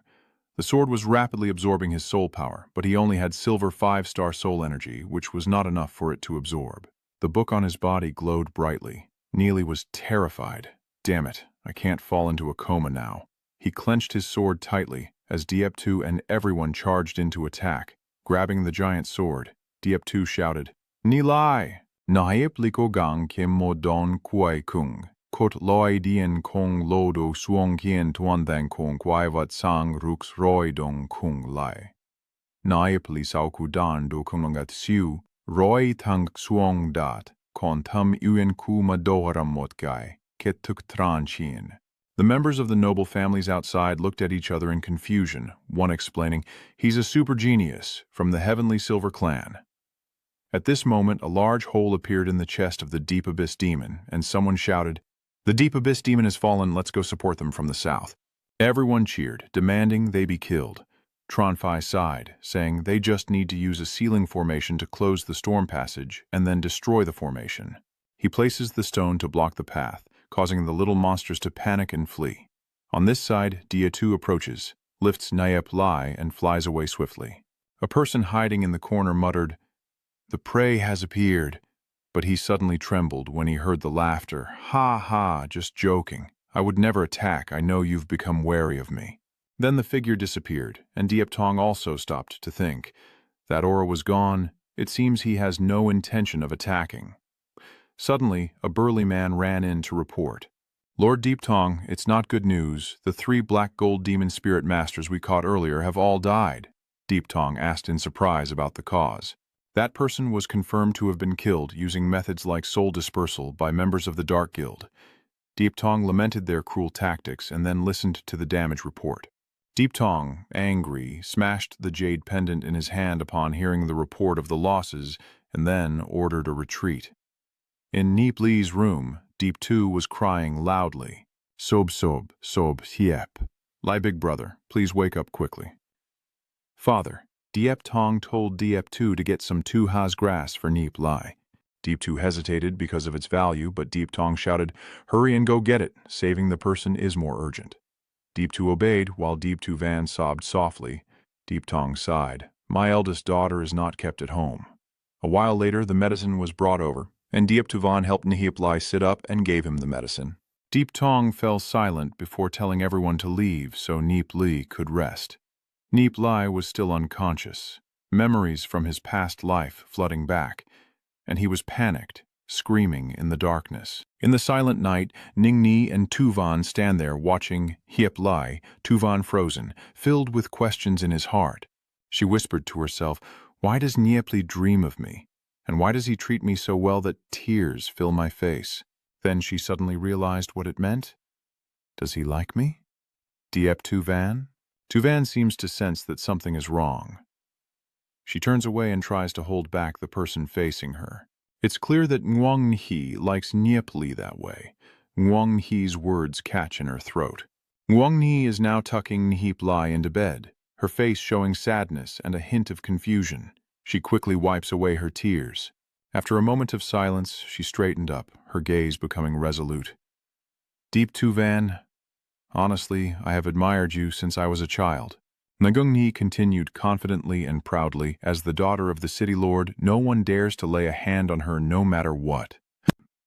Ngung Ni continued, if you reach out your hand, all the good things in this world will be placed in your hands, and I must fight for everything myself. Wanting to refuse the marriage with Shen Fai, Ngung Ni kept looking straight ahead with unwavering determination. She spoke fiercely, risking her life to fight for it. Ngung Ni turned away, a wave of sadness washing over her. Finding someone truly worth dedicating your whole heart to in this world is really too difficult. Ngung Ni looked back at the young man lying on the bed and spoke softly and gratefully. Nie Li helped me realize the meaning of life. Tuvan's gaze remained fixed intently on Ngung Ni. Ngung Ni ends with a firm statement. In my heart, Nie Li is irreplaceable. Ngung Ni faces Tuvan directly, looking intimidating as she warns sharply, I don't know what happened between you and Nie Li, but Kaskut Gi Tam to the point that in his dreams, the last person he remembers is you. Ngung Ni lowers her head, her face full of obsession. But it's really nothing to worry about. Ngung Ni turned her back to Nie Li's bed and spoke with a decisive tone to emphasize her resolve. Tu Ngung Ni won't give up that easily. No matter what happens, I will always be by his side. Ngung Ni believes that even if Nie Li doesn't notice her, she is still willing to become his shadow. Tuvan still stood there, silently listening. She glared and said, even if my brother likes you and you end up together in the end, I will never give up. Seeing Ngung Ni's determined expression, Zivan felt confused. She silently thought of Nie Li, and suddenly they both fell into silence. The whole city gradually sank into the quiet darkness of the moonlight as the scene shifts to the bustling repairs inside the city lord's mansion. 3 days have passed, and Nie Li still remains unconscious as before. All the structures in the lord's mansion are being repaired.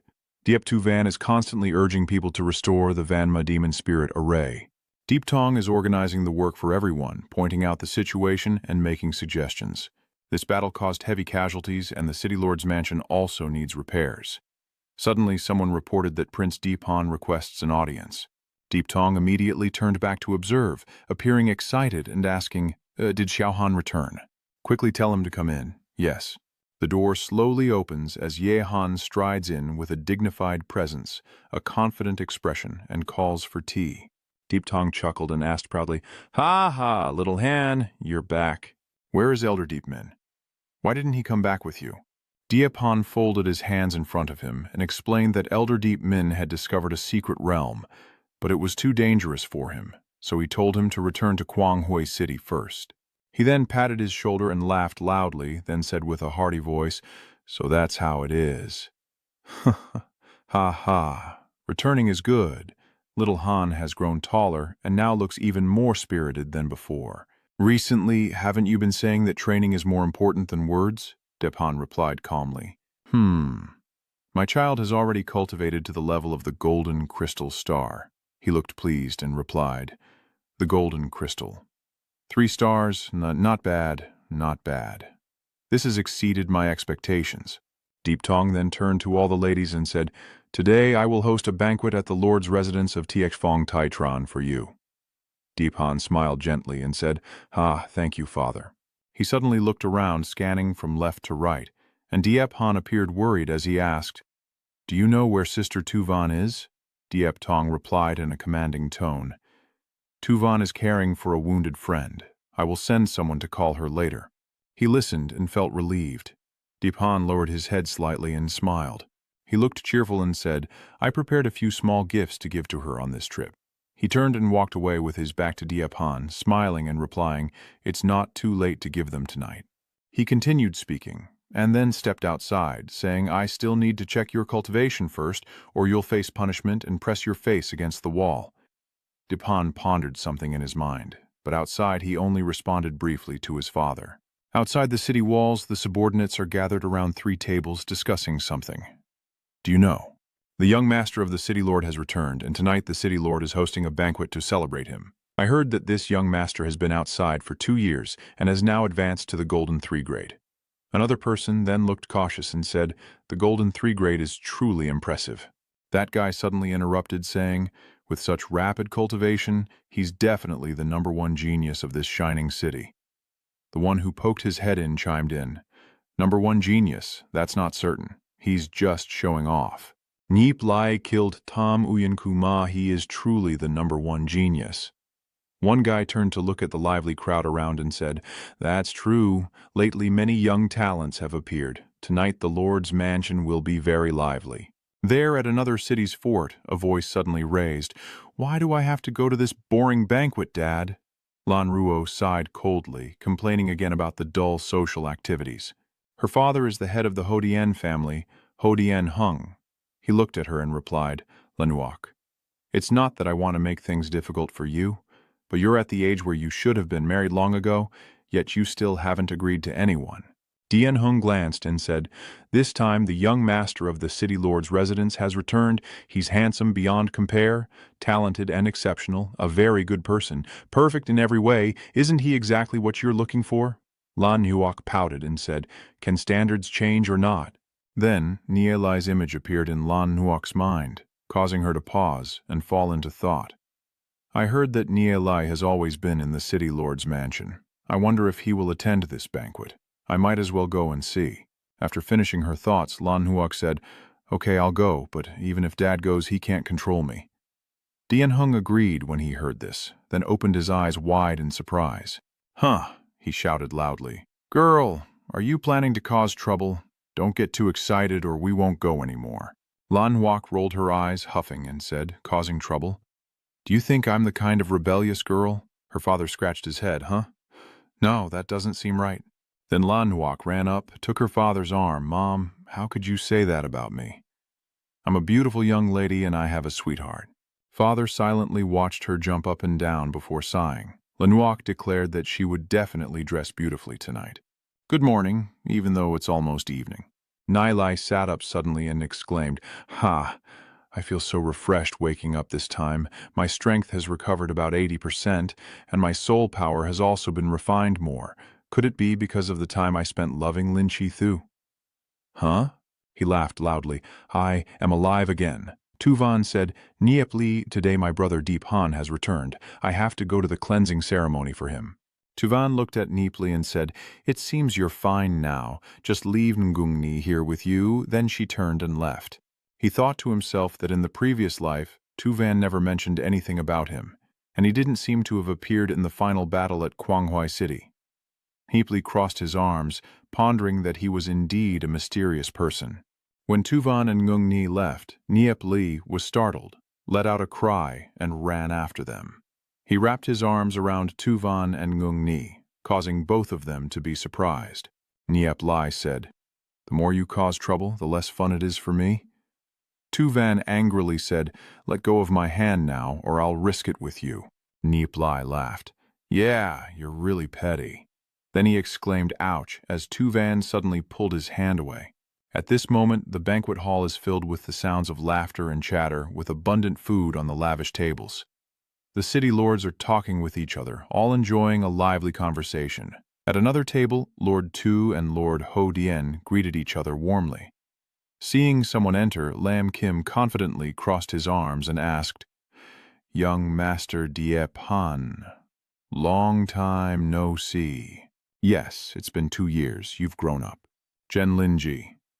At this moment, Shenfai spoke, noting that in just 2 years he had risen from the golden first star to the golden third star. Truly not an ordinary feat.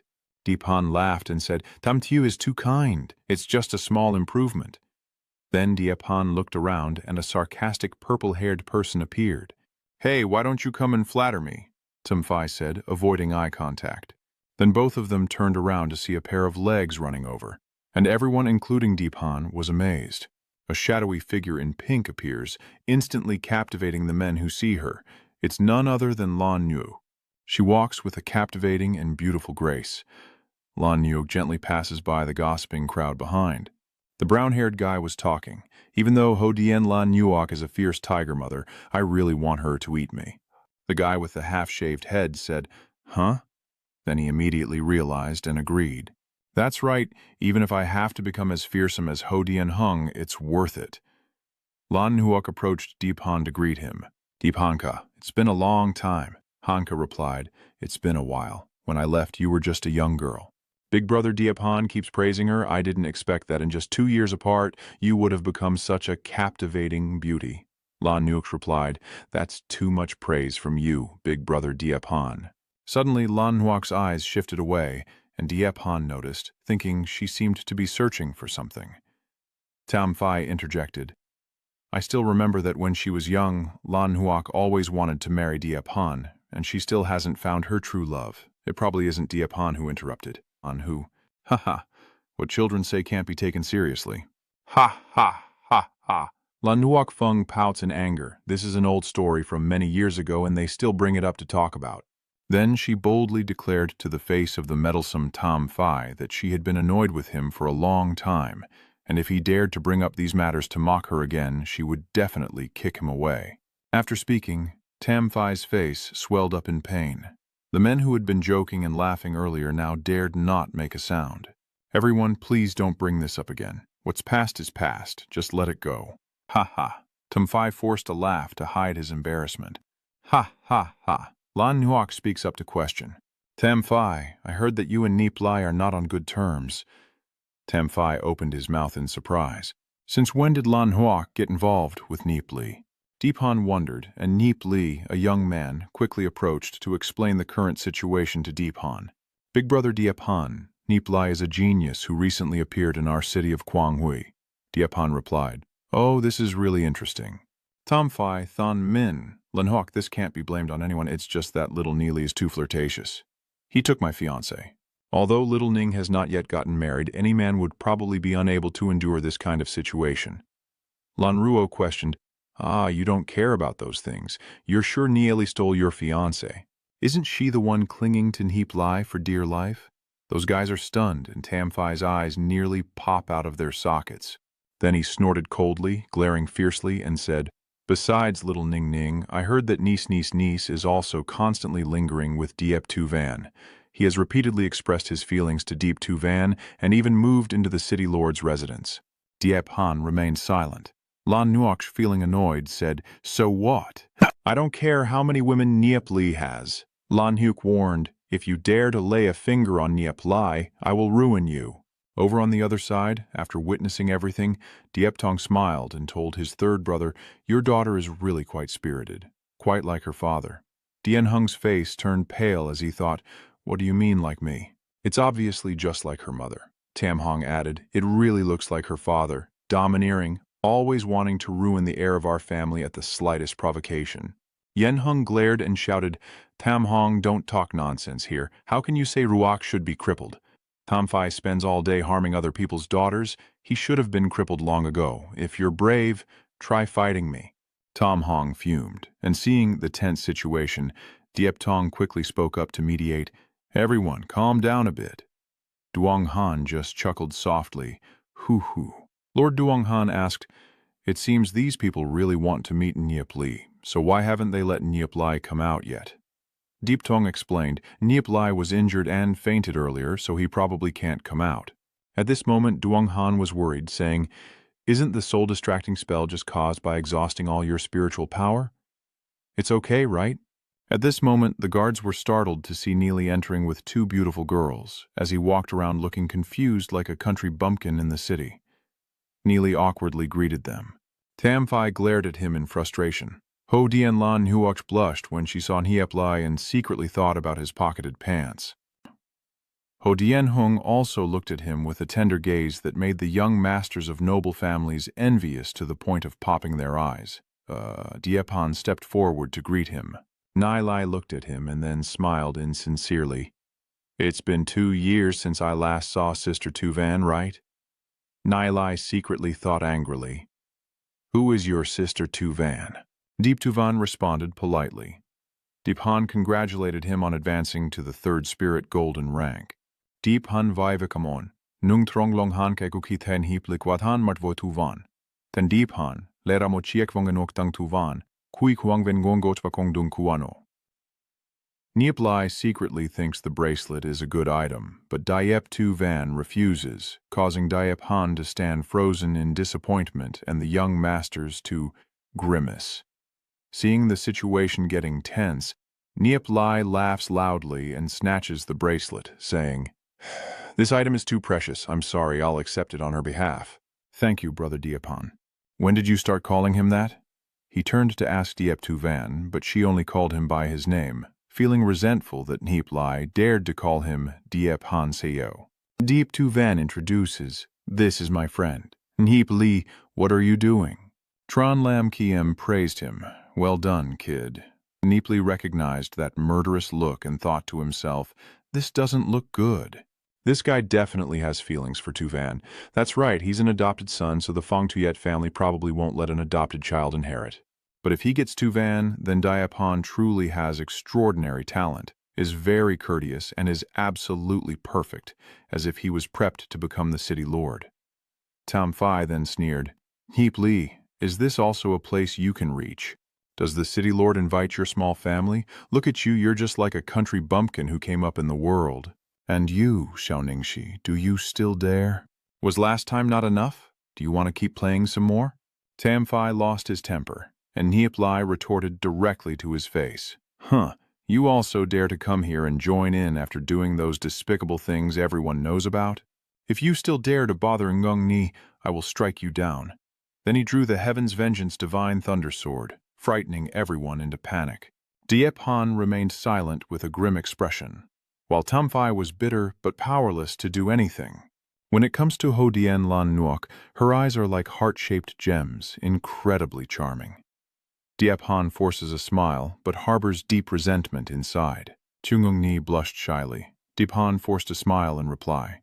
"Ha ha, I've never thought about competing for the position of clan leader. I always believed it was most suitable for Sister Ziyun. If Tuvan is to become the city lord, I will do my best to support her. As for anyone from outside who dares to plot for this position, I believe not only I but also the Fong Tuyet clan, and all the other clans in Kwanghui City will not agree." Nie Li silently thought, "This move is clever. Indeed, not simple at all." Amidst the tense atmosphere in the hall, when Diep Tong quietly called out the name Diep Han, Nie Li immediately uttered a sarcastic remark. "That's good. If it were someone else, I would definitely teach him a lesson." Hearing that arrogant tone, Diep Li turned to Tam Phi and demanded sternly, "Hey, why are you still here?" Tam Phi bitterly replying, "The City Lord's banquet is also a place you can come to?" "No fear," Nie Li retorted mockingly. "Diep Tong, don't bully people too much." Being called by name directly, Huid Tam Phi was furious. "Ahip Li, Tam Phi, the young master can bully others excessively, but I can't?" After saying that, he spun the heavenly vein thunder sword and pointed it straight at the ground, then quickly grabbed the sword's handle, stabbing it forcefully into the floor, loudly declaring, "Get out now, or I'll make you taste the heavenly vein thunder sword." Seeing the power of the divine weapon, Tam Phi was so scared he swallowed hard, while Tam Hong sat silently observing. Nie Li, noticing their attitude, sneered inwardly and thought, "Father." Tam Hong remained silent, and with no one defending him, Tam Phi could only swallow his resentment. Huh. The Lord of the Hall has made it clear, so how could Tam Hong still dare to support him? Diep Han then spoke, maintaining his composure and calmly asking, "What do you mean by this, Diep Tong?" "Hiep Lai is a guest of the city lord's residence." "What? A distinguished guest, then I am also a guest of honor. Does young Master Diep Han want to drive me away?" Thinking for a moment, Diep Han fell silent, causing Tam Phi to be stunned and exclaim, "What?" Diep Han also saw that the situation was decided. Nie Li turned to add one more sentence to Tam Phi, telling him not to leave.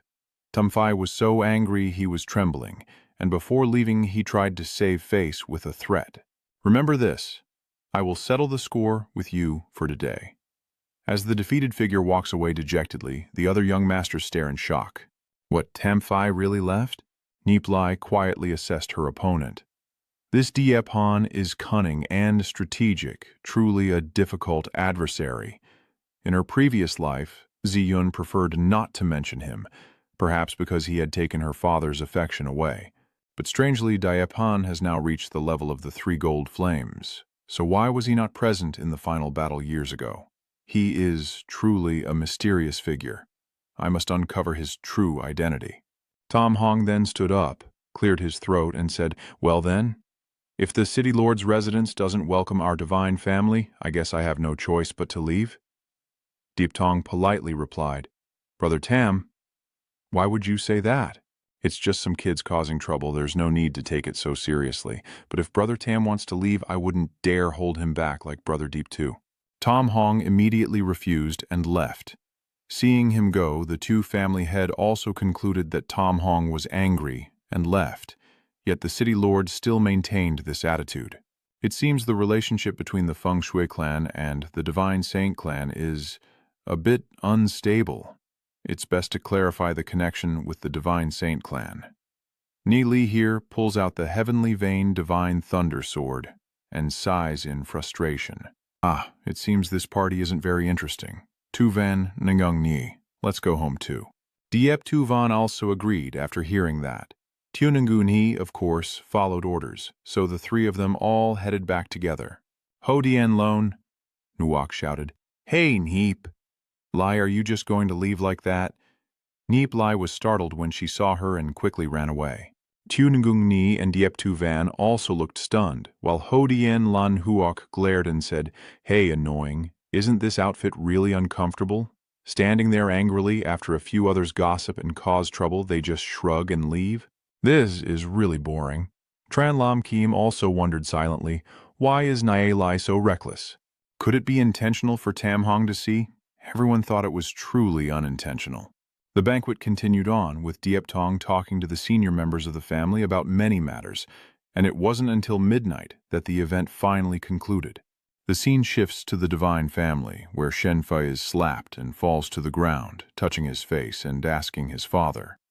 Shen Hong's face darkens as he scolds, "Your uselessness. Useless when others tell you to leave. You just leave." Tam Hong interrupted, saying, "Our Divine Family was at its peak, but inside the main line, there isn't even someone capable of carrying on the legacy, so I fear that in 100 years, our Divine Family will gradually fade away." So the old man angrily scolded again. "How could our Divine Family produce a useless person? Like you. Forget it, forget it. Listen to me clearly. During this time, I forbid you from going out. The Feng Tuyet family will definitely keep an eye on you. You must stay quiet for me." Tam Hong obediently obeyed. Yes, he thought to himself. Tungung Ni and Hiep Li are waiting for us to take over Kwanghui City. Now just wait and see how I torment you. Master Tam Hong left in anger. That damn Neep Lai, this commotion has ruined my plans. He dared to steal so much of my money before, leaving our family's finances so impoverished. Were all these things premeditated? If that's the case, Neep Li is also quite dangerous and must be kept at bay. Neep Li is currently cultivating here. He exhales deeply, assessing that the heavenly Tao divine technique, though slow to cultivate, is still much faster than the trashy cultivation methods of Kwanghui City. So he shouted, "Come out!" Diep Tong stuck his head out and snorted coldly. "Huh, you really can sense my aura." Niep Lai immediately retorted, "So a black gold demon spirit master just wants to hide in front of me?" Diep Tong thought to himself that this little guy Hats Kim is just a Baingan Ngutin, yet he recognizes things so quickly. So does that mean I have secretly observed him many times before? I feel so ashamed. Niep Lai asked the old man what was wrong. Diep Tong explained, "Oh, it's about Diep Han. Although this child is scheming deep down, his nature is not bad. I hope you can get along well, and as for the position of City Lord, I have already planned to pass it on to Van Ni." Niep Lai widened her eyes in surprise and asked, "Of course I'm talking to you, Lord City Lord. Isn't Tu Van his biological daughter?" Diep Tong snapped angrily. "Nonsense." Nhat Lai then coldly deduces that Diep Han is his illegitimate son. Diep Tong angrily scolded. "Nonsense. Why didn't you agree to hand over the position of City Lord to Zi Yan at the beginning?" Diep Tong lowered his head, looking distressed, and said, "Do you not understand the hardships of a father like me?" Niep Lai also ran out of words, then put on a silly face and asked, "Is there really a difficult reason to explain? I really want to hear the full story." Diep Tong sighed. Van Ni didn't show much talent before, but now reaching the black gold first or second level is probably already her highest limit. With such a level, how could I take on the role of City Lord? As the city lord, I naturally understand the hardships of this position. Although I have supreme authority, I can't fully devote myself to caring for my wife and children. Zuvan's mother died of a serious illness, and I didn't have time to take care of her. I truly owe Van Nie too much. I've always been very strict with it because I hope that if it ever encounters a beast, it can protect itself. I also hope she can be more like an ordinary girl, Nie Li reminded her identity as the eldest daughter of the Fong Tuyet family. Do you think she can become an ordinary girl? You were generous enough to support Diapan's rise to the position of clan leader, but can the elders of Fong Tuyet clan tolerate promoting an outsider? Ye Tang replied, Of course I have thought about these things. If Yehan can cultivate to the black gold 5 stars, then no one can say anything anymore. But Tuvan has now made great progress and has a good chance of reaching the black gold peak. This is also thanks to you. Without you, Tuvan wouldn't have advanced so quickly. Now that I have broken through to the white-silver 5th star, I can definitely achieve great things in the future, Nie Li said calmly. Of course, just entrust your daughter to me, and I will surely put your mind at ease. Deep Tong immediately glared at Nie Li and then said, You brat, this also needs Tuvan's approval, or I'll beat you to death. Nie Li let out a small cry, then thought to himself, Looks like things might be easier than I expected.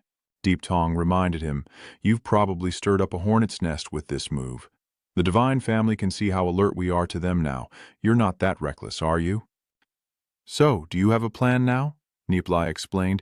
Well, although you sent people to watch the divine family, Shenhong is very cunning and won't easily reveal anything to us. They haven't taken any action yet. They are probably still preparing. Once they're ready, it will be too late. Maybe we should strike first, and when they feel pressured, they will act more concretely and chaos will ensue, making mistakes more likely.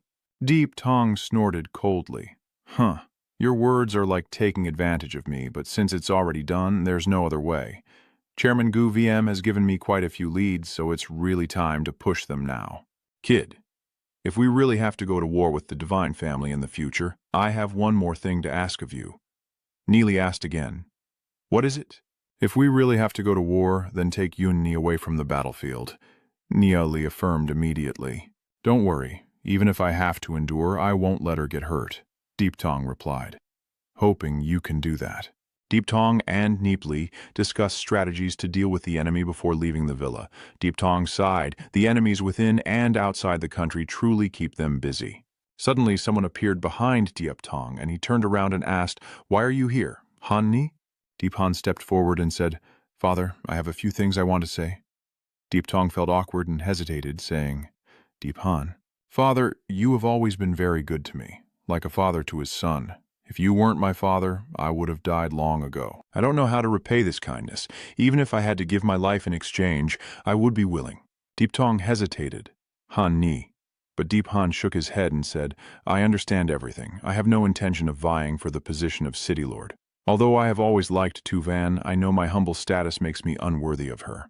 Deep Tong comforts him, saying no need to belittle yourself. With your extraordinary talent, you can surely reach the black gold level in no time. My father Diep Mak was also just an ordinary person before, so this is the first time I hear about Tuvan. But you are siblings. Father, I understand. I am willing to withdraw from the competition for the City Lord position and dedicate myself to training from now on, not disappointing your expectations and striving to become a strong supporter for Ziyun. Father, I bid you farewell. Deep Tong watched Deep Han's back and sighed. Deep Han is good at everything, but his mind is too deep. I hope he can quickly adjust his mood. A few days after the banquet, the divine family began to be suppressed by the Feng Shui family. Not only were their businesses attacked, but their disciples within the city guard and army were also gradually eliminated. The other clans also didn't dare to participate or enter. A few people whispered among themselves, Wow, I heard that the Divine Clan was about to rebel to fight for the City Lord position and was executed by the Feng Shui clan. No way. Clearly their family has conflicts, so the Feng Shui family is only suppressing them. Deep Hong bitterly said, They moved so quickly, the Feng Tuyet family must have learned our weakness from Tam Min. If this useless guy had known earlier, he would have killed him already. Yeah, if you want to settle the score with me, it's not that easy. So he ordered his subordinates. From today on, Shen Qiu will cut all ties with the Dark Guild. Without evidence, the Feng Tuyet family won't be able to find our weakness, the shadow in the darkness said. Understood. Shen Hong roared in anger. Even if you make a fuss like that, The scene shifts to the genius students of St. Lan Academy, chatting and starting their studies. So sad. They were discussing among themselves, hearing that the basic cultivation techniques provided by St. Lan Academy had all been replaced with the new techniques from the Fong Tuyet clan, which seemed to be discovered in some treasure vault, but they didn't know how much stronger they were compared to our previous techniques. Another person asked, "Is that true or false?" That guy replied, "My uncles said so."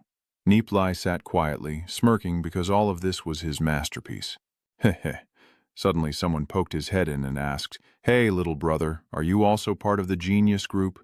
Nie Li was startled and thought, "You almost scared me to death." Then he asked in surprise, "What are you?" Another person ran over and asked Nie Li, "Don't you even know this person?" "This is young Master Long Tru of the Rao Van clan, now at the 5th level of the Silver Spirit stage.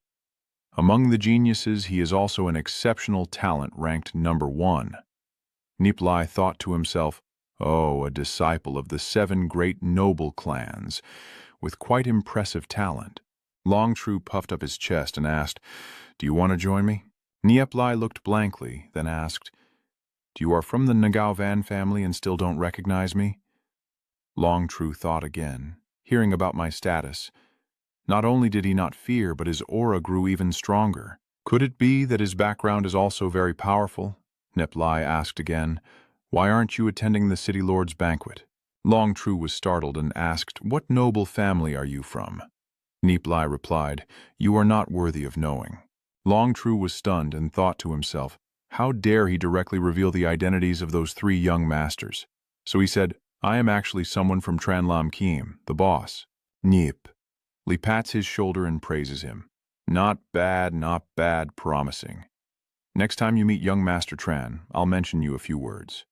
Then he walks away, leaving the 2 surprised, while the genius class continues their lessons, and Liu Piao laments, "Aren't we still going to listen to the lecture?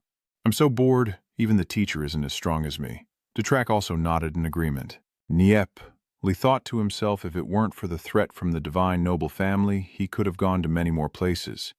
That's right, there's an old house near the City Lord's mansion that no one knows what it's used for.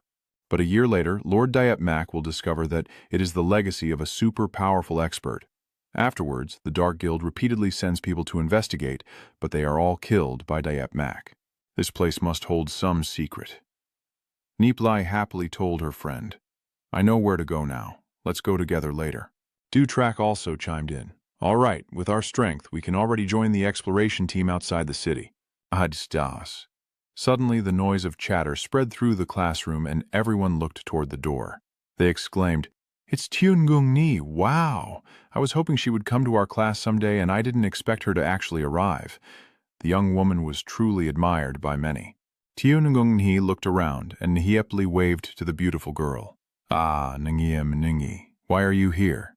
Tiungung Ni happily called Nie Li, only then did Nie Li realize a bunch of people glaring at her. Nie Li sighed and said, "Humph, it's true that only outstanding people are easily envied." Tiungung Ni stepped forward and said, "I came to find you." Luke Fu quickly made way for the beautiful woman. Nie Li cheerfully told Tiungung Ni, "Perfect timing, we're about to go somewhere together." But inwardly I wonder, how should I explain if Tuvan sees this? Suddenly Tran Lam Kiem approached and asked, "Nie Li, I didn't expect you to be interested in coming here to study." Nie Li replied, "I just came to take a look and will leave soon." But Tran Lam Kiem reminded, "Be careful. There are quite a few spies from the Divine Saint family in this class, and Shentu also appeared here before." Nie Li blinked and nodded. "I understand. Thank you, young Master Tran, for the reminder." The others were also surprised. Wow, I didn't expect him to be able to talk to young Master Tran. It seems he's a big shot, we better not mess with him. Suddenly, someone saw Deep Han walk in.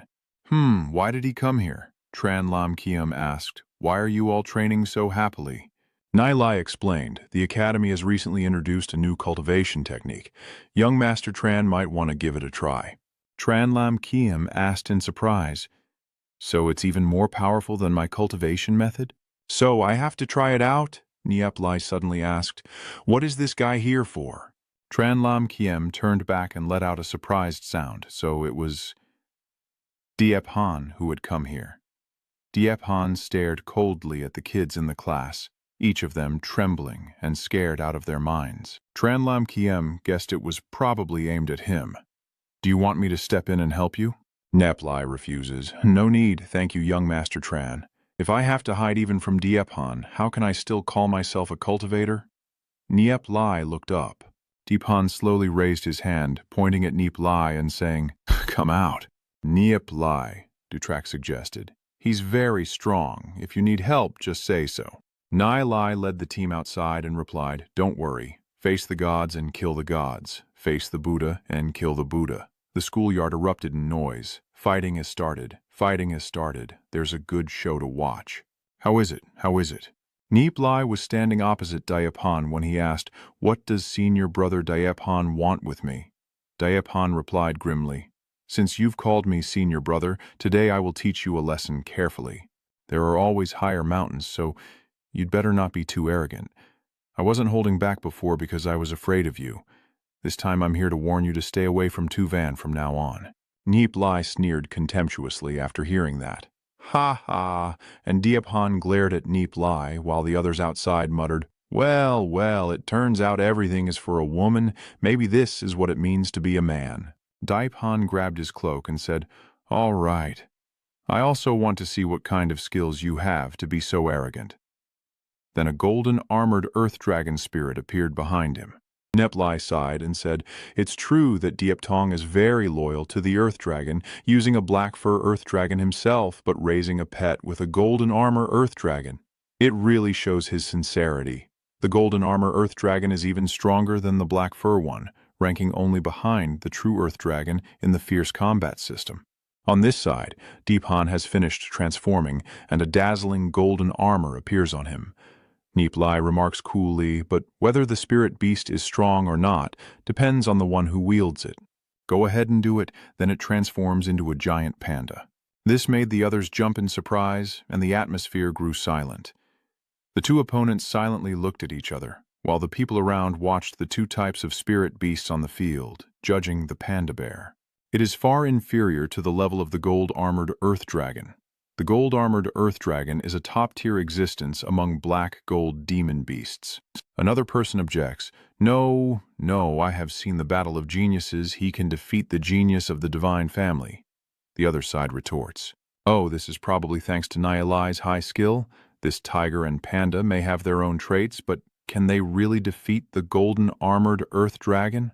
Nie Li, with a smug smile on his chubby face, sneers and asks Diep Han, Do you want her? Using this toy to fight me? You really don't know whether to live or die. Nie Li retorted, If you don't know life or death, just fight first and talk later. She also thought that the process of merging the dream yem with the demon spirit usually involves this powerful demon spirit devouring other demon spirits. This tiger and panda are in their perfect form. They don't disappoint me.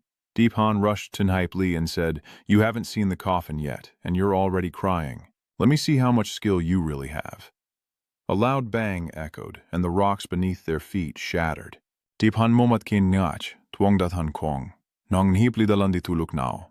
Diep Han lain han chong bai tui va fanung han, lien tuk dung duai kua min kwat suong.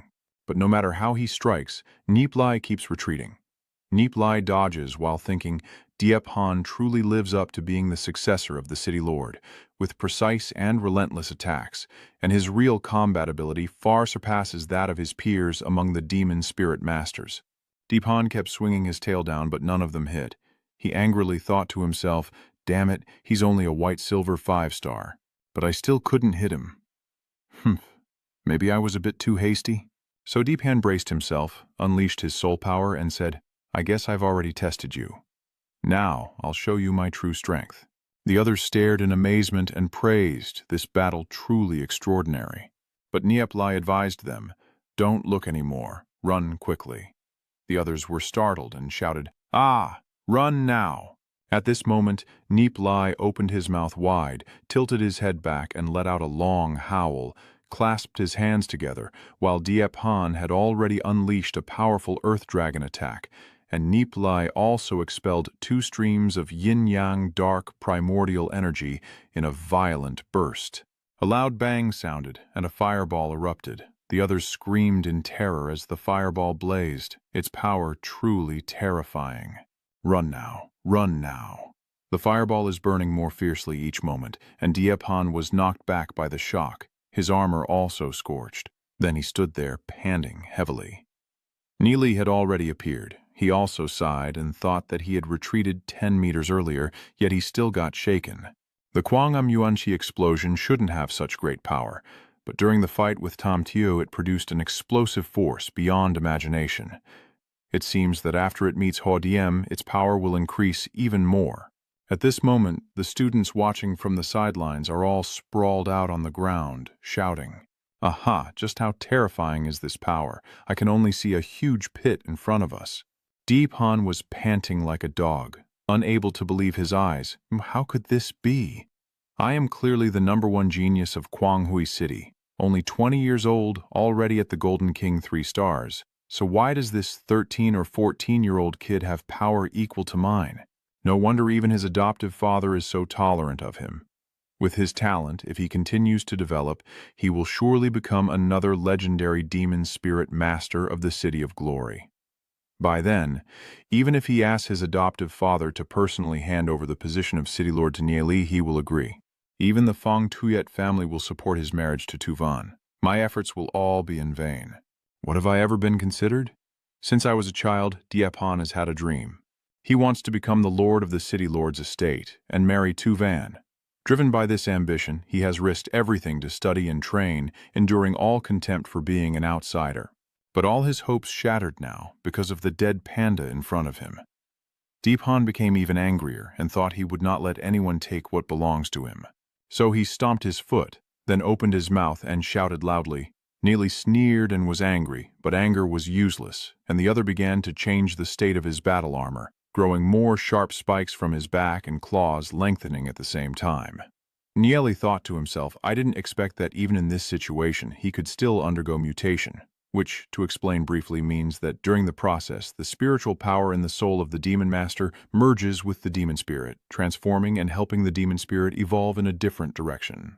After the mutation, the Yulin's power will increase dramatically, and it will also gain an additional ability. Seeing Diephan's bloodshot red eyes, Nie Li thought, his eyes have turned red. If you keep up this state, it will be a bit too much to handle. Let me see how strong you can become after the mutation. Diephan now leapt into the air, swinging both arms down to smash Nie Li's head. But Nie Li swung his hand back for momentum, then the two clashed fists. With a bang, Nie Li jumped back. He looked at his hand and sighed. Wow, using a soul weapon makes my entire hand go numb. Then Nie Li descended to the ground. At this moment, Dutrak shouted a warning, Careful! And Diephan swung his tail down. Nie Li quickly dodged to the side. Diephan's tail slammed into the ground with a loud bang, and Nie Li flipped into the air, unleashing a gravity field attack.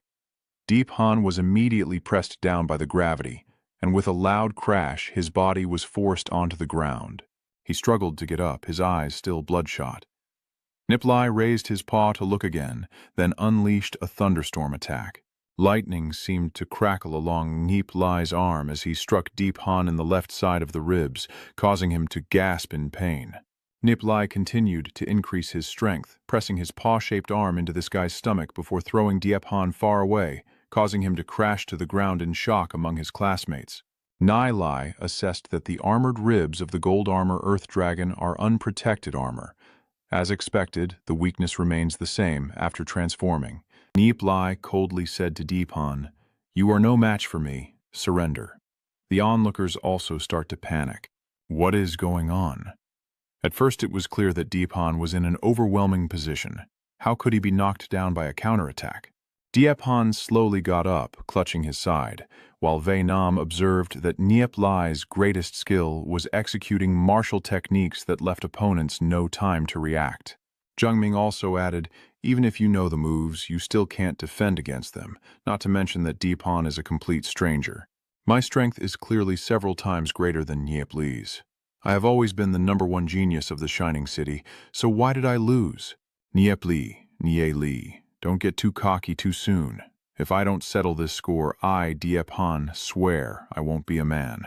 Nie Li secretly thought, coming to challenge me himself, losing and still holding a grudge. What a terrifying hypocrite.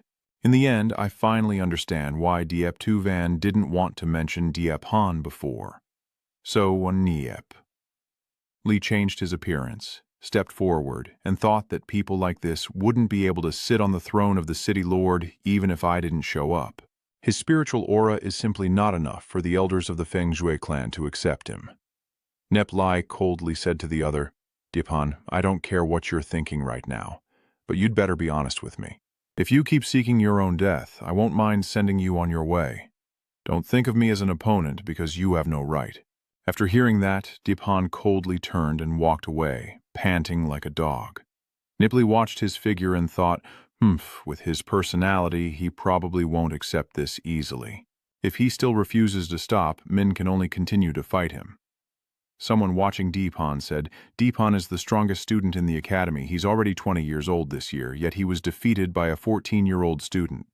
Niep Lai is too perverse. Now in Kwanghui City, perhaps the title of the #1 genius belongs to Niep Lai.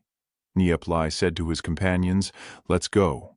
Inside St. Lan Academy, students are lively discussing among themselves. Over on another side, Diep Han is grinding his teeth in anger with 4 of his ribs broken. He was channeling his energy to heal and applying ointment from the bottle when suddenly he heard someone approaching. Once a top genius in Kwanghui City, now you're just a stray dog licking your wounds here. Truly pitiful. Deephan tremblingly grabbed his sword as he stood up and shouted loudly, Who? I'm just a little concerned about you. Why are you so angry? Deephan snorted coldly and asked, So it's you? What do you want from me? So Diephan was Tamtu's former classmate. As the adopted son of the city lord, are you willing to give up that position to someone else? Diephan replied coldly, It has nothing to do with you. Tamtu chuckled again. Hi, you're still the same as before, always so cold. I really don't understand what's so good about that girl Diep Tu Van that makes you fall for her. Deephan hesitated in silence. Tamtu smirked and said, If I told you I have a way to help you become the city lord and also get Tu Van, would you be interested? Deephan retorted. Just focus on taking care of your own family first. The divine family in Kwanghui City has been around for over 1,000 years, so of course it won't fall easily. The Fong Tuyet family trying to suppress us won't be easy, and you're just an adopted son of Diep Tong. Do you think Nhip Li's absence means you'll have the right to become the city lord? How ridiculous. Deephan glared at his sword hand, moving slightly, the blade already pressed against Tom Tu's neck. He asked coldly, Do you believe I would kill you? Tam Tu said again, Deephan, you can't treat an old friend like this. I know what kind of person you are. You can't kill me. Deephan asked again, What kind of person do you think I am? Shamtu replied, You are a brilliant genius, but you will stop at nothing to achieve your goal. From the very beginning, you understood that if you wanted to become the city lord, you would definitely face many obstacles. Except for Diep Tong, the Fong Tuyet family are all your enemies. Only our divine family can help you become the city lord. Are you serious? Are you joking? Tam Tu then suggested, what if the Dark Hallucination Guild was involved too? Diephan was startled upon hearing this, and then coldly said, You really are colluding with the Dark Hallucination Guild. Aren't you afraid I'll tell everyone about this? Tam Tu burst out laughing. So what? Deephan, don't be so naive. The Fong Tuyet family has long known about our relationship with the Dark Guild, but they have no proof. If the Feng Shui clan destroys us over unfounded accusations, what will happen to the Feng Shui clan then? Why do you care about them? If I were the city lord, I would directly eliminate you all. Tam Tu burst out laughing. Ha. Now that you're not the city lord, what do these words mean? Before you became the city lord, not to mention the Fong Tuyet family, even our divine family didn't think much of you. Deephan paused for a moment, then put down his sword and said, Tell me your plan. Tam Tu replied, This place isn't suitable, follow me. So she turned around and flew away. Deephan watched her go, then took off himself, transitioning to the border scene outside the city lord's mansion. After the Dark Ages, Huichi City has been destroyed many times, but the ancestors built it back again and again, which is why the heirs of the great clans have preserved it to this day. Most of the architecture in Guanghui City was rebuilt later, except for a few ancient domes from prehistoric times that have been preserved to this day. Nie Li, using his stealth skills, silently thought there was no one following him. Then someone appeared. Luke Fu asked Nie Li in surprise, "What are we doing here?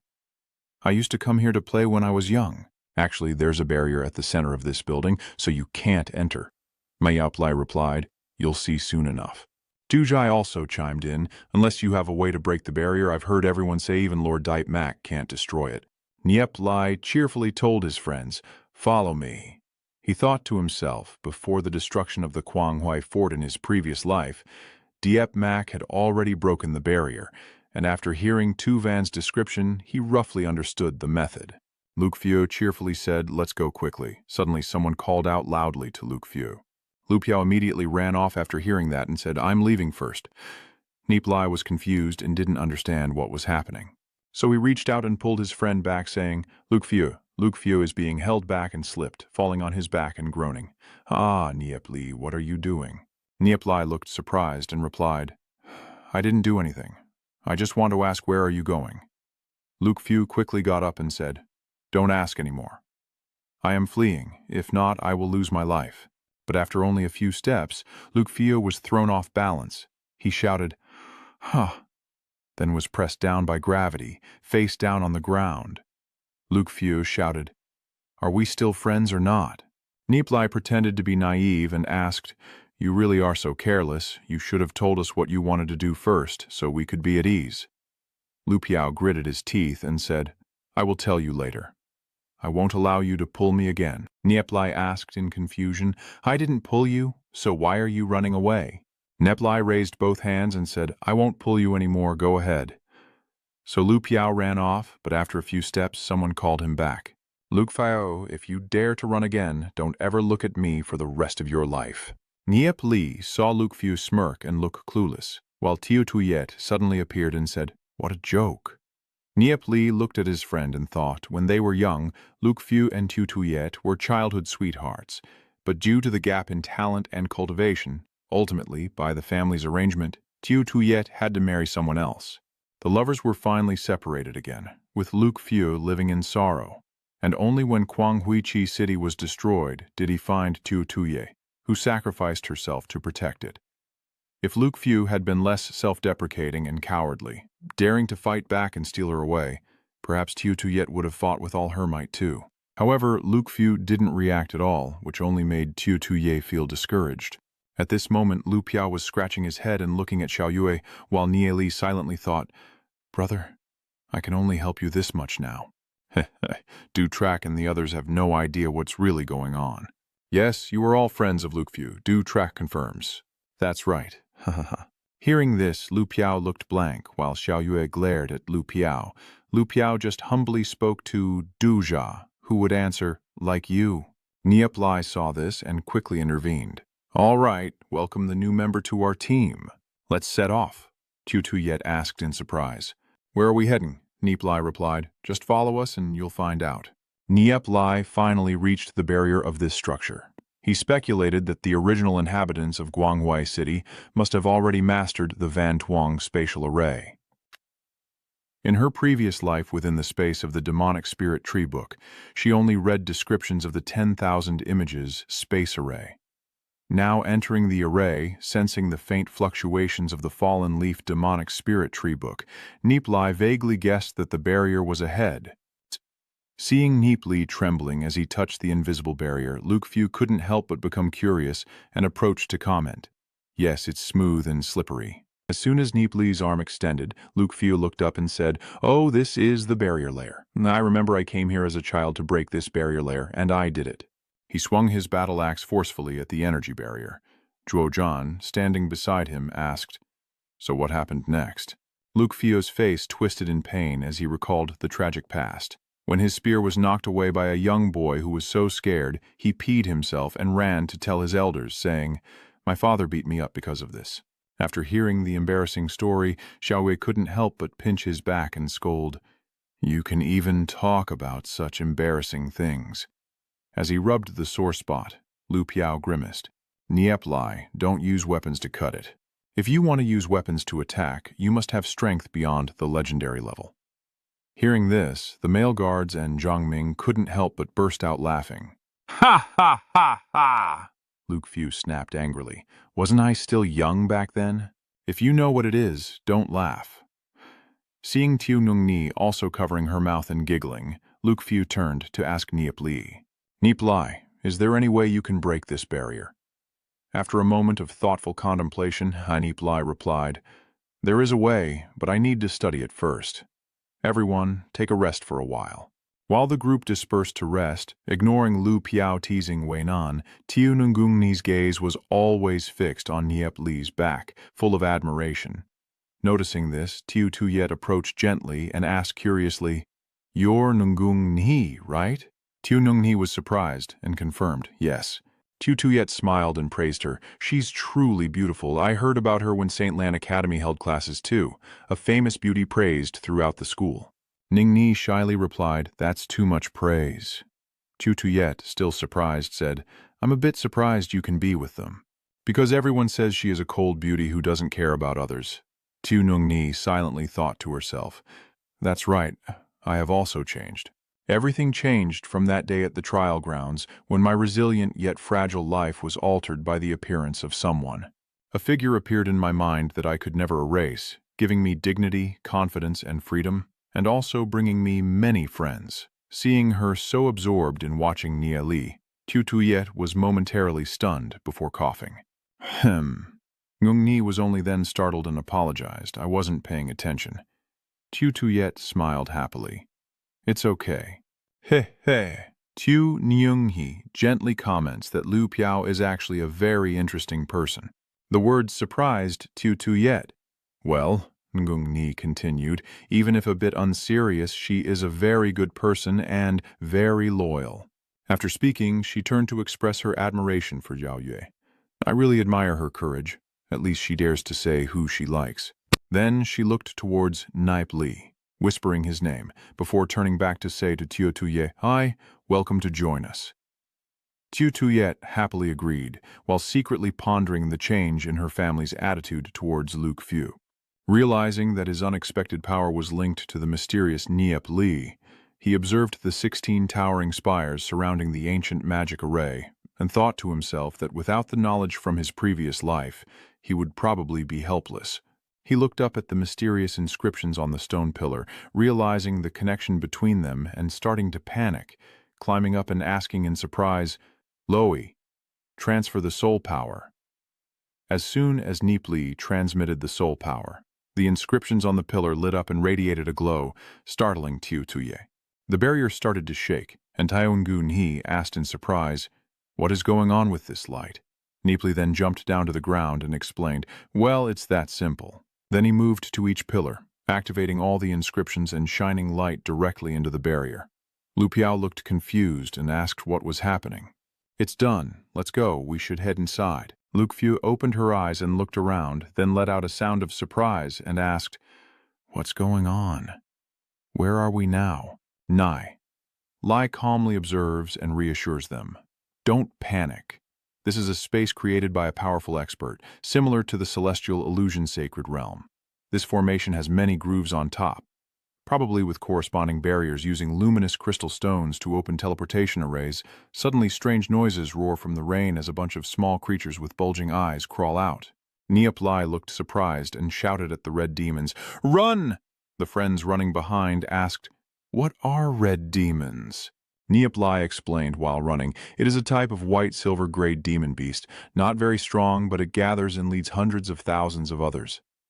The howling of the red demons echoed everywhere, chasing after everyone. Howling loudly after running for a while, Nie Li suddenly stopped, summoned his shadow demon, and disappeared instantly. Wei Nam turned back and said, We need to help Nie Li. But Nie Li suddenly appeared behind, blocking the way. Don't fuse with the spirit beast. It will attract even more red demons. Keep running forward. Let me handle all the siege kui. After saying that, he disappeared again, leaving everyone else to keep running while he stayed behind to cover their retreat. Nie Li fought coldly among the monsters, saving one and then destroying another. Soon, all the red demons had been defeated. Venom concluded that they were all deadly, with not even a sound, and Nie Li was truly impressive. Luke Fio sighed. It's also the white silver 5 stars, but the distance between us and him is too great. Seeing the horde of red-eyed demons approaching more and more, Nie Li snorted coldly. The howling of the red-eyed demons will only attract more of them. Zhangming anxiously called out, "Wait, everyone look, there's a light over there, and amidst the distant storm there's indeed a small glow." Nie Li, while fighting monsters, said, "That's a strange light." Suddenly realizing something, he said, "That's definitely the light from the Mingdang beast. They use luminous parts to attract prey. Truly a terrifying monster." Luke Fu curled her trunk and asked, "What kind of strange place is this?" Nie Li declared, "What should we do now?" Nie Li directly declared and ran towards the Mingdang beast. Dutras was surprised. "What? Aren't they supposed to be dangerous demon beasts?" So Nie Li explained the strategy. "These kinds of demon beasts move slowly. As long as we keep a certain distance from them, they won't be too dangerous. Moreover, they are not very interested in us. In the midst of the shifting crimson quill plains, they seem so at ease. Their food probably just small animals that can be found everywhere." Du Xiaocheng agreed. "That's right. If we keep running like this, we'll be chased to our deaths sooner or later." Nie Li skillfully took down a red devil and urged, "Hurry and run." Suddenly, the distant light started to move. Lu Piao asked in confusion, "Huh? Why is there only one light all this time?" Nie Li warns, "Don't be too careless. They can hide in the darkness, moving slowly with even breaths." The group follows his advice as the fierce chains demons rush forward, aiming to attack the group below. Suddenly, a giant tentacle from the sky struck down, grabbing the chained demon and pulling it away. Quickly, a series of chained demons were caught by the tentacles. Nie Li thought to herself that the mighty beast had begun to move, with tentacles raining down like a storm. One tentacle brushed past Chu Tuan, grabbing the chained demon behind him, making him so scared he almost lost his pants. Seeing the countless tentacles shooting out, everyone was stunned to see the huge figure looming behind. Lu Fium sighed. "Oh, they're so big, tall enough to pierce through the clouds?" Scaring all the red demons away, it seems we are temporarily safe. Just then, a red demon accidentally bumped into Tu Tuye, making her startle and scream, then quickly cover her mouth. But it was too late. A tentacle shot out and grabbed her, dragging her away, causing her to scream desperately. "Oh." Luke Fu saw that and immediately transformed, cursing fiercely. "Damn it." He used the crimson blood demon leopard, spread his wings and flew up, slashing the tentacle with his sharp claws, quickly carrying the unconscious Xiao Yue away. Nie Li shouted when she saw the scene. "Tao is doomed," but still firmly told Luke Fu, "You go ahead, leave this to me." Nie Li sneered contemptuously, opening her mouth to unleash a fierce dark energy attack. A loud bang echoed as countless tentacles were cut off. The group shouted fiercely, taking this chance to run quickly. Another tentacle shot from behind Venom, dragging him into the sky and making him scream loudly. "Ah, ah, ah." Dutrak quickly cut off the tentacle to save his teammate. Venom escapes death, gratefully thanking everyone. Dutrak reminds everyone to support each other and not to scatter as they are about to get out of range of the attack. Here, Tio Ni also merged the demon spirit Feng Lei Tianqi to help Nie Li unleash lightning bolts to drive away the tentacles. She secretly thought that without Nie Li's combat skills it would be hard to escape. Suddenly, a tentacle wrapped around Tu Ni's leg and pulled her away, making her scream in panic. Tu quickly released lightning to cut it off. Tio Ni breathes a sigh of relief, but immediately many other tentacles strike down, wrapping around her and paralyzing her completely. Tu Ni laments, "Oh, what's happening to me?" She was starting to lose consciousness. She was being dragged away, and in her dazed state she silently thought she was about to die, her vision narrowing as Nie Li's image appeared. She recalls the days fighting against her engagement, not knowing what true happiness was until she met Nie Li. Even if that happy time was brief, she never once regretted it. Seeing Nie Li rush forward, Dutrak shouted, "Nie Li will handle this." Nie Li objected, "I can do this alone." Venom nervously called out to Dutrak. Dutrak paused for a moment, then decided to retreat to avoid hindering Nie Li, trusting in her ability to handle the situation. Nie Li took a deep breath. unleashed a fierce attack of dark primordial energy, shooting out two powerful yin-yang streams. The deafening explosion cut through the tentacles wrapping around Xiaoning, causing her to fall. Nie Li quickly cut the remaining tentacles, then embraced Tu Ngungni tightly and landed safely on the ground. The Mindang beast kept launching tentacles down, but Nie Li dodged them all. Huh? Does the slime from the mouth of the Lindang beast cause hallucinations? Another tentacle lunged from behind. Nie Li cut it off with a swing of his hand, but a bunch of other tentacles attacked again. He glared angrily upward as the rune suddenly shone brightly, his soul sea-filled with light. Juat Min realized that Nie Li activated the time and space spirit leaf technique, turning it into a rune with a flick of his finger and unleashing a powerful beam of light at the monster. He understood that the technique required soul power to stimulate its latent strength, and with his current power he could only resonate with one rune. A loud explosion rang out as the mighty beast was pierced through, its dark crown instantly extinguished, and the tentacles fell off in disarray. Nie Li sighed, realizing this move drained too much of his soul power, and took out a medicinal pill. The monster's tongue falls like rain. The guards anxiously watch the beast screeching, and Du Traek sighs. It's over. Seeing it rush up, Jiang Ming shouted loudly. Daojia observed that if they were caught by such a huge monster, Nie Li and the others would definitely die. Mindang. The giant beast's tentacles are falling endlessly. Dutrak runs while gritting his teeth. We must quickly find Nie Li, now that Mindang the giant beast is injured. From afar, the monster groans softly. The surrounding scene gradually becomes blurry, and out of nowhere a net appears, entangling the creature into a knot. Suddenly, claws extended from the darkness, gripping the beast tightly, causing a powerful shock that made everyone tremble. Then the creature slowly raised its hands to hold onto it, and Dutrak looked up in horror. Mindang, the beast, was he really killed like that? His face looked worried and exclaimed. Nie Li, the tentacles of the monster are closing in. Dutrak shouts, quickly find Nie Li. Everyone split up to search. He rummaged through the tentacles, shouting non-stop. Nie Li is over here. Lu Piao is holding Xiao Yue in his arms, scolding her softly. You little brat, if you die like that, I will never forgive you for the rest of my life. Everyone panicked and rushed over. This guy is looking for a place here. That guy is looking for a place there. Dong Than shouted, Nie Li, Nie Li. Suddenly rain poured down. Lu Piao panted heavily, rain mixing with tears in his eyes. This kid, before they could be sad, Nie Li suddenly jumped up and said, I just barely returned. There's no way I would die so easily. Hearing that, everyone relaxed and sat down to catch their breath. Wei Nan and Jiang Ming both burst out laughing. Nie Li, holding Nyung Ni in his arms, also laughs out loud. Ha, ha, ha. Suddenly the atmosphere changes, becoming more gloomy. Luke Fu suddenly let out a sigh, and Nyung Ni, on the other side, clenched Nie Li tightly, catching him off guard. Then Nie Li reached out and took the cloak to cover Nyung Ni. Under the cold gray rain, Nie Li carries Ngung Ni, who is curled up in his scarf. He looks down and mutters, I wonder what Ngung Ni dreamed of when she fainted from the slime in the beast's mouth.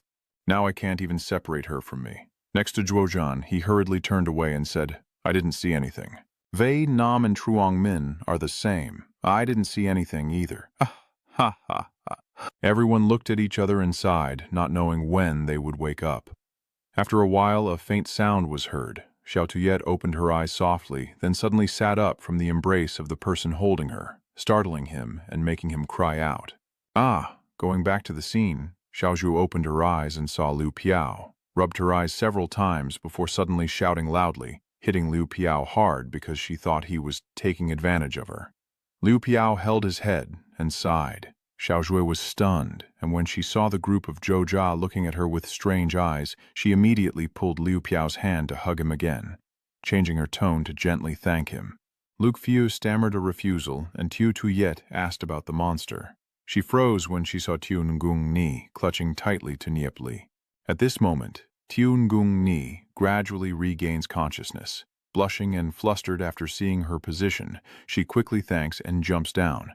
Nie Li comforts her, saying there's no need to be polite. Tiu Ngung Ni remained silent. Nie Li then explained the danger just now. Zhou had explained about the giant flying beast and how it captured Ming while fighting the beast. Liu Fei commented that he had never seen such a huge beast before. After hearing this, Tiotuye was terrified. Tiongungni also wondered about the unbelievable size. Nie Li was stunned, pondering the vast world and all the unknowns, feeling that their escape was lucky, but also quite exciting. Titrak then asked where to go next. Nie Li replied that they needed to go deeper to find 30 luminous stones to activate the teleportation array back home. Suddenly, Liu Piao pointed ahead and mentioned the mountain with many lights. Titrak reminded her not to look for the lights anymore. Nie Li looked over and thought it might not be the Mingdang beast because they weren't gathering in one place. Tiu Nyunhoi guesses it might be a village, and everyone gradually starts to leave. Nie Li apologizes to Ngu Ni for the urgent matter earlier. Tiu Ngung Ni blushed and replied that she understood. Nie Li looked confused and then sighed, realizing that women's kindness is truly hard to repay. He thought to himself that this space had too many chain demons and a new threat from the unsealed chain demons. When he saw the runes, Nie Li exclaimed, almost forgetting about these things. He asked Du Trak and Luke Few about the number of glass bottles for the magic potions. Du Trak confirmed he always carried some. Nie Li told them to take out the large bottles, which surprised Du Trak, but he still followed the order. Nie Li then said to just take a few small bottles, and assigned the two to catch some Zish Kwai to collect their blood into the bottles. Dozo was surprised and asked about the purpose. Nie Li smiled and replied, "Of course it will be useful." Zhao Jia immediately asked Lu Piao to go do it. And a moment later, Nie Li happily sat in front of the glass bottles, starting to brew with the help of his uncle Wen. The refining process begins, and the stones take shape. Nie Li distributes one to each person to cultivate their soul power. Nie Li picks up the glass bottle and says, "Wait a moment, I'll show you how to do it. Remember to be careful and don't drop it on the ground. If it falls, not even an immortal can save you, and you'll slip up." My face went pale. My hand was too slippery. I just managed to catch it in time. Luke Few shouted, "Mom!"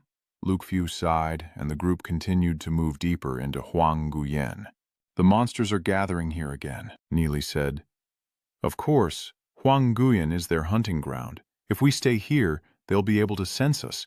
Then they gathered here, and Nie Li raised the glass vial at the monsters.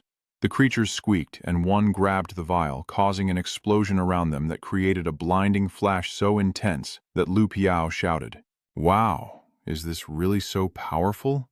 Nie Li said, "The blood fiend bottle is made by putting fresh blood of monsters into a bottle, then inscribing the name of the blood fiend technique on it. This burns very quickly," Nie Li said, "and it just so happens to be useful for dealing with some of the lower-tier beasts." He told the group to go.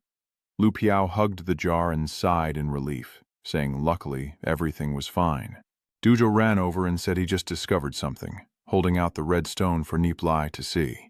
Dutrak also wasn't sure, so he just called it this way, like inviting everyone to come and take a look. Nie Li looked at it in surprise and wondered how this could be here. The whole group stared at the dark red mineral stone.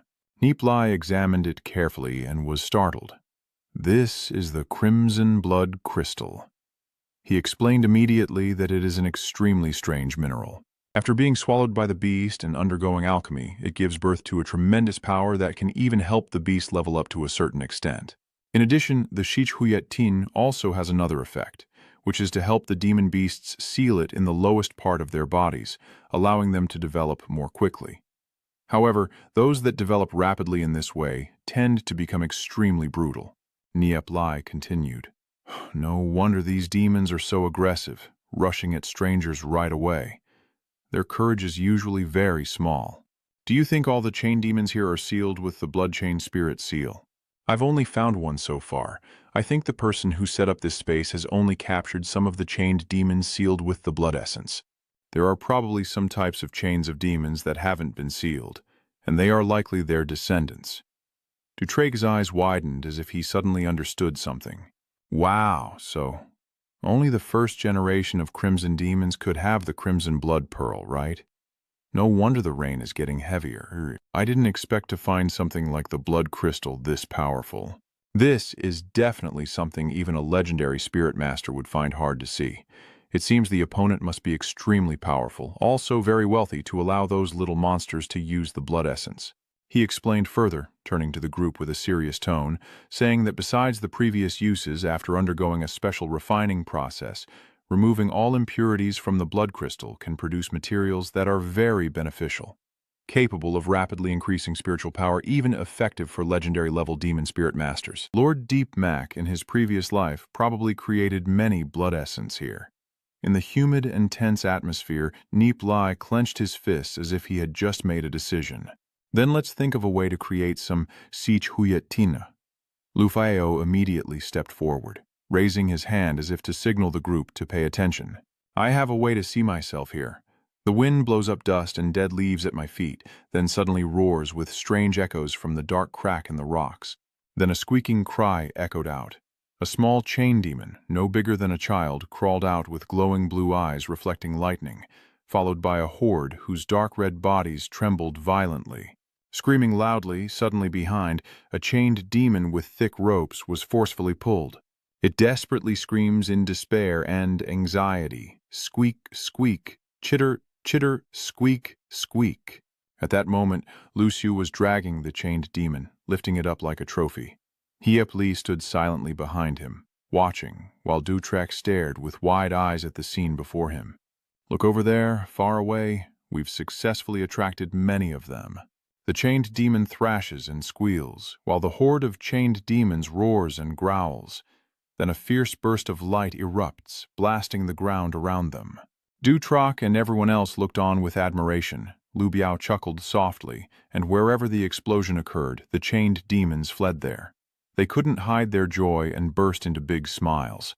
As the smoke clears, Nie Li happily says, "Great. Among thousands of them, we've found 100. He quickly kneels down to open the forge. Luckily, I already have the ingredients on hand, so let's start refining. The ingredients are melting into the furnace." Nie Li exclaimed, "Ah, it's melted," then added another item and put this in as well. A strong red swirl inside forms a stream of air that rises up. In the end, Nie Li divided the red spirit stones among everyone and said, "Take one each and keep it on you, so you can refine its soul power during cultivation." Tio Ngung Ni picked it up happily, amazed by its powerful effect. Luke Fu asked nervously if it would mutate. Tio Ngung Ni reassures them. Then the group advances while killing the crimson demon. 2 streaks of light fly away. Luke Fu asked about the lights flying away. Tio Ngung Ni anxiously asked what to do next. Nie Li still heads there. Suddenly, a flock of birds flies over. Luke Fu looks up and asks. Duje reminded him carefully, then noticed the light beside him, and wondered if it was a stele. Nie Li also looked at the stone tablet in confusion, which had 6 types of ancient characters, and luckily he managed to read one. "Those who follow me must respect me, and those who oppose me will surely die." He read aloud the bold words about the life of a mighty warrior. At 10, Da Zhiqiang; at 13, Jinu; at 16, he uncovered the secret of the love spirit and achieved legendary status. At 30, no one could withstand his 3 moves. At 40, he understood the way of heaven and humanity, foreseeing the past and future. At 50, he predicted great calamity, abandoned wandering, and left the 10 Swords decision for future generations. Nie Li clenched his teeth and swore that anyone unworthy who erased the secret words would be punished. He searched around but found nothing else, placing his hand on the broken stone, and a light burst forth.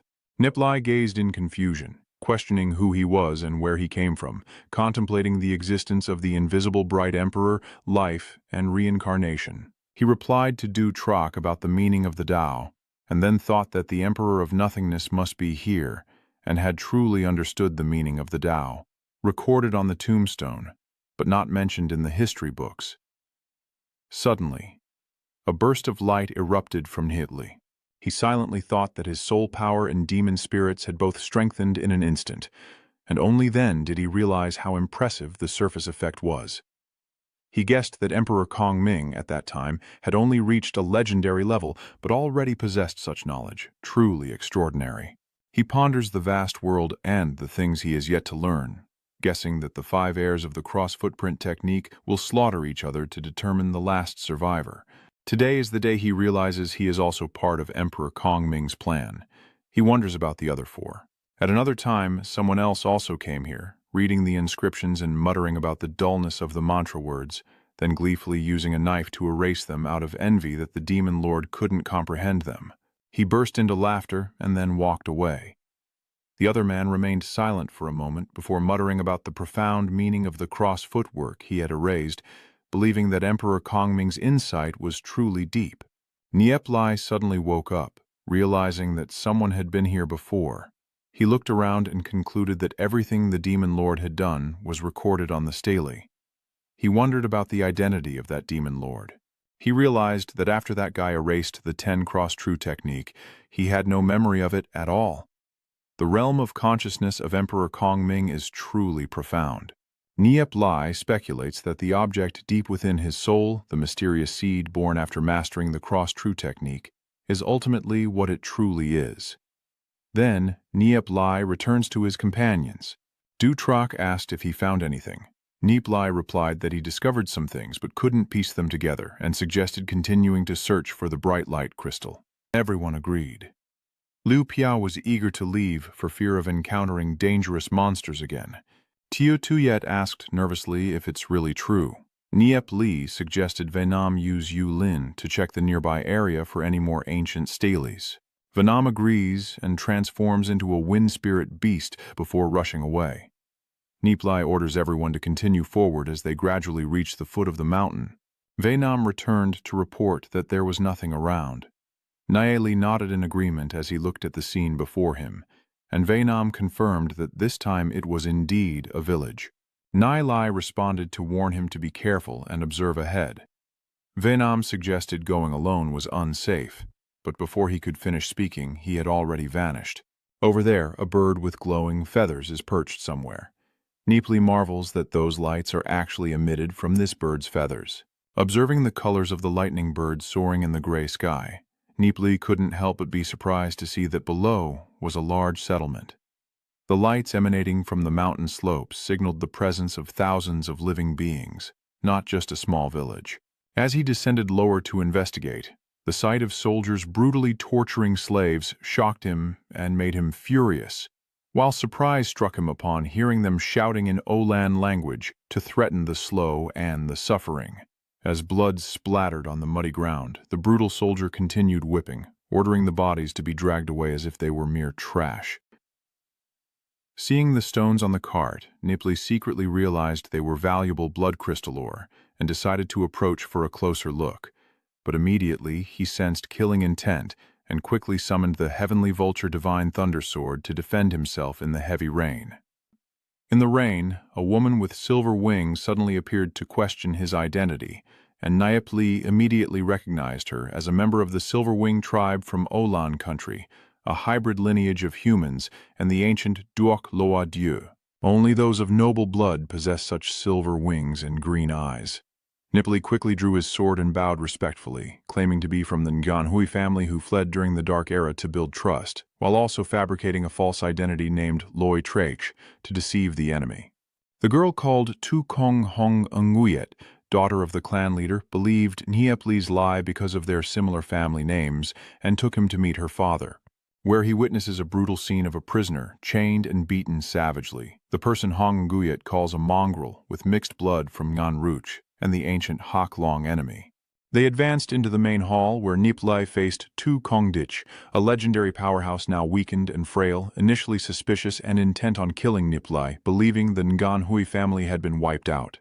However, with cleverness and profound knowledge, Nie Li exposed the hereditary disease of the Nganduk clan that caused their wings to grow heavier and their lifespan to shorten, while also pulling off a brilliant deception by claiming he possessed a cure to force Tu Kongdish to treat him as a distinguished guest.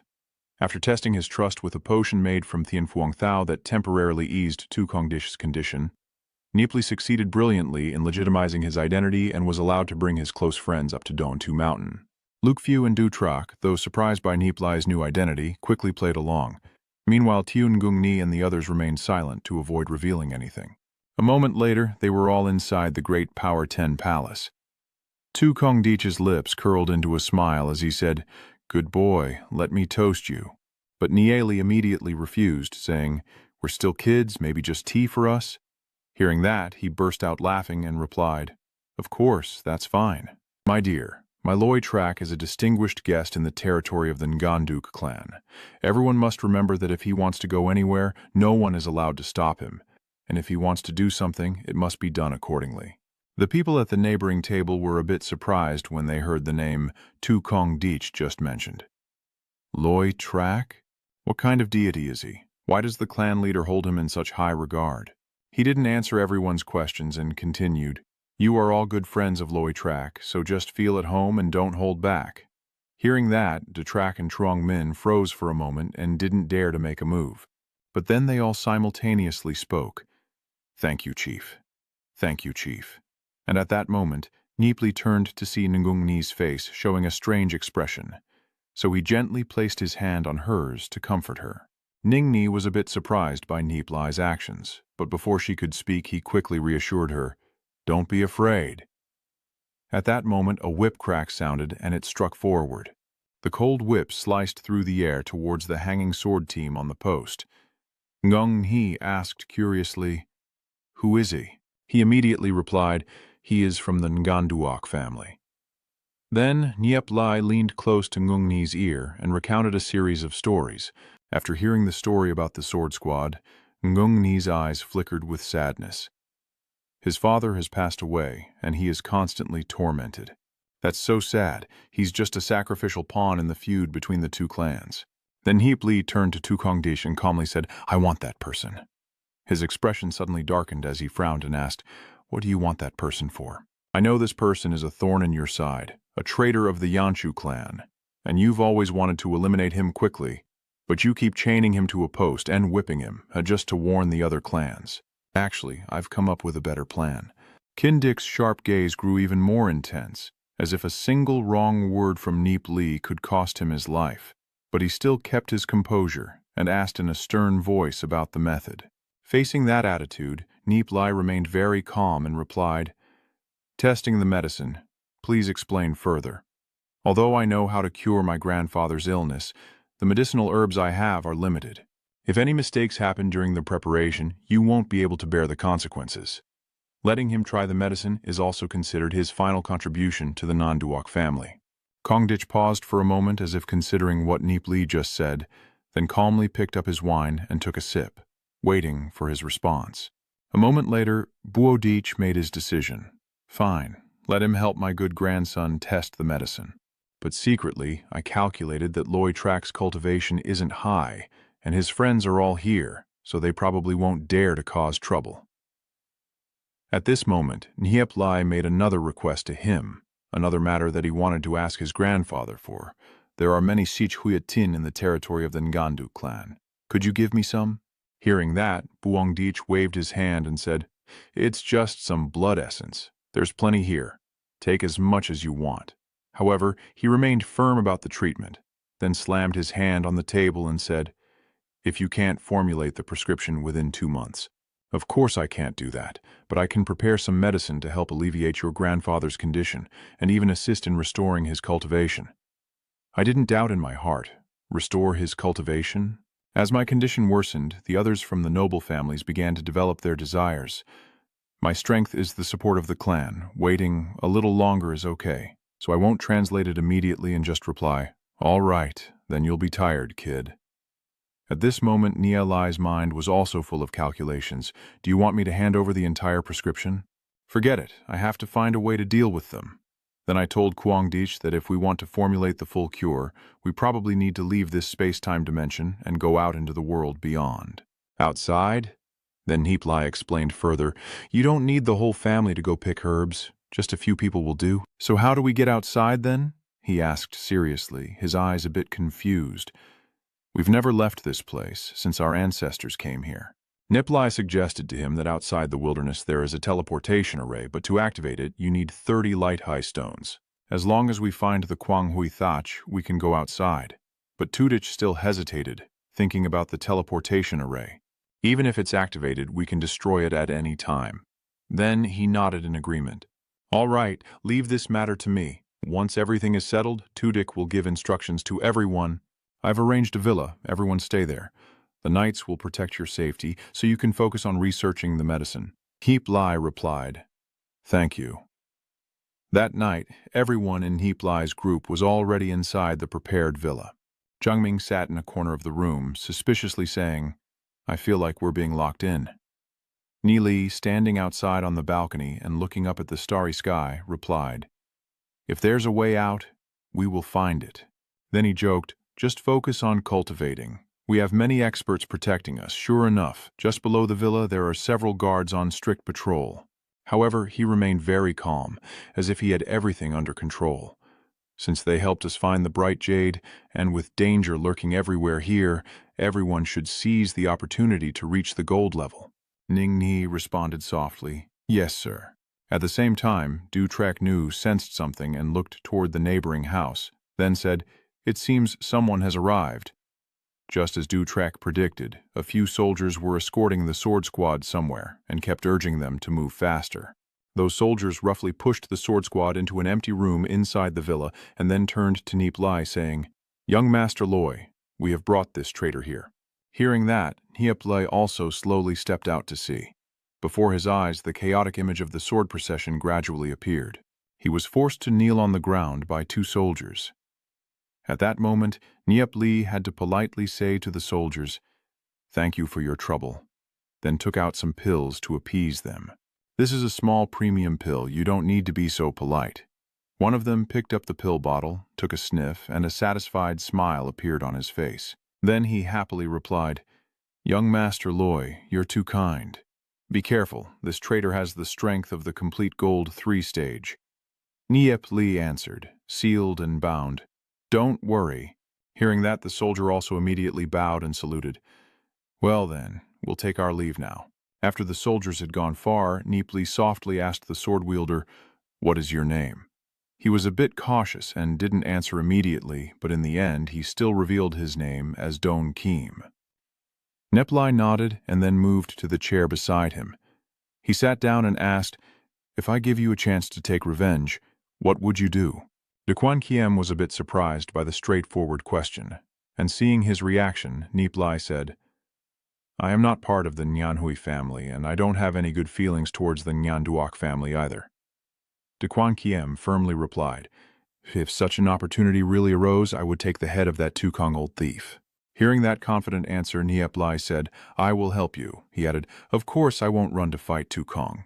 I also feel nothing towards them and hold no grudges, but I will help you become stronger and free yourself." Then, Duan Jianqi forcefully slammed his head to the ground and said, "If I can take revenge, I am willing to make you my master. A lifetime of loyalty to you, never betraying." At this moment, the outside of the villa is completely silent. Only the continuous sound of Duanjian's bowing can be heard echoing through the space. Next, Nie Li hands him a green pill and asks him to take it quickly. Since Don Kim's hands are bound, Nie Li directly puts the pill into his mouth. Duanjian also took the pill and swallowed it, and seeing his decisive action, Nie Li was also a bit surprised. "Your liver is quite large. Aren't you afraid I'll harm your brother?" But Duanjian just kept chewing the medicine without answering Nie Li's question. After inserting the 36th needle into the acupoint, Duanjian's eyes widened as he let out a desperate scream. His body suddenly straightened up, a surge of energy erupting within him. Zhangming peeked his head up and was also amazed. Duanjian's hair was standing on end and he was constantly shouting. His body seems to be torn apart piece by piece. The guards are gossiping with each other. This traitor Duanjian never made a sound even when whipped day and night. This time, it only took a moment before the horrifying scream of the sword severing rang out again. "Ha!" The guard's face turned pale with fear. He sighed, surprised that young Master Loi Trask, who looked gentle, could be so terrifying in his cruelty. As time passed, a messenger reported to Tukong Dich. "Chief Lord Loi Trask has already begun testing the medicine. I heard the sword was tortured terribly, and the screams could be heard clearly for miles." Tukong Dich was quite surprised. "Oh, this young lad is really quite talented. Father, I have thought it through. This lay traitor is somewhat suspicious." Tukong Dich laughed out loud.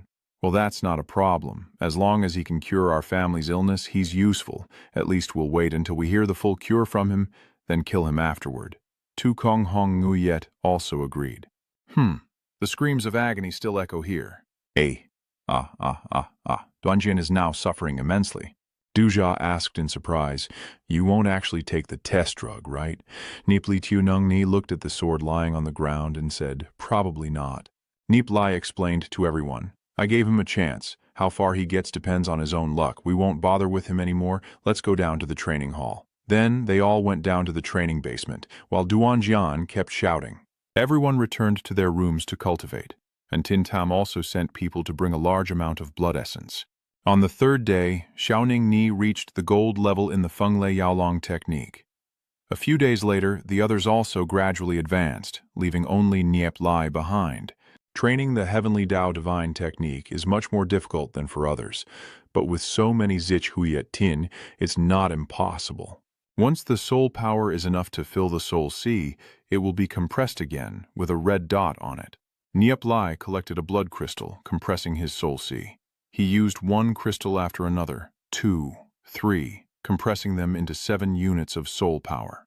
So Nheep Li's soul sea shone brightly. He stared and said, all right. His soul power has erupted.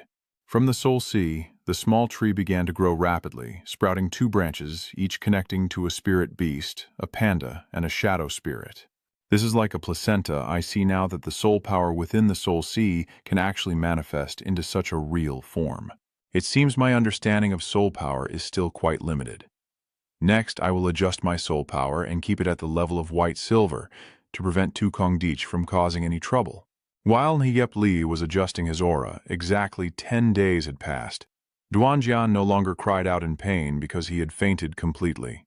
Dutrak asked, what's wrong with him? His aura is growing weaker. Luke Fio asked anxiously, isn't he going to die like this?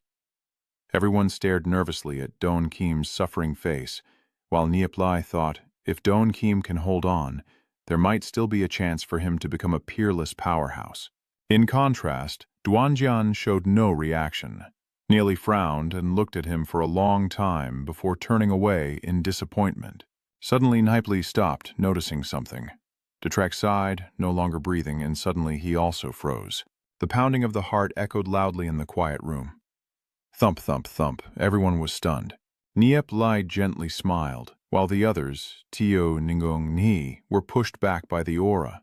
Duanjian's head lifted, his wings moved, and his chained arms behind his back began to stir. Lufus looked on in astonishment and asked, what kind of monster is he?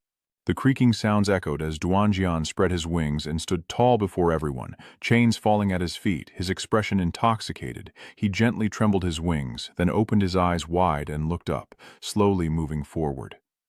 Duanjian looked down at his hand and said, this power. He stared at Nie Li, who also looked back happily. Duanjian walked straight toward Nie Li. Lu Piao shouted in panic, danger! But Duanjian respectfully knelt and saluted Nie Li, thanking the master for his rebirth. From now on, this life belongs to the master. The master wants me to live, so I live. Wants me to die, so I die. Nyep Li smiled faintly, took a chain from his storage ring, and said, even though your physical strength can now compare to legendary experts, you are still not a match for a true legend in combat. You must not reveal your true power for now. You should put this chain back on. Dunjian respectfully obeyed, saying, yes, master, but inside he thought, Tukong old bastard, just wait and see. Suddenly Nyep Li also sensed that something was off. He focused his gaze on Don Kim and said, the seal is gone too. Then he sighed and said, ah, so the flame burst out on the finger. He continued, draw this seal on it, then they won't be able to see through it. Hey, fold your wings back a little. Nyep Li sheathed his sword and said, okay, it looks just like before, but in fact the seal has been lifted. Now you can also cultivate. Now you've reached the black gold level, our team has become even stronger. They obviously don't understand anything, and outside, a sudden rain started to fall. Dutrak said to Nyep Li, we've all reached the gold level after refining so many blood crystal essences. Nyep Li sighed and said, well, I just reached the gold rank. I still need to keep training. I'll go out for a walk and see how the Nganduk family is doing. Wait until the Kwang Dioshi thatch is in our hands, then we will leave this place. Tiu Ngung Ni suggested, Nyep Li, how about I go with you? Nie Li refused and ran outside. Don't worry, you stay here. It's not convenient with so many people. The Duan sword also looked on in surprise as Nie Li ran out, and the soldiers greeted him. Ah, young Master Lei. Nie Li responded with a greeting before leaping straight down. In an instant, Nie Li had fallen to the ground. A num landed beside him, and at that moment, a ferocious beast howled loudly in the sky, immediately greeted by arrows shot by the Nyanduk family. The monster was riddled with arrows, and from observing this battle, Nie Li concluded that the Nganduk family living here was not at all comfortable, constantly living under the threat of monsters. It would be better if there were no gold rank guys watching over here. I remember this is their mine. Inside the mine, the workers are working very hard. A man sighs heavily. Suddenly, a soldier swung his whip at him and shouted lazily. The guy being hit cried out. Tukong Hong Guyet also arrived quietly at some point. She just huffed. And on this side there was a soldier with wings, wearing golden armor, probably of some rank.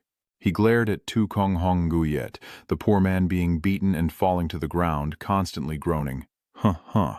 The man in golden armor saw this and was furious. He took out his whip and shouted, "You useless piece of trash! You can't even handle this small matter!" Then he cruelly whipped the unlucky man's back. A loud crack echoed, tearing his thin shirt, and the old man painfully got up, a lash mark already visible on his back. The man in golden armor stepped forward, swung his whip again, forcing the old man against the wall before shouting contemptuously, "Useless old man!" now with a deep cut across his chest, and suddenly a young man came to embrace the old man and called out, "Dad!" The guy in golden armor looked at him with wide eyes and let out a surprised huff. The young man shouted loudly, "You are not allowed to hit me anymore." After hearing that, the golden armor man swung his whip down again and shouted, "Do you want to die, little bastard?" The young man stood up with his hands on his hips, glaring angrily. The old man advised, "Don't mind me," but the other guy refuses and insists he won't agree. The man in golden armor raised his whip and said, "You really are a stubborn kid." Then his face darkened. Tukong Hong Yue glanced over. Suddenly Nie Li had somehow grabbed the legworm. The man in golden armor asked in surprise, "Huh?"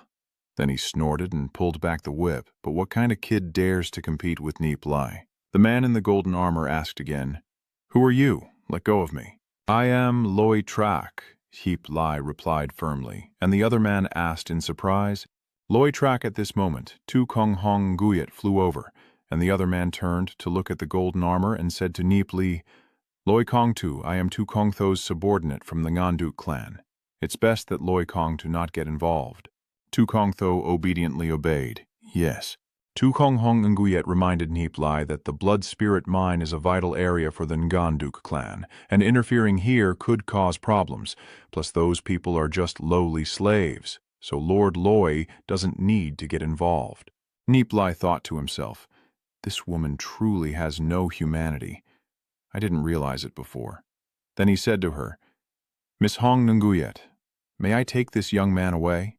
Tukong Hong Nguyet remained silent for a moment before replying, "No, everyone in this mining area has slave seals on them. If they go more than 1,000 meters away, they will explode and die.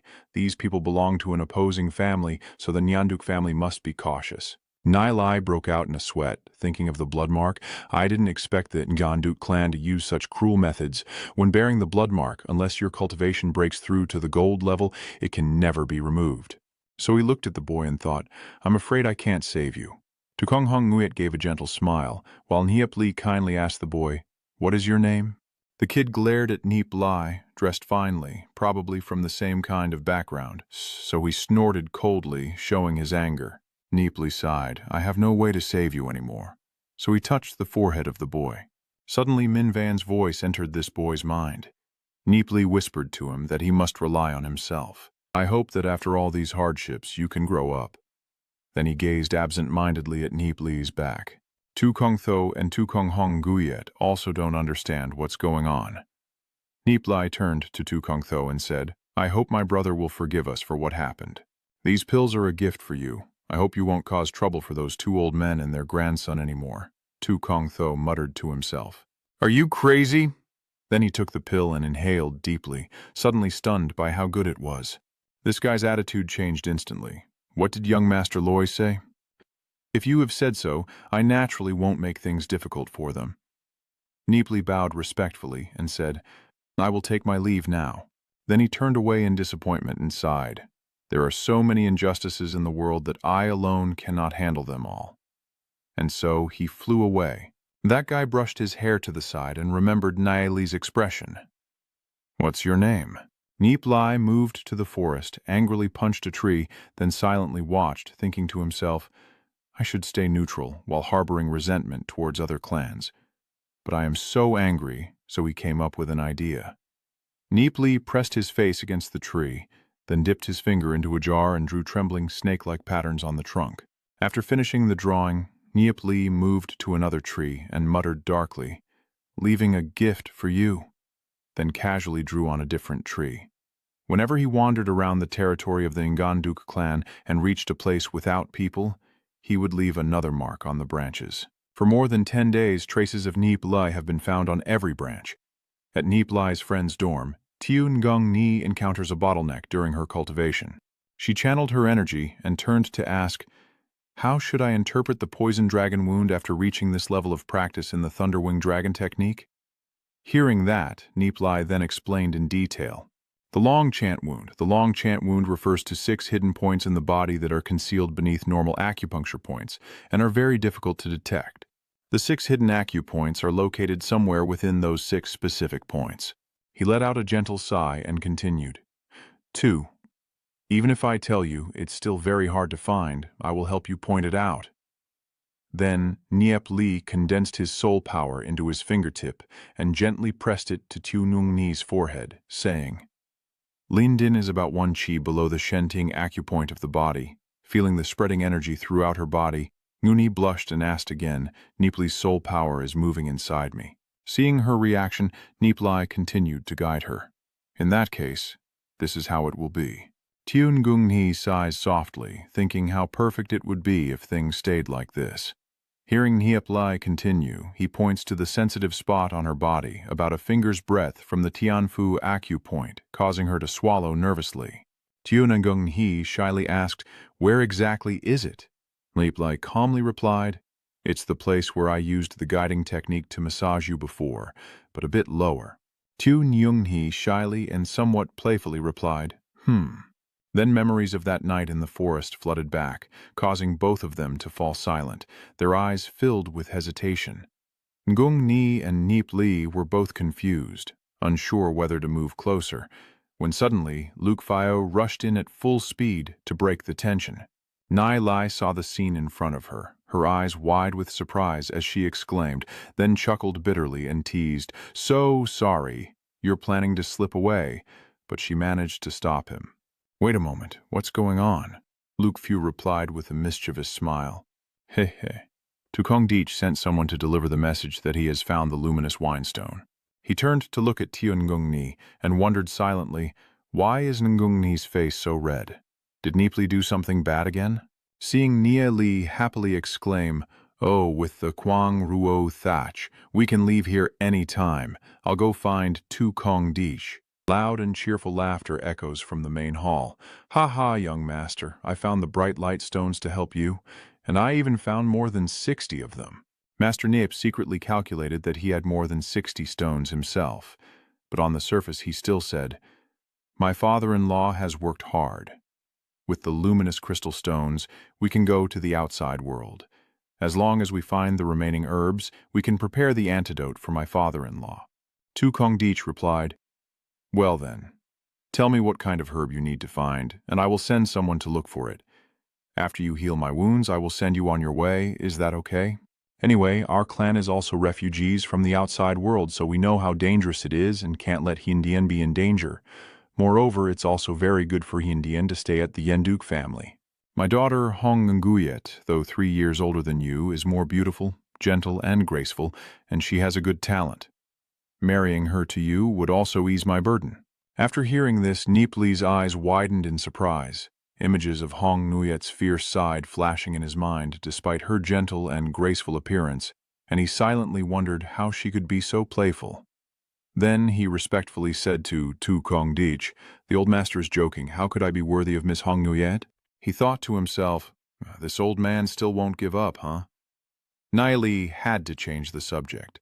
The old master can indeed send someone to pick herbs first, but with monsters appearing outside and countless dangers, they probably don't know where to find herbs.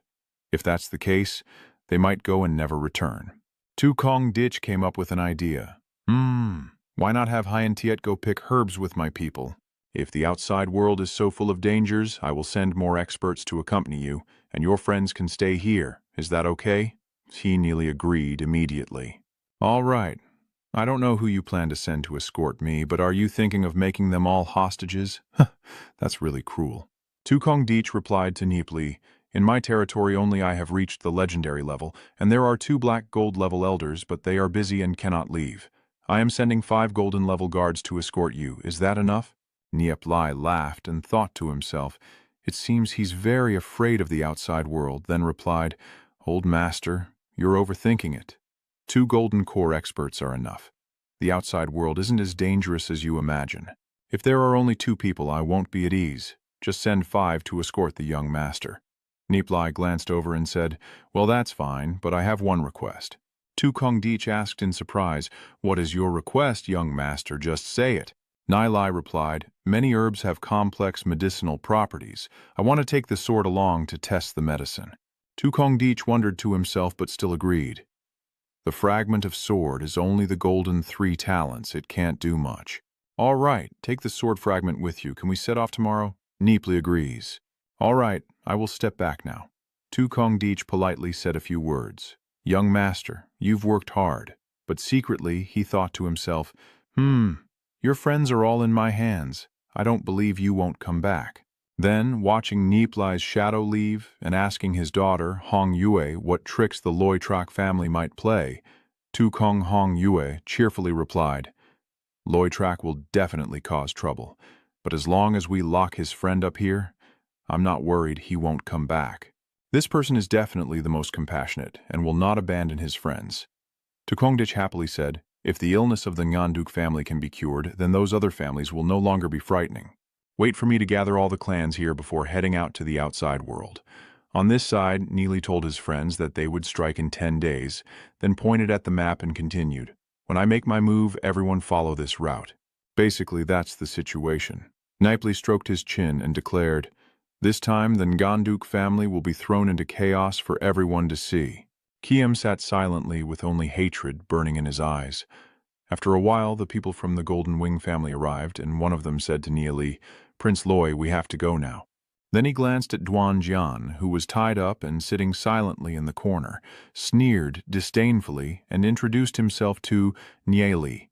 I am Tu Kong Tu Yet, in charge of Loi Kong Tu's safety this time.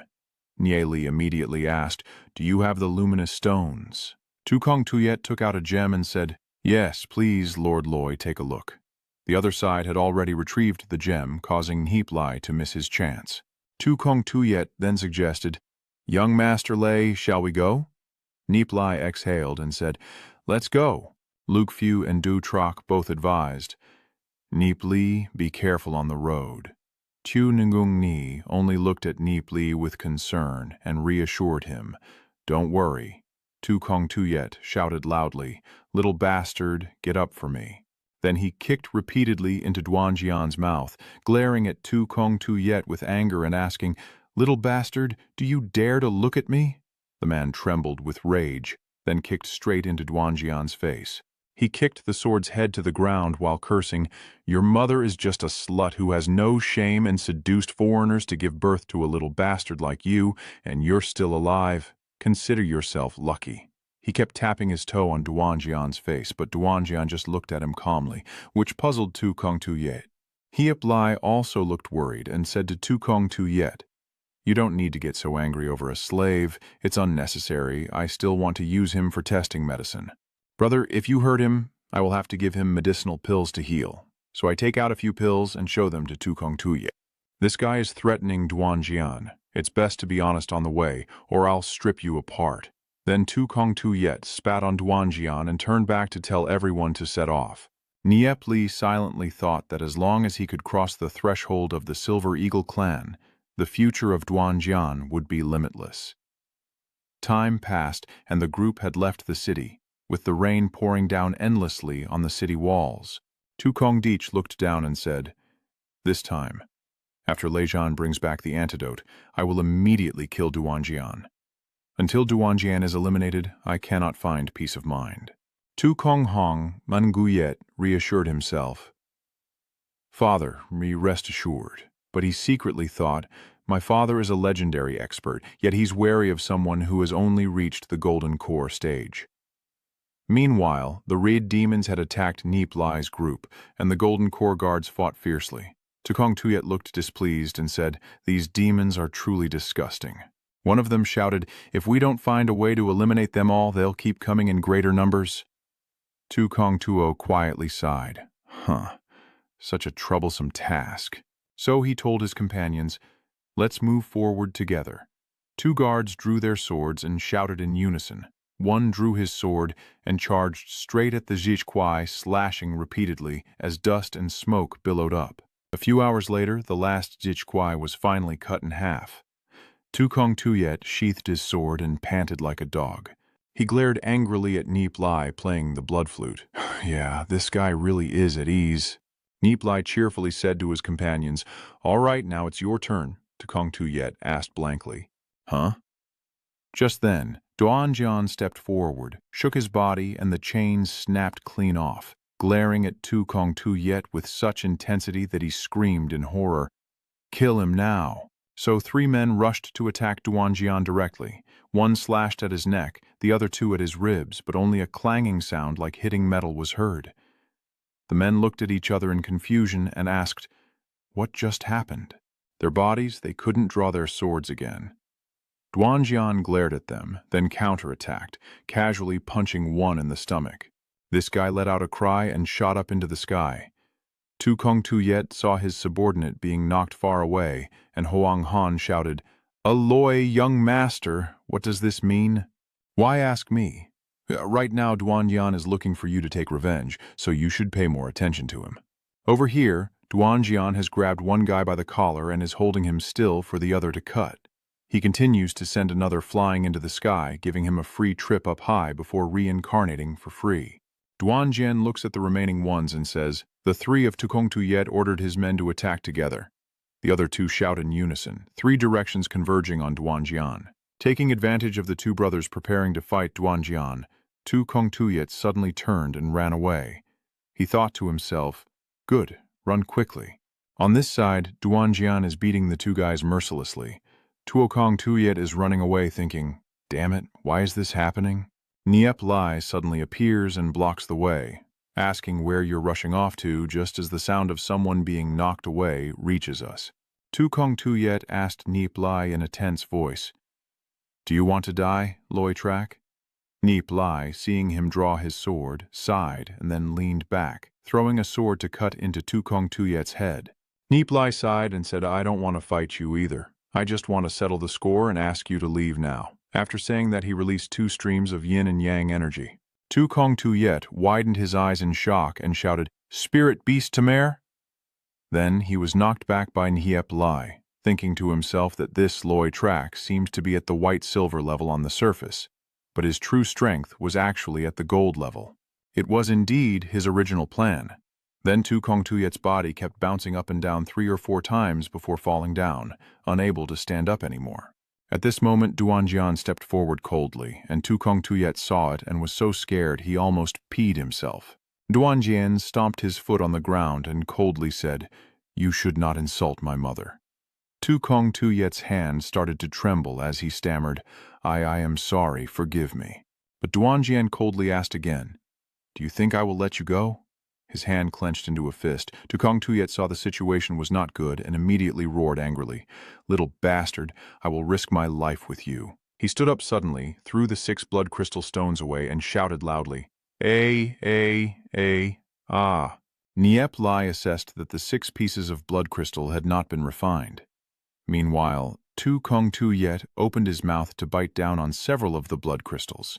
His eyes widened as his aura erupted, shattering the earth beneath his feet, and then he transformed into a giant, his body several times larger than normal, just like a fool with a big head and limbs.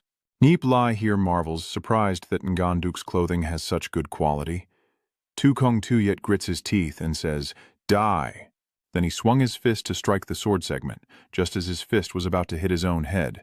Duanjian suddenly opened his eyes wide and punched Tukong Tuyet's fist. Loud booms echoed as shockwaves erupted. Tu Kong Tuyet, furious, asked how this was possible.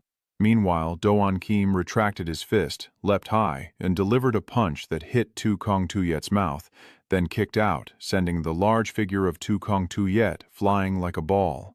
He let out a loud cry.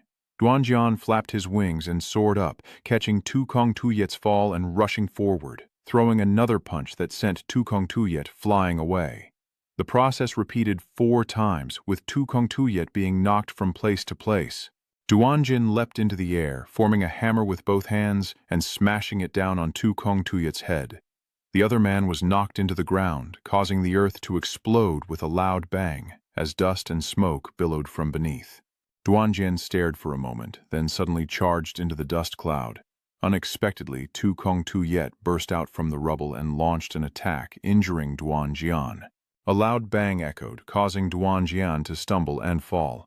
Nie Li deduced that after using the blood spirit pearl to enhance her power, she was still able to injure Duanjian. The sword here has fallen to the ground, and Tu Kong Tuyet is panting like a dog. This guy is secretly thinking that the 6 pieces of Shich Huyet Chitin have lost control of my meridians.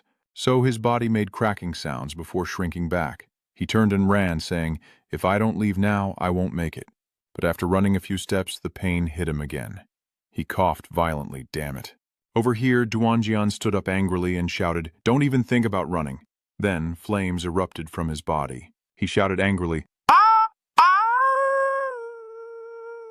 Then opened his mouth to unleash a flame.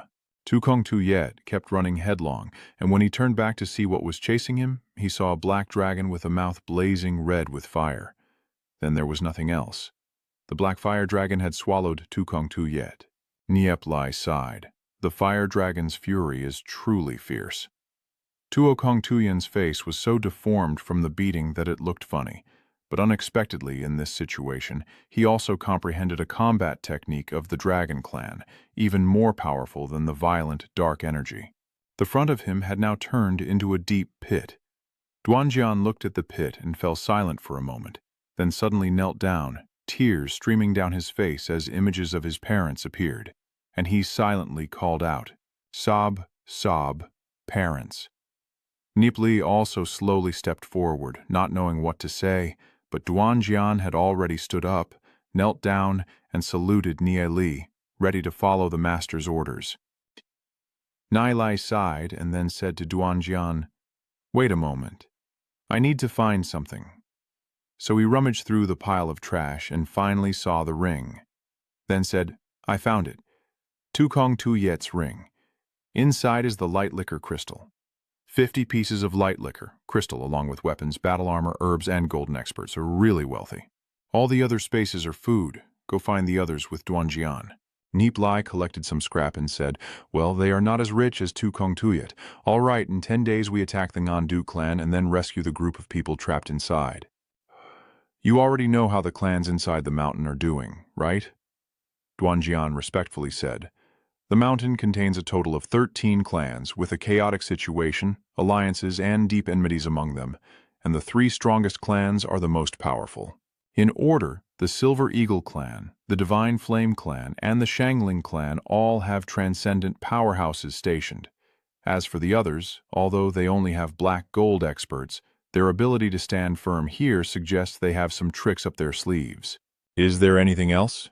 The people in these villages have ordinary cultivation levels, with the strongest only reaching the gold rank. The villagers are often forced to pay tributes, or they will be taken away to become slaves of the 13 clans. Nie Li sighed. There are a bunch of black gold level experts besides the 3 legendary ones. I didn't expect there to be so many powerhouses in this dimension, but there are no demon spirits here. They are all just martial artists. Nie Li then asked, "Among these 13 clans, which one is the most orthodox?" Duanjian replied, "The Divine Flame clan." Nie Li asked again. "The Divine Flame clan." Duanjian explained that their strength is second only to the Golden Eagle clan. Because the Golden Wing clan always seeks to dominate other clans, the Divine Flame clan and 4 other clans formed an alliance to oppose the Golden Wing clan. Additionally, there is a town on this mountain where clans often conduct transactions. Nie Li asked in surprise. Duanjian confirmed that the town would be managed by the Divine Flame clan. Nie Li praised that the Shenian family is very popular among the people. Duanjian continued that the town was very chaotic, but after the clans discussed, they decided to hand it over to the Shenian family. Tukong Lautak originally wanted to take control of the town, but everyone disagreed. Nie Li also agreed, the appointment is in 9 days, so why don't we go and check it out? Duanjian objected, no way. There are many spies from the noble families and also many people from the Silver Eagle clan. News will quickly reach Tukong Lautak. Nie Li confidently replied, there's no need to worry about that. So he took out some kind of debt thing, smeared it on his face, and said to Doan Kim, try it too. Doan Kim hesitantly took it and reluctantly agreed, then also smeared the debt stuff on his face. Nie Li now looks like a fool who is both ugly and stupid. He stupidly asked, should I change my hairstyle too? The rain started pouring again. At this point, Doan Kim had finished his disguise. Nie Li shows his ugly face and laughs loudly. Danjun, using Yunne for the first time, is still inexperienced and looks really bad. Danjun glances at Nie Li's foolish face. Then Nie Li tells him, once the body is dealt with, we set off. Duan Kim agreed, then the two set out.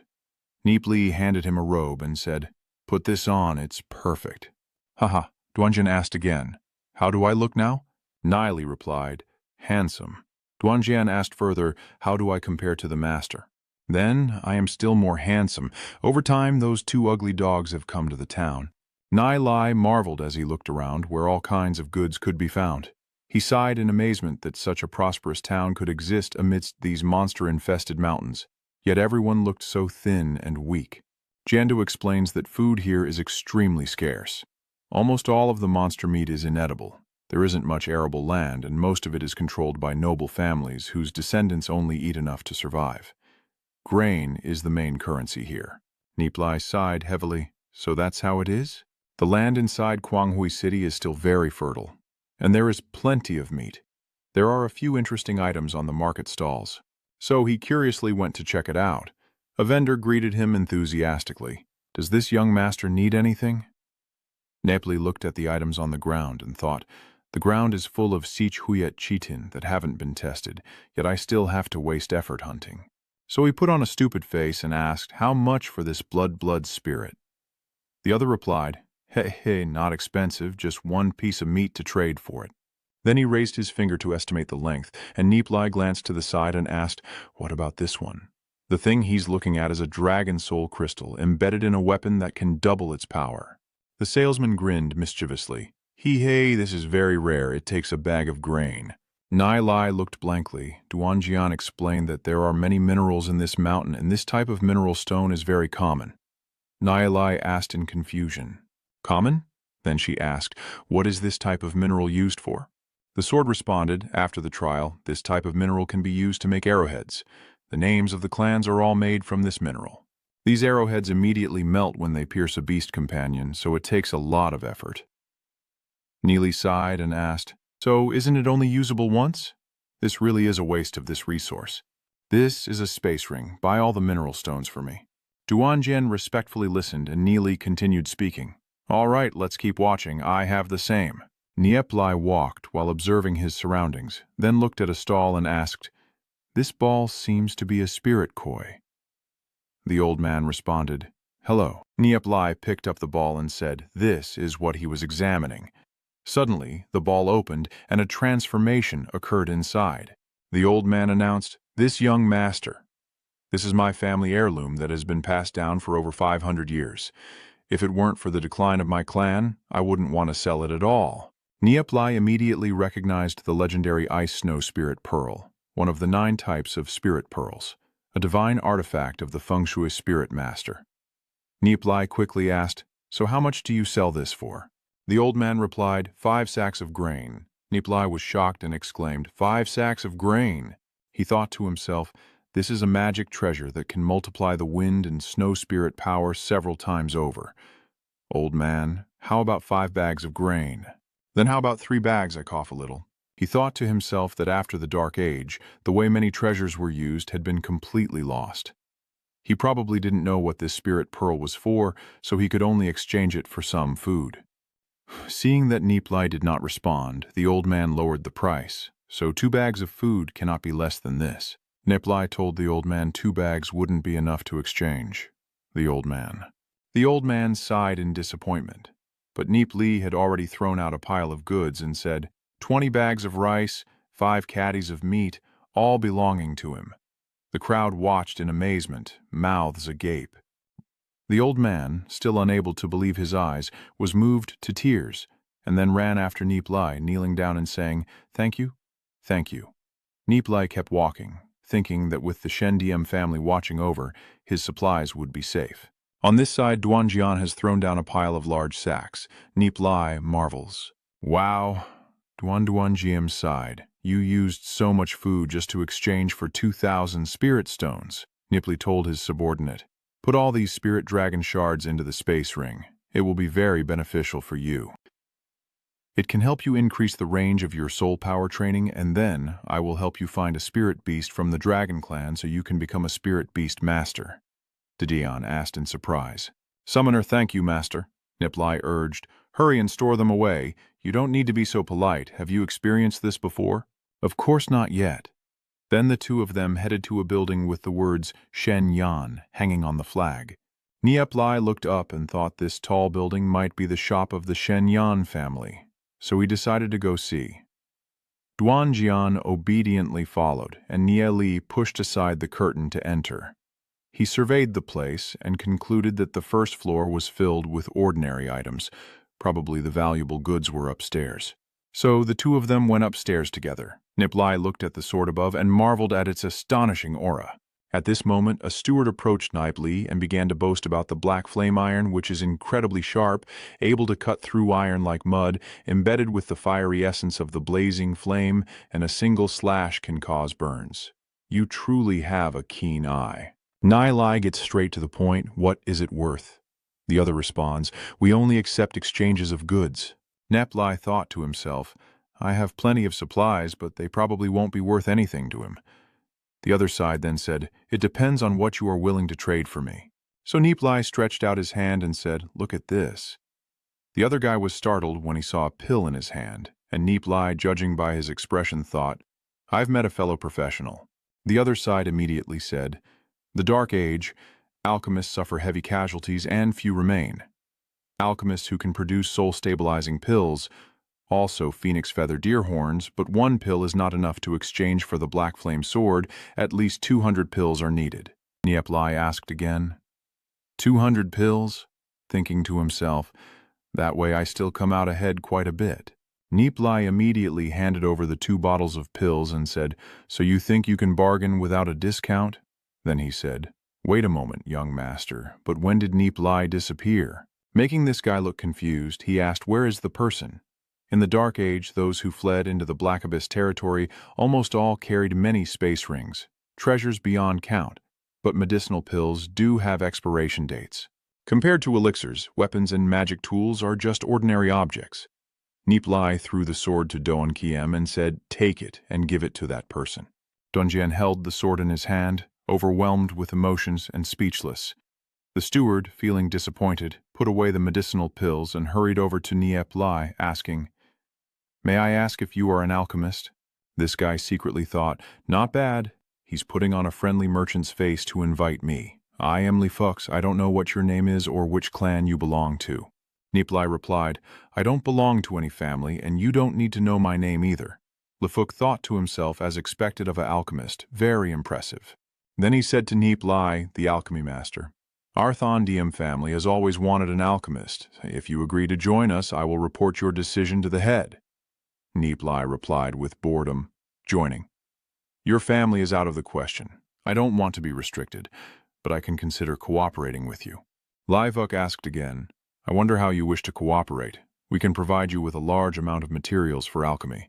Nie Li replied, "I don't lack alchemy materials and I haven't decided how to cooperate today.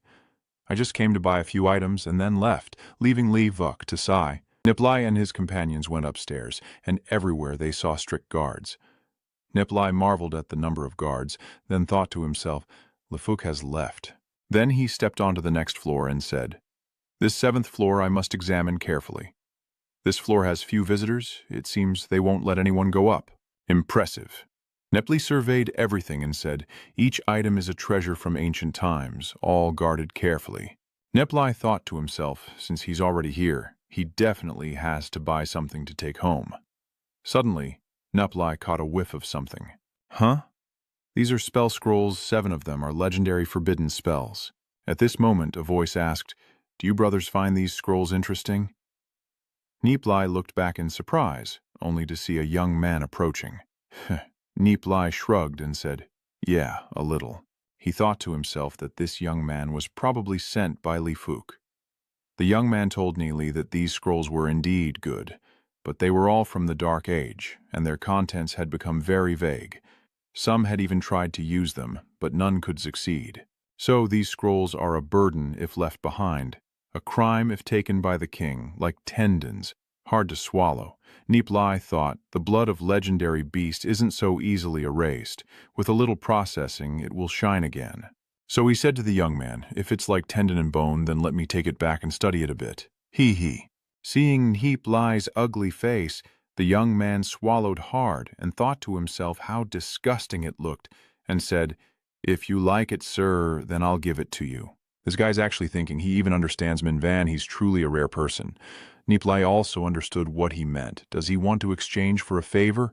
Not bad for a family disciple, much more clever than Li Fuk's, so Nie Li refused and told the young man, "I want it, but cannot take it for nothing."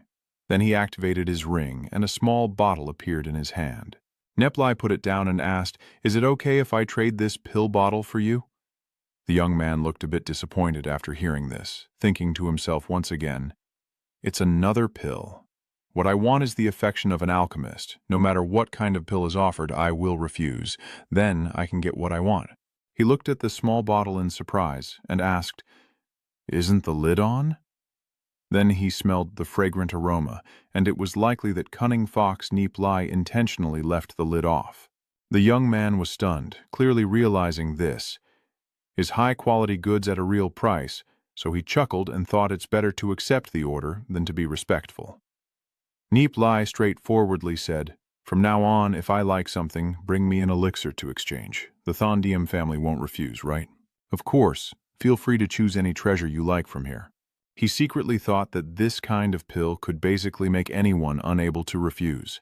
Maybe in this black abyss world, being an alchemist so freely, it's definitely better to maintain good relations with him first.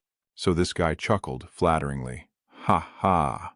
While Nie Li thought to himself, "I'm not yet strong enough to converse with a great family with legendary powerhouses. It's better to build good relations with them first." Nie Li looked around for a moment and then said to Don Kim, "Let's explore a bit more." So Nie Li's inspection began. He touched each item briefly, then chuckled with his subordinates. Nie Li looked at the swords below and said, "Ah, finally something I can take.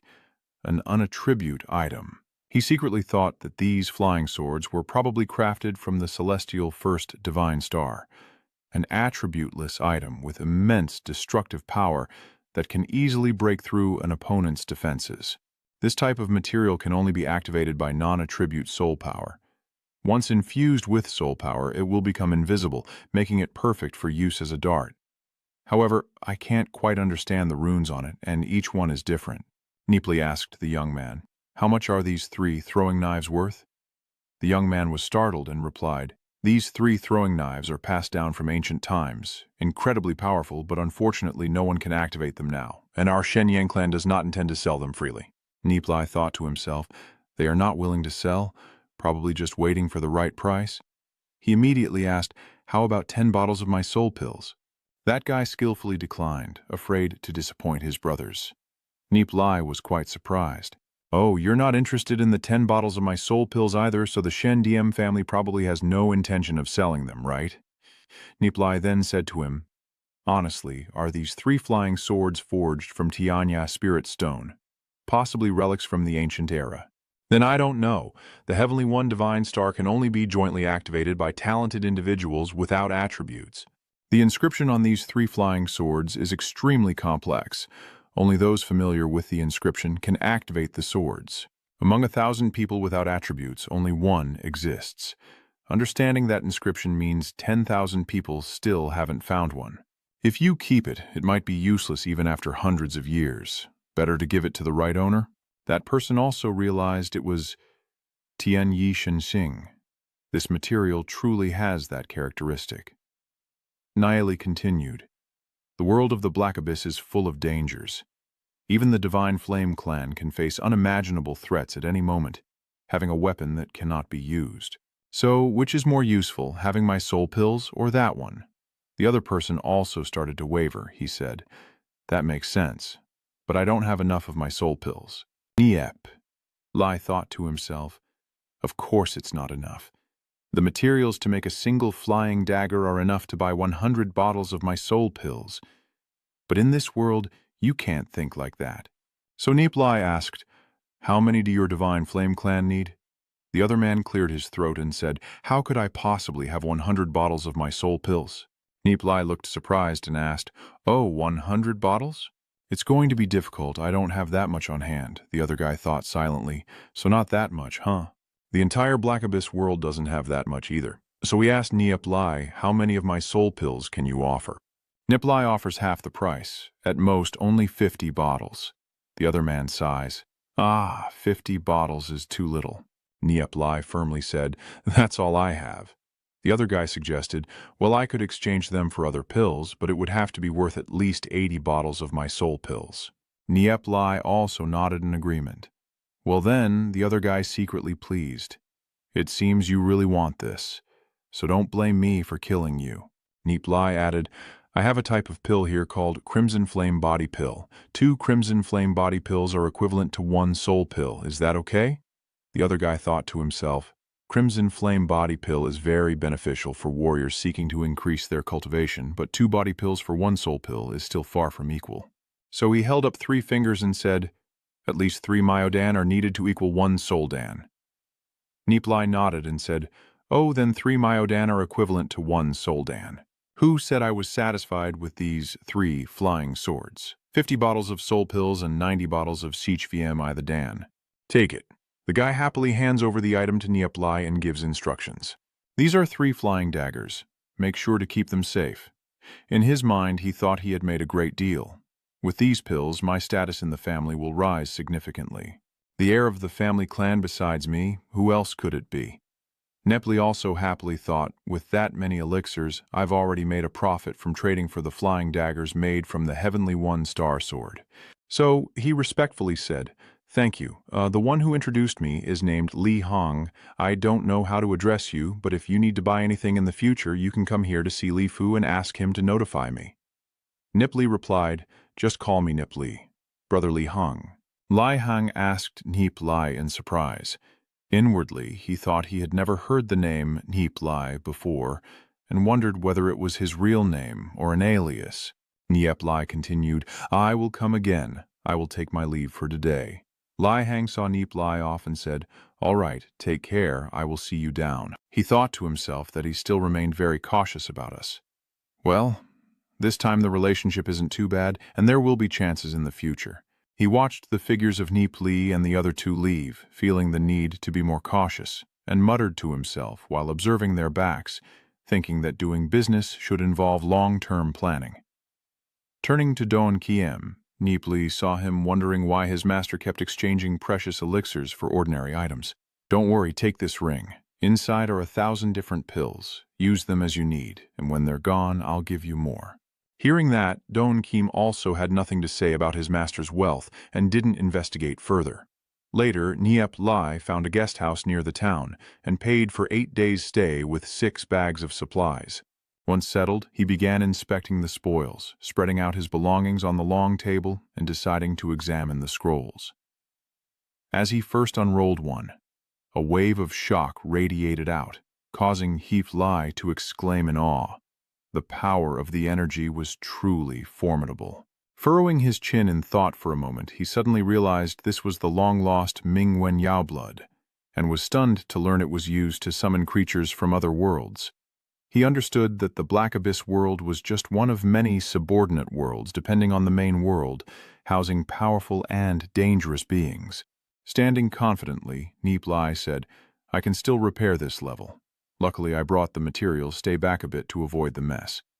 He opened the bottle. A cloud of smoke rose. Nie Li pulled out a chair, propped his feet up, and blew into the medicinal smoke with restorative properties that could remarkably recover spiritual energy, then quickly cast a spell and applied the medicine to the scroll. Very quickly, the scroll glowed with a blue light. Nie Li folded it up and thought, perfect repair. What could the other 6 scrolls be? After a while, the restoration was complete, and he turned his attention to the 3 darts, inspecting and commenting. The inscriptions are indeed very crude. The non-attribute material unexpectedly has flames. Could it be that the effect of the Minvan revealing ancient characters means crimson flame? Could this be the name of the 3 flying daggers? He examined the 2 swords, with the remaining ones being Sich Han and Sich Hu, noticing their different attributes and guessing they were the works of a master from the legendary realm known as the Wisdom Treasure. The heavenly vein divine thunder sword was powerful but not from this world, so he found it difficult to utilize. This set of throwing knives is also very suitable, capable of unleashing at least 60% of their power. Night has fallen, the time agreed with Ningni's group. Nie Li was contemplating when a loud shout echoed from afar. Old man, dare to take my belongings, I will kill you. Nie Li peeked out and saw a burly man chasing after a calm-looking old man. Quickly, the big guy caught the old man and shouted for life or death, but the old man only gently kicked him, knocking him down and stepping on his head. This guy holding his head gets up and his underlings nervously call out to the boss, but he stops them and sighs. Big brother, this old man is not simple. He might be a master we shouldn't underestimate.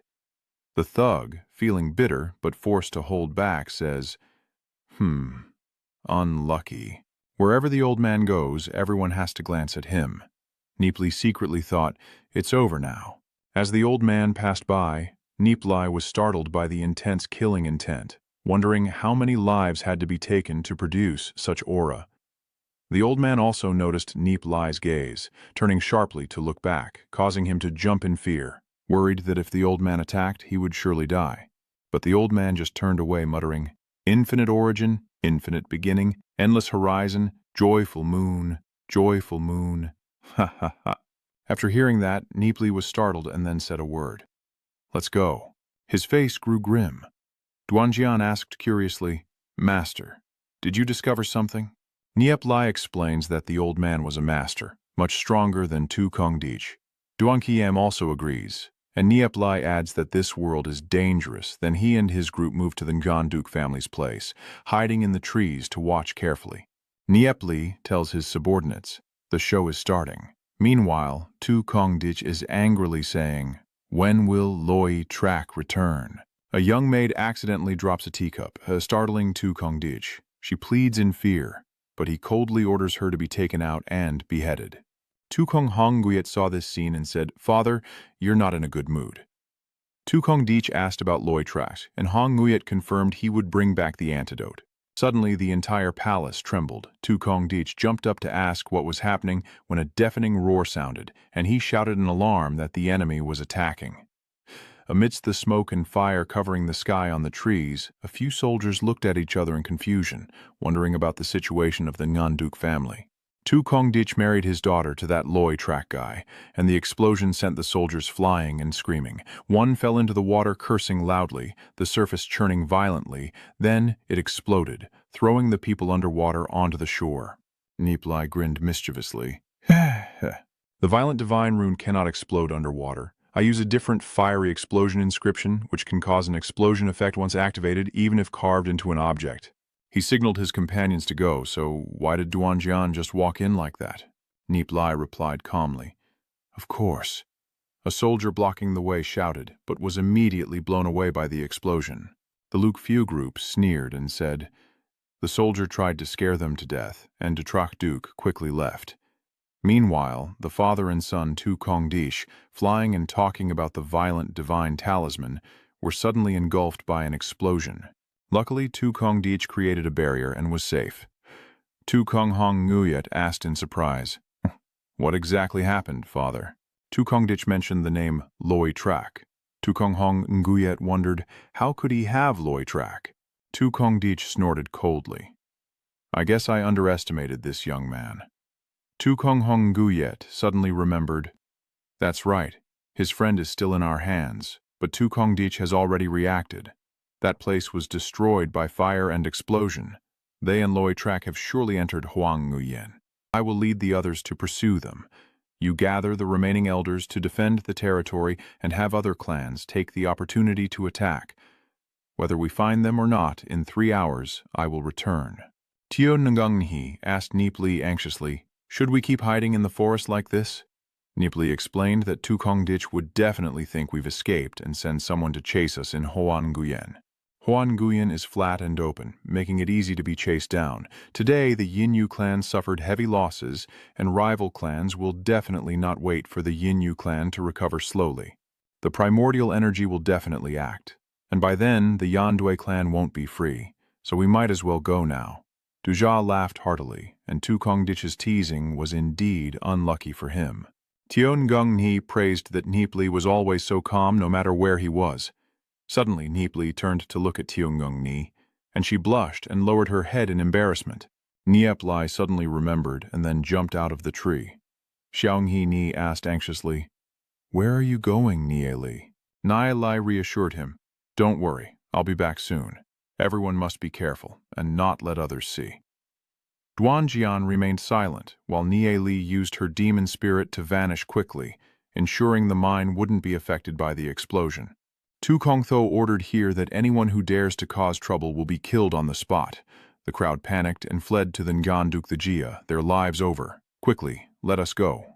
Tu Kongtho shouted for order. The prisoners shouted for freedom, and Tu Kongtho snorted coldly in anger. Then, with a flick of his sword, he cut through several people who immediately fell to the ground.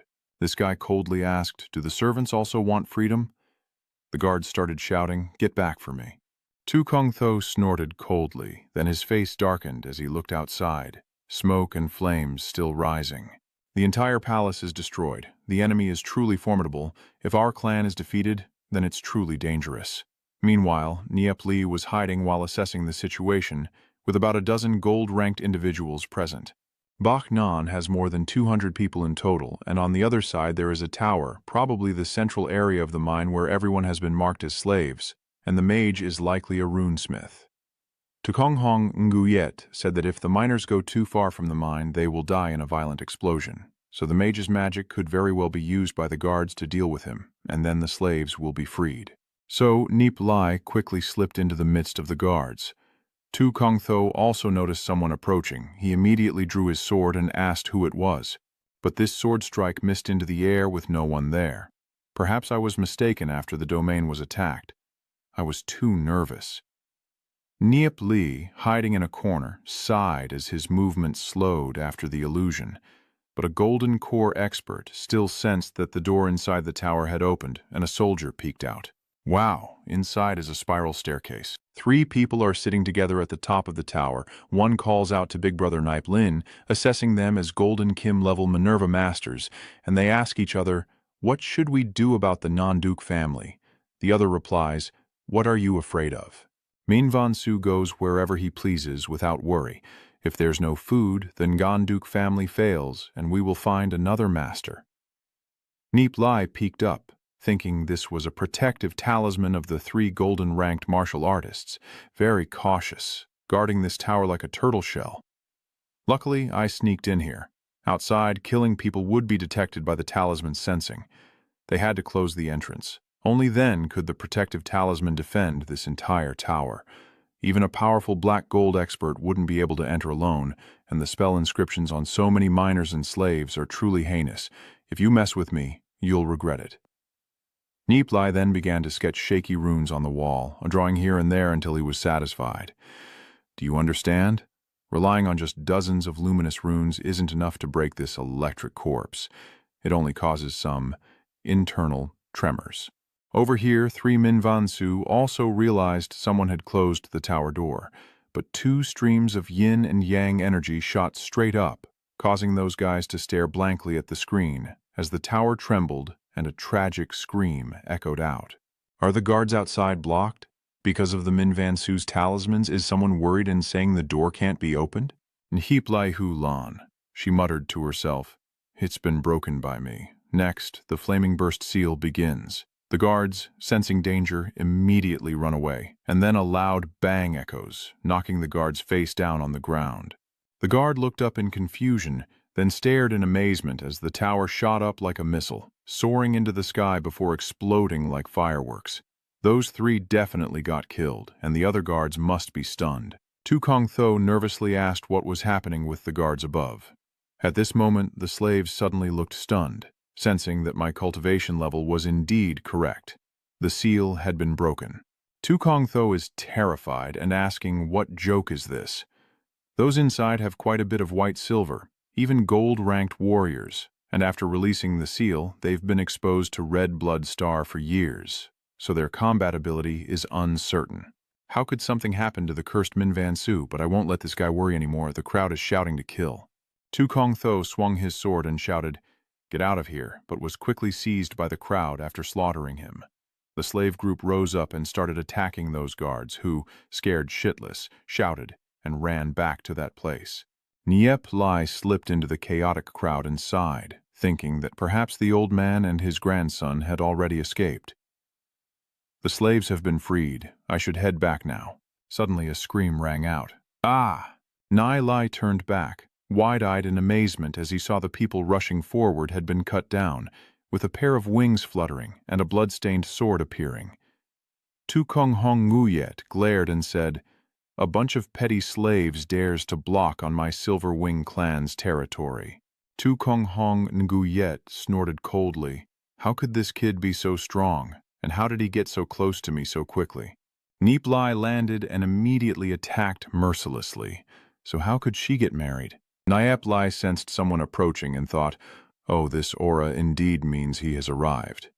Tu Kong Hong Nguyet angrily shouted, "You little brat, I was wrong to underestimate you. I didn't expect your cultivation to have reached the gold rank." So she drew her sword, and it immediately burst into flames. Tuo Kong Hong Yue was furious, asserting her dominance, but today, even if she faced this young lady, she would still have to die here. Nie Li sat up and said, "The low-level red flame body refining technique isn't bad, but your opponent isn't me after hearing this."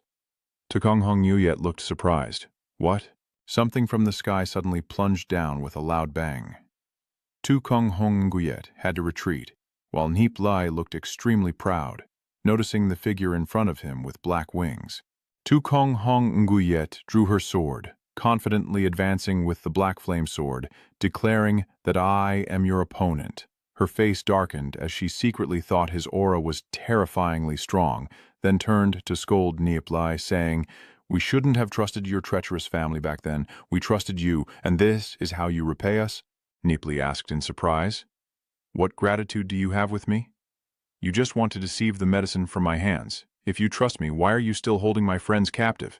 But I have no enmity with you. You should go find the real victim to talk to." Doan Kiem clenched the black flame sword and said, "Tu Kong Hong Nguyet, you have driven my parents to death, subjected me to endless humiliation. Today, I will take revenge and settle the score with you.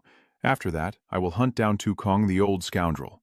Then he charged at Tu Kong Hong Nguyet, but she dodged. Tu Kong Hong Nguyet thought to herself that Duan Jian's aura was quite strong, so she used martial arts to provoke him. "Your mother is shameless for seducing outsiders and letting them kill her. Such a woman should be stripped and humiliated in the market. And indeed, Duan Jian was furious and insulted my mother, so you must die and charge like a moth to the flame." Meanwhile, Duan Jian kept swinging his sword wildly, but Tu Kong Hong Nguyet, having undergone thorough training, sidestepped and struck Duan Jian in the chest, then said, "It's over." Tu Kong Hong Yue was surprised and asked not to cut. But at this moment, Duan Jian had already grabbed her sword, then swung it towards her. Seeing the black flame sword coming down, Tu Kong Hong Yue quickly released her sword and threw the black flame sword just in time. Realizing she had missed her strike, she kicked back and sent Tu Kong Hong Yue flying out. Nie Li was also quite surprised. In terms of swordsmanship, Duan Jian was no match for his opponent and basically couldn't touch Tu Kong Hong Yue, so he deliberately revealed a weakness, exploited his advantage, and quickly ended the fight. The broken sword shot straight towards Tu Kong Hong Nguyet and said, "Go and die." As the sword was still rushing down, Nie Li suddenly realized something and shouted that 3 black gold-level enemies were rushing towards the broken sword. So he drew the fire chain dagger, threw the flying dagger forward, and shouted at the sword. The sword was still heading toward Tu Kong Hong and Guyet when one of them quickly struck, causing the sword to fly away just as the fire chain dagger hit this person in the chest, pinning him to a tree while the sword fell to the ground. Nie Li looked at the man pinned to the tree and thought that with my current strength I can only use this Sich Diem flying dagger. It's too powerful. My strength surpasses that of a black gold level expert like me, so I immediately kill him. The other two helped Tu Kong Hong Nguyet and asked each other what was going on. One replied that a master had retreated, causing the forest to become chaotic. Loud noises echoed as Duan Jian angrily said, "Don't even think about escaping." But Nie Li has appeared to block the way. There's no need to chase anymore. The two black gold martial artists are no match for us, and Tu Kong Deech will surely arrive soon. When that happens, we won't be able to leave. Disappointed, Don Kim sighed, and a few hours later Tu Kong Hong Deech and the others had already fled. Tu Kong Deech returned and saw the scene of destruction and broken objects. He was furious and punched a nearby ancient tree until it exploded. This madman secretly thinks that this Loi track must not be let go. Sooner or later I will find you and tear you to pieces. Tu Kong Hong Nguyet told Tu Kong Deech that not only Loi Trach but also Duan Kiem is involved. Tu Kong Deech asked in surprise about Duan Jian. Tu Kong Hong Nguyet continued, "The sword segment is now on par with a black gold level expert. Not even his own son can withstand a single move from him." Tu Kong Deech fell silent for a moment before saying about the preparations, "Surely other clans will seize the opportunity to prepare for battle." Meanwhile, Nie Li returned to the cave and told everyone, "The war has begun. Other powerful families are also targeting the Yenduk family. They are too busy to hunt us down, so we should go home." Luke Fio sighed, "It's been so long, I can finally go now. I'm still young, why do I keep being chased all the time?" Nie Li and the others were also speechless about this guy. Then he thought back to when the Dark Abyss Society opened the ancient magic array at Master Deep Mac's place and was suddenly attacked. I never understood where the Dark Society went after the Beast Frenzy destroyed the Bright City. Now I understand. Why didn't Lord Deep Mac bring the residents into the Dark Abyss world? Maybe only he knows. So everyone else returned together to the teleportation array. After a while, Lu Fu suddenly stopped and stammered that the pressure was that. Nie Li looked at the tablet and said, "Well then, we are probably not far from the magic circle. Let's continue carefully as the ghost attacks." Suddenly Nie Li froze as the old man reappeared, muttering, "Void extremity has no beginning, no end, endless and boundless." Luke Fu asked in surprise, "What do you mean?" Nie Li replied, "I also don't know." Luke Fu looked surprised and asked again, "You also don't know?" Nie Li thought to himself, if he really was one of the inheritors of Emperor Kong Ming, why would he dare to reveal his identity like that? Not afraid of being hunted down by other inheritors, the old man here chuckled to himself, while Nie Li wondered if he wanted to kill us directly. The old man kept laughing eerily, then suddenly burst into loud laughter. Nie Li raised his hand defensively and asked if he wanted to fight, but the old man just kept laughing like a madman, then turned to cry loudly. Of course, Nie Li didn't understand anything at all. He sighed, thinking he's just a madman, and he doesn't know why he appeared in front of us twice. So for now, as long as I keep the secret, I should be safe, but I must quickly improve my strength. If he doesn't encounter the four other heirs, it's only a path to death. So Nie Li placed the stones into the array, then watched the pillars light up and said, "It's activated." Luke Fu is finally happy to go back home. So she jumped up excitedly. Seeing Luke Fu run away, Tio Tu Ye called after her, "Wait for me. Duanjian, if you choose to stay, we won't stop you. After all, this is your homeland." Duanjian replied that since his parents passed away, he no longer has a homeland, and his master gave him a new life and hope for revenge, vowing to follow his master to the death, then stepped through the barrier. Nie Li wondered why they didn't return to bear the Bloodsea grudge, then said to Tiongini, "Let's go too." After finishing, Nie Li also crossed the barrier. Tionggung Nia was silent for a moment, a hint of regret on her face. If only I could stay forever in this black abyss world, no matter how dark and cold it is. Having Nie Li here would make me feel warm and safe, but that's just my own imagination. Then I also stepped out of the teleportation array. Over here, Diep Tong is groaning, huff, huff, huff. Finally finished. In front of him is the 10,000 demonic spirit array, and the Tai Yi killing array, both very formidable. I wonder how powerful the 10,000 demonic spirit array is, and that young man Nie Li is also considered a hero of Kwanghui-Chi City for what happened last time. Deep Tu also said that although Nie Li sometimes acts recklessly, his work is very reliable. Whether it's refining pills or arranging the 10,000 demonic spirit array, he has contributed a lot to Kwanghui-Chi City. Deep Tong declared that protecting Kwanghui-Chi City is the greater cause, and everything else can be overlooked except for my daughter. But where did this young man run off to?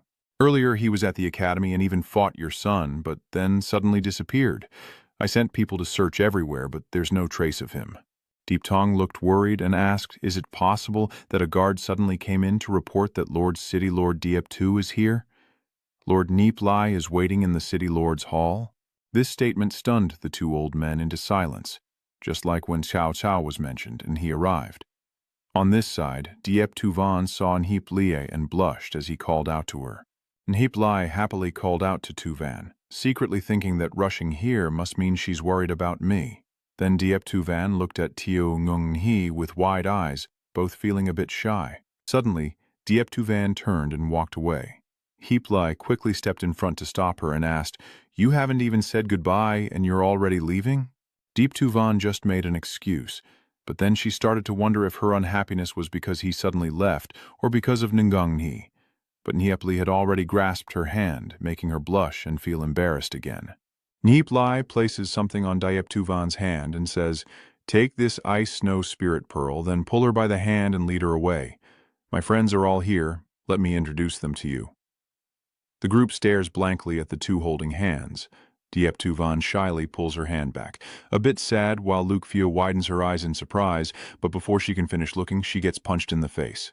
Dutrak then said, everyone here is our fellow student. This is Luke Fio's fiancée Tuye. After a while they played rock, paper, scissors with each other. I beat you, you beat me. Diep Tu Van secretly thought, I didn't expect they would go there at this time. I've only been to Land City's ruins since I was young. Suddenly, Diep Tu Van noticed someone entering. Turns out to be Diep Tong and Diep Tu. Diep Tu Van looked worried, while Diep Tong had a stern expression. Diep Tu remains silent without saying a word. Diep Tong pretends to cough awkwardly.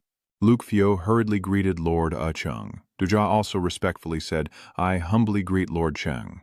Nie Li turned back and smiled, greeting Master Music Father. Luke Fio wondered to herself, his master so quick. As for Duan Jian, she realized that this super-powerful expert is the master's father-in-law. Tio Ngung Ni was so overwhelmed with pain that she shed tears. They had already done it. Nie Li was extremely proud, while Diep Tong kept coughing repeatedly. Hem. Hem.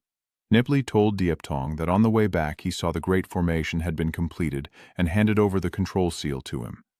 Diep Tong agreed, but secretly thought this was no different from selling his daughter for a price. Then asked, so where have you all been these days? Do you know how dangerous it is to run around outside right now? Nie Li replied to her father-in-law, recently we activated the ancient law array relic nearby and unexpectedly entered the Black Realm world. Diep Tong asked in surprise if they could really enter the primordial ancient array.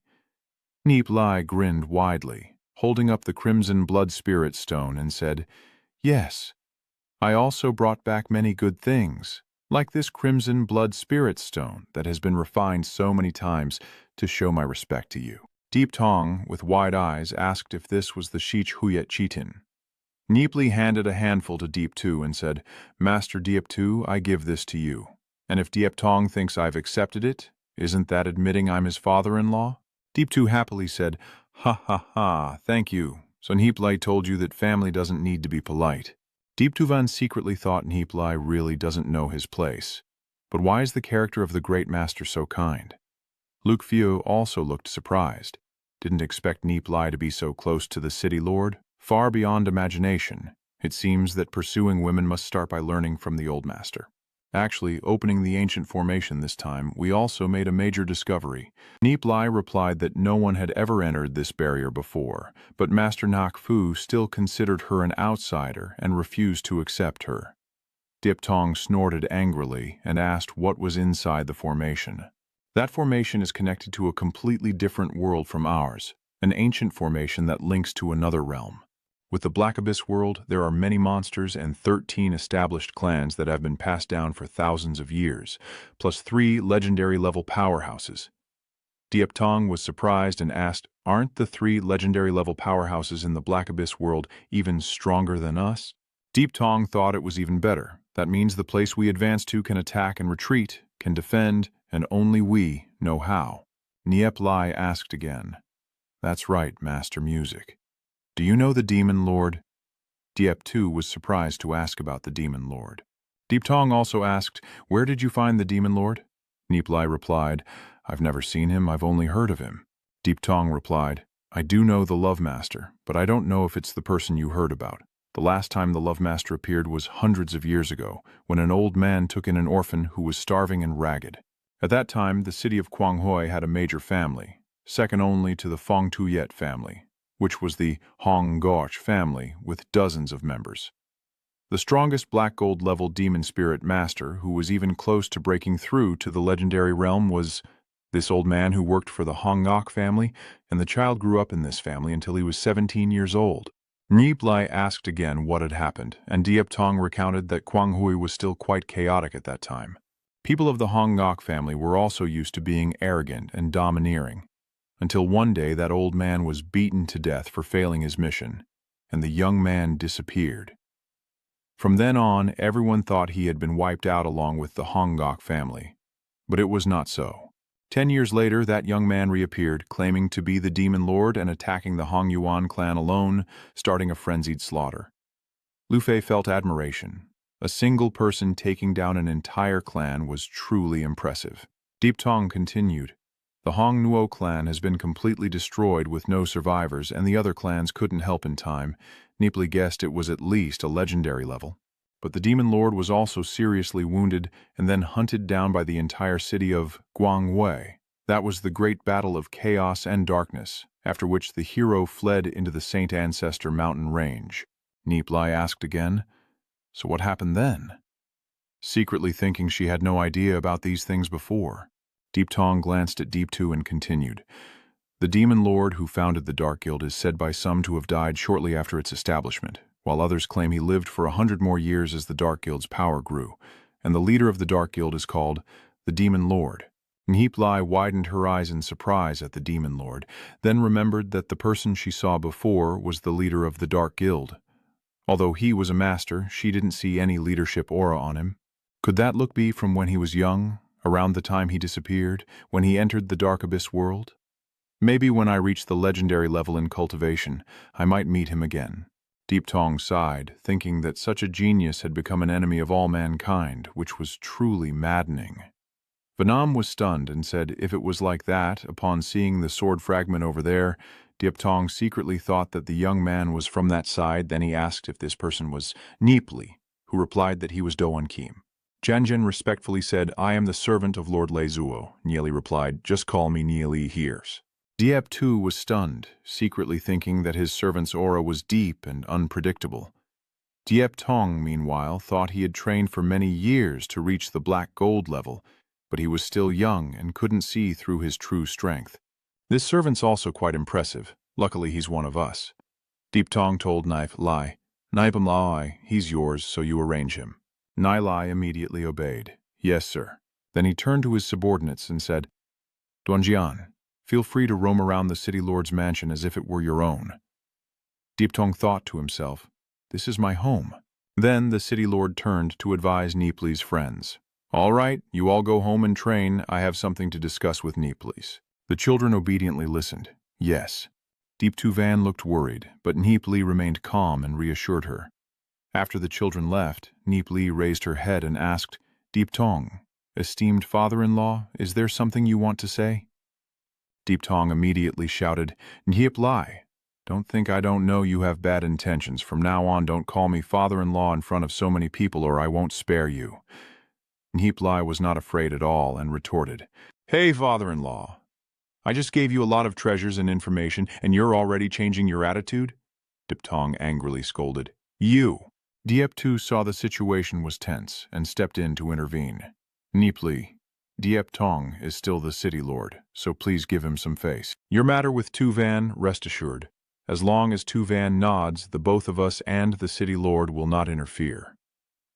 Hearing that, Nie Li pretended to be surprised and asked back, but the way of addressing my father-in-law should only be used after bringing the dowry. The crimson blood pearl is so precious. Isn't it considered a dowry? Forget it. Just tell me what you need, and I'll bring it right away. Deep Tong snorted angrily. Who coldly, Nie Li thought to himself. It seems the father-in-law has already convinced him. Tham Viet and Diep Han no longer pose any threat. All they need now is Tu Van's heart. Thanks to their own efforts, they must also consider the course of history. My lover from my previous life will surely love me in this life too. I just need to nurture our feelings gradually. For now, I only need to handle the urgent matters. On one side, the Divine Family and the Dark Guild, and on the other, the Beast Tide preparing to surge. Seeing him deep in thought, Diep Tong continued. Nie Li, we have found evidence that the Divine Noble Family has colluded with the Dark Guild, and we've even identified some of their members placed in Kwanghui City. How should we deal with the Divine Noble Family next? What are your thoughts? I didn't expect there to be members of the Dark Guild inside the city. Honestly, I really don't want to see internal conflict in Guanghui City, but there's no other choice. Emperor Diep II added, both sides are major figures, and our family's forces are not strong enough. If we seek help from other families, we fear they might have spies from the Dark Guild. Nie Li suggested, then we should divide and conquer. Deep Tong looked worried, thinking that would stir up trouble and make future actions difficult. Nie Li suddenly had an idea and said, all right, how about this, Elder Nie Li? Find the right moment to gather all the experts from the clans and say that the beast tide has reached an uncontrollable level and must be discussed together, leaving the rest to Diep II to handle. At that time, all the leaders of the divine families will be inside the 10,000 demon spirit array. Master Na and his forces eliminated some members of the Dark Guild, then sent a squad of elite troops to attack the members of the Divine Clan without anyone to stop them. Deep Tong listened and nodded, considering it a viable option, but still risky. Nie Li smiled knowingly. It seems that Master Na has had a different plan all along, and now I will continue staying in the academy, initially to lure out the Divine Family's tail, but unexpectedly it led to Diep Han. I hope this time it will succeed. So Nie Li rushed back to the academy, but besides luring Hodian Lan Nuash, there was no other result. Switching to the Divine Noble Family, a respectful subordinate reports to Tam Hong, Master, I just received news that the young man Nie Li has appeared again, spending his days idling around with students as if he has no worries at all. The Feng Shui family is investigating us but has found no results, so they sent this kid to lure us into action. Just bait to catch fish, underestimating our Divine Family, and told everyone not to act rashly. Now we must divert their attention. The Dark Alliance has probably prepared to strike. As night falls inside Diep Tuvan's estate, she stands leaning against a pillar, thinking to herself that Nie Li's personality can be like a child at times, yet at other times he is deep and calm. In the end, what is the relationship between me and Nie Li? Nie Li was still meditating. He silently called Tu Van, and after several days, while Diep Tong was discussing with others, suddenly someone ran in to report that the city lord was in trouble. We detected a beast tide hundreds of miles away, and it will arrive at Kwanghui City in about half a day. Deep Tong asked in surprise, how large is the beast tide? The report said there are millions of creatures, mostly ordinary and skilled beasts, some at the white, silver, and golden levels, but no legendary level beasts have been found. Diep Tong assessed that the situation was still stable and immediately rang the bell to warn the entire city of the impending danger. The alarm bell rang out, startling Nie Li, who thought to himself, is the beast tide that unstoppable for the Divine Families and the Dark Guild? Damn it, the beast tide destroyed countless civilizations that should have happened 2 years ago. Luckily now, we have the Great Formation and the Black Abyss world. At this moment, Zhou also appeared and said, Nie Li, the bell is the beast tide. Nie Li confirmed, yes, it is the beast tide. You quickly gather everyone and stay here with the sword segment. I will go find the city lord. Yon he deng he toi di kung voi nungoi. Diep tu van kung noi, I will go with you too. But Nie Li objected, no, everyone wait here for me, and then he transformed and ran away. The room of Diep Tong is noisy like a market. Diep Tong is commanding his subordinates. So, and then everyone does their own thing? Nie Li asked Diep II. How big is this beast tide? Diep2 replied, Nie Li. This beast tide mainly involves level hundreds of thousands, with the strongest currently being at the black gold level. Nie Li happily said, so just at the hundreds of thousands level, can we still handle it? I thought it would be faster than this, Diep2 asked blankly. What? I accidentally said too much and quickly changed the subject. Oh, it's nothing. That's right. What kind of creatures mainly appear in this beast tide? Diep2 replied, Fong Tu Yet beast. Nie Li asked in surprise, how much longer until the Fong Tu Yet demon beast? Diep2 calculated and replied, about 5 more hours. They will probably attack the southern wall first. Niep. Li thought 5 hours was enough time, then he asked, Master Diep2, could you help me mobilize 500 people to defend the southern wall? Diep2 asked in surprise, 500 people, but you're in danger now. Both the Divine Family and the Dark Guild are targeting you. Nie Li changed his face to look like Deep Tong and said, it's okay, I know the art of dish dung. Diep2 asked again, so what level of cultivation do you want the people to have? Nie Li replied, ordinary martial artists are enough. Diep2 wondered again, what use are 500 ordinary fighters? Maybe Nie Li has come up with a plan. So the old man told Nie Li, you can have 1,000 warriors, do whatever you want with them. Nie Li respectfully thanked him, thank you, Lord Dai Tu. Then he turned to look at Diep Tong and thought, my father-in-law seems very busy, so I won't bother him anymore. And with that, he sped off. Diep2 sighed. The beast tide is about to arrive. Inside the sealed houses with lights on, some people peeked out to look, only to see the army moving rapidly outside. A child called out, Mom, the monsters are coming. Don't worry, my son, your father will drive away the monsters. The soldiers on the wall are ready at their posts, but who knows how many will fall this time. At this moment, outside the main hall of the city lord's residence, the experts from various clans had been assigned to different city walls, leaving only the members of the Divine clan. Shen Hong approached Diep Tong and asked, City Lord, I didn't expect the Bright High Fortress to face the beast tide. For the Bright High Fortress, we are willing to charge into the flames and smoke. What arrangements has the City Lord made for our Divine clan? Diep Tong suggested that the experts of the Divine Saint clan move to the northern wall, but the southern side would face the fiercest beast attack, so he invited Brother Tam to join him there to set up defenses. Tam Hong immediately agreed, willing to dedicate himself alongside the City Lord. Diep Tong thought again, the beast tide is coming soon, I can't let Tam Hong leave the front line. So he said to Tam Hong, let's go, Brother Tam. Sham Hong replied, Lord Commander, please. Then the two shot forward, their aura startling those nearby, and the scene shifted to the southern wall. Luke Fia asked Dutrak, what are they doing? Seeing many people digging, Dutrak replied, just follow along. So I jumped down. Luciu also said, I'm coming too, it's late at night. The guards looked at each other in confusion, asking what they were doing. Digging 2 large trenches around the city walls, pouring oil in, digging small holes in the ground, and hiding something inside. Alchemists also arrived, continuously stacking crates of medicinal herbs into a pile. As time passed, the experts from various clans took their positions, ready for battle on the city walls. On the walls of Kwanghui City, stains of fresh blood from countless predecessors, layers of continuous battle against monsters. No one knew whether their only refuge would be overtaken by the beasts. Nie Li shouted for everyone to keep working. Even the young lady Tiun Gung Ni and Diep Tu Van were doing their best. The guards on the city wall shouted, they're coming, Lord City Lord.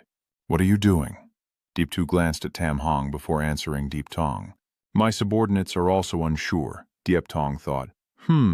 Maybe it's also Nie Li's idea. Tam Hong looked at the trenches below and was also puzzled, so he asked, what are these fools doing? What's the point of doing all this? Can digging this pit really stop the army of monsters? It really is useless. Tron Fai Long also said, even though the beast tide is coming soon, it's better than doing nothing.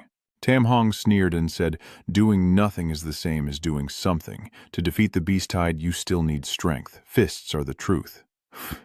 The 4 big shots remained silent. Diep Tu said again, this time it's just 100,000 level beast tide. We don't need to be too tense. We've stopped it several times before, but the Bright High Fortress has sacrificed a lot. 5 hours quickly passed, and someone sighed. The sun has risen, but the beast tide still hasn't arrived. Could it be that it won't come anymore? Nie Li silently wondered if it was really the Dark Guild's mobilization, since the path of the beast tide was unpredictable and could change direction at any time. But with their involvement, could it really not come any more?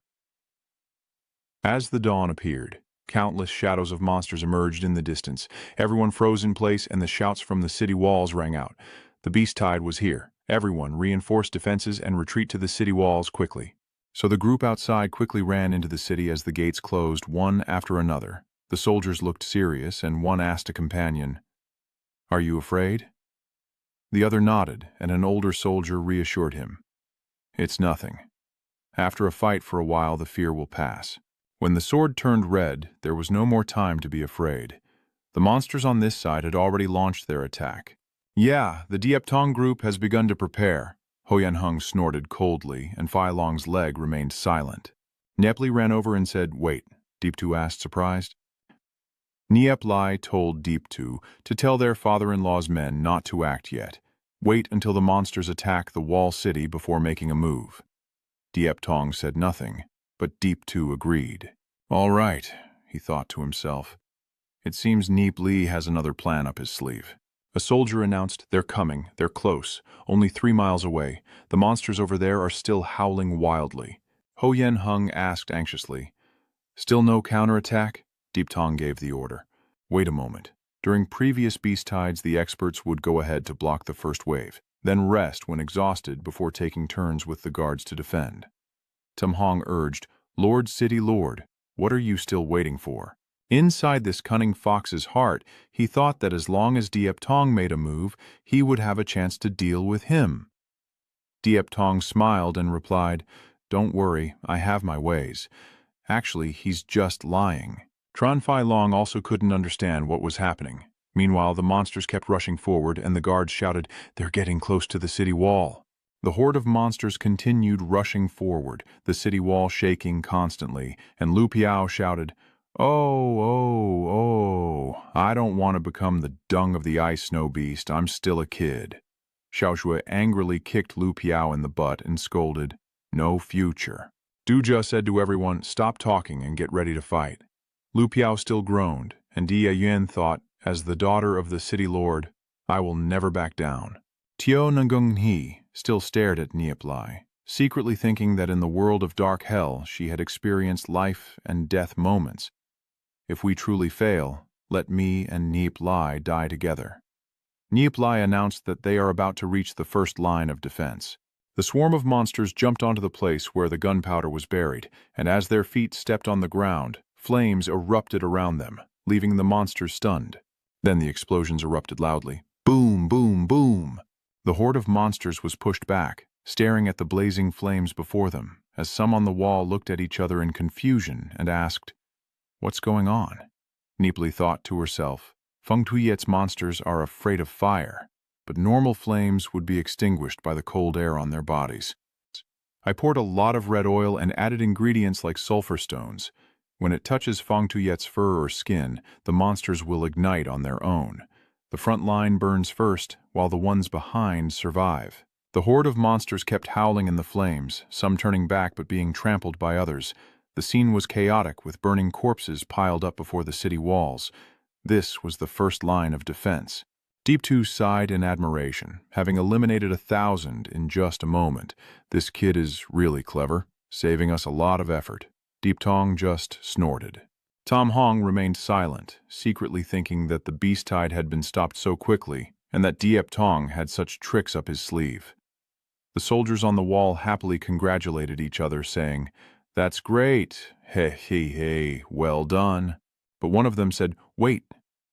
Look, the beast tide has split up. They are rushing past the left and right, and what everyone sees is a horde of monsters charging through. Dieptong is worried if this continues.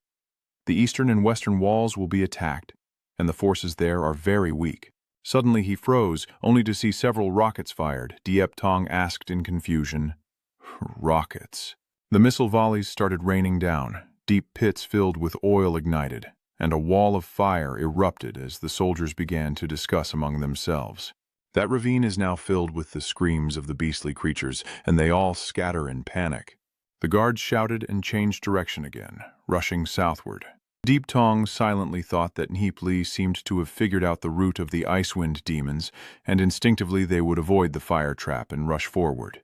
Does this kid also study the Icewind demons? The monsters have already passed through the narrow gap on this side. Nie Li thought to herself, it's here, the second phase of the storm. So the flames flare up again. Terrible explosions echo loudly. Shockwaves surge fiercely, and everyone on the city wall looks on in shock. The monsters keep howling, and all around them is fire. The huge beast struggled to charge, but was burned to death.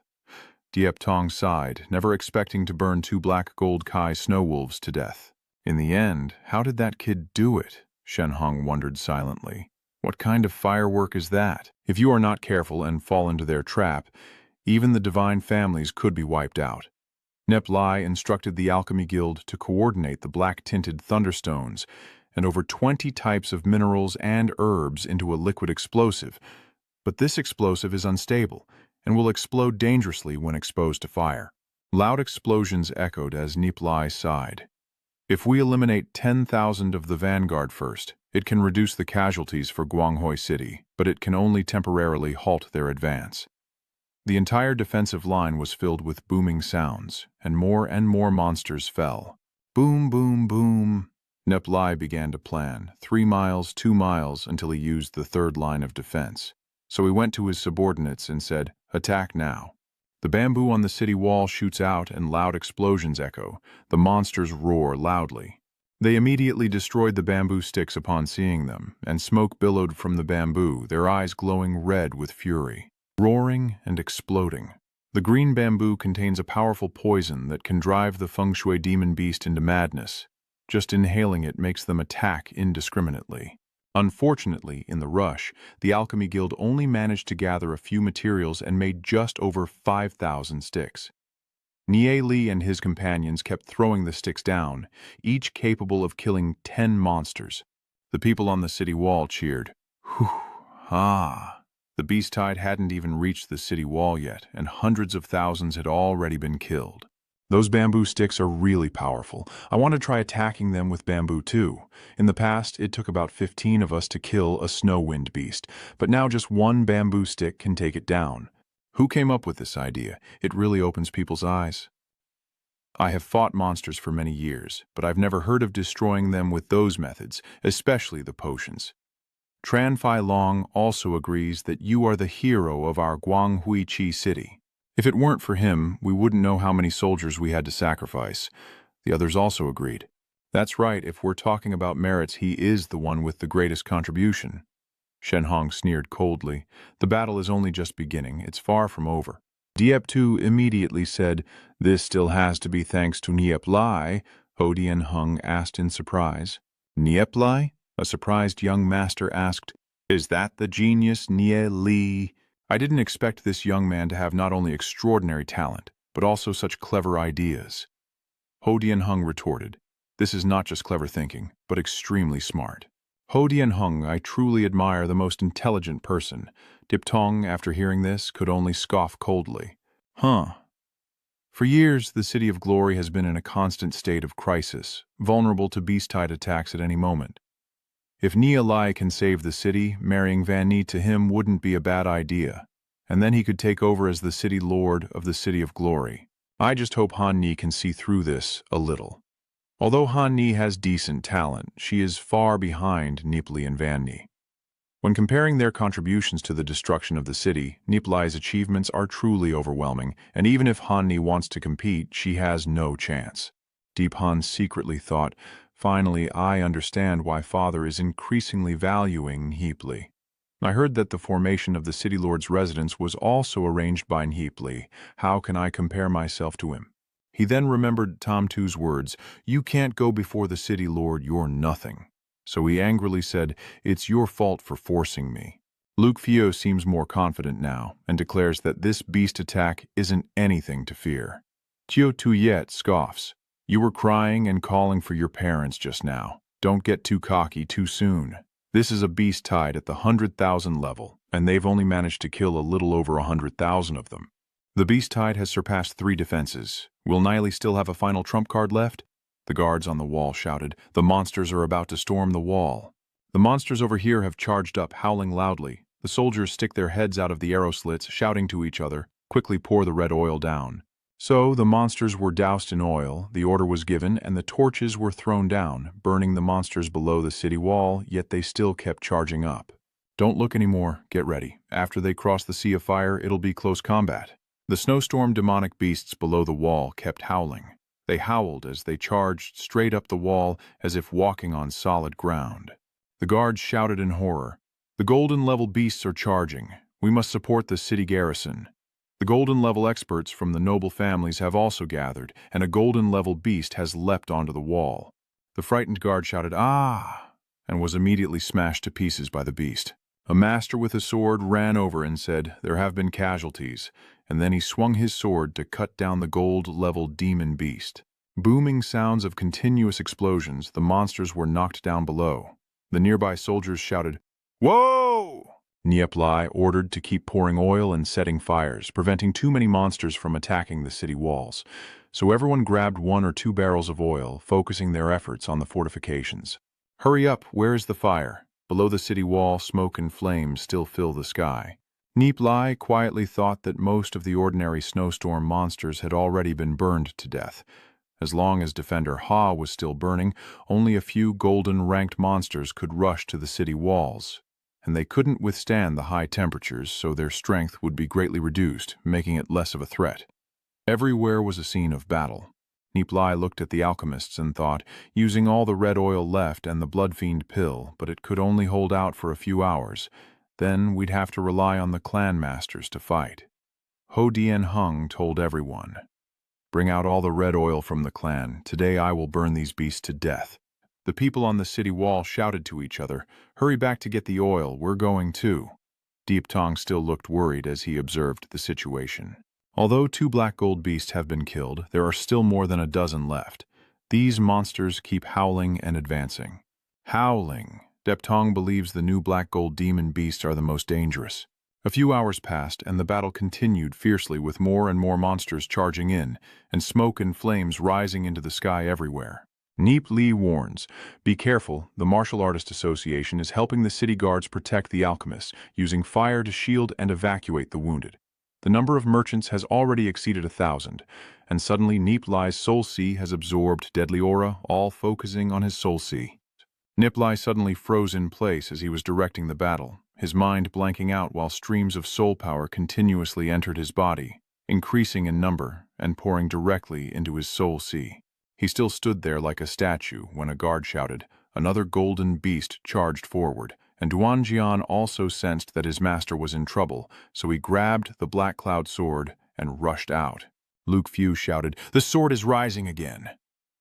Detrax sighed, "Too strong, let's join in too." Over here, the giant beasts rush forward, but Nie Li remains frozen like a statue. They reach out their hands to grab him. Why is Nie Li standing still like that? Seeing that Nie Li shows no reaction, Tianjing Ni quickly realizes something is wrong. Then they quickly ran over and hugged Nie Li. The 2 giant monsters missed their attack. They continued to charge forward. Suddenly, one of them noticed someone approaching. A loud explosion sounded, and the ice spirit Snow Queen appeared.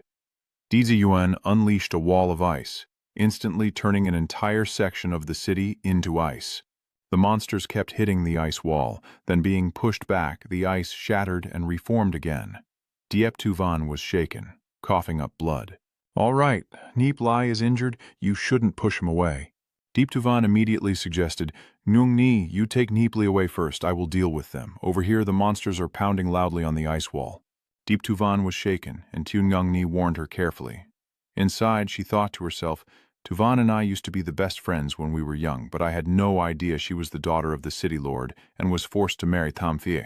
It wasn't until I met Nie Li that I healed my wounded heart through diligent cultivation, and finally broke free from those chains to pursue my own destiny. But Nie Li likes Diep Tuvan, and today, it was Tuvan who saved us." Diep Tuvan is still trying to hold on, with loud booms echoing. Nie Li finally opens her eyes, very close to the 2 of them. Tianjing Ni exclaims, "Nie Li, you're awake. What exactly happened?" Nie Li still kept her distance and said, "Hurry up and stand up. Tuvan is still fighting the demon beast. It's very dangerous." Nie replies that she was afraid Nie Li would get hurt, so she didn't dare use her strength. Nie Li thinks to herself, "My soul is seriously damaged. Did I just faint earlier? I feel countless spiritual energies passing through my soul. What's going on?" But I didn't notice at all. It's very dangerous. My body has no strength left. I must quickly activate my soul. So Nie Li was helped to stand up by Nie. "Come on, what's wrong?" Nie Li at this moment tried not to cry out, staggering and falling down. The sea soul was forcibly stretched and torn apart. Nie anxiously calls out, "Hiep Li." Hiep Li replies, "It's okay, but I need to refine my soul power for a while, so I might not be able to fight for now." Hiep Li silently thought, "I will watch over you." Although the experts from the noble families have killed many monsters, the attack of the Bachnyan golden level monsters on the wall is increasing, and everyone is caught in a fierce battle. The flying sword above reports that the number of attacks is increasing every day, and the monsters keep charging without stopping, causing many to fall. Dieptuvan struggles to fight them, saying, "Dealing with 2 golden-level monsters at once is really quite difficult." The 2 ferocious beasts rampaged as Dieptuvan retreated while casting her ice wind spell, sharp ice shards hurtling toward the frost wind beasts. Seeing this, Nie shouted, "Van's side is also in danger. I have to go help her." A giant beast raised its head and snorted. Nie shouted, "The legendary ice and snow." Then a bolt of lightning struck the creature directly. The beast shook its head a few times, then stuck out its tongue to look at Nie before opening its mouth wide and howling loudly. Nie silently thought that she had wounded it. The power of ice and snow was truly formidable. Her whole body was frozen, so she muttered a spell as lightning continuously struck the beast's mouth. There was a cracking sound as the electric bolt struck the creature, damaging its body. Then it slammed its sharp-toothed mouth against the city wall. The shockwave pushed Nie into the wall, and then her hand pushed away the claws of the beast that was grabbing Nie Li. Nie tries to reach out and says, "I won't let you hurt Nie Li." The beast growls, its clawed leg caught by a chain. Nie tried to say, "Nie Li," but the chain has already broken. Just then, Nie Li regained consciousness. With a burst, the beast's head was pierced through, its claws falling off, and Nie Li quickly transformed into a panda. Nie cheerfully exclaimed, "Ha ha, Nie Li, you fainted after just talking." Meanwhile, Dieptuvan was still surrounded and struggling against 2 level gold-ranked monsters. So she jumped to another spot, saw the 2 monsters rushing over, and shouted in despair, "It's coming!" But suddenly the 2 monsters were pulled away. It turned out Nie Li had used a gravity technique. Nie Li opened her mouth again, unleashing a fierce attack of dark, primordial energy. The 2 demonic beasts were blown away. Dieptuvan happily exclaimed, "Nie Li, you're safe, that's great!" Nie Li on the other side was holding Nie in her arms and began using her soul power. "The lovers are truly beautiful. Nie would do anything for you, she likes you that much, but what about me? There is no romantic feelings between me and Nie Li, so what right do I have to take you away from Nie? I am the daughter of the city lord, and since birth I have been burdened with the destiny of Kwanghuichi City. Maybe heaven has destined me to be lonely. If I have to risk my life to protect Kwanghuichi City, how could I love someone as passionate as Nie? Being friends is already a happiness for a lifetime. Why is Duanjian crying when passing by Dieptuvan?" Then he saw the beast rush forward and charge out, saying, "It's here again." Dieptuvan told Nie Li, "You have to treat Nie well." Nie opened her eyes and asked Nie Li, "Are you okay?" Nie Li reminded her, "Don't talk. Your soul power is too depleted, you can't fight anymore. I told Tuvan to take you back to the city lord's residence. After absorbing the soul power of such a huge beast, I am now a 2nd-rank gold, enough to deal with these monsters." Nie happily exclaimed, "That's great." Nie thought to herself, "Nong Ni has given her all for me, but what can I possibly give her in return?" Then she looked at Dieptuvan and said, "The debt from our past life is not yet repaid, and in this life I owe even more." Dieptuvan bowed his head and said, "Give Ni to me." Nie gratefully replied, "Thank you, Tuvan." Deep Tuvan helps Tiu Ngungni up and advises her, "If anything happens, tell me later. I'll take Ngungni back first." Nie Li wonders, why does Tuvan seem a bit unusual? But not being injured is the most important thing right now. He took out the Crimson Flame flying dagger and assessed the situation. At the moment, the monsters are attacking the city walls, so there's no time to think about anything else. Nie Li leaps into the air, then uses the Crimson Flame flying dagger. Wherever he goes, he throws the dagger to kill the monsters. The army of Fong Tuyet monsters continued their assault for another day and night. From dusk until dawn, and as night fell again, the city guards took turns defending, and 1/3 of the monsters had been eliminated. The last of the monsters on the wall have been pierced to death. Suddenly, the monsters at the foot of the wall roared and turned to flee, howling. The guards shouted, "Ah, they are retreating." Is it because of the roar earlier? Deep Tong suspects it was the black gold beast. Deep Tu wondered, why did the beast tide used to keep attacking and never retreat? What's going on? Are all the ordinary monsters here within a few miles of the city? Diep Tong also asked. Could it be that all the normal monsters here listen to the command of that black gold beast? Then everything is not good. I'm afraid it has gained sentience, Deep Tu wondered. But I've heard that only legendary or higher level beasts can cultivate into spiritual entities, Deep Tong said again. Over the years, humans have become weaker and weaker, but the evolution speed of the monsters has been increasing. Tam Hong sneered silently. That has been confirmed for a long time. Blindly defending the bright light city will only lead to the destruction of the race. Only the Dark Society holds the key to the eternal ancient array. Submitting to them is the only way out. The group continued talking among themselves. Quickly pour more red oil. Mingju has arrived while they are retreating. Pour it now. Nie Li stood on the city wall, silently wondering when they would attack again and what they were doing. The monsters are now carrying stones on their backs, and as they see the other monsters shouting to lift the stones, they realize they are preparing to throw rocks at the Guanghui city walls. The soldiers on the wall gape in horror. Such large stones. We're doomed, and there are many smaller ones too. Deep Tong thought to himself, the beasts can come up with this kind of plan, with so many stones, if they throw them over here, it will be trouble. The old men asked each other, what should we do? I don't know. Shen Hong's face darkened. Hung, he thought to himself, for a beast to have such intelligence, I didn't expect it. Luckily I am wise, whether the Black Abyss world exists or not, that is the only option. Diep Tu asked, Nie Li, what should we do? Once they start attacking, we will all be doomed. Nie Li replied, it seems that's the only move we can use. Lord Diep Tu, how many long-range crossbows do we have that can shoot over 4 miles? Deep Tu replied in surprise, the crossbows are numerous in the city, but their power is only enough to deal with ordinary monsters. The farther than 4 miles they shoot, the weaker their power becomes. Nie Li told Diep Tu that he didn't need to attack directly. Just to bring it to that place was enough. So he took out the bottle. Deep Tu asked in surprise, does this have great power? Nie Li replied loudly, 1 bottle can destroy it. Hundreds of white silver demon beasts and below. Diep Tu asked in amazement, hundreds of them? So he shouted to his subordinates, bring the giant crossbow here quickly. Soon the massive crossbows were mounted on the wall, each with a potion bottle hanging on its arrow. He told Diep Tu that just 1 explosion on a beast's body could trigger a chain reaction of fire and destruction. Diep Tu marveled, let me broaden my horizons. So the old man grabbed the bowstring, pulled it back, and fired a giant arrow with a potion bottle attached, the arrow flying past the monsters holding stones, then plunging down to the ground where a huge explosion erupted. Fire! Fire! The crossbows keep firing one after another. Below the plains, explosions fill the sky as the beasts roar amidst the blasts.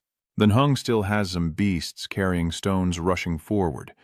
Nie Li marvels that the effect of the blood frenzy demon pill against beasts from the gold rank and above is very weak.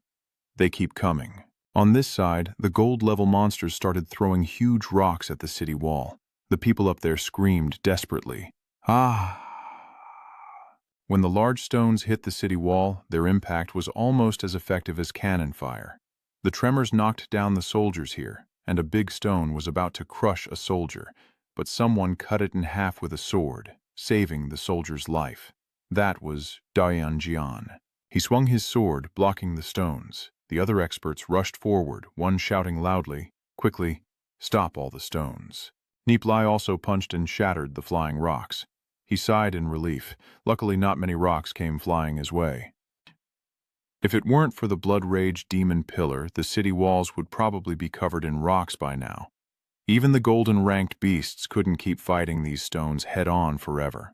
At this moment, the wall was riddled with deep holes, and a soldier observing the situation reported that the beast had retreated again. Deptu thought to himself, this was the first time such a thing happened. With the scene of the ferocious beast-tide charging wildly into the city, causing devastating destruction and killing hundreds of thousands, leaving only a few survivors who seemed almost unbelievable. If it weren't for Nie Li's clever strategies, Quanghuichi City would have fallen long ago. Now, Nie Li suddenly speaks up, and finally they can no longer sit still. Dieptu vanchua ro shuyengi dung sairi, dot niengethaitieng gam vang vong tuza, kadieptu va diep tung deun han ra su suat hien qua yu tu kap bakhats kim. The overwhelming aura made the lower-level monsters retreat in fear. But as the fierce black gold beasts charged forward, their roars echoed loudly, boosting the higher-level monsters. Seeing this, Daitu shouted, "The black gold beasts are attacking directly, fire immediately." A barrage of arrows shot from giant crossbows exploded with deafening blasts, but the thick-skinned and fat black gold monsters remained unharmed. The clan masters could no longer hold back. Everyone shouted together to attack. The giant black gold demon beast charged at the city wall. The black gold beast immediately displayed its massive form, smashing the city wall with both hands in an instant, causing the collapsing wall to fall apart. Everyone shouted in panic, "The black gold beast has broken through the city wall. Those with cultivation levels of black gold, go deal with them." Witnessing the danger, the experts all rushed in shouting, "Kill, kill, lower cultivators be careful." Deep Tong immediately ordered to lure them towards the Lord's mansion to protect the civilians. Deep Tu, you stay here and command everyone to fight the beast. Deep Tu responds immediately without hesitation. Deep Tong quickly rushes toward the monsters. Meanwhile, Shenhong watched the situation and said, "Finally, you're taking action. I'll lend a hand," still maintaining a composed exterior. After finishing, the old man also charged into the battle. The crowd shouted passionately, some terrified by the terrifying strength of the monster destroying the wall. Deep Tong channels his energy into his legs and kicks straight into the beast's mouth, then wonders aloud, "These black gold beasts seem to be moving in a certain direction."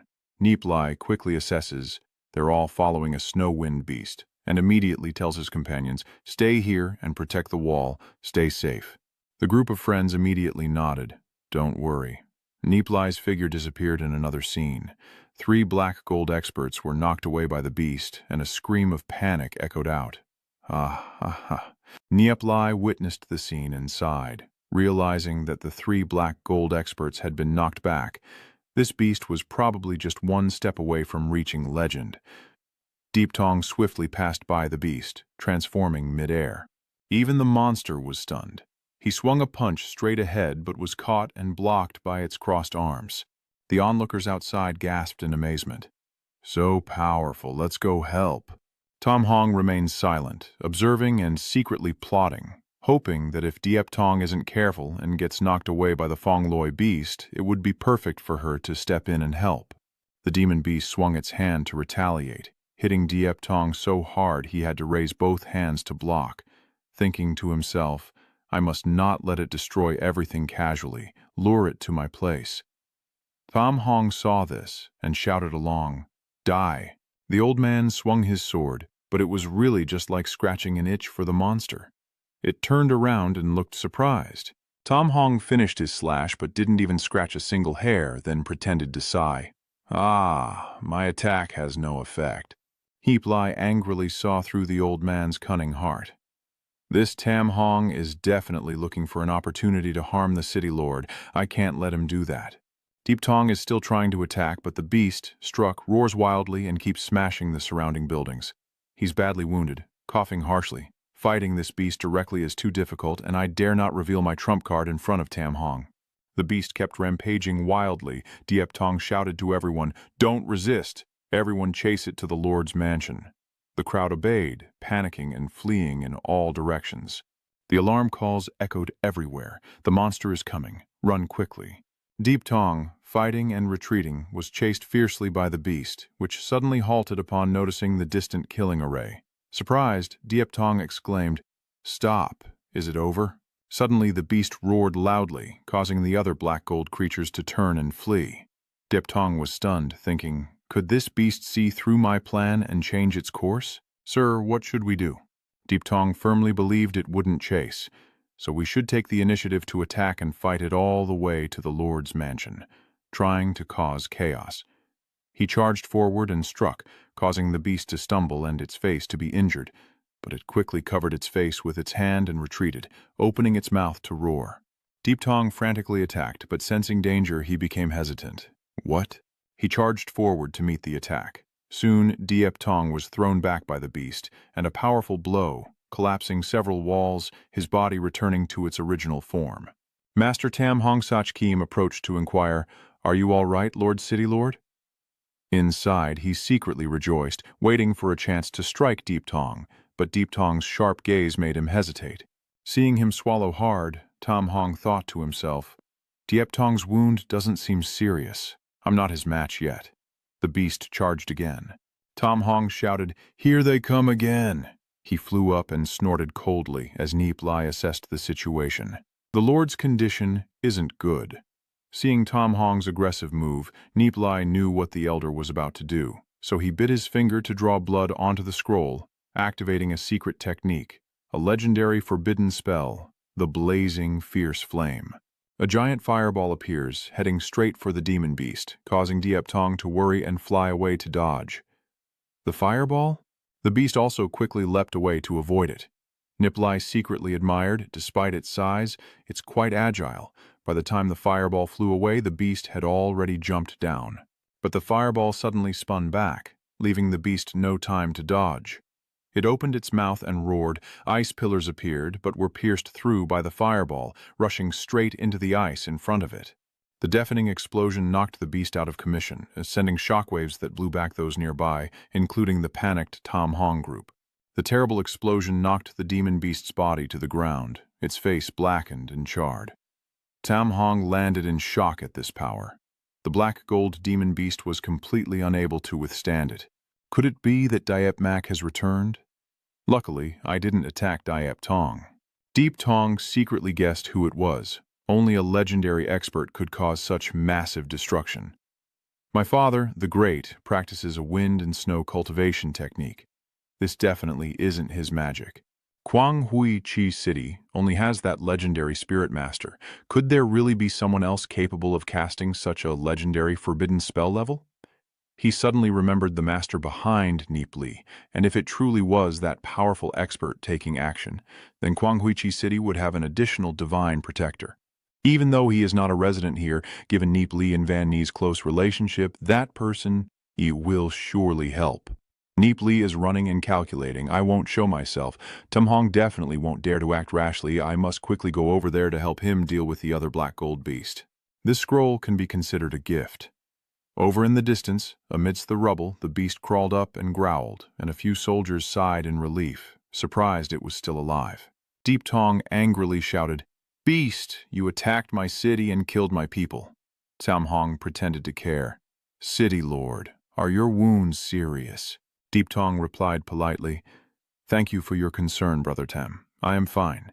He drew his long sword coldly and advanced. "Today I will kill you." In this moment, Diep Tong seems to enter a mysterious state, wielding a sword that embodies his lifelong understanding of martial arts. The beast roars, ice chunks explode in front of him, and he raises his sword to unleash a massive sword energy, accompanied by a deafening explosion, with smoke and dust filling the air. The beast screams in agony. Deep Tong thrust his sword straight into its head. A roar echoed out, blood splattered across his face, and he closed his eyes. Then Diep Tong stood up.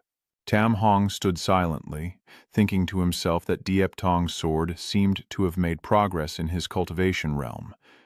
Missing such a good opportunity, it will be even harder to eliminate Diep Tong in the future, losing their leader.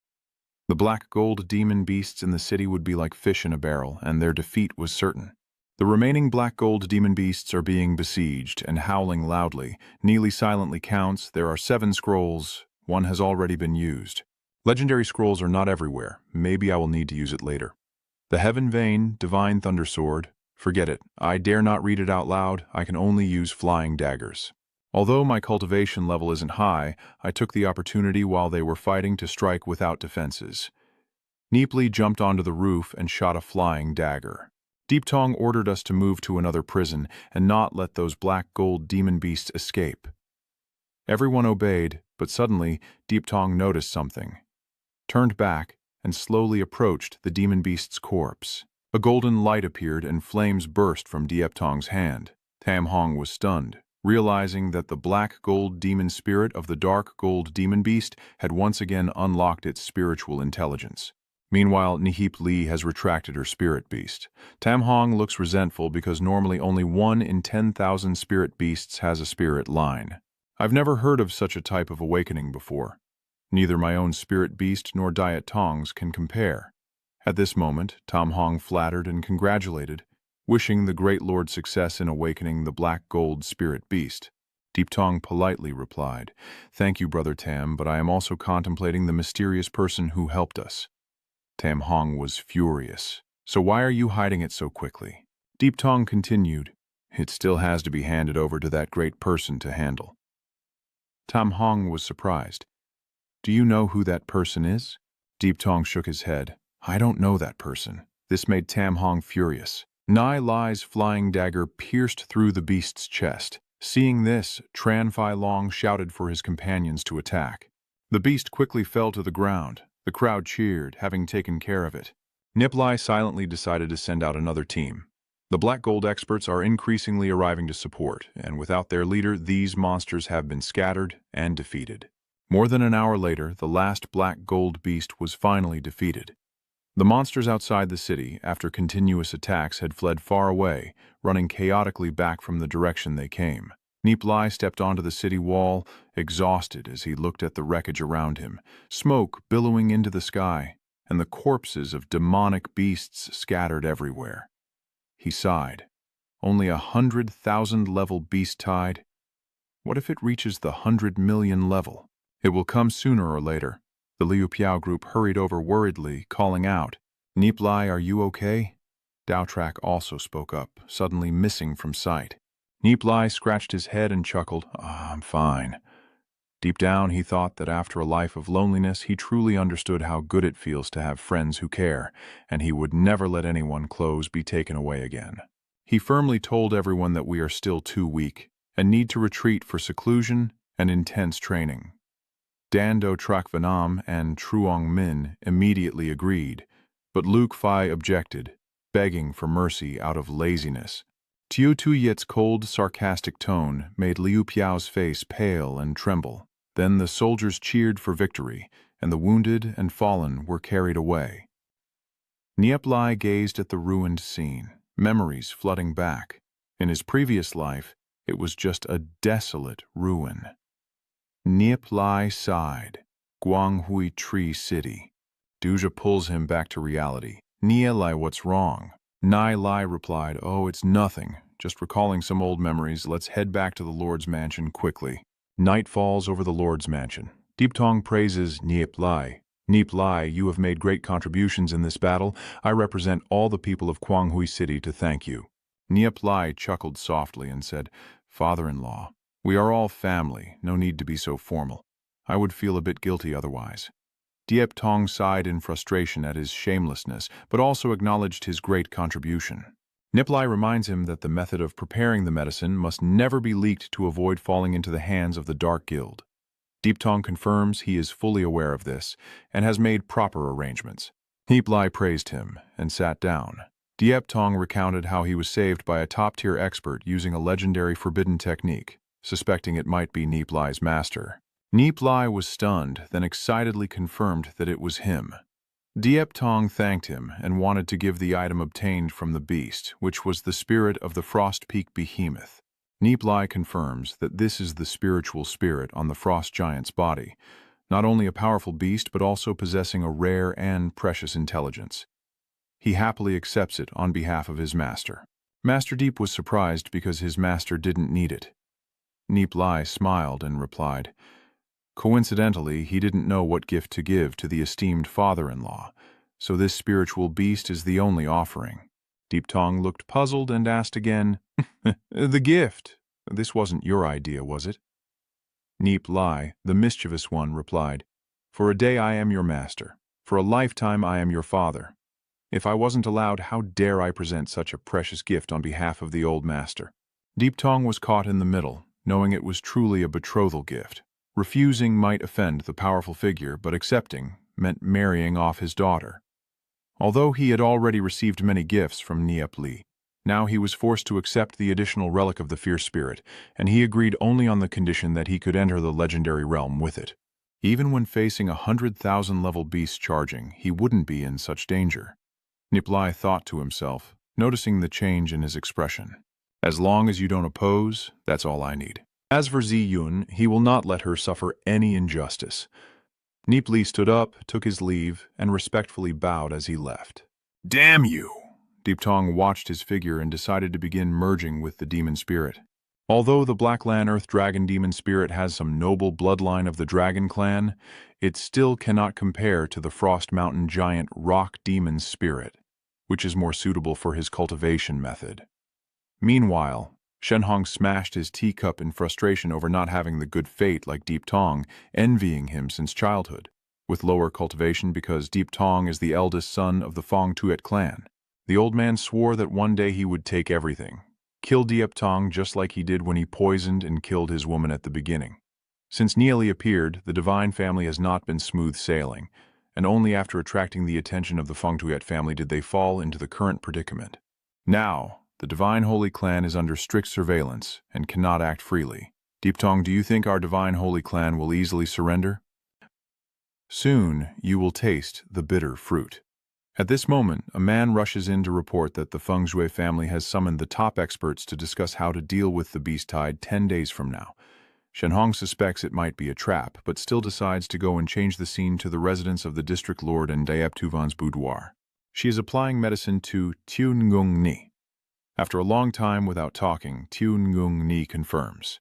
Diep Tuvan silently thought that Ngung Ni used to be her only good friend, but suddenly she burst into tears and blamed her for being the daughter of the city lord while she was just an ordinary girl, forever high above and never understanding her feelings. Since then, Tu Ngung Ni no longer came to the lord's mansion. This place was only 4 lonely, cold walls. Even when attending the basic class, Ngung Ni kept her distance. Only after Nie Li appeared did I see the smile return to Ngung Ni's face. Since then, I developed a bit of curiosity about Nie Li. Diep Tuvan told Tu Ngung Ni that she wouldn't compete with her and wouldn't like that guy Nie Li.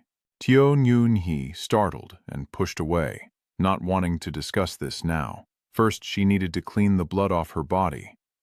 Tio Ngun He trembled as Diep Tuvan tended to her wounds, and as they applied medicine to each other, Diep Tuvan softly called out when she saw the scratches on Tio Ngung Ni's body.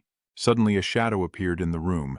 Both of them startled and turned to look at Nie Li, hurriedly shouting out, "Hing Yung He, Tuvan, how are you all doing?" All three froze and looked at each other. Seeing Diep Tuvan's delicate clothing and Tu Ngung Ni's alluring back, Nie Li let out a soft sound. Tu Ngung Ni felt extremely embarrassed, and that lecherous guy scratched his head and chuckled defensively. Diep Tuvan was stunned for a moment before shouting and ordering Nie Li to leave. So she unleashed a burst of ice storm, causing Nie Li to run away in fear. Tu Ngung Ni smiled softly. Diep Tuvan angrily said, "Huan Nie Li always causes trouble and needs to be taught a lesson." Tu Ngung Ni hurriedly explained that he probably barged in just because he cares about us. Diep Tuvan warns Ngung Ni that if she marries Nie Li and then defends him, he will definitely bully her in the future. Tu Ngung Ni then wonders about marrying Nie Li. Can I really be a match for Nie Li? Nie Li must be incredibly talented. Only someone like Diep Tuvan, the divine beauty, can be worthy of him. What am I really worth? How can the Duok Long family compare to the Fong Tuyet family? Diep Tuvan seems cold and unapproachable on the outside, but she truly has a warm heart. In front of the person she likes, she becomes gentle and gives all her heart to him. But I can't. As the daughter of the city lord with many responsibilities, I'm not suitable for Nie Li. Over here, Nie Li is sitting quietly cultivating the fire of summer. He muttered that seeing this scene was worth taking a beating. In my previous life, I went through all the life and death situations with her, and my feelings for Van Nie will never change. But in my past life with Ning Ni, I hardly had any relationship with her, and my feelings for Ning Ni were only compassion. This life has been guided by fate. And since I changed my destiny with Xiaoyi, how should I handle Yunhe's feelings for me? I can't deal with it right now. I'll forget about it for now and deal with it later. After reaching the second level of the Royal Gold, I gained a new understanding. My soul sea has a strong attraction to the surrounding spiritual energy, which speeds up my cultivation in the battlefield, but I must be careful later to avoid unexpected incidents like this one. The next evening, Diep Tu Van stormed over to confront Nie Li, who was grinning mischievously while Diep Tu Van angrily ordered Nie Li to leave the villa, asking him what was going on. Diep Tu Van raised his voice and said, "It's good that he knows. He can move out on his own tonight. She's already figured things out these past few days. Actually, he's no different from Deep Han, only seeing her as a tool for his advancement. After marrying her, he would easily sit on the city lord's throne." Nie Li retorted that he would never bother to sit in that position. But Diep Tu Van interrupted him, telling him not to think that having high talent is impressive. He's just a poor little kid from the Tiangan clan. Does he really think he has the right to take the city lord's daughter like her? Dream on. Nie Li felt even more hurt hearing these words than salt in a wound.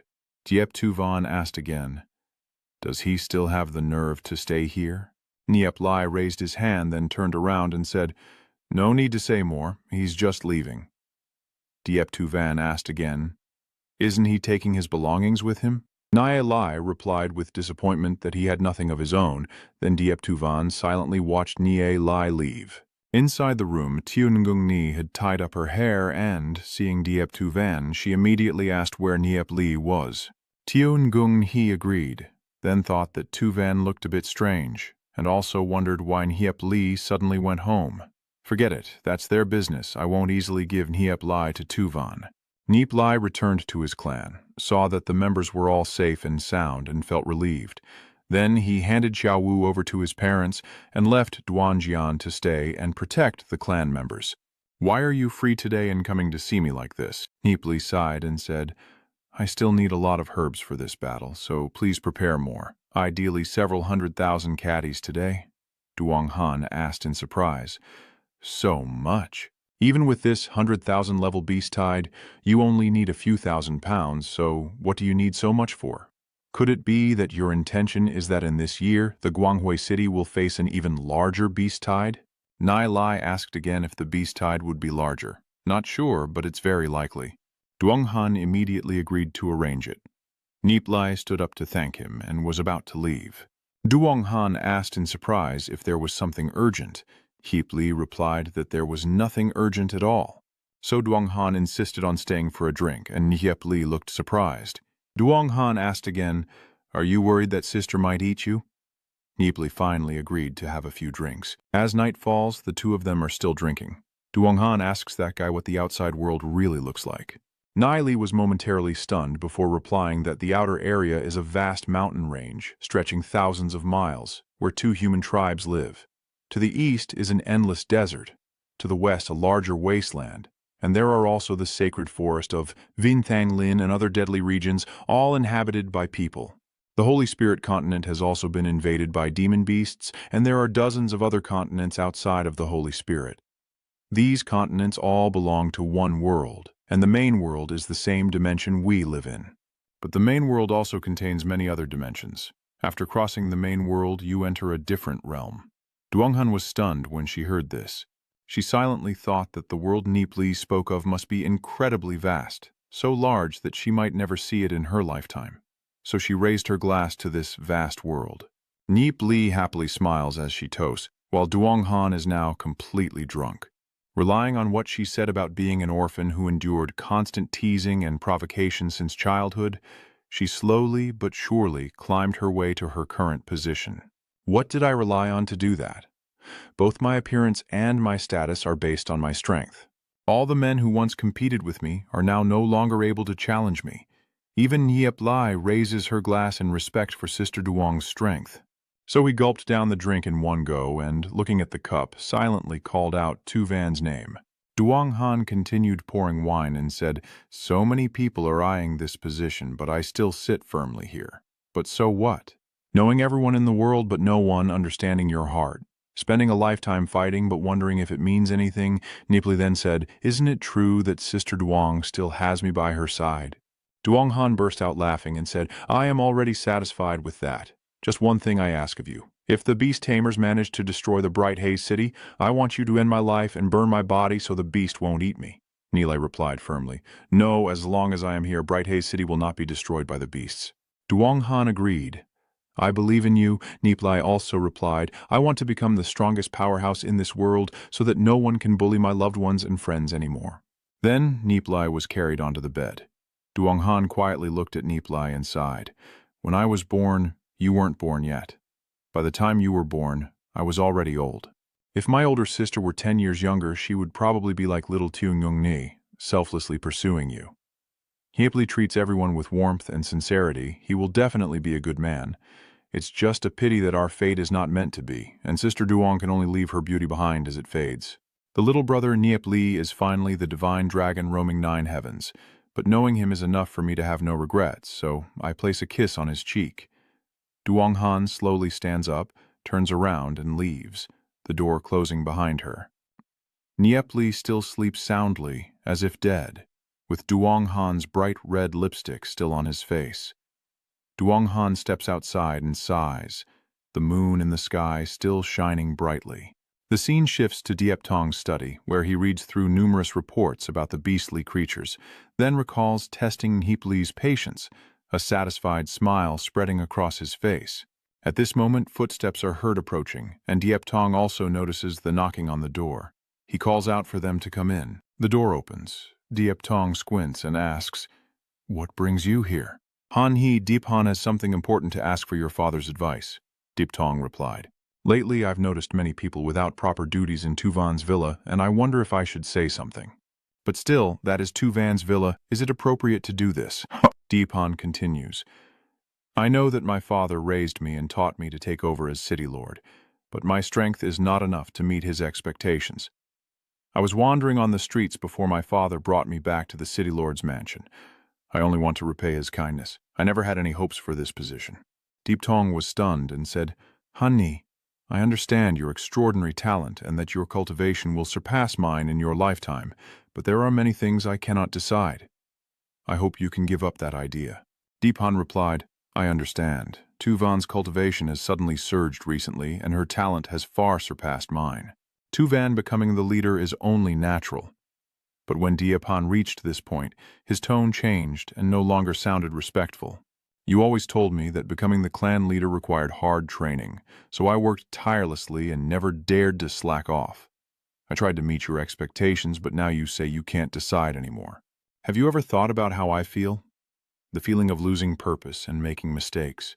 Diep Tong suddenly flinched and said, "Han Ni, I am truly sorry."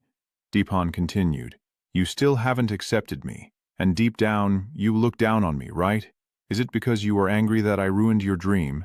Now I am just a hollow shell." Diep Tong exclaimed, "Han Ni." In his heart he thought, "It turns out my previous belief was wrong. What I need is to care for the children, not to pressure them to meet my expectations. What Nie Li said is right." Diep Tong again said, "I understand the frustrations in your heart. I was wrong. I shouldn't have placed those burdens on your shoulders. I shouldn't have pressured you because of my own expectations." Then he embraced Diep Han and, pretending to be moved, called him father, while Diep Tong said, "You should have a better life." Diep Han gritted his teeth and replied, "I didn't expect you to say these words. I am truly touched." Then he released the sword hilt and said, "Thank you, father." There is a knife stuck in Diep Tong's back. Diep Tong angrily shouted, "You!" Then he swung his hand to slap the bastard son across the face.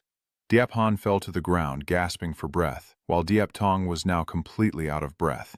"You forced me to do this." Diep Han smirked faintly and replied, "Why? Don't you understand yet? I can only sit on the throne of the city lord if I kill you. If you kill me, you still can't sit on the city lord's seat, and yet you think it's strange that I can't detoxify this poison anymore. In a few days, the news will spread that you were assassinated by members of the Dark Shadow Guild, and I fought a fierce battle with the assassin to kill him. The mastermind behind the murder of the righteous father is Nie Li, and not long after, the Dark Shadow Guild will launch an attack on the Feng Tuyet realm. At that point, you will be completely destroyed and no longer have the right to control Guanghui City, while I, with the blessing of the divine noble family, will smoothly ascend to become the city lord. Dieptong shouted in fury, "You! Father, if you had appointed me as the city lord from the start, this never would have happened." Deep Han responds, "We have a much brighter future." Then he stands up and walks out. "Your schemes won't succeed anyway. Whether I succeed or not, you won't have the chance to see it, Father." So he grabbed the hilt of the sword, then pulled it out, causing Dieptong immense pain. But what hurt him even more was the realization that all these years I raised Diep Han like a snake in the house. And perhaps this is my punishment. Diep Han's deadly poison is the true dragon grass, a highly toxic type that kills within half an hour and is even more effective against the dragon clan. Your father's fusion is with the Black Lan Earth dragon spirit, which causes bleeding from the orifices and death within at most a moment. Right now you can only gather a tiny strand of soul power. So he swung the sword again to attack. Dieptong saw the blade continue to thrust and immediately stood up, merging with the Fengxue giant beast spirit. Diep Han, startled, turned back and asked what was going on. Then he activated the golden armor Earth Dragon, but Dieptong swung his fist at Diep Han, hitting him away with a loud bang. Diep Han was punched through 4 walls in a row. Dieptong was panting heavily as the shouts of the guards echoed around him. "There is an assassin. There is an assassin." Diep Han wondered why it wasn't the Black Lan Earth Dragon. After being thrown against the wall, Diep Han quickly transformed and bolted away, still running full speed without looking back. The servants ran over and asked, "Young master, where are you going?" Diep Han told them, "Hurry and protect my father. I'm chasing after the assassin." Over here, Diep Tu has also appeared inside the city lord's residence. He exclaimed in shock, "What happened?" "All I see is Dieptong lying on the ground, Diep Tu helping him up and asking, 'What happened, Lord City Lord?' Dieptong sighed and said, 'That treacherous Diep Han has joined the Black Shadow Guild, and I have been poisoned with the deadly long venom. Time is running out.'" Realizing the urgency of the situation with Dieptong poisoned by long deadly grass and no cure, his life hanging by a thread and unlikely to last more than an hour, Diep Tu immediately ordered his subordinates to quickly summon the young lady and Nie Li. She ran while choking back tears, calling out to her father, then threw herself into Dieptong's arms, crying bitterly. He sighed and asked about Nie Li's whereabouts. Diep Tu replied that Nie Li was at the Alchemist Guild and had been sent to look for her. Dieptong fell silent before saying that Nie Li would only be able to arrive in half an hour. Seeing the serious expressions of the 2 elders, Nie Li, who had just arrived, immediately asked about the situation. Diep Tu reveals that Dieptong was poisoned by the treacherous Diep Han with the Long Thiet Thao toxin, shocking Nie Li with the cruelty of this poison. While Diep Tu Van continues to mourn, Dieptong endures the pain, expressing regret for not fulfilling his duties as a father before turning to call Hiep Li. Hearing the call, Nie Li responded. Then Dieptong continued to explain that he had never begged anyone in his life, and now only asked Nie Li to take good care of Tuvan after he passed away. Nie Li calmly agreed, but also reminded him to be respectful towards his father-in-law. Hearing such tearful farewells as if they were about to part forever, Diep Tu was stunned, while Dieptong bitterly thought that he no longer had the chance to see his daughter get married and have children. A happy ending? Diep Tu Van cried desperately and begged, "Father, don't die." Nie Li remained silent, recalling how he was heartbroken when Nie Min died in his previous life. He wiped his tears and declared that as long as it was just the deadly dragonweed, he could definitely save him. Diep Tu was stunned and asked again if it was possible to save the city lord. Hearing the hope, Diep Tu Van earnestly begged Nie Li to save her father. He promises to do anything. Nie Li reassures her that the Long Thiet Thao poison, though fierce, does not cause immediate death, but only causes paralysis and cardiac arrest. For a black gold level cultivator, it is still possible to cure the poison within 10 days using spiritual guiding techniques to draw out the toxin. Without delay, Nie Li began to perform the technique, using needles to puncture specific acupoints on Dieptong, explaining that the long Thiet Thou poison, though powerful, is not lethal. He held the needle in one hand and channeled his energy to draw out the poison, pricking Dieptong's fingertip to force the dark, thick blood to flow out. Witnessing Nie Li use his magic to extract the toxin from Dieptong's body.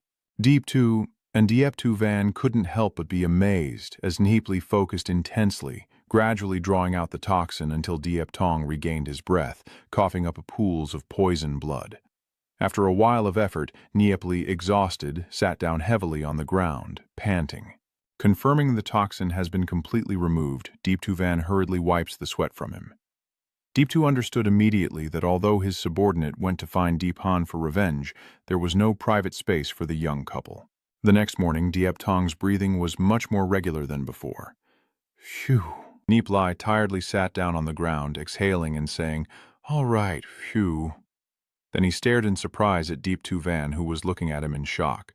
Diep2 Van was startled and blushed, shyly turning away. Nie Li announced, "The sect master is fine now. She will wake up in a little while." Diep2 Van said again, "Thank you. If it weren't for you, I really wouldn't know what to do." Nie Li replied sweetly, "Just a small thing for her. What does it matter?" Diep2 Van shyly calls Nie Li, who is surprised and asks back upon hearing her name. "Huh?" Diep2 Van immediately kissed Nie Li on the cheek and then quickly pulled back. Nie Li saw this and chuckled softly. Diep2 Van timidly said, "Sorry about what happened earlier in the afternoon." But Nie Li reached out, gently embraced Diep2 Van's shoulder, then pulled her into her arms. The morning sunlight shone in as they hugged and bathed in the sun, but Dieptong had woken up without them noticing. He suddenly sat up, while the two children still embraced each other blissfully. Then Dieptong tremblingly raised his hand and struck Nie Li sharply on the head. Nie Li jumped up and shouted, "Why did you hit me?" Dieptong replied, "How can you not deserve a beating for bullying my daughter?" And Nie Li angrily asked, "Don't you know who just saved you?" Diep2 Van widened his eyes in surprise, then chuckled softly. He. Nie Li, surprised, turned and said, "Oh, Tu Van," Dieptong angrily shouted, "you still dare to look and then hit the son-in-law again." Smack. Yeezy shouted loudly, "You can't even look at Dieptong. Are you being reasonable?" Dieptong proudly asked, "The principle is, in my city, Lord's mansion. I am the heaven and the truth." Seeing that, Nie Li turned to his daughter and said, "Tzu Van, let's go." But Diep2 Van objected. Nie Li, father, just woke up from serious injury. I want to stay and take care of him. Nie Li, feeling disappointed, turned away and mocked him. Now you realize how treacherous people can be. After being the city lord for so many years, you have no eye for people, raising a wolf in sheep's clothing almost costing you your life. Diep2 Van pleads, Nie Li, your father has suffered enough. Dieptong then says, Diep Han colluded with the Dark Guild, betraying the City Lord's faction, and heaven and earth cannot tolerate it. After saying that, he walked over to his subordinates, and anyone who saw Diep Han had to kill without mercy. The others all shouted in unison. Dieptong continued, Diep Han. He knows the City Lord's residence inside out, and he might still be hiding somewhere. From now on, both of you need to be more cautious. Van Nie, take Nie Li to the treasury to pick out some protective items. Diep2 Van anxiously asked, Father, does Dieptong's body respond that I am fine? All the long Thiet Thou toxins have been eliminated, and I have important matters to prepare for. Then he turned and walked out, leaving the two children staring after him. Then Diep2 Van said to Nie Li, let's go, I'll take you to the treasury. Nie Li happily agreed, yes, let's go. Right after that, the two of them headed to the treasury together. Nie Li thought to herself, I have been here before. In my previous life when I came, it had already been looted completely, leaving only ruins. Diep2 Van introduced that this is the treasury of 18 ancient city founders passed down through generations, containing many precious artifacts. Nie Li looked around and thought, during the Dark Ages, countless people were driven out by beast tides, fleeing to the City Lord's mansion. It seems that everything they brought is concentrated in this treasury, and I didn't expect it to contain so many ancient relics. Can I choose whatever I want? Deep Tuvan replied, All right, you saved my father. You can take anything you want. Nie Li happily said, Then I won't hold back anymore. He quickly stepped forward, observed for a long time, weighed it carefully, then took a stone and exclaimed in admiration. A good item. Deep Tuvan asked in surprise. This is just an ordinary stone. Nie Li explained. This is a protective divine stone. I heard that they only exist in the northern mining area of the Holy UN continent, which is now occupied by monsters. Many runesmiths have engraved other runes on the protective divine stone after obtaining it. Once activated with soul power, it can form a small protective barrier. Nie Li held the protective gem and said, This dark gold level inscription on the surface means it can withstand at least 2 attacks from dark gold level experts. Deep Tuvan asked in surprise, Can this stone block black gold experts? Nie Li explained.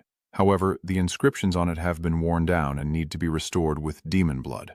Just when I had something to restore the Mingwen, Nie Li, with his rich experience, eagerly got to work and soon showed the results to Deep Tuvan. All right, Deep Tuvan asked in surprise. Such valuable items, Nie Li said. Huh?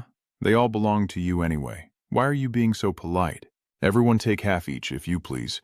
Nie Li wandered around for a while and quickly accumulated a pile of debris. After gathering everything, he said, Too bad there's nothing that catches my eye. This treasury is really boring. Tuvan, I found 15 legendary scrolls, but 10 are damaged, and I've already restored the remaining 5. Take these 3. Just pour in your soul power to activate them. Deep Tuvan asked nervously, But with my soul power, can I use it? Nie Li reassured him, Don't worry. The legendary scrolls don't consume too much soul power. Deep Tuvan sighed. So you've used it before? Nie Li confirmed. Yeah, I once saved someone. Deep Tuvan exclaims, Oh, that's great! Then Nie Li chuckles slyly. You've done pretty well choosing. So he paid attention to an egg and marveled, Oh, I'm not sure either. Nie Li guessed it seemed to be a sign of a beast, but I've never seen the symbols on it before. Deep Tuvan asked in surprise.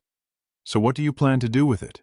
Nie Li replied, I sensed an aura and an unknown pressure coming from inside. Since it is a young beast not yet born, I will let it absorb my soul power and then assimilate to tame it. Show me what's inside the egg after all. But the soul force was expelled, and he asked blankly, Is a mere egg barrier really capable of such power? Try again, but the result is still the same. Nie Li sighed.